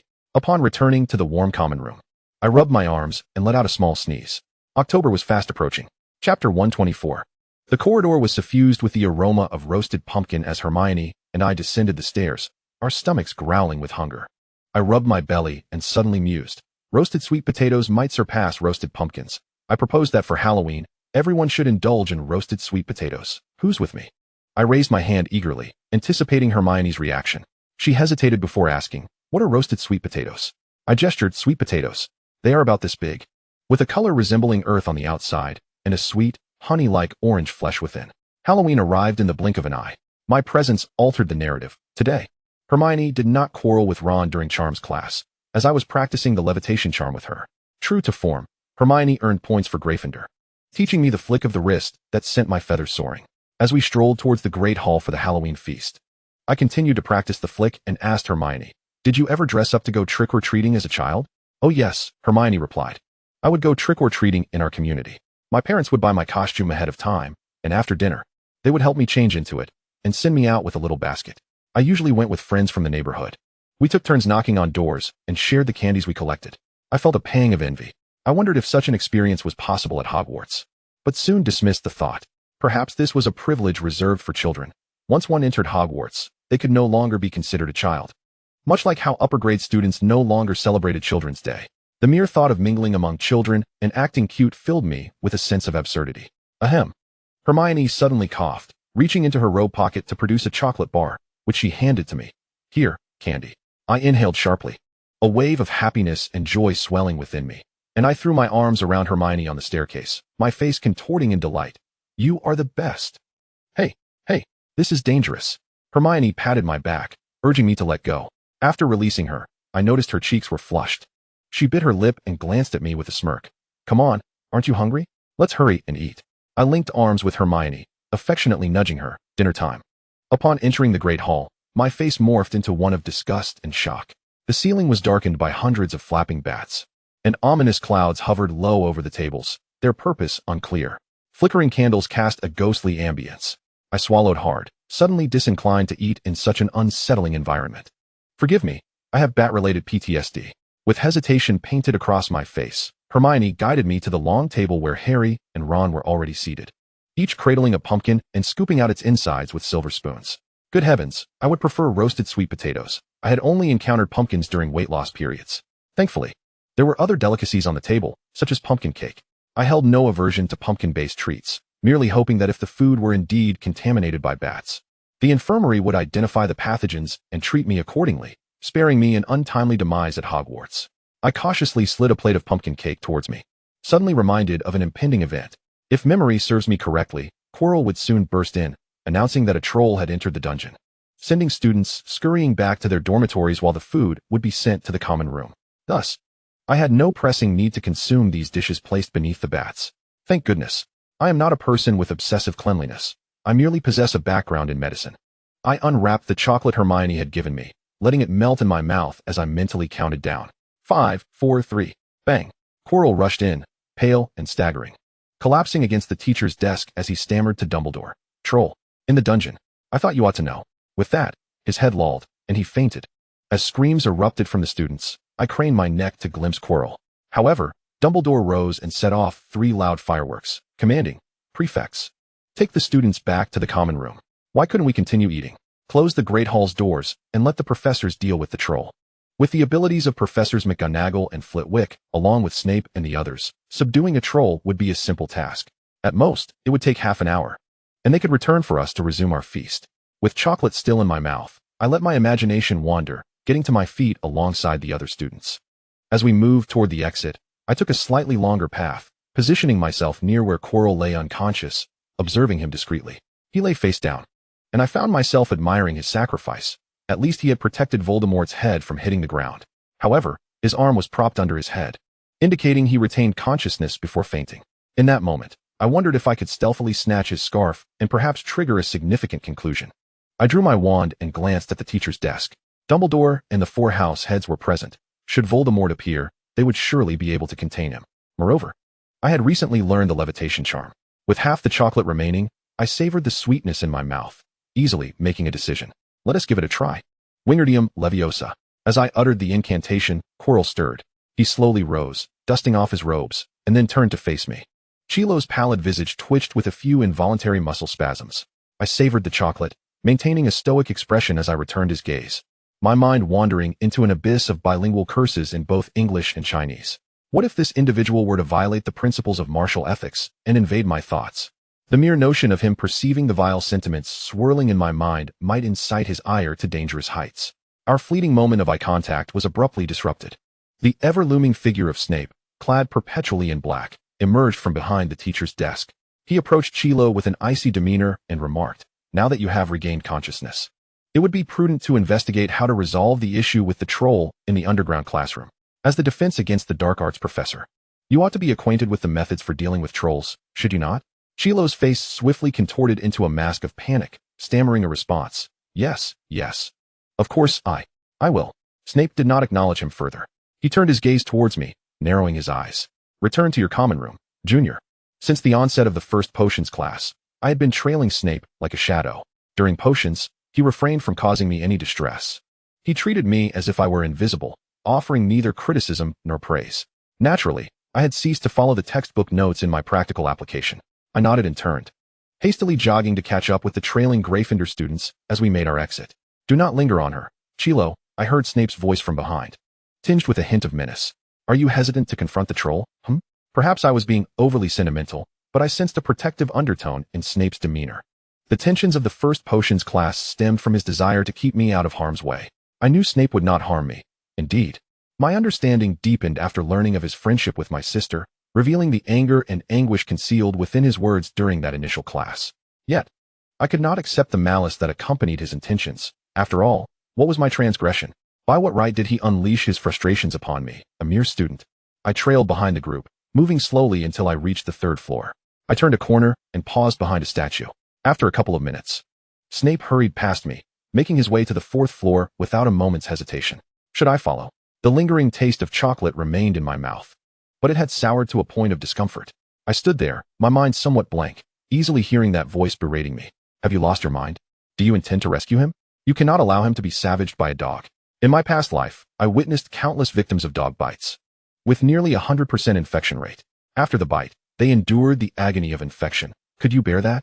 If you go, he will not appreciate it, and you may even lose points. Your actions are no different from charging headfirst into danger in your previous life, sacrificing yourself for another. Do you fancy yourself a saint? Yet, Snape could be saved. Rescuing him was of no consequence. He was not my responsibility. I bit my lip. The answer was painfully evident. Yet to admit it so readily felt humiliating. "I do like him," I muttered. "I genuinely do like him." Paradoxically, when Snape interrupted my gaze with Chilo, a rush of joy surged within me. I had known from my previous life, while reading the original text, that I held a fondness for Snape. This dark hero possessed a fatal allure for me. Although heroism ultimately led me to my demise, even after my rebirth, I continued to idolize heroes, yearning to become one myself. Standing before Snape, I still revered him and craved his acknowledgement. Alas, he did not recognize my worth. But what of it? Why must a hero seek validation from others? Snape, until his last breath, never sought recognition for his deeds. He never anticipated being understood. Why then must I insist that he comprehend the value of my actions? I shall simply embody the hero I envision. Let us assume for a moment that he could not expel me. I inhaled deeply and proceeded toward the fourth floor. At the end of the corridor leading to the spell class, a door stood ajar. With each step, I drew closer, and upon reaching the threshold, I was greeted by the resounding, deafening barks of a dog. Cautiously, I peered through the crack in the door, and the first sight that greeted me was a colossal, three-headed dog, its height nearly brushing the ceiling, furiously growling at something on the floor before it. A shadowy figure stood with its back to me, brandishing a wand towards the beast. Two spells struck one of the dog's heads, but it lunged forward, one head bearing its filthy, rancid jaws, aiming to bite the person. Let me take a wild guess. Are you contemplating fleeing, or do you intend to duel with me? A peculiar sense of déjà vu washed over me, accompanied by a sharp pain in my left shoulder, as though a tall figure stood before me, mocking me with that very question. Snape's muffled cry of anguish shattered the bizarre illusion. I jerked my head up to see one of his legs caught in the jaws of the three-headed dog, while another head was poised to strike again. My mind went blank. I must save him. I must find a way. Yes, I recalled the method to subdue the three-headed dog. Music. Music would lull it to sleep. Here we go. 3, 2, 1, sing. Yay, yay, yay, yay, yay, woof, woof. I congratulate you on your fortune. I congratulate you on your brilliance. I belted out the first song that popped into my head, my mind polluted by the meme. What on earth did you upload? To Henjayu. The dog's round, beady eyes turned towards me, its drool still dripping, but its movements began to slow, eyelids drooping. I sprinted towards Snape, who turned to face me. his pallor unmistakable as he regarded me with unmasked astonishment. The good ones come forward, the bad ones step aside. Politeness breeds no offense. At this point, I panicked and realized I had lost my rhythm. The three-headed dog gradually lowered itself, still clutching one of Snape's legs in its mouth. I racked my brain, swiftly transitioning to the next song. Will we ever meet again? I have prayed at the Buddha for thousands of years, willing to exchange several lifetimes for our one fate. Hoping to move heaven, I extended my right hand, awkwardly attempting to pry the dog's jaws apart. Snape, drenched in cold sweat, aimed his wand at the dog's mouth and uttered, "Release." The dog loosened its grip, but its eyes remained half open, drowsy and unfocused. I increased my volume. Will we ever meet again? I have prayed at the Buddha for thousands of years. Snape, with his legs on the ground. I reached out my right hand to assist him, but he gripped my collar tightly, reminiscent of our first potions class, and began to limp towards the exit. Hurry. Your leg, quickly. Snape shouted at me, urgency lacing his voice. I glanced back, keeping an eye on the three-headed dog while continuing to sing. Before he crosses this bridge of sorrow, let me kiss your face once more. Fortuitously, I was singing in Chinese. Snape would not comprehend the bizarre lyrics. Otherwise, he would surely trip over his own feet. Thankfully, the corridor was not too lengthy, and Snape swiftly propelled me out the door. He slammed it shut behind us, sealing it with a locking charm, then collapsed against the door, sliding down to the ground. His pant leg was soaked with blood. I bent down to examine it and reached out to lift the top of his outer robe. But Snape suddenly seized my left arm. What were you singing just now? He demanded. I winced in pain and retorted defiantly, don't grab my arm. He released his grip, and my left arm fell limply to my side. Severus Snape cast a glance at my left arm, his complexion growing progressively pallid. Was your arm injured just now? He inquired. I retorted irritably. No, it simply froze out of fright. I always react this way when faced with danger. Snape lifted his head, his obsidian eyes fixed intently upon me, his lips pale and trembling. Only your left arm? Why? He was seated on the floor near the door, one leg bleeding. Yet he posed these peculiar, seemingly irrelevant questions, his eyes shining with an inscrutable light. The scene was utterly bewildering. Why should there be a reason? I found the question odd, yet it was preferable to being asked why I accompanied him to confront the three-headed dog, or how I knew the way to handle it. Well, I used to have nightmares as a child, dreaming of a madman wielding a knife to kill me. The first blow always struck my left shoulder, agonizing and terrifying. Thus, whenever danger looms, my left shoulder aches terribly, and my left arm becomes immobile. Snape steadied himself against the door and slowly rose, his gaze unwavering, shimmering with an enigmatic glow I could not decipher. Why did you let him strike you? Why didn't you flee? His questions grew increasingly strange, to the point of unsettling me. It was just a dream, I confessed hesitantly. In that dream, I was trying to save someone, a sister. I couldn't just stand by and watch the madman slay her before my eyes. So I charged, holding something in my hand, believing I could defeat him by striking. Yet, the first blow rendered me crippled.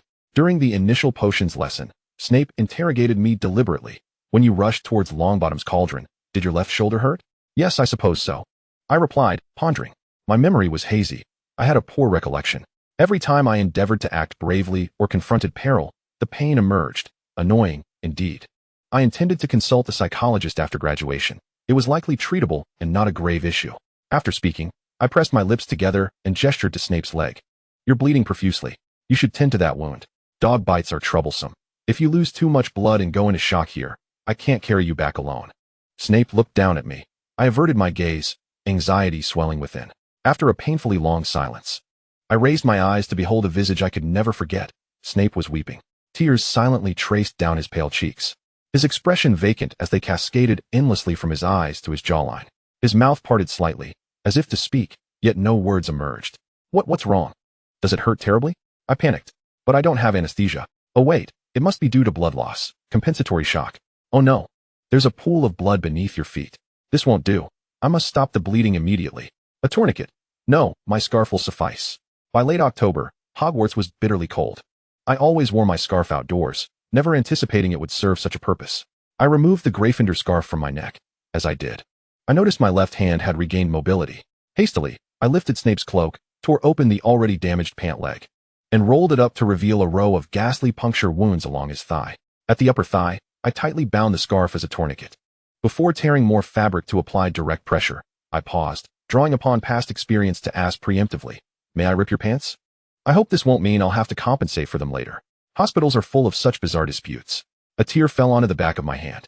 Snape bent over to look at me, and after a few seconds, a strained voice emerged from his throat. I don't mind. If you want compensation, go ask my father. Uneasy, I added, I'm not doubting your character. It's just that in emergencies, you have to consider all sorts of messy things.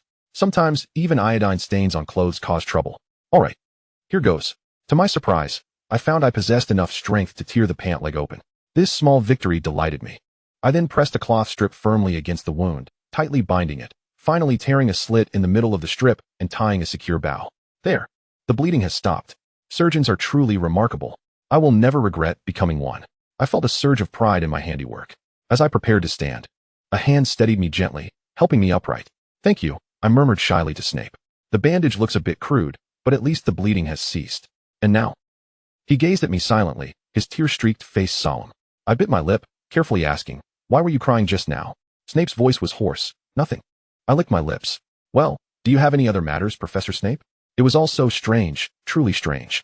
He never questioned why I returned to the Forbidden Forest, nor how I knew to handle the three-headed dog. Instead, he fixated on bizarre questions about my left arm. And, most unsettlingly, he cried.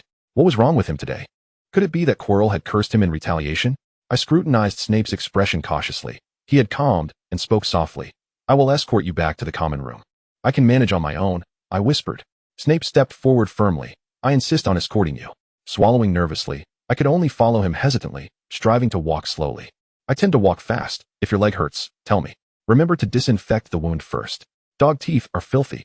If you hastily heal the wound with potions or spells, the contaminants will be sealed inside your body, inevitably causing infection. If it develops into a subcutaneous abscess, you'll suffer greatly. Recalling the original story, I suddenly realized why Snape had taken so long to recover after being bitten, limping, and needing Filch's help with dressing the wound. Perhaps they had neglected the issue of dogtooth infection, and subsequent treatment had targeted the infection site. I'm proud of my knowledge, friends. Why help me? Don't you hate me? Snape suddenly asked as we ascended the stairs. Startled, I turned to face him. His expression was calm. I stammered, unsure how to reply. You've been avoiding me all last month. I thought you hated me, Snape said. Even if you don't hate me, you should fear me. Such bluntness was uncharacteristic of Snape. Directness was supposed to be my Gryffindor privilege. I don't hate you, I faltered, but I am somewhat afraid of you. Actually, I quite like you. I just don't know how to face an idol who once denied my worth. With that thought, I smiled at Snape. Anyway, that's all in the past. Now, if you escort me back to the dormitory, I won't fear or dislike you. I might even like you a little bit. Thank you, Professor Snape. We continued climbing the stairs slowly, my deliberately leisurely pace filling me with joy. After ascending another floor, I suddenly recalled something. Don't you need to go to the dungeons to check on the troll? Snape replied softly, no need. They can handle it themselves. Indeed, I nodded. By the way, how did the troll get in?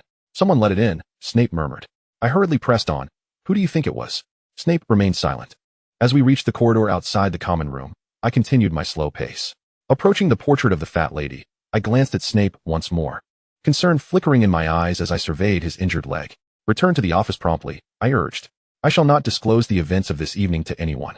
I shall merely claim that I became lost on my way and fortuitously encountered you, who graciously escorted me back to my dormitory. With an air of seasoned assurance, I assured Snape that upon my return, I would first cleanse the wound and then suture it, ensuring that the closure would not predispose it to infection.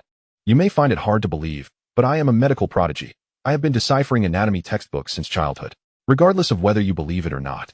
I simply need to muddle through. Snape lowered his gaze to me, his cheeks sunken, his form alarmingly emaciated, and shrouded in his dark robes. As though a mere gust of wind could sweep him away, a sudden, inexplicable wave of sorrow washed over me. I am sorry, he suddenly uttered. I was taken aback. What? I should not have said that during potions class.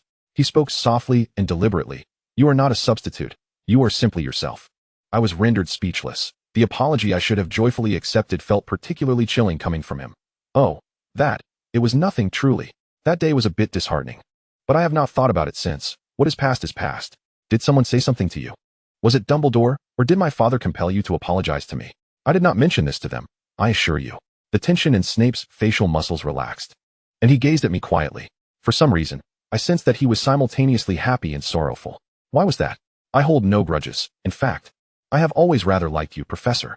Although it is regrettable that I could not join Slytherin, I shall strive to be a student of whom you can be proud. I will make an effort. I clenched my fist and waved at Snape.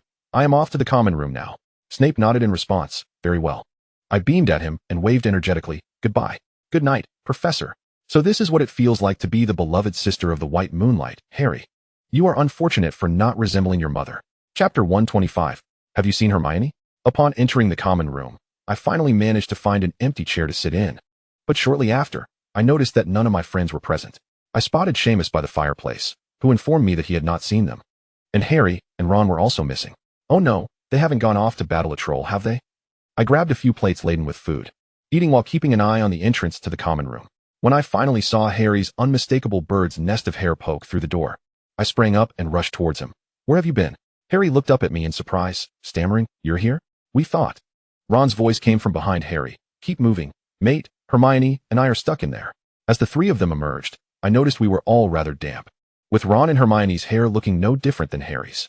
Hermione furrowed her brow as she assessed me, her gaze fixated on my sleeves, and suddenly, with a hint of danger in her voice, she asked, Why is there blood on you? I choked, quickly looking down to see that Snape's blood had splattered onto me. For a medical professional, having a patient's blood on one's clothing is rather hazardous, as it poses a risk of contamination and occupational exposure. After all, one can never be certain if the patient carries any bloodborne diseases, such as HIV or hepatitis. But Snape, well, he was no ordinary patient. He was now my sister's good friend, the Slytherin guardian, and one of the rare conscientious teachers at Hogwarts who could admit his mistakes and apologize to a student. That last point is crucial. I have scarcely encountered a teacher who genuinely reflects on their errors and apologizes to their students. Could this garment be considered a relic? Should the need arise to engage in the Holy Grail War, perhaps casting it into the summoning circle could conjure Snape to vanquish my opponents with his sharp tongue. I was lost in a whirlwind of thoughts when I seized the opportunity, ensuring Percy had not noticed, and quickly ushered the three of them to the food and chairs I had prepared, exchanging information. I fell behind. Professor Quirrell fainted, and I wanted to check if he was all right, so I lost track of time and did not catch up with the main group. Hermione questioned, But don't you dislike Professor Quirrell? I fell silent. Ron seemed to be edging closer to the truth. Did you want to strip him of his scarf while he was unconscious? I was taken aback. How did you know? Last time Fred and George were discussing how to strip him of his scarf, you seemed particularly intrigued, Ron remarked with a smirk. Did you succeed? I slumped my shoulders. No? And what of the blood? Are you injured? Harry inquired. It's not mine. Well, it is. It belongs to Professor Snape. Harry suddenly sat up straight. Ron slapped his thigh, and Hermione exclaimed in realization, How did you see him get hurt? I was puzzled. How do you know he was hurt? We turned back halfway when we noticed you were missing, Harry explained. We encountered that troll. Worried you might be trapped in the girls' restroom, so we used the levitation spell to subdue it. Afterward, Professors McGonagall, Snape, and Quirrell arrived, and Snape was limping, with a Gryffindor scarf wrapped around his leg. I was wondering whose scarf it was. I raised my hand proudly. It was mine. I offered it as a tourniquet. I said we were searching for you, and Professor Snape mentioned that he had already escorted you back to the common room, urging us to return quickly as well. Hermione sighed in relief. Good, he didn't deduct points. Ron quietly inquired, Did Snape punish you? Not at all. I immediately countered, He was rather nice. The three of them stared at me with nearly identical expressions of disbelief. You were secretly cursing him after potions class yesterday, Harry pointed out. You swore you would cover your face the next time you saw him, Ron added. Did he give you points? Hermione asked. I awkwardly rubbed my hands together. No points were awarded. But, I have something to tell you, but you must promise not to blab about it. It's a secret. I noticed Harry and Ron's eyes instantly brighten, while Hermione muttered something about another secret, but leaned forward eagerly. Professor Snape has gone to guard the forbidden corridor on the 4th floor, I revealed. He believes that the troll was unleashed by someone with ill intent, and that hidden dangers within Hogwarts would take advantage of the situation to infiltrate the restricted area, so he went to investigate, just as I fell behind. Harry guessed. So you followed him?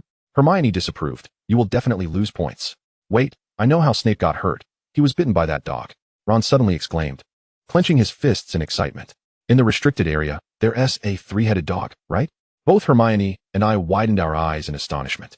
Hermione was puzzled as to how they knew, while I was astonished that they had not gone to duel, yet still knew.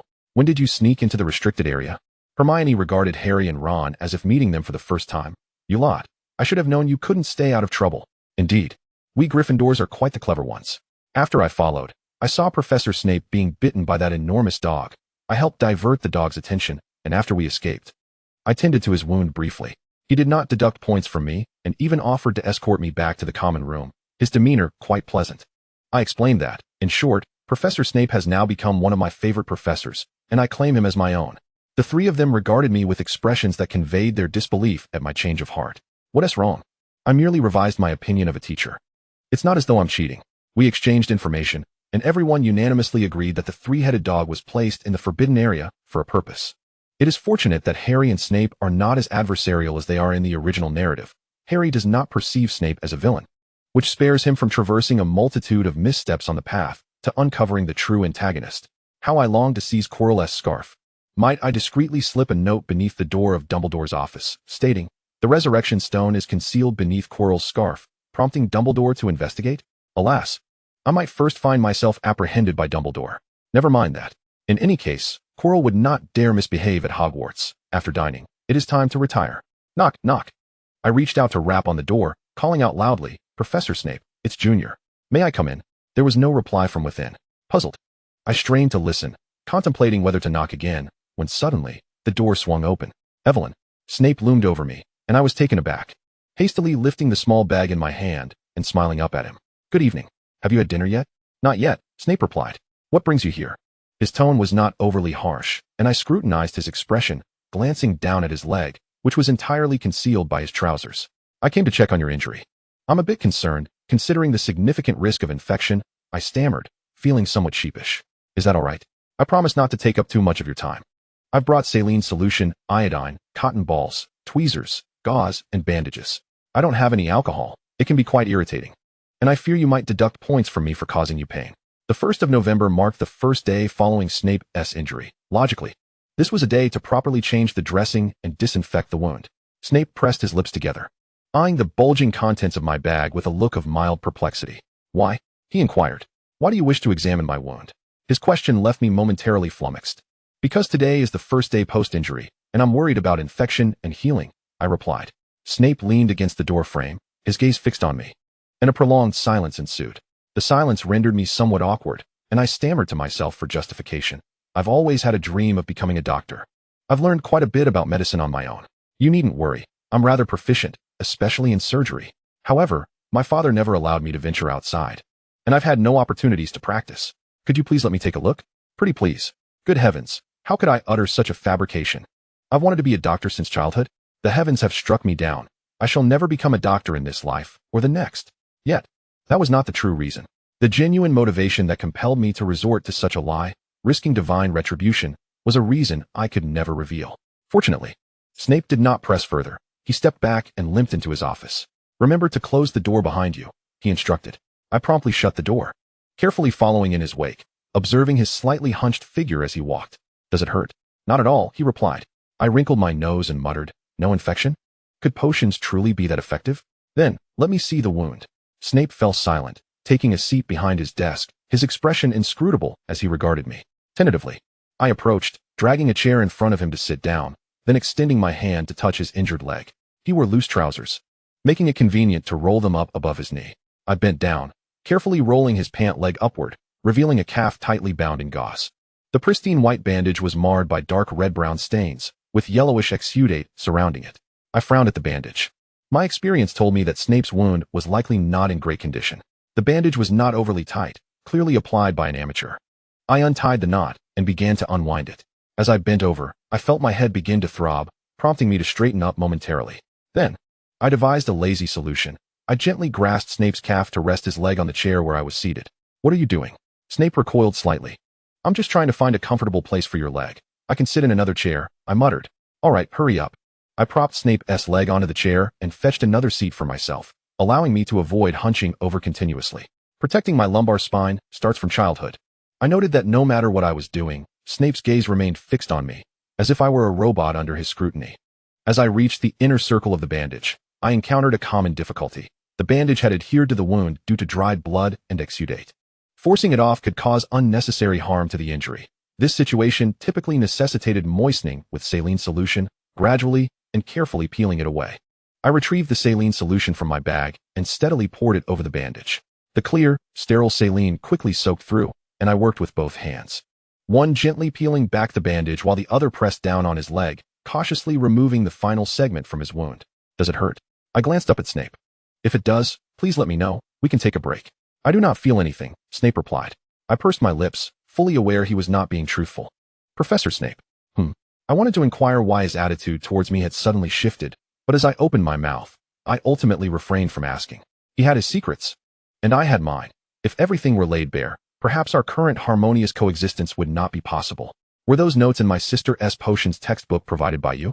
I fully unwrapped the bandage, revealing a wound with exposed flesh and bloodstains.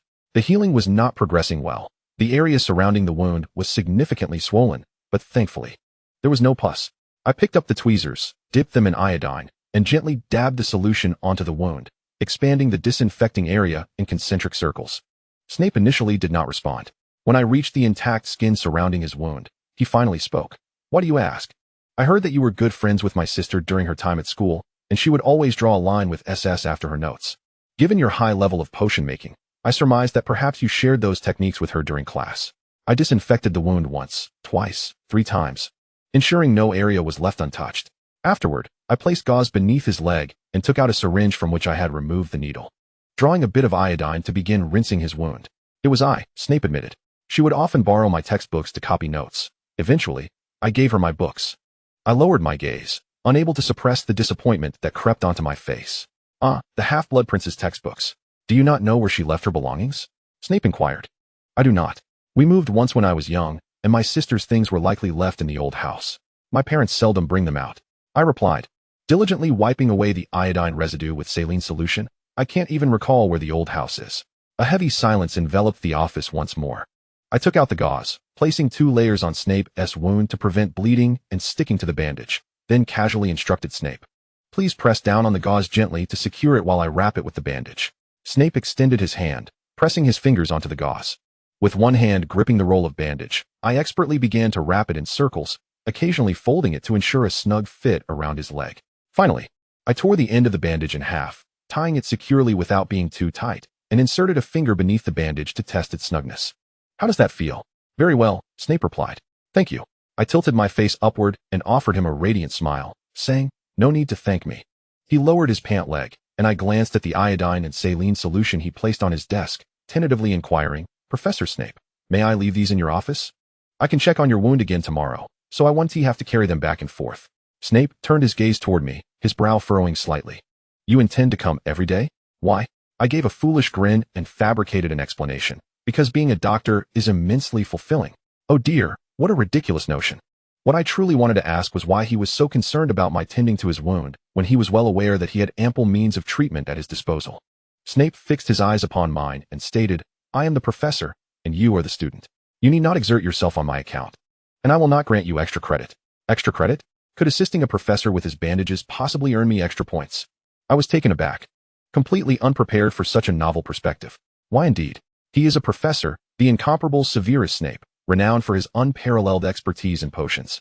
With a plethora of resources and methods at his disposal for managing wounds, why should I burden myself to run over and concern myself with his injury?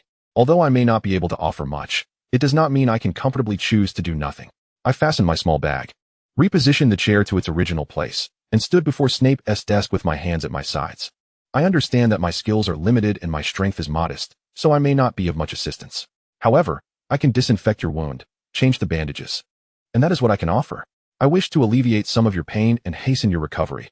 That is my reason for doing this. Snape remained seated, slightly turned to the side, both legs resting on the ground, his dark eyes intently fixed on me. I cannot offer you anything in return, he said softly. Oh, what need have I for a reward? I did not come here expecting anything in return. I retorted. I simply feel that you were injured in the line of duty to protect Hogwarts and us. This qualifies as a workplace injury, and while Dumbledore may disregard it, I cannot bear to do so. You ought to seek compensation from Dumbledore for your injury. Snape suddenly smiled faintly, a brief spark of light that left me somewhat entranced. I have taken your scarf to be washed. You may collect it tomorrow, he said. You may leave now. Farewell, Evelyn. Oh, yes, goodbye, Professor Snape. I turned to leave, but then remembered something and turned back to say, do remember to have dinner. Neglecting meals can lead to stomach ailments, like gastritis, ulcers, or even perforations. Those are incredibly painful. Snape sighed slowly. I suppose one could preemptively take omeprazole, correct? I was momentarily stunned. You know about it? Have you studied internal medicine? No, merely someone once reminded me of it. Snape pursed his lips. Hasten along now. Do not dawdle until curfew. All right, goodbye, Professor. I waved as I departed, and avoid spicy foods for the next few days. Once the door closed behind me, I pressed my hand against my racing heart and hurried down the corridor. I felt so nervous, exhilarated, and utterly perplexed. Why was Snape being so kind to me? Was it because of my sister? No. He recognized my identity upon our first meeting and for the 2 months following the start of term. He had treated me with indifference. If it were truly due to my sister's connections, he would have acted amicably with me long ago. The shift in his demeanor occurred only after I rescued him from the clutches of a dog yesterday, yet that was peculiar. For Snape was not the type to transform into a benevolent figure simply out of gratitude for being saved. After all, when James saved him, they still exchanged blows. And even when Snape decided to repay that kindness through Harry, he still deducted points and exhibited his usual acerbic demeanor. But why? I could not fathom it.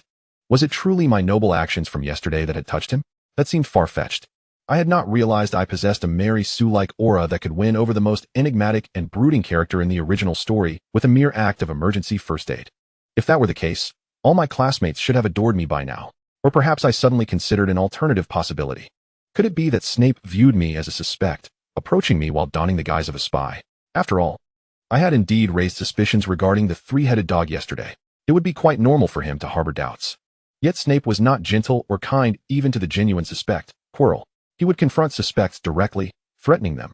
If you dare entertain any devious thoughts, I shall extract your very tendons. A Snape who threatens is undeniably charming. What has come over me? Why has my fondness for Snape suddenly surged so high? Snap out of it. He is a close friend of my sister, not mine. I should return to my room, wash up, and dream of my fiancée instead.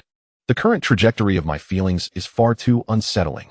Dreaming of a fictional character is certainly safer than developing a crush on a professor 20 years my senior. Chapter 126.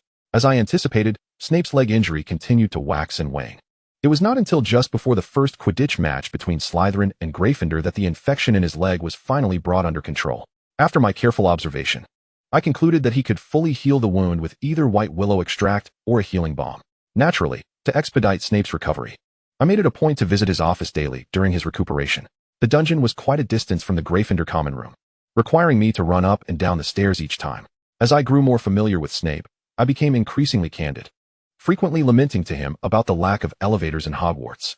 Buildings higher than 6 stories ought to be equipped with elevators. Really, must Dumbledore, a centenarian, climb stairs every day? And what about lazy folks like me? Do you think I could persuade my father to donate an elevator to Hogwarts? I'll write him a letter as soon as I return. I wiped away the saline solution and white willow extract from Snape's leg with gauze and swiftly adhered a band-aid. There we go. All done. Congratulations. You can take a proper shower tomorrow. Snape glanced down at his leg. The once gruesome sight was now merely adorned with a few band-aids and irregularly raised red marks. He lifted his gaze to meet mine and calmly expressed his gratitude. You have worked hard these past few days. It's nothing, really, just basic care, I replied. Hands on my hips, feigning modesty. Though my face betrayed my pride, I felt a sense of accomplishment. Snape placed both legs on the ground, giving them a little shake, causing his trousers to slip down slightly, covering the tops of his feet. I began to gather my belongings, my mouth never ceasing. Tomorrow is the Quidditch match. Snape replied. Indeed. Though I greatly admire you, Professor, I must support Gryffindor. I want Harry to win. I pouted. If Slytherin loses, try not to be too upset. Victory and defeat are part of the game, after all. Snape's lips curled slightly. What if Gryffindor loses? Well, then they lose, I suppose, I replied, making a resigned expression. I would be disappointed too, but Quidditch is not everything in life. One day of sadness is sufficient.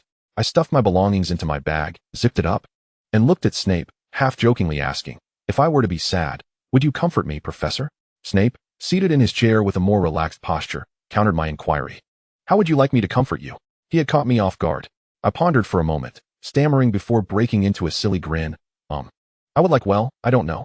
In truth, I did know. I longed for him to pat my head, but I dared not say it, for reasons unknown. I had an overwhelming desire for Snape to stroke my hair.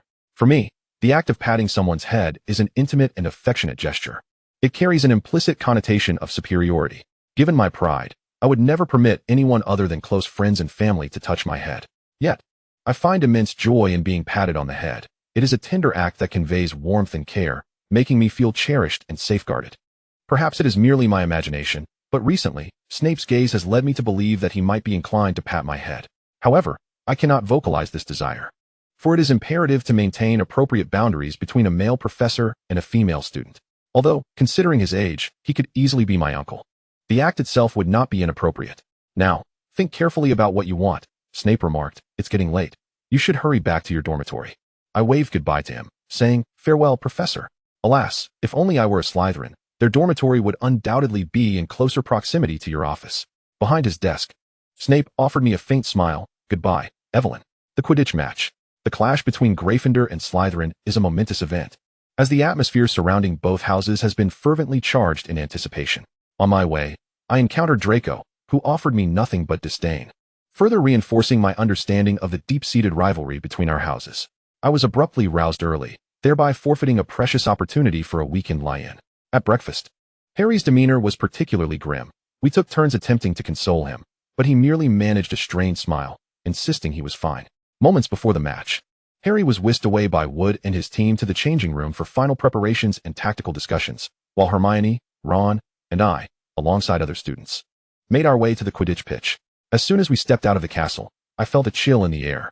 I instinctively shrank my neck and leaned against Hermione, seeking warmth from her fluffy hair. Have you still not found your scarf? Hermione inquired. I don't know, I replied, my face scrunched in frustration. I keep forgetting to ask Professor Snape for it. Hermione rolled her eyes. You've managed to bring back 2 or 3 of his quills, yet you can't seem to acquire a scarf?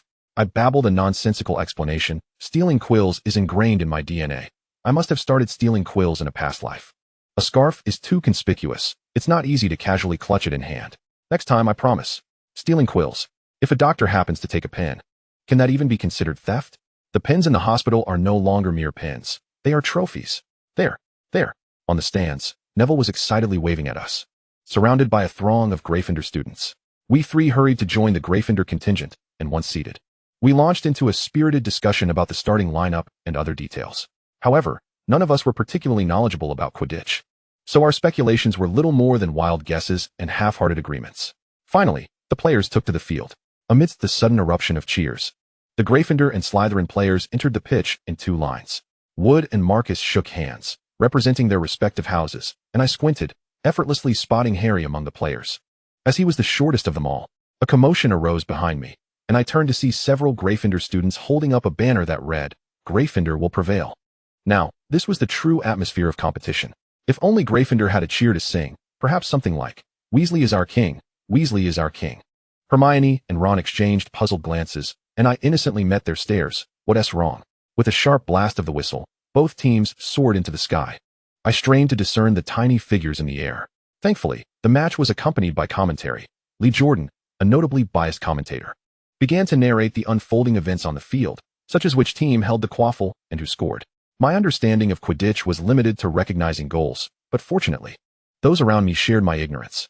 Thus, we cheered when Gryffindor scored and groaned when Slytherin did, booing and shouting in outrage when a foul was committed. What is the referee doing? Slytherin's style of play was unmistakably aggressive. They thrived on collisions. Are you ready to seize the ball? Huh. I'll knock you out. Are you prepared to catch? Huh. I'll knock you out. Are you about to throw? Huh.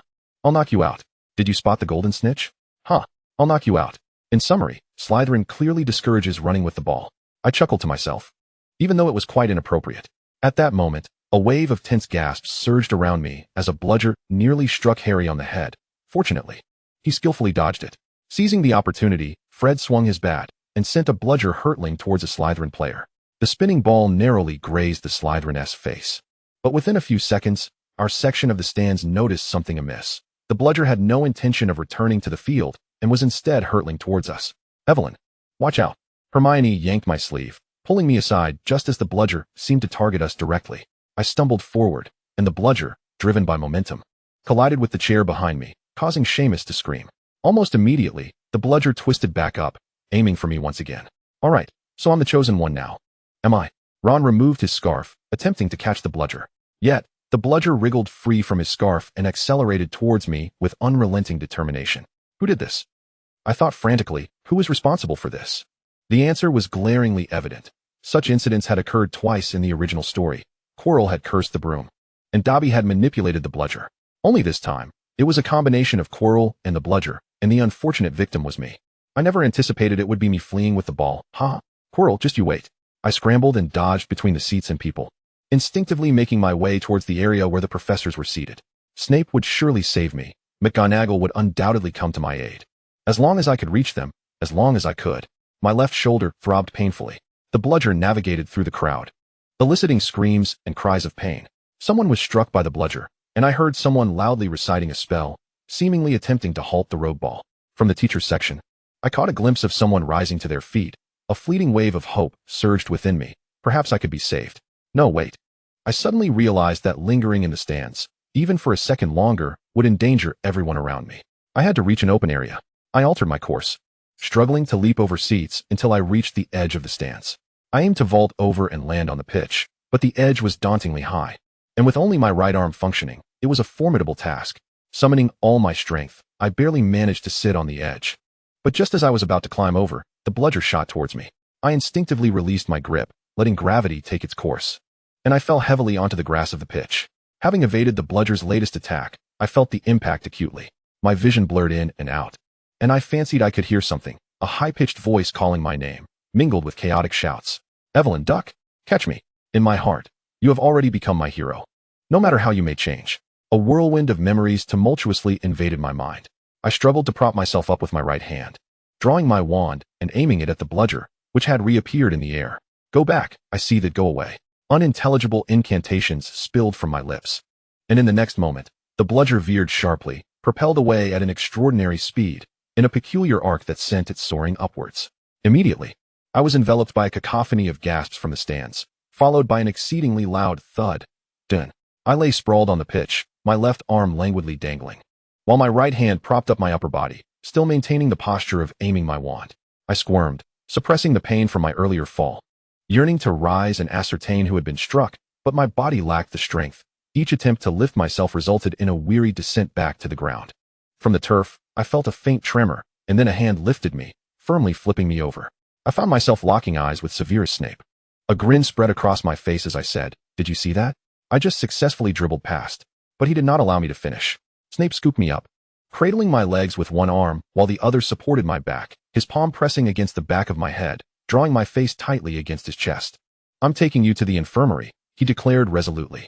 My face nestled against the fabric of his shirt, my nose brushing against a row of closely set buttons, while the thunderous rhythm of his heartbeat resonated in my ear. Clearly, he had sprinted across the pitch to assist me. The strength exhibited by a man of 30 was remarkable, and I sensed he could continue to serve Hogwarts healthily for another 50 years. "Oh dear, how is Miss Crouch?" I soon heard Professor McGonagall's voice. I turned my head to offer a faint smile to her pale visage, but she quickly noticed something was amiss. "What happened to your left arm? Why does it hang so unnaturally, Severus? Have you examined Miss Crouch?" "Not yet.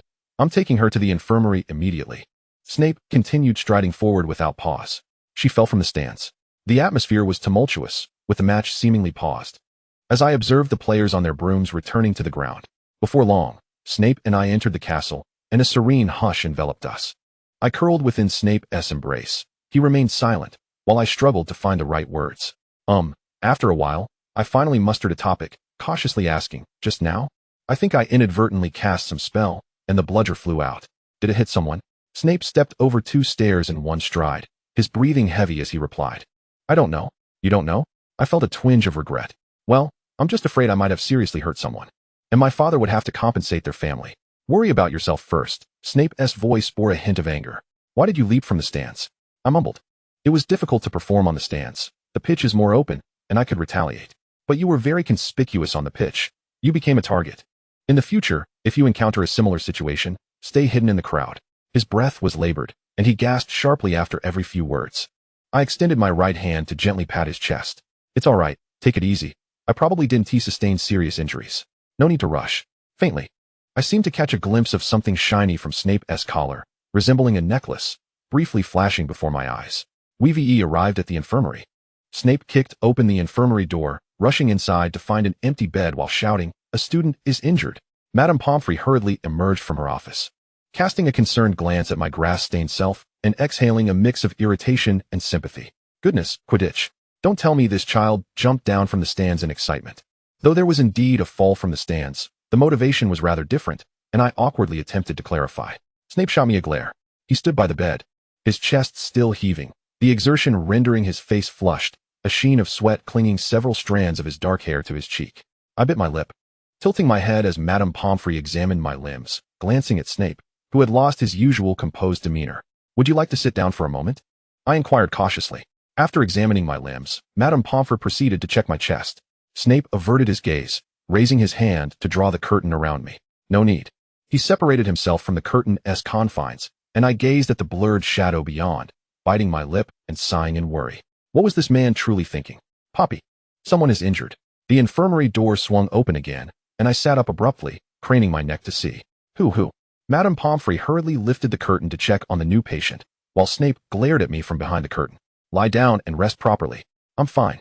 I bent my arm to display my robust physique, estimating only a few bruises and scrapes. Look, my left arm can move. Who is out there? Snape glanced to the side. It's Quirrell, he stated. Your bludger broke 3 of his ribs. 3 ribs. I wrinkled my nose, indeed catching a whiff of garlic. I leaned over to peek at the adjacent bed, curiously asking, 3 broken ribs. Is there a pneumothorax? Are we sure only the ribs are broken? Shouldn't we investigate further? Upon speaking, I realized my words conveyed a hint of schadenfreude, and I quickly added, it sounds so painful. Oh dear. I turned to glance at Snape, who frowned, stating, even if he were to die, it has nothing to do with you. Just lie still. Quirrell isn't dead yet. Don't speak of your colleague that way. Though it might be better if he were, ha. I obediently lay back down, tilting my head to look at Snape. How did I manage to send the bludger flying just now? You don't remember? Snape waved his wand, drawing back the curtains on either side of my bed, enclosing us in a small space. I thought you did it on purpose. I pouted. Was it a lucky shot? You wouldn't have been able to instruct me to aim at him anyway. I recall murmuring some spell. It seemed like, as if by instinct. I repeated the incantation I had never seen or learned before. Upon hearing it, Snape raised an eyebrow and remarked, it's the bat bogey hex, which allows one to manipulate creatures or objects to attack a specified target. Many upperclassmen struggle to master such spells. My mouth opened slowly as I began to comprehend. Oh, that one. I must have seen it somewhere and memorized it. Ha. A twinge of guilt washed over me, as the bat bogey hex targets a specific individual, indicating I had subconsciously chosen Quirrell as my target. Snape didn't call me out on it, and I dared not clarify, considering Quirrell was currently in the same infirmary. Groaning in agony. With a rustle, the curtain was drawn back again, revealing Professor McGonagall. She looked down at me sternly, prompting me to smile ingratiatingly. McGonagall scrutinized me thoroughly before asking Snape, where's Poppy? She's attending to Quirrell. He seems to be quite injured, Snape replied. McGonagall pursed her lips and nodded. Then looked back at me. How is Miss Crouch? No obvious injuries have been found for the time being. Her mental state appears stable, Snape replied succinctly. What did Dumbledore say? Has he investigated the bludger? Professor Quirrell shattered the bludger when he fell, leaving no clues at the scene. McGonagall shook her head. No one could have anticipated such an incident. I frowned, displaying my discontent. That scoundrel Quirrell. How dare he destroy the evidence? It appears that I have been too lenient. I shall add cockroach essence to his potion. Snape looked rather displeased as he exhaled sharply through his nose, gritting his teeth, and saying, how dare someone commit such an act in front of the entire school? It is utterly disrespectful. I must uncover this individual. Enough, Severus, Professor McGonagall interjected. If Miss Crouch is unharmed, it is time for us to depart and allow her to rest. I abruptly sat up, grimacing in pain, and asked, wait. What about the match? Snape turned, glaring fiercely at me. I told you to lie down. I'm fine. I elongated my words, almost in a playful manner, I assure you. I am quite strong, see. I flexed my arm, showcasing non-existent biceps. Snape regarded me with a mixture of exasperation and annoyance, while Professor McGonagall sighed and informed me. After the match resumed, Mr. Potter caught the golden snitch, and Gryffindor won. I broke into a delighted smile, then quickly glanced at Snape, hastily suppressing my grin. Oh. Professor Snape, do not be disheartened. Slytherin will have another chance. Snape fell silent for a moment, casting a glance over my shoulder where Quirrell was still emitting intermittent groans. He slightly furrowed his brow and said to Professor McGonagall, I believe it would be best for Miss Crouch to return to the Gryffindor common room. She appears to be moving freely, and there are indeed no issues with her health. This suggestion perfectly aligned with my thoughts, and I nodded vigorously, looking expectantly at Professor McGonagall. She also glanced in Quirrell's direction, pondering for a few seconds before consenting, very well. I joyfully moved to the edge of the bed, bouncing down to put on my shoes. Then I shall be on my way. Snape took a step back. I will escort you back. However, Professor McGonagall called out Snape's name, her gaze sharp and shaking her head slightly. I think it is prudent for us to remain and observe Professor Quirrell's condition. I can return on my own. Do not worry. I waved goodbye to both heads of house. They did not smile, appearing quite serious. I quickly scurried out of the infirmary. After walking 2 or 3 steps, I suddenly remembered the scarf I had left with Snape and hesitated for a moment. Should I ask him for it? If I don't today, I might forget it again later. Perhaps I should go back and mention it to him. I retraced my steps to the infirmary, and before I even entered, I heard Professor McGonagall's voice. Evelyn has passed away, although they were sisters. They were not the same person. I understand, Snape replied. I am not blaming you. Whenever I see that child, I am reminded of Evelyn. Indeed, they are strikingly similar in both character and appearance. However, she is an independent individual, our student, and we must treat her as such. Do you comprehend my meaning, Severus? I am aware of what I am doing. Do you truly understand, Severus? We are now colleagues. I am no longer your professor, and I should not interfere with your actions, but I merely wish to ensure that both you and Miss Crouch remain unharmed. Your relationship, in the eyes of those with ulterior motives, could be misconstrued. What relationship? Many are aware that you were once in love with Evelyn. Even if you and Miss Crouch are entirely innocent, people will draw connections. Maintain your distance from Miss Crouch, Severus, at least within Hogwarts. You must remain as student and professor. I will check on Quirrell's condition. I held my breath and stealthily slipped away against the wall, like a thief. Ah! I'm doomed. Doomed, doomed, doomed. My face flushed as I rushed back to the Gryffindor common room. On the way, I encountered a similarly breathless Harry, Ron, and Hermione. Evelyn, are you all right? Hermione exclaimed. I saw you fall directly to the ground. Did you break anything? No, no. I am as strong as an ox, Harry. I stepped in front of Harry, locked my gaze onto his eyes, inhaled deeply, and declared, "L-OK, at-me." Harry was startled by my intensity, gazing back at me in confusion. Okay, what is going on? Nothing. I just wanted to give you a taste of a scenario you will never encounter again. I clutched my shirt. By the way, does your mother know that Professor Snape once dated my sister? Hermione gasped. What? Ron exclaimed, what are you talking about? Harry opened his mouth, displaying a somewhat complicated expression. I instantly surmised. You've always known. Haven't you? Yes. But I wasn't sure if I should tell you. You disliked Professor Snape so much at the beginning of the term. And then suddenly you were on such good terms, so I kept quiet. Harry pursed his lips. This matter is quite complicated. I didn't know when I was younger. After the term began, I wrote to my mother, and she informed me that Professor Snape and your sister were once engaged. I felt somewhat dazed. So, the green eyes were indeed my own. Let us find a place to discuss this, Harry suggested, glancing around and turning toward an empty classroom. This isn't really convenient. Hermione anxiously linked her arm with mine, and I smiled at her. Now we have some juicy gossip. What gossip? Hermione was puzzled. Do you want to eat watermelon? There shouldn't be any watermelon in this season. Oh, nothing. Just ignore my ramblings. We quickly found an empty classroom. After shutting the door, I took a seat at a desk, closed my legs, and silently gazed at Harry. Harry chose his words carefully and began, after your first confrontation with Professor Snape. I wrote to my mother. She said your sister was someone who genuinely enjoyed helping others. She would selflessly assist those in need. Their friendship began when your sister reached out to comfort my mother during a low period. However, it seems your sister also sacrificed herself in the process of helping others. The place where she encountered Voldemort was in a crowded Muggle neighborhood. She actually had the opportunity to escape and call for help. Yet she neither fled nor cried out, for doing so would endanger more innocent Muggles. Instead, she chose to confront Voldemort alone, resulting in both of their demises. I softly remarked. So that's why he urged me to take care of myself. He was so angry when he saw me trying to handle the exploding cauldron. Harry nodded silently. I understood. I offered them a somewhat forced smile. My sister truly was an extraordinary hero. Such an exceptional, brave, and kind young woman. It was no wonder Snape would be drawn to her. It was entirely reasonable for my parents to be heartbroken as well. Could I ever measure up to someone who had transformed into a heroic spirit?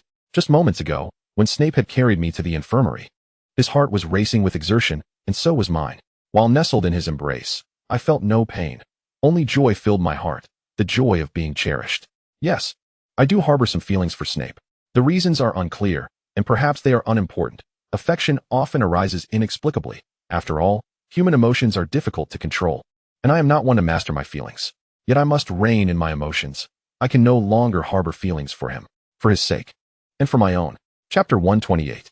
Sometimes I truly admire my ability to find joy amidst suffering.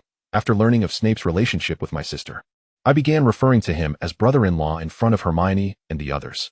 Oh, their essay class with my brother-in-law this afternoon. Ron looked bewildered. Jeff? Who is that? What year is he in? I said, Jeff, it's Jiangfu, or rather, Wang Angshi. Ron responded with confusion. Hermione, slightly exasperated, elucidated. Jeff is the new nickname Eve has bestowed upon Professor Snape. Ron scratched his head and replied, Oh, so should Harry and I call him that too? I shrugged. I don't mind, as long as we don't refer to him as Snotty. Harry's expression suddenly turned quite awkward, prompting me to glance at him quizzically and ask, Did your dad ever call him that in front of you? Harry stammered. How did you know? Occasionally, just occasionally. Well then, James Potter, you old rascal. When I get the chance to meet you, I shall surely step on your foot.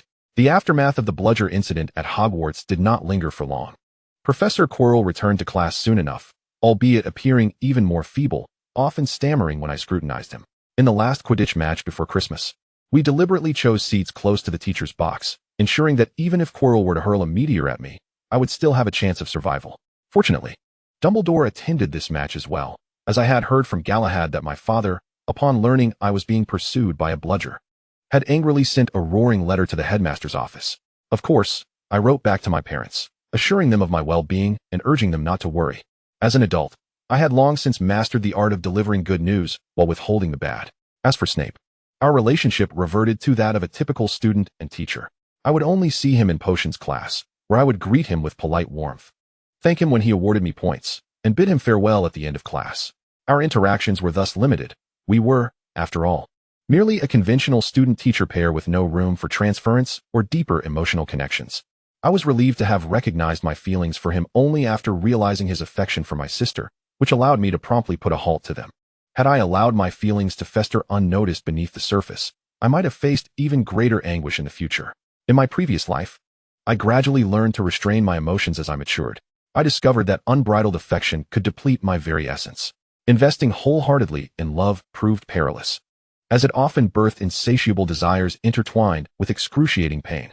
I wished to evade such suffering once more, leading me to adopt a more measured approach. For those I held affection for, I would offer only a fraction of my heart, maintaining a safe distance while patiently awaiting the natural ebbing of my hormones. The conclusion I foresaw regarding my feelings for Snape was painfully evident. It would culminate in heartbreak. Thus, I resolved to halt my sentiments, to become two parallel lines, coexisting peacefully as student and teacher. Soon, Christmas approached. Ron and his three brothers opted to remain at school, as the Weasley parents were traveling abroad to visit Charlie. Hermione, Harry, and I, of course, chose to return home. My mother could hardly contain her excitement to see me. Having penned a lengthy letter detailing the new clothes and delicious treats she had procured for me, along with the latest game discs released during my school term. It seemed my mother viewed me as a gaming addict, though I had indeed been one in my previous life. However, since entering Hogwarts, I found little inclination to play games, for I was surrounded by far too many fascinating experiences. Gaming was merely a pastime born of boredom at home.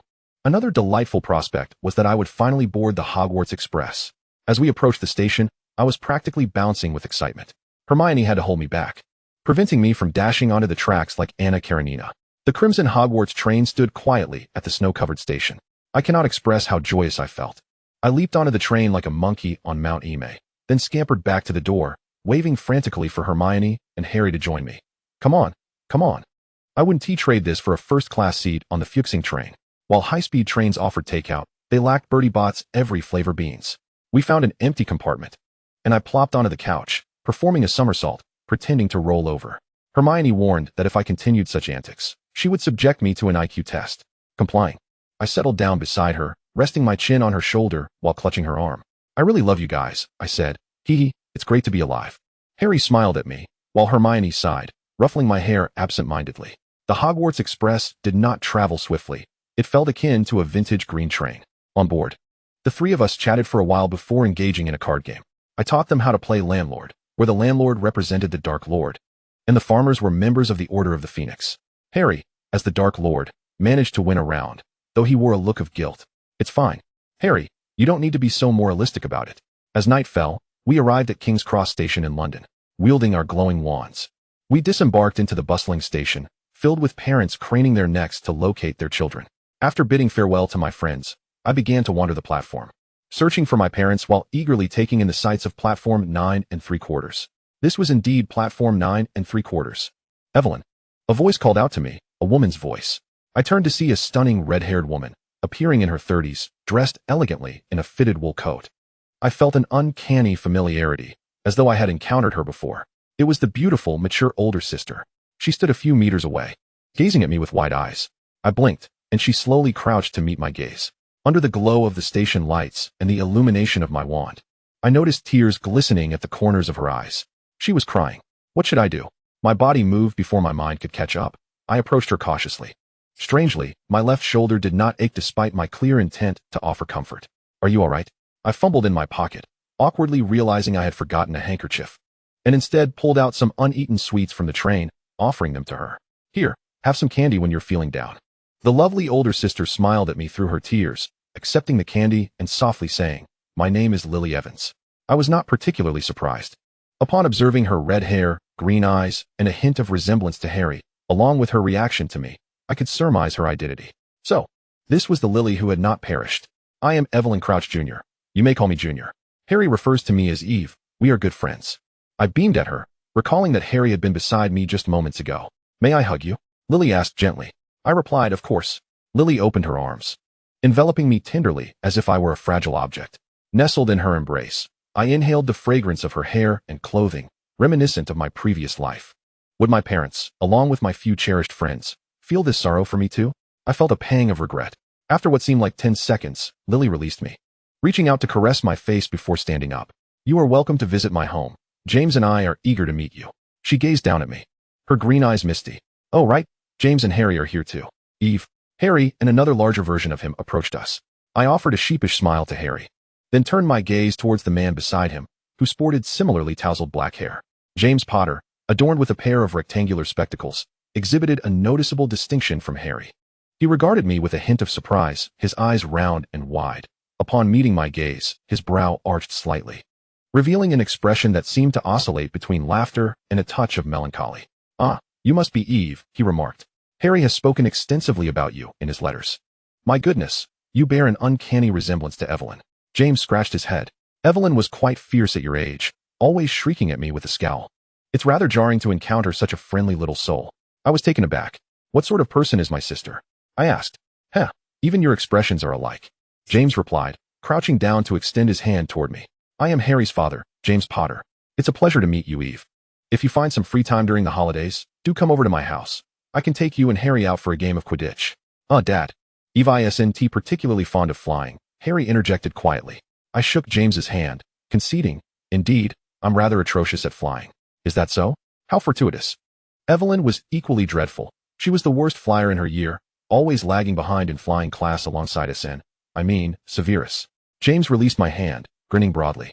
No worries, we can find other activities to enjoy. Evelyn. In the distance, I heard my parents calling my name. I turned to look, then apologetically addressed the Potter family. My parents are looking for me. I must be off.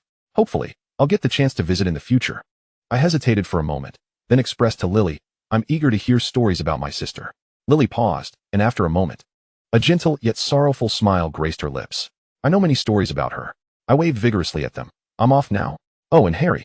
I'll practice flying diligently during Christmas. Next time, you must take me along to play. Bye.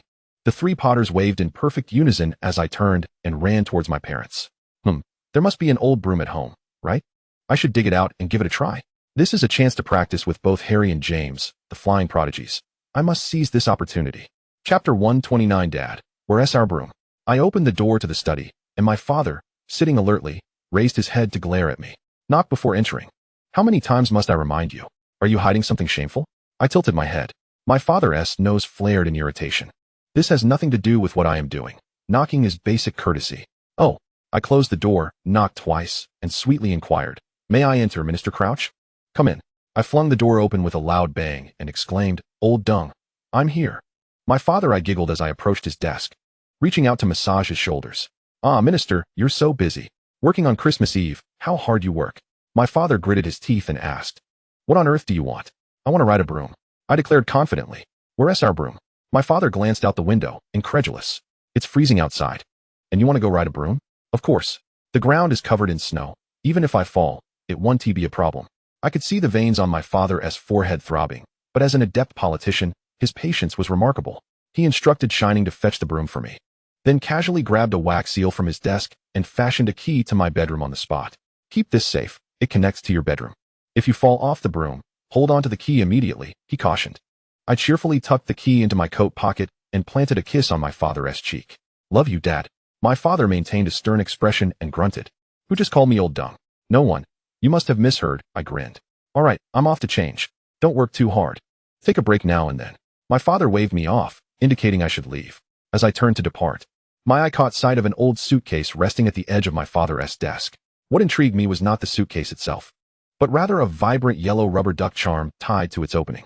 My father still possesses such a childlike spirit? I didn't ask, but my fingers itched with curiosity. One day, when my father is out, I'll sneak in and pop his rubber duck. How exhilarating. I dashed back to my room, bundled myself in a heavy coat, and followed Shining to the storage room where the brooms were kept. The room was filled with unused flying brooms. Shining pointed to an old broom on the shelf, declaring, "This one is the newest." I scanned the row of brooms and discerned no apparent differences, except for one that seemed slightly unique. The handle of this broom bore a small charm, and I could faintly make out a symbol that had been drawn onto the wooden shaft. I took down the broom, brushed off the dust with my thumb, and squinted to see clearly. This is a vertical diamond shape, flanked by two horizontally aligned diamonds. I recalled having seen this pattern in my previous life. Isn't this the logo of Wuling Hongwang? My goodness, Wuling Hongwang also produces brooms. Upon seeing this insignia, I immediately resolved to fly this broom. Shining returned inside to tidy up and continue decorating for Christmas. I stepped out into the snow, grasping the broom, and curiously fiddled with the little charm hanging from the broom handle. The charm was a drawstring pouch that could be tightened or loosened. I adjusted the string, opened the pouch, and discovered a coin inside. Reaching out to touch the coin, I intended to retrieve it for a closer look. However, the moment my fingers brushed against the coin, I felt them stick to it. Suddenly, a hook yanked at my navel, and in an instant, I was spun around, losing control in the fierce wind as I let out a terrified scream. Thud. After a brief few seconds, I landed. Where am I? My first impressions were darkness and cold. I anxiously surveyed my surroundings, discovering a room devoid of light, with tightly shut windows and curtains drawn. There was no illumination from outside, and the atmosphere was eerily silent. After a moment of stiffness, I dared to move, tentatively taking a step forward. This is a bedroom. I cautiously approached the window, lifting the curtain to take a glance outside. It was still daytime, with no signs of life. I quietly pulled back a bit of the curtain, illuminating the interior of the room. A bed, a desk, a wardrobe, a bookshelf, and a starkly contrasting large black cabinet. As I looked around, an overwhelming sense of familiarity washed over me, as though I had once lived here. This place, right? This is my former home. When I was 5, we moved once, leaving our previous house for the one we currently inhabit. In my hazy childhood memories, I had resided in this house. And this room is the answer became clear. This is my sister's room. I deduced that the key in the pouch must have been the one my father made for my sister during her flying practice, allowing her to teleport to her bedroom if she was about to fall. No wonder my father was so adept at crafting a key. He had prior experience. The room was immaculate, as if someone had been regularly tidying it up. I tread lightly towards the desk, my gaze lingering upon the long-neglected fountain pens, ink bottles, and notebooks that lay scattered atop its surface, a hint of melancholy flickering in my eyes. I am quite fond of this room. The wallpaper boasts a lovely hue. The bed is adorned with an array of plush toys, and the bookshelf is a delightful jumble of various books. Just by glancing at the titles on the spines, I am filled with intrigue, and I even spot a few volumes in Chinese. I gently pry open the wardrobe door, a whiff of mothballs wafting out. Quickly, I close it again and shift my attention to the imposing black cupboard before me. What could it contain? I grasp the handle, and, with little effort, it swings open. Inside, the darkness obscures all visibility. Yet, on the inside of the door I opened, I notice a small note affixed there. Drawing closer, I recognize the handwriting. So familiar. The entrance to the Narnia attraction is here. It is my sister's script. To be honest, our handwriting bears a striking resemblance, much to my father's chagrin, who often describes it as unsightly. I cannot deny this. After all, I have only practiced my English calligraphy before exams. I no longer dwell on the similarity between my sister's handwriting and mine. There are many aspects in which we mirror each other, from our appearances to our personalities, even our tastes in men. At this thought, my heart constricts slightly. Thankfully, I have come to know dear friends like Hermione. In their eyes, I am simply myself. Their Eve. I open another cupboard door, but find no similar note on that side. Facing the abyss of the cupboard's interior, I take a deep breath. Narnia. A classic work of fantasy literature. I recall having watched the film as a child, remembering the plot where children traverse a wardrobe and arrive in the magical realm of Narnia, filled with creatures like a goat-like faun resembling James and a majestic lion who ignited my fascination with the world of magic. Not to mention the beautiful Snow Queen who offers children Turkish delight, of which I have yet to taste. How infuriating. I shall tell Shan upon my return that I long for Turkish delight. Shall I venture forth? Yes, I must. Surely my sister would not conceal anything dangerous in her bedroom? I feel for my wand at my waist, along with the key my father just made. Assured of my means of protection, I step forward and enter the wardrobe. After a few paces in darkness, I feel the cold of another cupboard door. Tentatively, I push it, discovering it is unlocked and opens easily.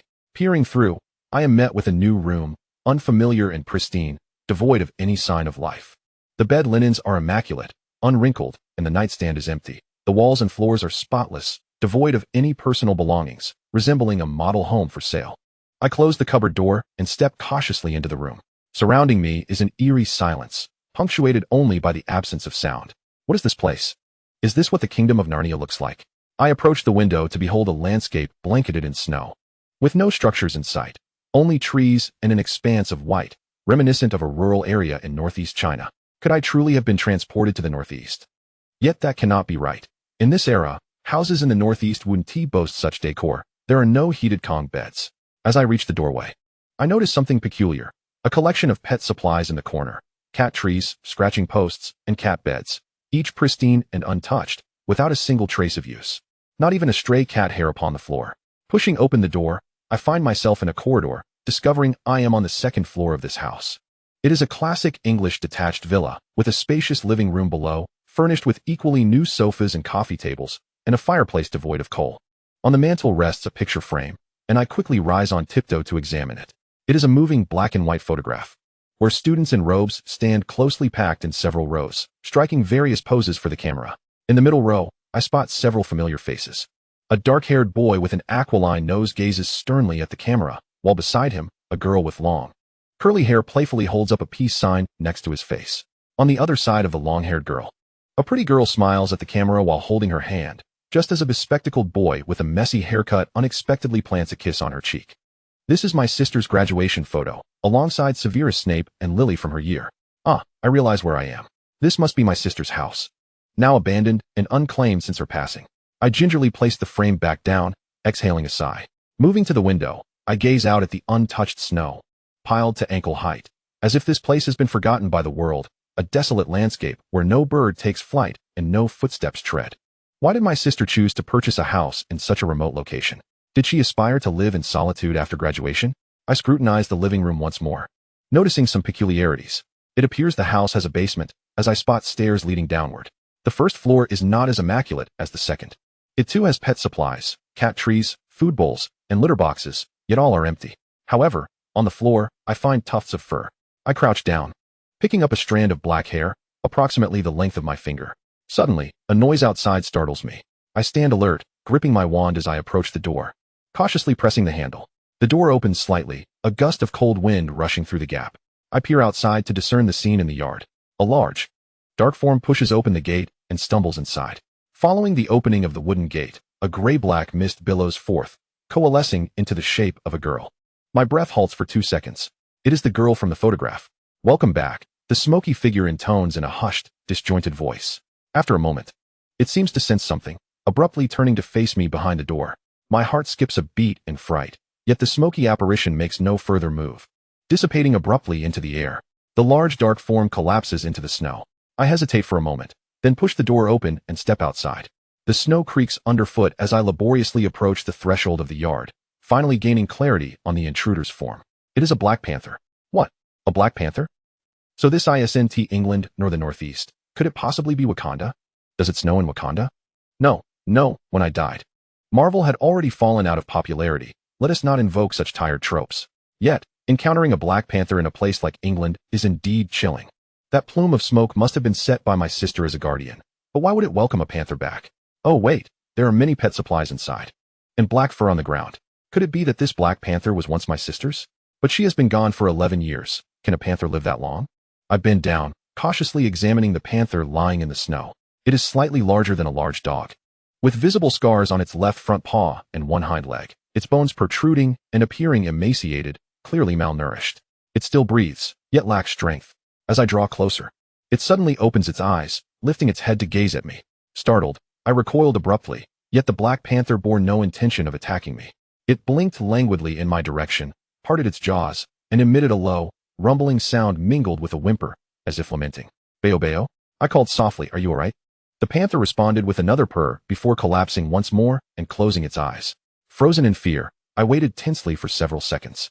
Upon realizing the panther remained motionless, I cautiously extended my wand and gently prodded its paw. It gave no reaction. Had it fainted? Considering the harsh snowstorm and the animal's injured leg, it was hardly surprising. Swallowing nervously, an impulsive thought struck me. Why not take it home? I had long cherished a fondness for cats. I had dreamed of rescuing a stray black kitten, nurturing it from infancy, caring for it, forging a deep bond, and having it curl up beside me, contentedly exposing its belly as it slept, comforting me in sorrow, and greeting me at the door after work. It need not be strikingly beautiful nor of noble lineage. I yearned simply for a beloved black cat who loved me in return. After all, a black panther was, in essence, a big black cat. Wingardium Leviosa. With a flick, the panther floated gently upward. Cradling it, I stepped indoors, my heart brimming with joy. At last, I would possess my very own black feline companion. Chapter 130. Hearthfire, milk, meat pies, and a towel blanket. I made several trips ferrying belongings from my house to this vacant dwelling, carrying door keys sealed with wax and coins. I kindled the fireplace in the living room, filling the house with a gentle warmth. I settled the panther upon the sofa and retrieved a towel blanket to dry the snow and moisture from its fur. As the towel lightly brushed its head, the panther opened its eyes to glance at me, causing me to shiver. Yet it showed no hostility, remaining docile. Emboldened, I gently wiped its crown. It remained still, allowing me to work. Don't move, dear. I'll help you dry off lest you catch a cold. There's no veterinarian in these remote woods. I murmured softly as I dabbed away droplets, cooing, such a good big kitty. Kitty, bayo bayo. Seeing no resistance, my confidence grew. After thoroughly drying it, I sank onto the sofa and reached out with a mischievous grin to stroke the panther's head. Though its fur was not excessively long, the coarse outer hairs concealed a soft, plush undercoat that felt remarkably pleasant beneath my hand.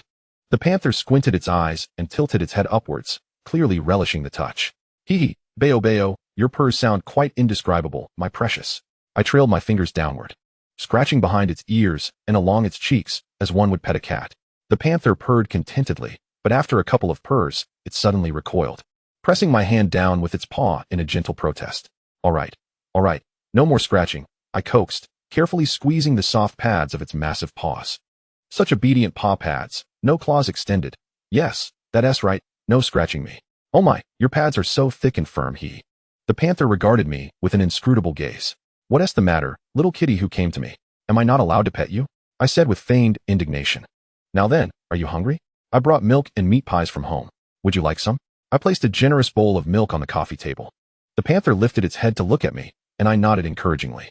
Drink up, it'll make you stronger. Will you? Will you drink? After a moment's hesitation, the panther inched closer, twitched its nose, and tentatively licked the milk with a stiff tongue. Is it tasty? I drink this every morning. I've been steadfast about milk since childhood, always sleeping at least 10 hours a night, unless school interfered. That's how I'll surely grow taller than 7 meters. I'll tower over everyone. Suddenly, the panther raised its head, eyes fixed intently on me. A ring of milky residue adorned the corner of its mouth, and its pink tongue peeked out, lending it a look both bewildered and endearing. Unable to resist, I lowered my head and planted a loud kiss upon its forehead. Not dirty, not dirty. I just wiped you, I exclaimed. The panther emitted a soft call and shrank behind the sofa, its front paws shielding its face as if startled by my sudden affection. Hee, bayo bayo, I chuckled, returning the milk to the table and stretching out my arms to embrace it. You're done for, little kitty who walks right into my arms. Come here, come here. It yielded stiffly to my embrace, neither struggling nor showing aggression, merely emitting a puzzled whimper from deep within its throat. It was far more docile and gentle than any cat I had ever known. How could such a large feline be so well behaved? Mine. Having found you, you are mine. Overcome with delight, I clung to the panther as if it were a giant cushion, wrapping my arms and legs around it, burying my face in its neck, nuzzling and sucking. Bayo bayo cuddles. Hee hee. My laughter echoed like that of a mischievous spirit. Whoa, do you have a home? Is this where you usually live? What do you eat? I nuzzled its round ears with my cheek, slowly stroking its spine. The bones protruded beneath the fur, it was so thin. Bayo bayo. Have you been eating properly? Is food scarce in the forest? I suppose with the heavy snow sealing off the mountains, it's hard to find sustenance, poor thing. Such a gentle bayo bayo likely lacked hunting skills. I planted another kiss on its cheek, pressing its ears flat against its head. From now on, I'll feed you. Here. Meat pie.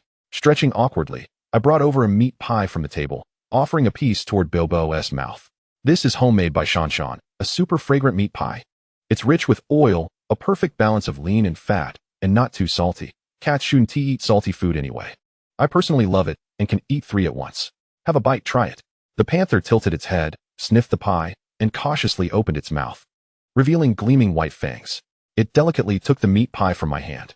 I rested my chin in my palm, watching contentedly as Bao Bao nestled its head in its large paws, chewing. After finishing, it licked its lips and emitted a purr, then gently nudged me with its head. Do you like it? Is it delicious? Want more? I inquired. Bao Bao shook its head, placing its paws on my lap, settling down properly. Its long black tail hanging beneath the sofa, occasionally flicking. Not hungry anymore, I said, placing the meat pie and milk nearby. They're here whenever you want. So good. So good, I murmured, stroking Bao Bao's head. The fireplace blazed warmly, and I nestled on the sofa. Bao Bao slowly rested its large head upon its front paws. Quietly lying across my lap, I stroked its fur along the grain, from crown to back, sighing with a mixture of happiness and wistfulness. If only you were smaller. I'd take you to Hogwarts, keep you in my dormitory, and hold you as I slept. But you're truly enormous. Not that I dislike your size. I adore a big Bao Bao, but being so large makes you conspicuous, and others might fear you. I can only keep you here. Bao Bao twitched its ears. Do you have a name? I asked. Were you once a house pet? Of course, Bao Bao could not answer, only flicking its tail. I had long dreamed of rescuing a stray kitten and raising it as my own.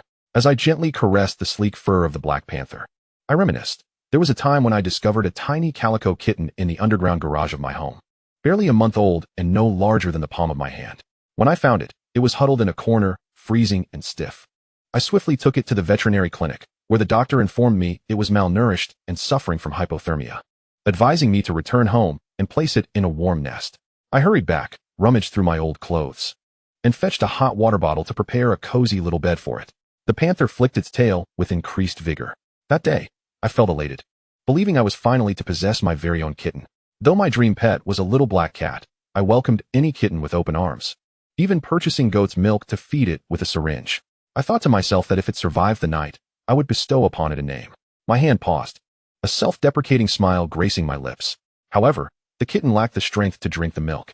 Soon, its breathing became irregular, prompting me to rush it back to the clinic, where the vet revealed that the milk had entered its lungs, and it would not survive. Though the vet did not state it explicitly, I felt responsible for its demise. All I desired was a kitten to call my own. Family and friends often left me in confusion, their thoughts and intentions shrouded in mystery. But a kitten would always be there, waiting for my return home, ever loving and loyal. I pressed my face against the panther's back, nuzzling its plush body and inhaling the scent that belonged to the animal kingdom. Would you be my little kitten? I have no other kittens, nor any owls. You are my sole feline companion. I would care for you diligently, provide sustenance, and play by your side. If, perchance, you once had an owner who treated you well, I would return you to them. But if there was none, or if your former owner had abandoned you, would you choose to stay with me? The panther stirred slightly. I straightened my back, and it turned, curling its paws beneath it, exposing its soft belly to me with a trusting gaze. It faced me, locking eyes, revealing the vulnerability of a wild creature. I tilted my head and smiled at the panther. Does this mean you accept, dear leopard? The panther flicked its ears. I lifted the panther in my arms, cradling it beneath its front paws as one would a human. It's a promise, though you may not comprehend. I have etched it in my memory. Purr. Little kitty. You cannot escape my grasp. Sweet kisses. I showered the panther with affectionate kisses, disregarding any potential for dust mites or such to invade. After all, a magical remedy cures all ills.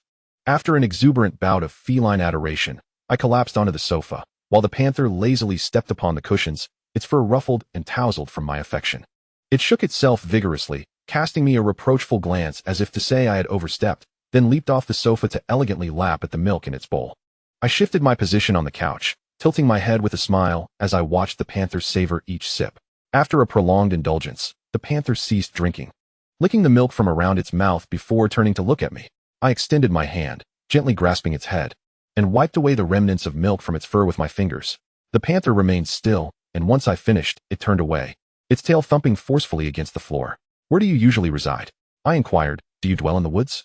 In the depths of winter, with snow blanketing everything. It must be terribly cold. Wouldn't it be better to live inside?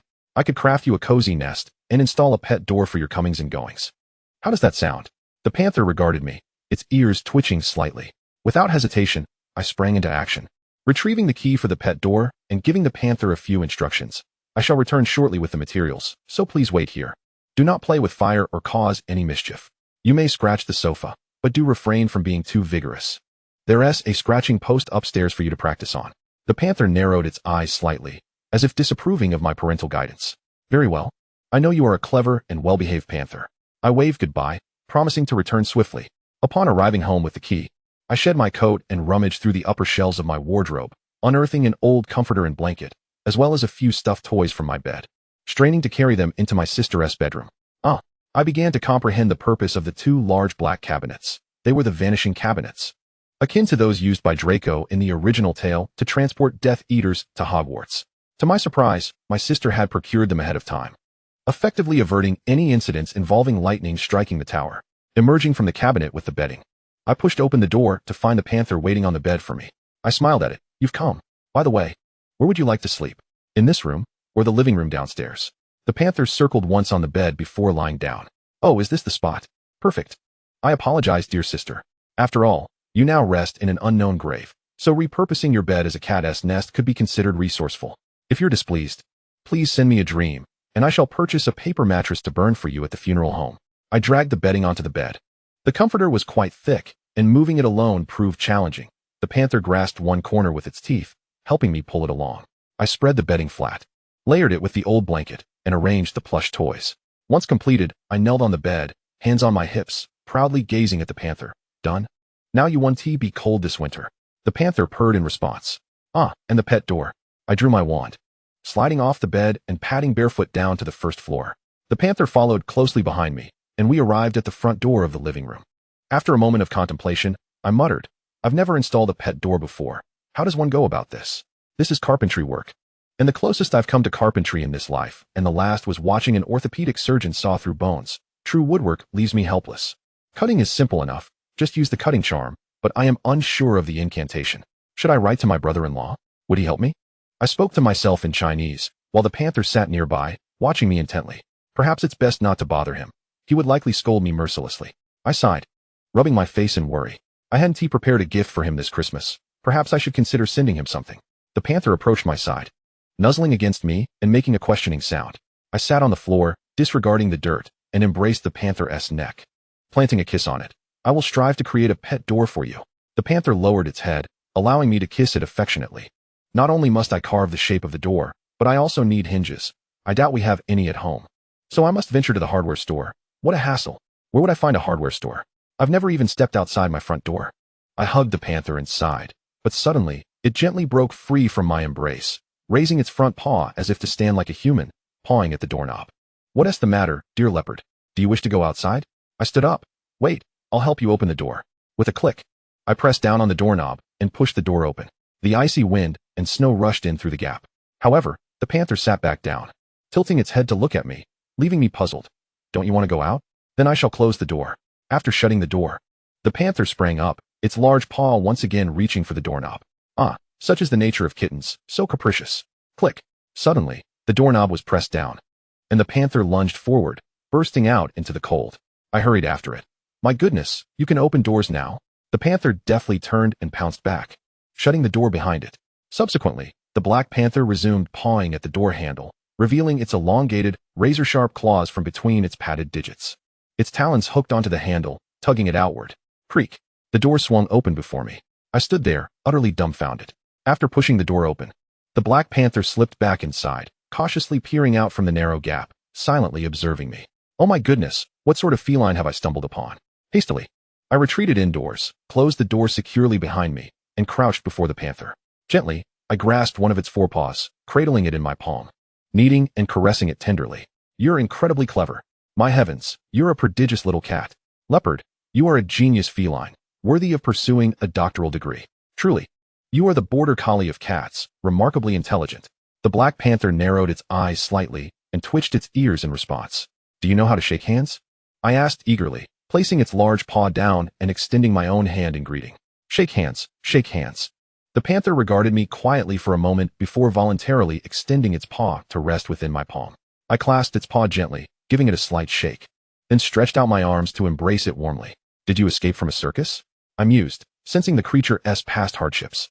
So intelligent, so obedient, yet slender and bearing injuries. It must have endured great suffering. The panther rested its chin upon my shoulder, silently nuzzling me, stroking its gaunt frame. I suddenly resolved upon something. "I know what to name you." Releasing the panther, I seized its paw excitedly. "I shall call you Professor." Chapter 131. Professor, Professor. "Do you like that name?" I asked, smiling as I shook the panther's paw. Yet its ears flattened tightly against its head, resembling airplane wings. And its wide eyes betrayed a clear reluctance. What's wrong? Don't you like the name? I squeezed its rough paw pads. I adore the name Professor. It exudes wisdom and dignity. I might never earn a professorship myself. After all, it's quite a lofty title. Still, I sensed a hint of resistance in the panther-esque gaze. All right, I admit it. I'm projecting again, I sighed.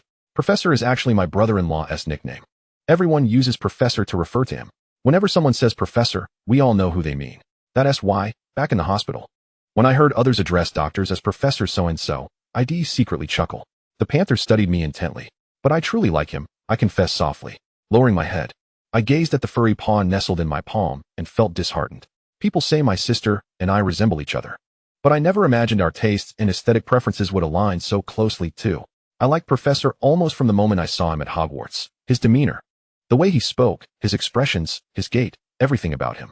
Each time I saw him, I felt both nervous and delighted, instinctively wanting to trust and rely on him. I long suspected my feelings for him differed from those I had for other teachers, but I assumed it was mere admiration, idol worship. I never dared to admit I liked him, or rather, I didn't allow myself to entertain that thought. When I learned he was my sister's lover, I finally understood why I felt so sorrowful. How I wished I had remained oblivious. Or if only my moral compass were less rigid. I wouldn't mind that he loved my sister, nor would I fret over our teacher-student relationship. I pursed my lips and sighed. Alas, my moral standards were set long ago in a past life. I cannot become a villain or commit misdeeds. I can only sulk and confide my failed romantic experiences to a cat. My unrequited love ended in futility. How does one hope to triumph over the dead? I was doomed never to surpass my sister, neither with our parents nor with Snape. So early on, my subconscious warned me not to compare myself to her, to avoid the futile sadness it would bring. Thus, I lived happily for 11 years, content as Evelyn Crouch Jr., embracing my second life as a miraculous gift. The showman once said that failure pervades life, that is life itself. I had long grown accustomed to failure and pain, so I obsessively sought fleeting joy, striving to appear confident and happy, as if hypnotizing myself into truly becoming so. Before this miracle of resurrection, there was no need to pursue perfection in everything. Let me cast aside this unknown, silent crush, leave it in this empty, secret room, buried beneath the pristine snow, and continue being a carefree 11-year-old, reliving my second life. This chapter of my existence shall be resplendent, joyful, and blissful. With that thought, I hugged the Black Panther tightly, planting kisses upon its forehead. No more thoughts of him. Men only disrupt my peace of mind. No man compares to a little kitty. Hee, kitty, let me pet you. The panther stiffened under my fervent affection. I poured out my heartbreak, burying my face in its not-so-soft fur, from head to belly. Refreshing. Longevity. Immortality. In my previous life, I never encountered such a docile cat at a cat cafe. Cafe cats never struck me, but their patience had limits. After my frenzied petting, they would invariably walk away. Yet the Black Panther neither extended its claws against me nor objected when I squeezed its paw pads, rubbed its ears, or stroked its belly, the most precious spot for a wild beast, akin to my personal music player. Why was the Black Panther so compliant? I pinched its left forepaw and felt an irregular scar. Suddenly, the panther struggled, attempting to withdraw its paw from my grasp, yet it never unsheathed its claws at me. I released it, refraining from forcing the issue, and let it stand on all fours. I regarded the panther with a complex expression. It averted its head and vigorously wagged its tail, thumping the floor. I'm sorry, I whispered. I want to touch there again. Animals exhibit stress responses. That scar must have been the result of a severe injury in the panther's past. It was natural for it to avoid my touch there. I also dislike others touching my left shoulder. The panther bore no grudge. It glanced back at me, and when I opened my arms again, it did not shy away, allowing me to embrace it countless times. Let us go? With great effort, I hoisted the Black Panther into my arms. It startled, curling its tail and paws, emitting a curious, surprised huh from its throat. I staggered forward, carrying the panther up the stairs, placing it beside the bed in the upstairs bedroom. Then we both collapsed into a large, plush cat nest filled with numerous stuffed toys. Come, let us share the bed, Professor. Surrounded by plush companions, I held the panther firmly in my arms. It weakly struggled twice, merely pushing me gently with its paws.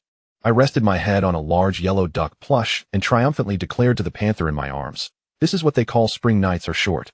Rising late at dawn. Henceforth, the king shall not attend morning court. Or rather, henceforth, Professor shall not rise early." The panther squinted its eyes, and I felt its gaze held a hint of condescension, as if regarding a simpleton. That was all right. Cats often look at us in that manner. I relaxed one arm and reclined fully, staring blankly at the ceiling. The panther shifted beside me, settling like a sphinx, still somewhat uneasy as it shook its fur. Its tail occasionally brushed lightly against my leg. I reached out absent-mindedly to catch it, but it eluded my grasp. The black panther seems to have discovered a game it can win against me. It continues to tease me with its tail, withdrawing it just as I am about to grasp it, only to gently tap my wrist instead. I turned to the panther with a smile, and its gaze flitted across my face before it feigned nonchalance and shifted its attention to the assorted plush toys on the bed. Allow me to introduce you. I patted a large toy beside it. This is Big Bear. Isn't it enormous? When it arrived at my home, it was nearly as tall as I am. I wanted to sleep with it at night, but I soon realized it was simply too large for me to embrace. The black panther playfully struck the big bear with its tail.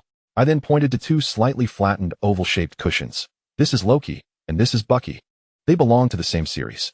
Loki is the god of mischief, the god of stories, who saved the Prince of Asgard across all timelines, or at least, that's the Marvel version of Loki that I know.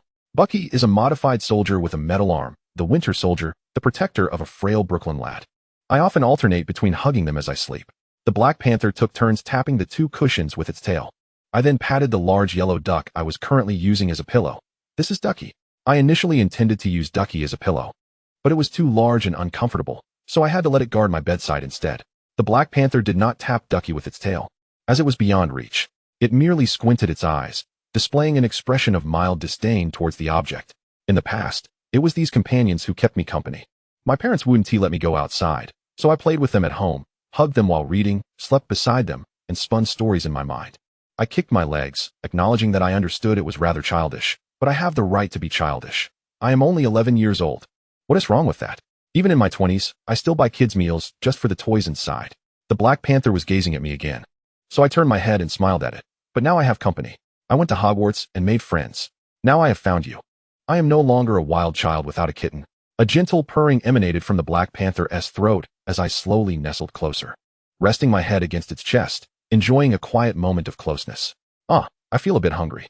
I sat up and rubbed my belly. It seems it's time for dinner back at my house. I must return, or my dad will notice my absence.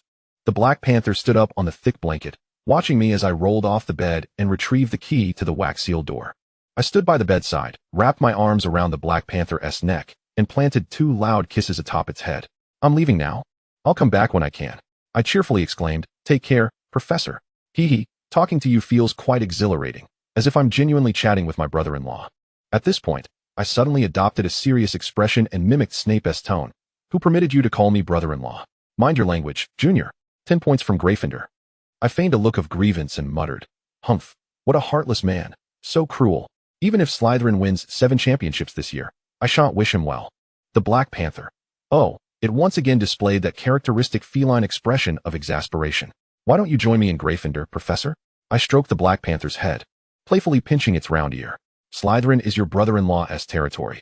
He would scold you there, and by summer, he would surely complain about your shedding. The black panther shook its head, shaking off my hand, emitting a discontented grumble. What's wrong? Do you wish to go to Slytherin? I inquired. Do you like Slytherin? The black panther's tail thumped against the bed. Go wherever you wish. I sighed, but I had thought you might want to come to Gryffindor to keep me company. It sat on the bed, its eyes fixed intently on me. I suddenly chuckled at my own folly. Why am I putting the poor little kitten in a bind again?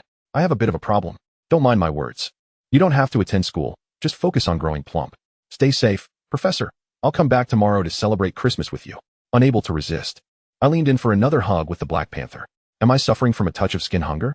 I quietly poked fun at myself. In the future, I must find a partner who can tolerate my need for hugs. Thud. The black panther's tail suddenly struck the bed with a heavy thwack. All right.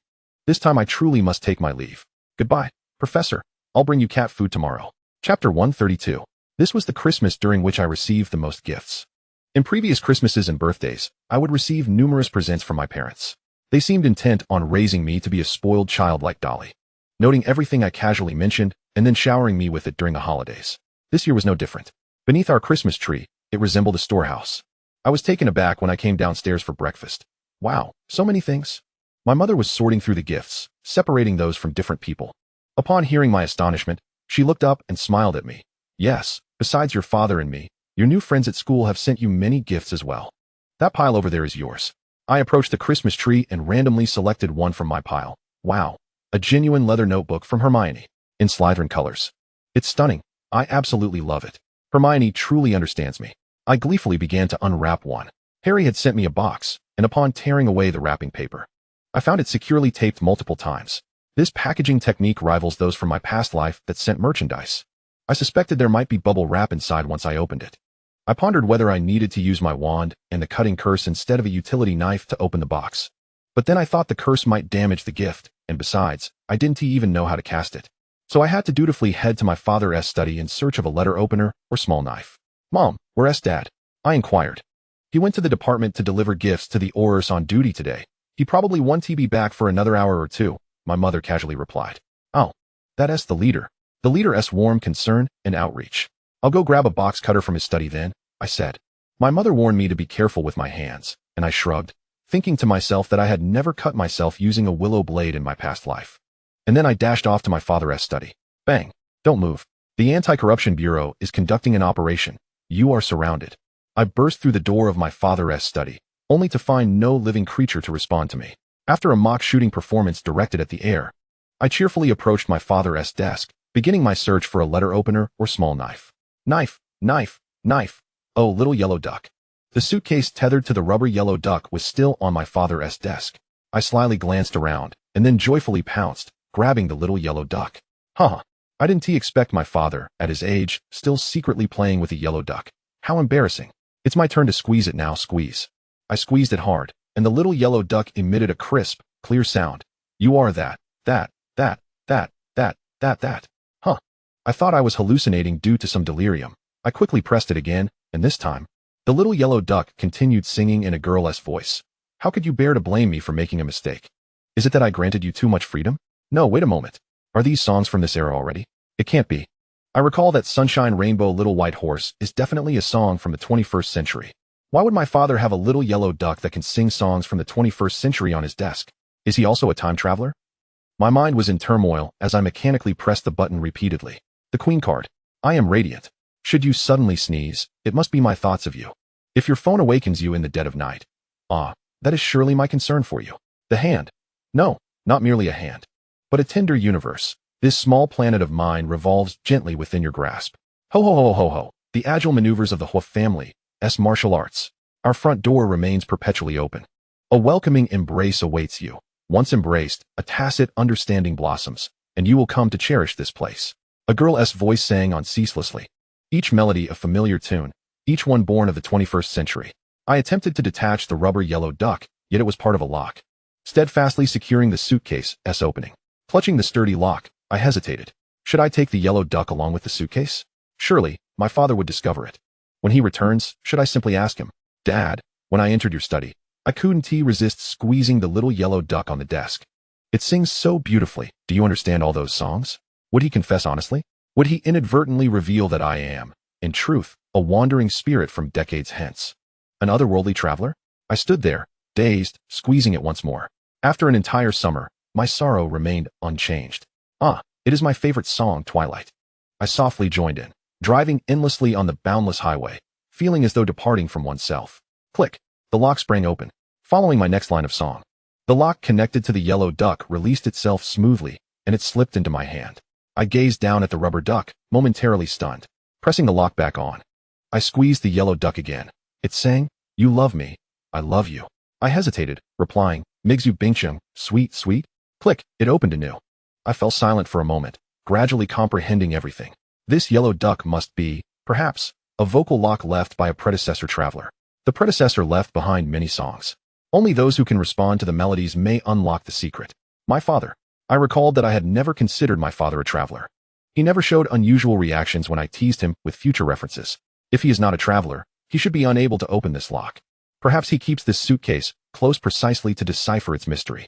What secrets does this suitcase, so meticulously guarded by a traveler predecessor, conceal?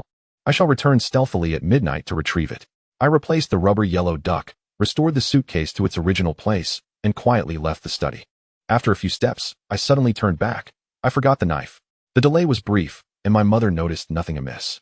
I carefully unwrapped the gifts, halfway through, feigning a desire to continue in my room, then used a levitation charm to transport all the presents back.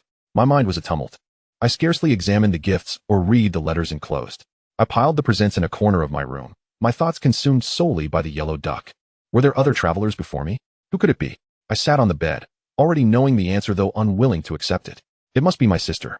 Only she, in this world, represents a singular variable, replacing little Bart Crouch's birth, entering Gryffindor as Lily's close friend, falling in love with Snape, perishing alongside Voldemort.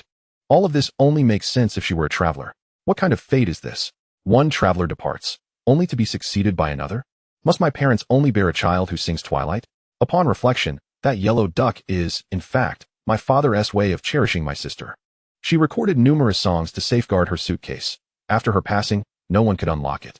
Thus, my father placed it in his study, squeezing it to hear his departed daughter's joyful songs. Though he may not understand them or know how to continue the melodies, he listens ceaselessly. No wonder people say my sister and I resemble each other. Indeed, how could we not? We share the same upbringing, the same values, sing the same songs, even exchange the same jokes. Yet I do not wish to be like her. I only want to be myself. Frustrated, I pounded the bed frame and collapsed, clutching my shark plushie. Rolling about. What kind of person was my sister? A brave, intelligent, formidable, and beloved traveler. One who recorded songs on the yellow duck to lock away secrets. One whose charm won over Snape. What was she truly like? Like Lily in the original tale, she died young, leaving only memories for others to grasp her essence through scant words, striving to understand her grace. Now, I endeavor to comprehend her through fragmented recollections and whispered anecdotes. Yet, I resist knowing her. I recoil from all things related to my sister. Her vast shadow has loomed over me since birth, as if no matter how far I run, I cannot escape it. I hugged my shark pillow tightly, curled up on the bed until my mother knocked, calling me downstairs for lunch. Father returned, appearing as usual. He inquired about the gifts I'd received, whether I was pleased with what he and mother had bought, and if I desired anything else. I want a meditation bowl, I said. Mother was startled. What would you want that for? I opened my mouth, but found no good reason, mumbling, because it seems fun. The meditation bowl is a rare magical artifact. Aside from Dumbledore, I'd heard of no others possessing one. Father said, if you truly want it, I will inquire. I smiled at him. That would be wonderful. Thank you. But you must promise me not to misuse it, not to casually seek memories from others, much less forcibly steal them. He sighed. I widened my eyes. How could I ever do such a thing? Alas, my intentions were transparent. I had hoped to glean memories from those who knew my sister. After lunch, I told my parents I would return to my room to continue opening gifts. They were accustomed to my reclusive nature. Since childhood, I had been a homebody. Much like in my previous life, shunning outings and lacking companions, like a solitary cat. Then, I thought, I am akin to Leopard. This afternoon, I shall visit Leopard. Professor. I passed through the vanishing cabinet, dragging several large boxes filled with both opened and unopened presents. On the bedroom's large cat perch, a black panther lifted its head to look at me, its tail flicking powerfully twice. I immediately beamed genuinely, dropped the gifts, and leapt at it. Darling. The panther allowed me to embrace it fully. I wrapped my arms around its neck, nuzzling and planting 2 kisses on its face. Have you been waiting for me? I brought you a gift. Chicken drumsticks, super delicious. I pulled from the box a large basin filled with boiled chicken drumsticks, unseasoned. The panther sniffed and turned its head away, apparently uninterested. Don't you like chicken? I asked. The panther twitched its ears. Well, I'm a bit disappointed. But today is Christmas, and I haven't given you any gifts yet. The panther purred from its throat, then swept my arm with its tail. You're just like a well-behaved, sensible child left behind. The more you act like this, the more guilty I feel. Yet I don't know what to give you that would truly please you. I collapsed, burying my face in the soft fur of the Black Panther's back.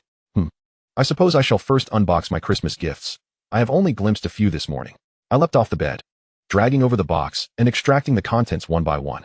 I hadn't scrutinized the gifts from Harry's family, but upon opening the box, I discovered several small parcels, each accompanied by a letter. The Black Panther gracefully leapt beside me, peering into the box. This is a gift from Harry. I drew out the card atop the box and, after a mere glance, recognized the sender's identity. The card bore no elaborate message, merely a standard greeting. I opened the box to find a beautiful set of glass quills, accompanied by a bottle of ink interspersed with fine sand. As I tilted the ink bottle in the sunlight, I became entranced watching the delicate sand cascade within. Having roamed the world for half my life, I still found delight in the extravagant. Such was my self-assessment. The next box was from James, and his card contained more words than Harry's. Dear little sister, wishing you a Merry Christmas. During our school days, I was classmates with your sister. She was a wonderfully amusing person. We had our quarrels, and even fought at times. But ultimately, we became friends. Over the years, I, along with Lily, Sirius, and Remus, have missed her dearly. I've heard a few things about you from Harry. And I believe you share a resemblance in character with your sister. I am certain you and Harry will become good friends. Just be sure not to argue like your sister and I did back in the day, haha. James Potter. Suddenly, a dismissive and disdainful huff emanated from the Black Panther's throat. Just as I finished reading, it swatted the card from my hand with a paw, then, with another swift motion, batted it under the bed. Oh dear, I chided, Professor. Do refrain from playing with the cards. How can you be just like my brother-in-law? Do you also harbor disdain for James? The Black Panther turned its head away, feigning interest in the large teddy bear on the bed. I used my wand to retrieve the card from beneath the bed and continued to unwrap the gifts. James had sent a mirror that could sound an alarm if any ill-intentioned individuals approached the room. I toyed with it for a while, but the mirror remained silent. Oh, I remembered that this house is rather secluded. I should probably use it in my own room. Setting the mirror aside, I moved to the final box. This one was from Lily. Eve, I am Harry's mother and a dear friend of your sister. I am so pleased that you and Harry have become friends. I have heard many things about you from Harry, and from his descriptions, I can sense that you are also a brave, kind, and intelligent child. Evelyn has been gone from us for 11 years now. There was a time I thought I would forget her face. Only recalling that she had a lovely laugh and could always tell jokes I never could have imagined. Even in the face of adversity and pain, she would quickly uplift herself. Whenever I was with Evelyn, I felt an immense sense of ease, her spirit infecting me with joy. I apologize for my outburst when I first saw you at the station last week. Upon laying eyes on you, I momentarily thought Evelyn had returned. My first encounter with her was on a train, after I had quarreled with my sister and found myself crying alone in the compartment. Your sister, a stranger to me, approached and offered her concern, comforting me and sharing jokes. From that day forth, we became the best of friends, even closer than Severus. At one point, I worried Severus would resent Evelyn for this, but it proved to be unfounded. He adored her as well. Evelyn has many stories, and I can recall numerous fragmented memories. One particularly amusing recollection is of her and Severus quarreling before their owls. At that time, they had been dating and were very much in love. Evelyn wished for Severus to be by her side, but he believed they should limit their contact before the exams, fearing that romance would distract him from studying. Thus, he kept avoiding her. Evelyn needed to feel love and care from others, and upon realizing Severus was distancing himself, she became deeply saddened and angry. One day, she declared her intention to seclude herself to study hard and achieve excellent results to make Severus regret his decision. She found a room to hide away, studying diligently every day without seeing Severus. When Severus noticed Evelyn's anger, he panicked and frequently sought her out in the Gryffindor common room. I found myself in a rather awkward position between them. One day, Evelyn finally emerged from her study room and arranged to bathe in the prefect's bath with me. As fate would have it, that very day, Severus came to the Gryffindor common room searching for her, declaring that if he couldn't see Evelyn, he would camp out at the entrance, blocking her way. Evelyn had not washed her hair that day and screamed as she dashed back, collapsing on the sofa and crying for a long time. James told me he watched as Evelyn soaked the sofa cushions with her tears. It was quite pitiful. Originally, he intended to witness the dramatic fallout between her and Severus, but seeing her in such distress compelled him to comfort her. Thankfully, James's consolation proved effective, and Evelyn mustered the courage to step outside, only for them to argue again. Severus, believing Evelyn was about to break up with him, stormed off in anger. Oh, we were so young then, full of energy and emotions. We could freely express our sadness and anger. Of course, Evelyn could swiftly return to joy. After Severus left, we still went to the prefect's bath, where Evelyn played with bubbles for quite some time, swimming in various strokes. The next day, she reconciled with Severus. While I am unaware of their subsequent conversations, the reconciliation was what mattered most. James and I discussed many memories of Evelyn. It had been a long time since we spoke of her, as neither of us wished to bring her up, fearing it would evoke sadness. However, upon mentioning her, I realized that while sorrow was inevitable, joy prevailed. Evelyn was a remarkable friend, and the happiness she brought us was immeasurable. Discussing her felt like reclaiming the time spent in her company, experiencing once more that sense of ease and bliss. I am also delighted that you and Harry have become good friends. Should you wish to know more about Evelyn, feel free to write to me, and you are always welcome to come visit us. Lily Potter. As I reached the final line, I felt utterly drained, leaning back against the bed's edge. How wonderful. Sister, she was truly an extraordinary person. I have always aspired to be like her, someone who brings joy to those around. Someone who makes others feel happiness when they think of me, someone capable of both loving and being loved. She embodies my ideal self, and yet she is my deceased sister. I long to feel envy, yet cannot, for someone like her deserves to be cherished by all. She is worthy of Severus's love. Professor. I folded the letter and returned it to the box. I no longer wished to examine the gifts. I extended my arms. and the Black Panther gazed at me quietly. It took a few steps forward, allowing me to embrace it. Today, I found a small yellow duck in my father's study, which sings when squeezed. It sang many songs I knew, yet it seemed out of place in this era. I suspect it belonged to my sister. She and I hail from the same origin, both having traversed time. I should have guessed it long ago. Someone like her must have come from another world. The Black Panther's tail suddenly quivered. I buried my face in its back and murmured, "Why did she have to die?" Knowing what would transpire, she could have preserved her life and avoided entanglement in perilous situations. She was so intelligent. How could she have gotten involved? Ultimately, she was still slain by Voldemort. Even I am aware that there are countless ways to evade him. Hogwarts, the loyal heart charm, or even simply fleeing the country altogether. If it were me, I would have returned home for a few years, awaiting Dumbledore to vanquish Voldemort before making my return. How did she, of all people, encounter the Dark Lord himself? But as Hermione said, she perished while striving to protect an entire street of Muggles. Everyone speaks of her as a remarkably courageous individual, brave, just, and kind. Yet, what use are bravery and justice? As I reached this point, my voice caught in my throat. Why did she traverse through time? Was it also due to death? If so, she should have cherished the opportunity of rebirth as I do. Why then would she seek death in her quest to save others? Did she not glimpse the faces of her parents? Did she not see Lily and Snape, who have long mourned her and suffered greatly? Why engage in actions that inflict pain upon those around her? Why, when she could have easily avoided it? Could she not have lived on safely? When I thought of my parents, I was reminded of my own. I had always refrained from contemplating the profound sorrow they would endure upon my demise. They had invested so many years just to witness my entry into the workforce. I had plans to travel to Spain with my mother, and I had yet to see my father's blood pressure soar. I had heard that after my death, his health had deteriorated. What would my mother do? Could she bear it? I cried, clutching the fur of the Black Panther, wiping my tears upon its back. I do not wish to die. I do not understand why I must save others, why I must rush forward. I regret it. But if I do not act, my sister beside me will perish. I cannot bear to watch her die while I flee. I refuse to become that kind of person. The Black Panther struggled, breaking free from my embrace, and placed a paw upon my left shoulder. Yes, right here. I choked back a sob as I touched its paw. The first cut had struck here. The panther leaned closer, its plush face brushing against mine, and in the next moment, something warm and coarse gently wiped my cheek, moistening it and tenderly erasing my tears. The panther was licking my face, gradually removing the tears from my countenance. Was it offering me comfort? I once envied those videos online of little kittens comforting their weeping owners, and I never imagined I would experience such solace myself. I sniffled, wrapping an arm around the panther, leaning against it. It's all right. I've just been a bit sentimental lately. I will not repeat past mistakes. If I encounter something similar again, I will certainly flee and never again play the hero. For the sake of my parents, I must live well. It nuzzled me gently, and as I held the panther, it felt as though I had embraced the whole world. The little panther will always love me, and I will always love it. Chapter 133. Staying up late at the age of 11 is no trivial matter. A child's body grows weary quite easily.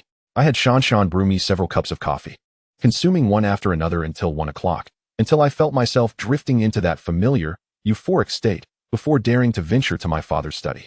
My parents had already retired for the night, and they could hardly fathom why I would need to sneak into his study at such an hour. I had deliberately donned a thick, plush pajama set and a pair of pink slippers adorned with little bunny ears, as the house would be even colder at night. I entered his study as quietly as possible. Illuminated by my wand, I located the suitcase that still rested upon the desk. Cradling the suitcase, I pressed the door key and proceeded to my sister's room in the old house. Passing through the vanishing cabinet, I arrived at the bedroom of the safe house. This house had no running water or electricity, and it was as frigid as an ice cellar. I silently rejoiced at having worn my thick pajamas while illuminating my wand and placing the suitcase on the floor, squeezing the little yellow duck. The yellow duck immediately began to sing. Look at this mountain. Thousands of valleys and cliffs connected in one river after another. I responded, who could possibly memorize the landscape map? Was this not intended to thwart anyone from unlocking it? Change the song. With a call of the spell, the little magical fairy unfolds the battle for justice. I mused. Perhaps it's just my imagination, but is my sister in a somewhat unstable mental state? No matter, I know this song.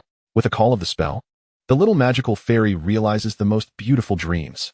As I sang this, the lock clicked open, yet I was still not satisfied, waving my wand. I continued to skip and sing. With the power of friendship, my magic grows stronger. Overcoming dark sorrow, we can grow. Indeed, I am the little magical fairy. As I hummed, I opened the suitcase, only to reveal a staircase leading downwards. I stood before the stairs, engulfed in silence once more. A suitcase with spatial properties. Was this not Newt's suitcase from Fantastic Beasts? Could it be that my sister had kept a menagerie of magical creatures within? Surely not. She had been gone for 11 years, and those creatures must have perished long ago. What would that suitcase smell like now? I hesitated, yet curiosity ultimately prevailed. It was not my home, after all. If it stank, so be it. At worst, I could bring the panther to my house for a couple of days. And the safe house could air out for a while. Any odor would dissipate. Taking a deep breath, I held my breath, grasped my glowing wand, and cautiously descended. Tap, tap, tap. Only the echo of my footsteps filled the air. Upon reaching the bottom, I beheld an immense warehouse stretching beyond sight. Towering iron cabinets reached the ceiling, filled with countless porcelain vials, sculptures, and paintings, casting an eerie glow under the dim light. The atmosphere was eerily quiet, and a strange scent lingered in the air. Behind the glass of the high cabinets, sculptures with human faces stared at me intently. Perhaps it was my imagination, but something white seemed to flit by in the shadows, resembling a small creature. I felt goosebumps rise on my arms as the plot of a horror film unfolded in my mind. An intruder. I stiffened and quickly turned, only to find a hazy shadow standing at the top of the stairs. It had no feet, nor a face, merely floating in midair, issuing a chilling pronouncement. Regardless of how you have acquired and unlocked the suitcase's door, you have now trespassed into a forbidden realm. If you are not the rightful owners of this treasure, Evelyn Crouch and Severus Snape, you shall suffer my curse. Well, what? If the suitcase is not returned to Severus Snape within 2 hours, you will die in agony. The shadow continued in a monotone voice. Should you touch or destroy any item within this treasury, you shall perish instantly. The countdown begins now. I listened in a cold sweat as the shadow's decree concluded, and it vanished without a trace. My mind became singularly focused. Clutching my wand, I trembled as I retraced my steps back to the safe house. 2 hours, 2 hours. Snape, save me. I shoved my sweat-soaked hands into the pocket of my pajamas, sealing the suitcase with force. At that moment, a curious emerged from behind me. The panther had seemingly been drawn to my earlier commotion, silently appearing at my feet, regarding the suitcase with an inquisitive gaze. With rapid breaths, I crouched down, trembling slightly as I stroked the panther's head. Professor, I may be in grave danger. I need to leave for a bit. I must find Snape. I wonder if he will be at Hogwarts or at home during Christmas. Can I reach his house directly with flue powder? How on earth can I find him? Damn it! Damn it! I clenched my fists, striving to regain my composure. The Black Panther appeared to be startled by my current appearance. Its ears pressed against the top of its head, and its round eyes fixated on me. No, I must not panic. There is still a way. 2 hours can accomplish much. 2 hours can even save a patient suffering from a cerebral infarction. I cannot lose my composure. I am a surgeon. And losing my composure is not an option. Taking a deep breath, I wiped my clammy hands on my pajamas and muttered to myself to organize my thoughts. He could be in 2 places, Hogwarts and his home. I shall first go to Hogwarts, to his office to seek him out. Using flue powder, I arrived directly at the Gryffindor common room, then descended to the basement to knock on his door. If he is not there, I must find another way to reach his home. First, to Hogsmeade. Then to take the night bus. I must return home to retrieve some money. 2 hours should suffice. I will set off immediately. I stretched out my arms and embraced the Black Panther tightly. Nothing will happen. I shall return. But if I do not return within 2 hours, I swallowed hard. Trembling as I said, I will entrust the key to someone I can trust, allowing them to continue caring for you. Rest assured, I promise to keep you well fed. And even if I am gone, there will be someone to provide you with food. Stay safe at home, my dear professor. After speaking, I forced a smile at the Black Panther and dashed into the disapparition cabinet. It was just past 1 in the morning, and waking Snape at this hour would surely unleash a tempest. I was mentally prepared for it, but life is paramount. Scolding is but a minor inconvenience. I rushed into my living room on the first floor. The fireplace had already gone cold. Grabbing the poker, I poked at the embers in vain. Frustrated, I raised my wand and shouted, "Incendio!" Whoosh! The flames ignited instantly, and I tossed a handful of flue powder into the fireplace and leapt inside. Gryffindor common room at Hogwarts. I tumbled out of the Gryffindor common room. The common room was deserted at this hour. I clutched my suitcase and hurried forward, darting out of the passageway and slipping towards the basement. Darn it! My slippers were hindering my speed. I should have changed shoes earlier. The sound of my slippers echoed loudly as I ran. And while praying not to encounter Filch or Mrs. Norris, I gasped for breath, trying to navigate the route. The basement should be around here. As I turned a corner, a wand's light suddenly illuminated the corridor ahead. I flinched, but upon recognizing the figure holding the wand, I felt as though I had grasped a lifeline. Nearly on the verge of tears, Professor Snape. He was patrolling on Christmas Eve. How diligent, how responsible, how fortunate for Dumbledore to have such an exemplary employee. He truly is, at this moment, my closest ally. Snape was clad in his customary black robes, his appearance unchanged. He held his wand aloft, his expression impassive as I rushed before him. I stammered, raising the suitcase. I was cursed after opening this. If I cannot break the curse within 2 hours, I will die. There is someone inside this suitcase who sent me to find you to lift the curse. Snape's dark eyes revealed no particular emotion, and I anxiously pondered whether he understood my frantic description. He remained calm, perhaps even excessively so. He merely glanced at the suitcase before taking it from my hands and commanding succinctly, "Follow me." He turned and began walking toward his office. I followed closely behind, gradually realizing that my hands and feet were drenched in sweat.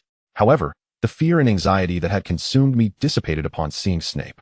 It was as though I had encountered the attending physician during a critical emergency. My anchor was secured, and I need not worry about subsequent matters, for he would undoubtedly handle it with expertise. We entered Snape's office together, where he placed the suitcase on the desk and gestured for me to sit. I settled into the chair before his desk, discreetly wiping my sweaty hands on my pajamas. Snape scrutinized the suitcase carefully, looking toward the opening as he inquired, "Where's the lock?" I paused, quickly recalling. "Is it that little yellow duck?" "It's with me." I put it away after unlocking it.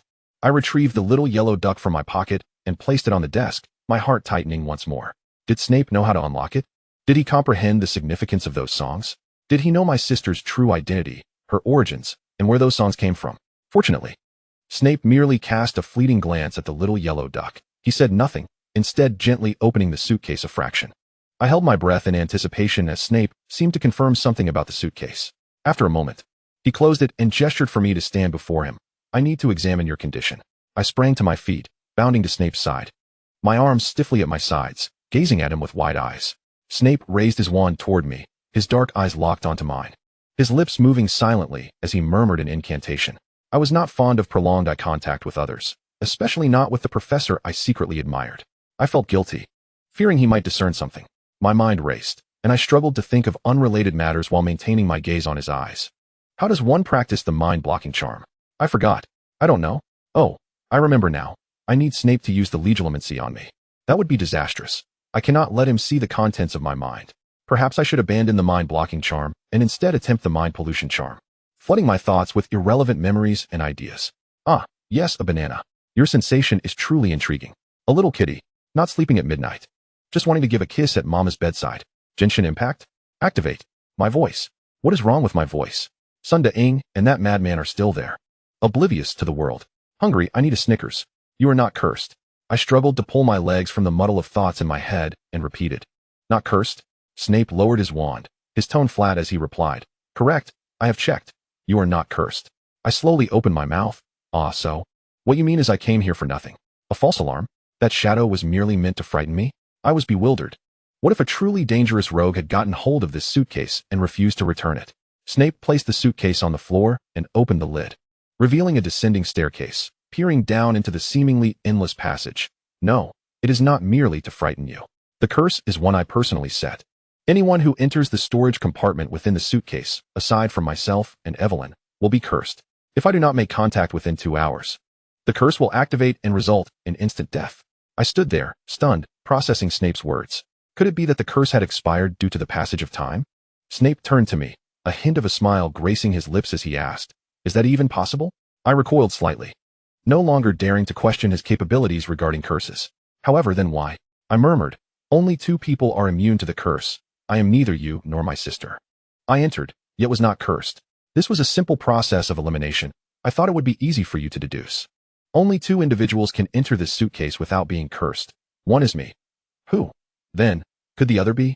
Snape slowly picked up the little yellow duck from the table, cradling it in his palm, and gently squeezed it. My world became wonderfully inexplicable. I once believed it to be a dream descending from the heavens. To speak candidly, the little yellow duck did not sing particularly well. The girl recording the song employed a somewhat strained voice, barely hitting the right notes, yet her performance brimmed with conviction, every song resonating with clarity and strength. I refrained from joining in, despite knowing the subsequent lines. Instead, I gradually averted my gaze, embracing silence. I was deliberately dismissing Snape's insinuations. At nearly 2 in the morning, it was not the time for decisions, nor for contemplating the profound questions of existence, least of all the question of my own identity. I felt compelled to descend. Snape instructed, "Come with me." I parted my lips slightly, hesitating. Snape approached the suitcase's entrance, tilting his head to glance at me, his gaze imposing. What are you afraid of? I pressed my lips together, responding. I'll be right there. He descended the steps first, with me trailing behind. Two wands emitted a similar glow, one leading ahead and the other following. Professor Snape, did you and your sister create this suitcase together? I inquired. Yes. What purpose did you make it for? Are the items in the storeroom so precious that you need to protect them with a curse of death? Evelyn had a plan. She intended to rob a museum, emptying it of its artifacts, and then return them to their countries of origin. Upon hearing this, I felt a surge of admiration. Oh, how impressive. Was she successful? Snape paused, then quietly replied, I do not know. Indeed, the suitcase was ultimately not in Snape's possession. It must have been safeguarded by my sister, only to be acquired later by my father. We reached the bottom of the staircase. Snape raised his wand and entered the storeroom, with me cautiously following. Once again confronted by the endless rows of artifact cabinets. An intruder. A shadow loomed again, prompting me to instinctively hide behind Snape. He casually waved his wand, and the shadow immediately dissipated. Which museum did my sister target? I whispered once more. Snape remained silent, gazing somewhat vacantly at the storeroom, holding his glowing wand, and slowly, step by step, proceeded deeper into the room. I swallowed hard and hurried to keep pace with him. Illuminated by the wand's light, I discerned the nature of the artifacts within the cabinets, sculptures, porcelain vases, tomes, and stone tablets. Oh, I gasped, stumbling backward and colliding with Snape. He reached out to steady me, and I pointed at a glass cabinet, stammering, dead corpses. Snape stepped forward, wand raised, while I shrank behind him, hesitating whether to tug at his robes. It's a mummy, Snape stated. But why are there mummies? I complained, my voice tinged with distress. Which museum would be so heartless as to possess mummies? As I spoke, realization dawned upon me. There indeed existed a museum of such moral deficiency. My sister wouldn't have Rob. The British Museum, Snape interjected. Sister, I admire you. You are a towering hero. The heroic song was written especially for my sister. The great river flows eastward, and the stars in the sky align with the Big Dipper. All right, let us go. Snape had no intention of delving further. I'll take you back. Nervously, I followed Snape up the steps, returning to his office, where he closed the suitcase and placed it back on the desk. I have so many questions, I murmured. It's late, Snape replied, moving to the fireplace and reaching for the flue powder. Whatever it is, we can discuss it in the morning. However, I felt an urgency to point at the desk. That suitcase was stolen from my father's study. If I don't return it. Snape shot me a glance, waving his wand, conjuring an identical suitcase in his hand. He does not require the suitcase. What he is after is the duck. My confidence waned as I spoke. He usually uses that duck to remember my sister. Snape looked down at me, his lips curling into a sardonic smile. Remember? What is there to remember? She is right in front of him. What does he need to reminisce about? I bit my lip, summoning courage to extend my hand. Please, give me the little duck. On what grounds? Snape queried, nearly unreasonable in his tone. It does not belong to you. Why should you reclaim it? Anger surged within me. By your reasoning. It belongs to my sister. Should it be buried with her?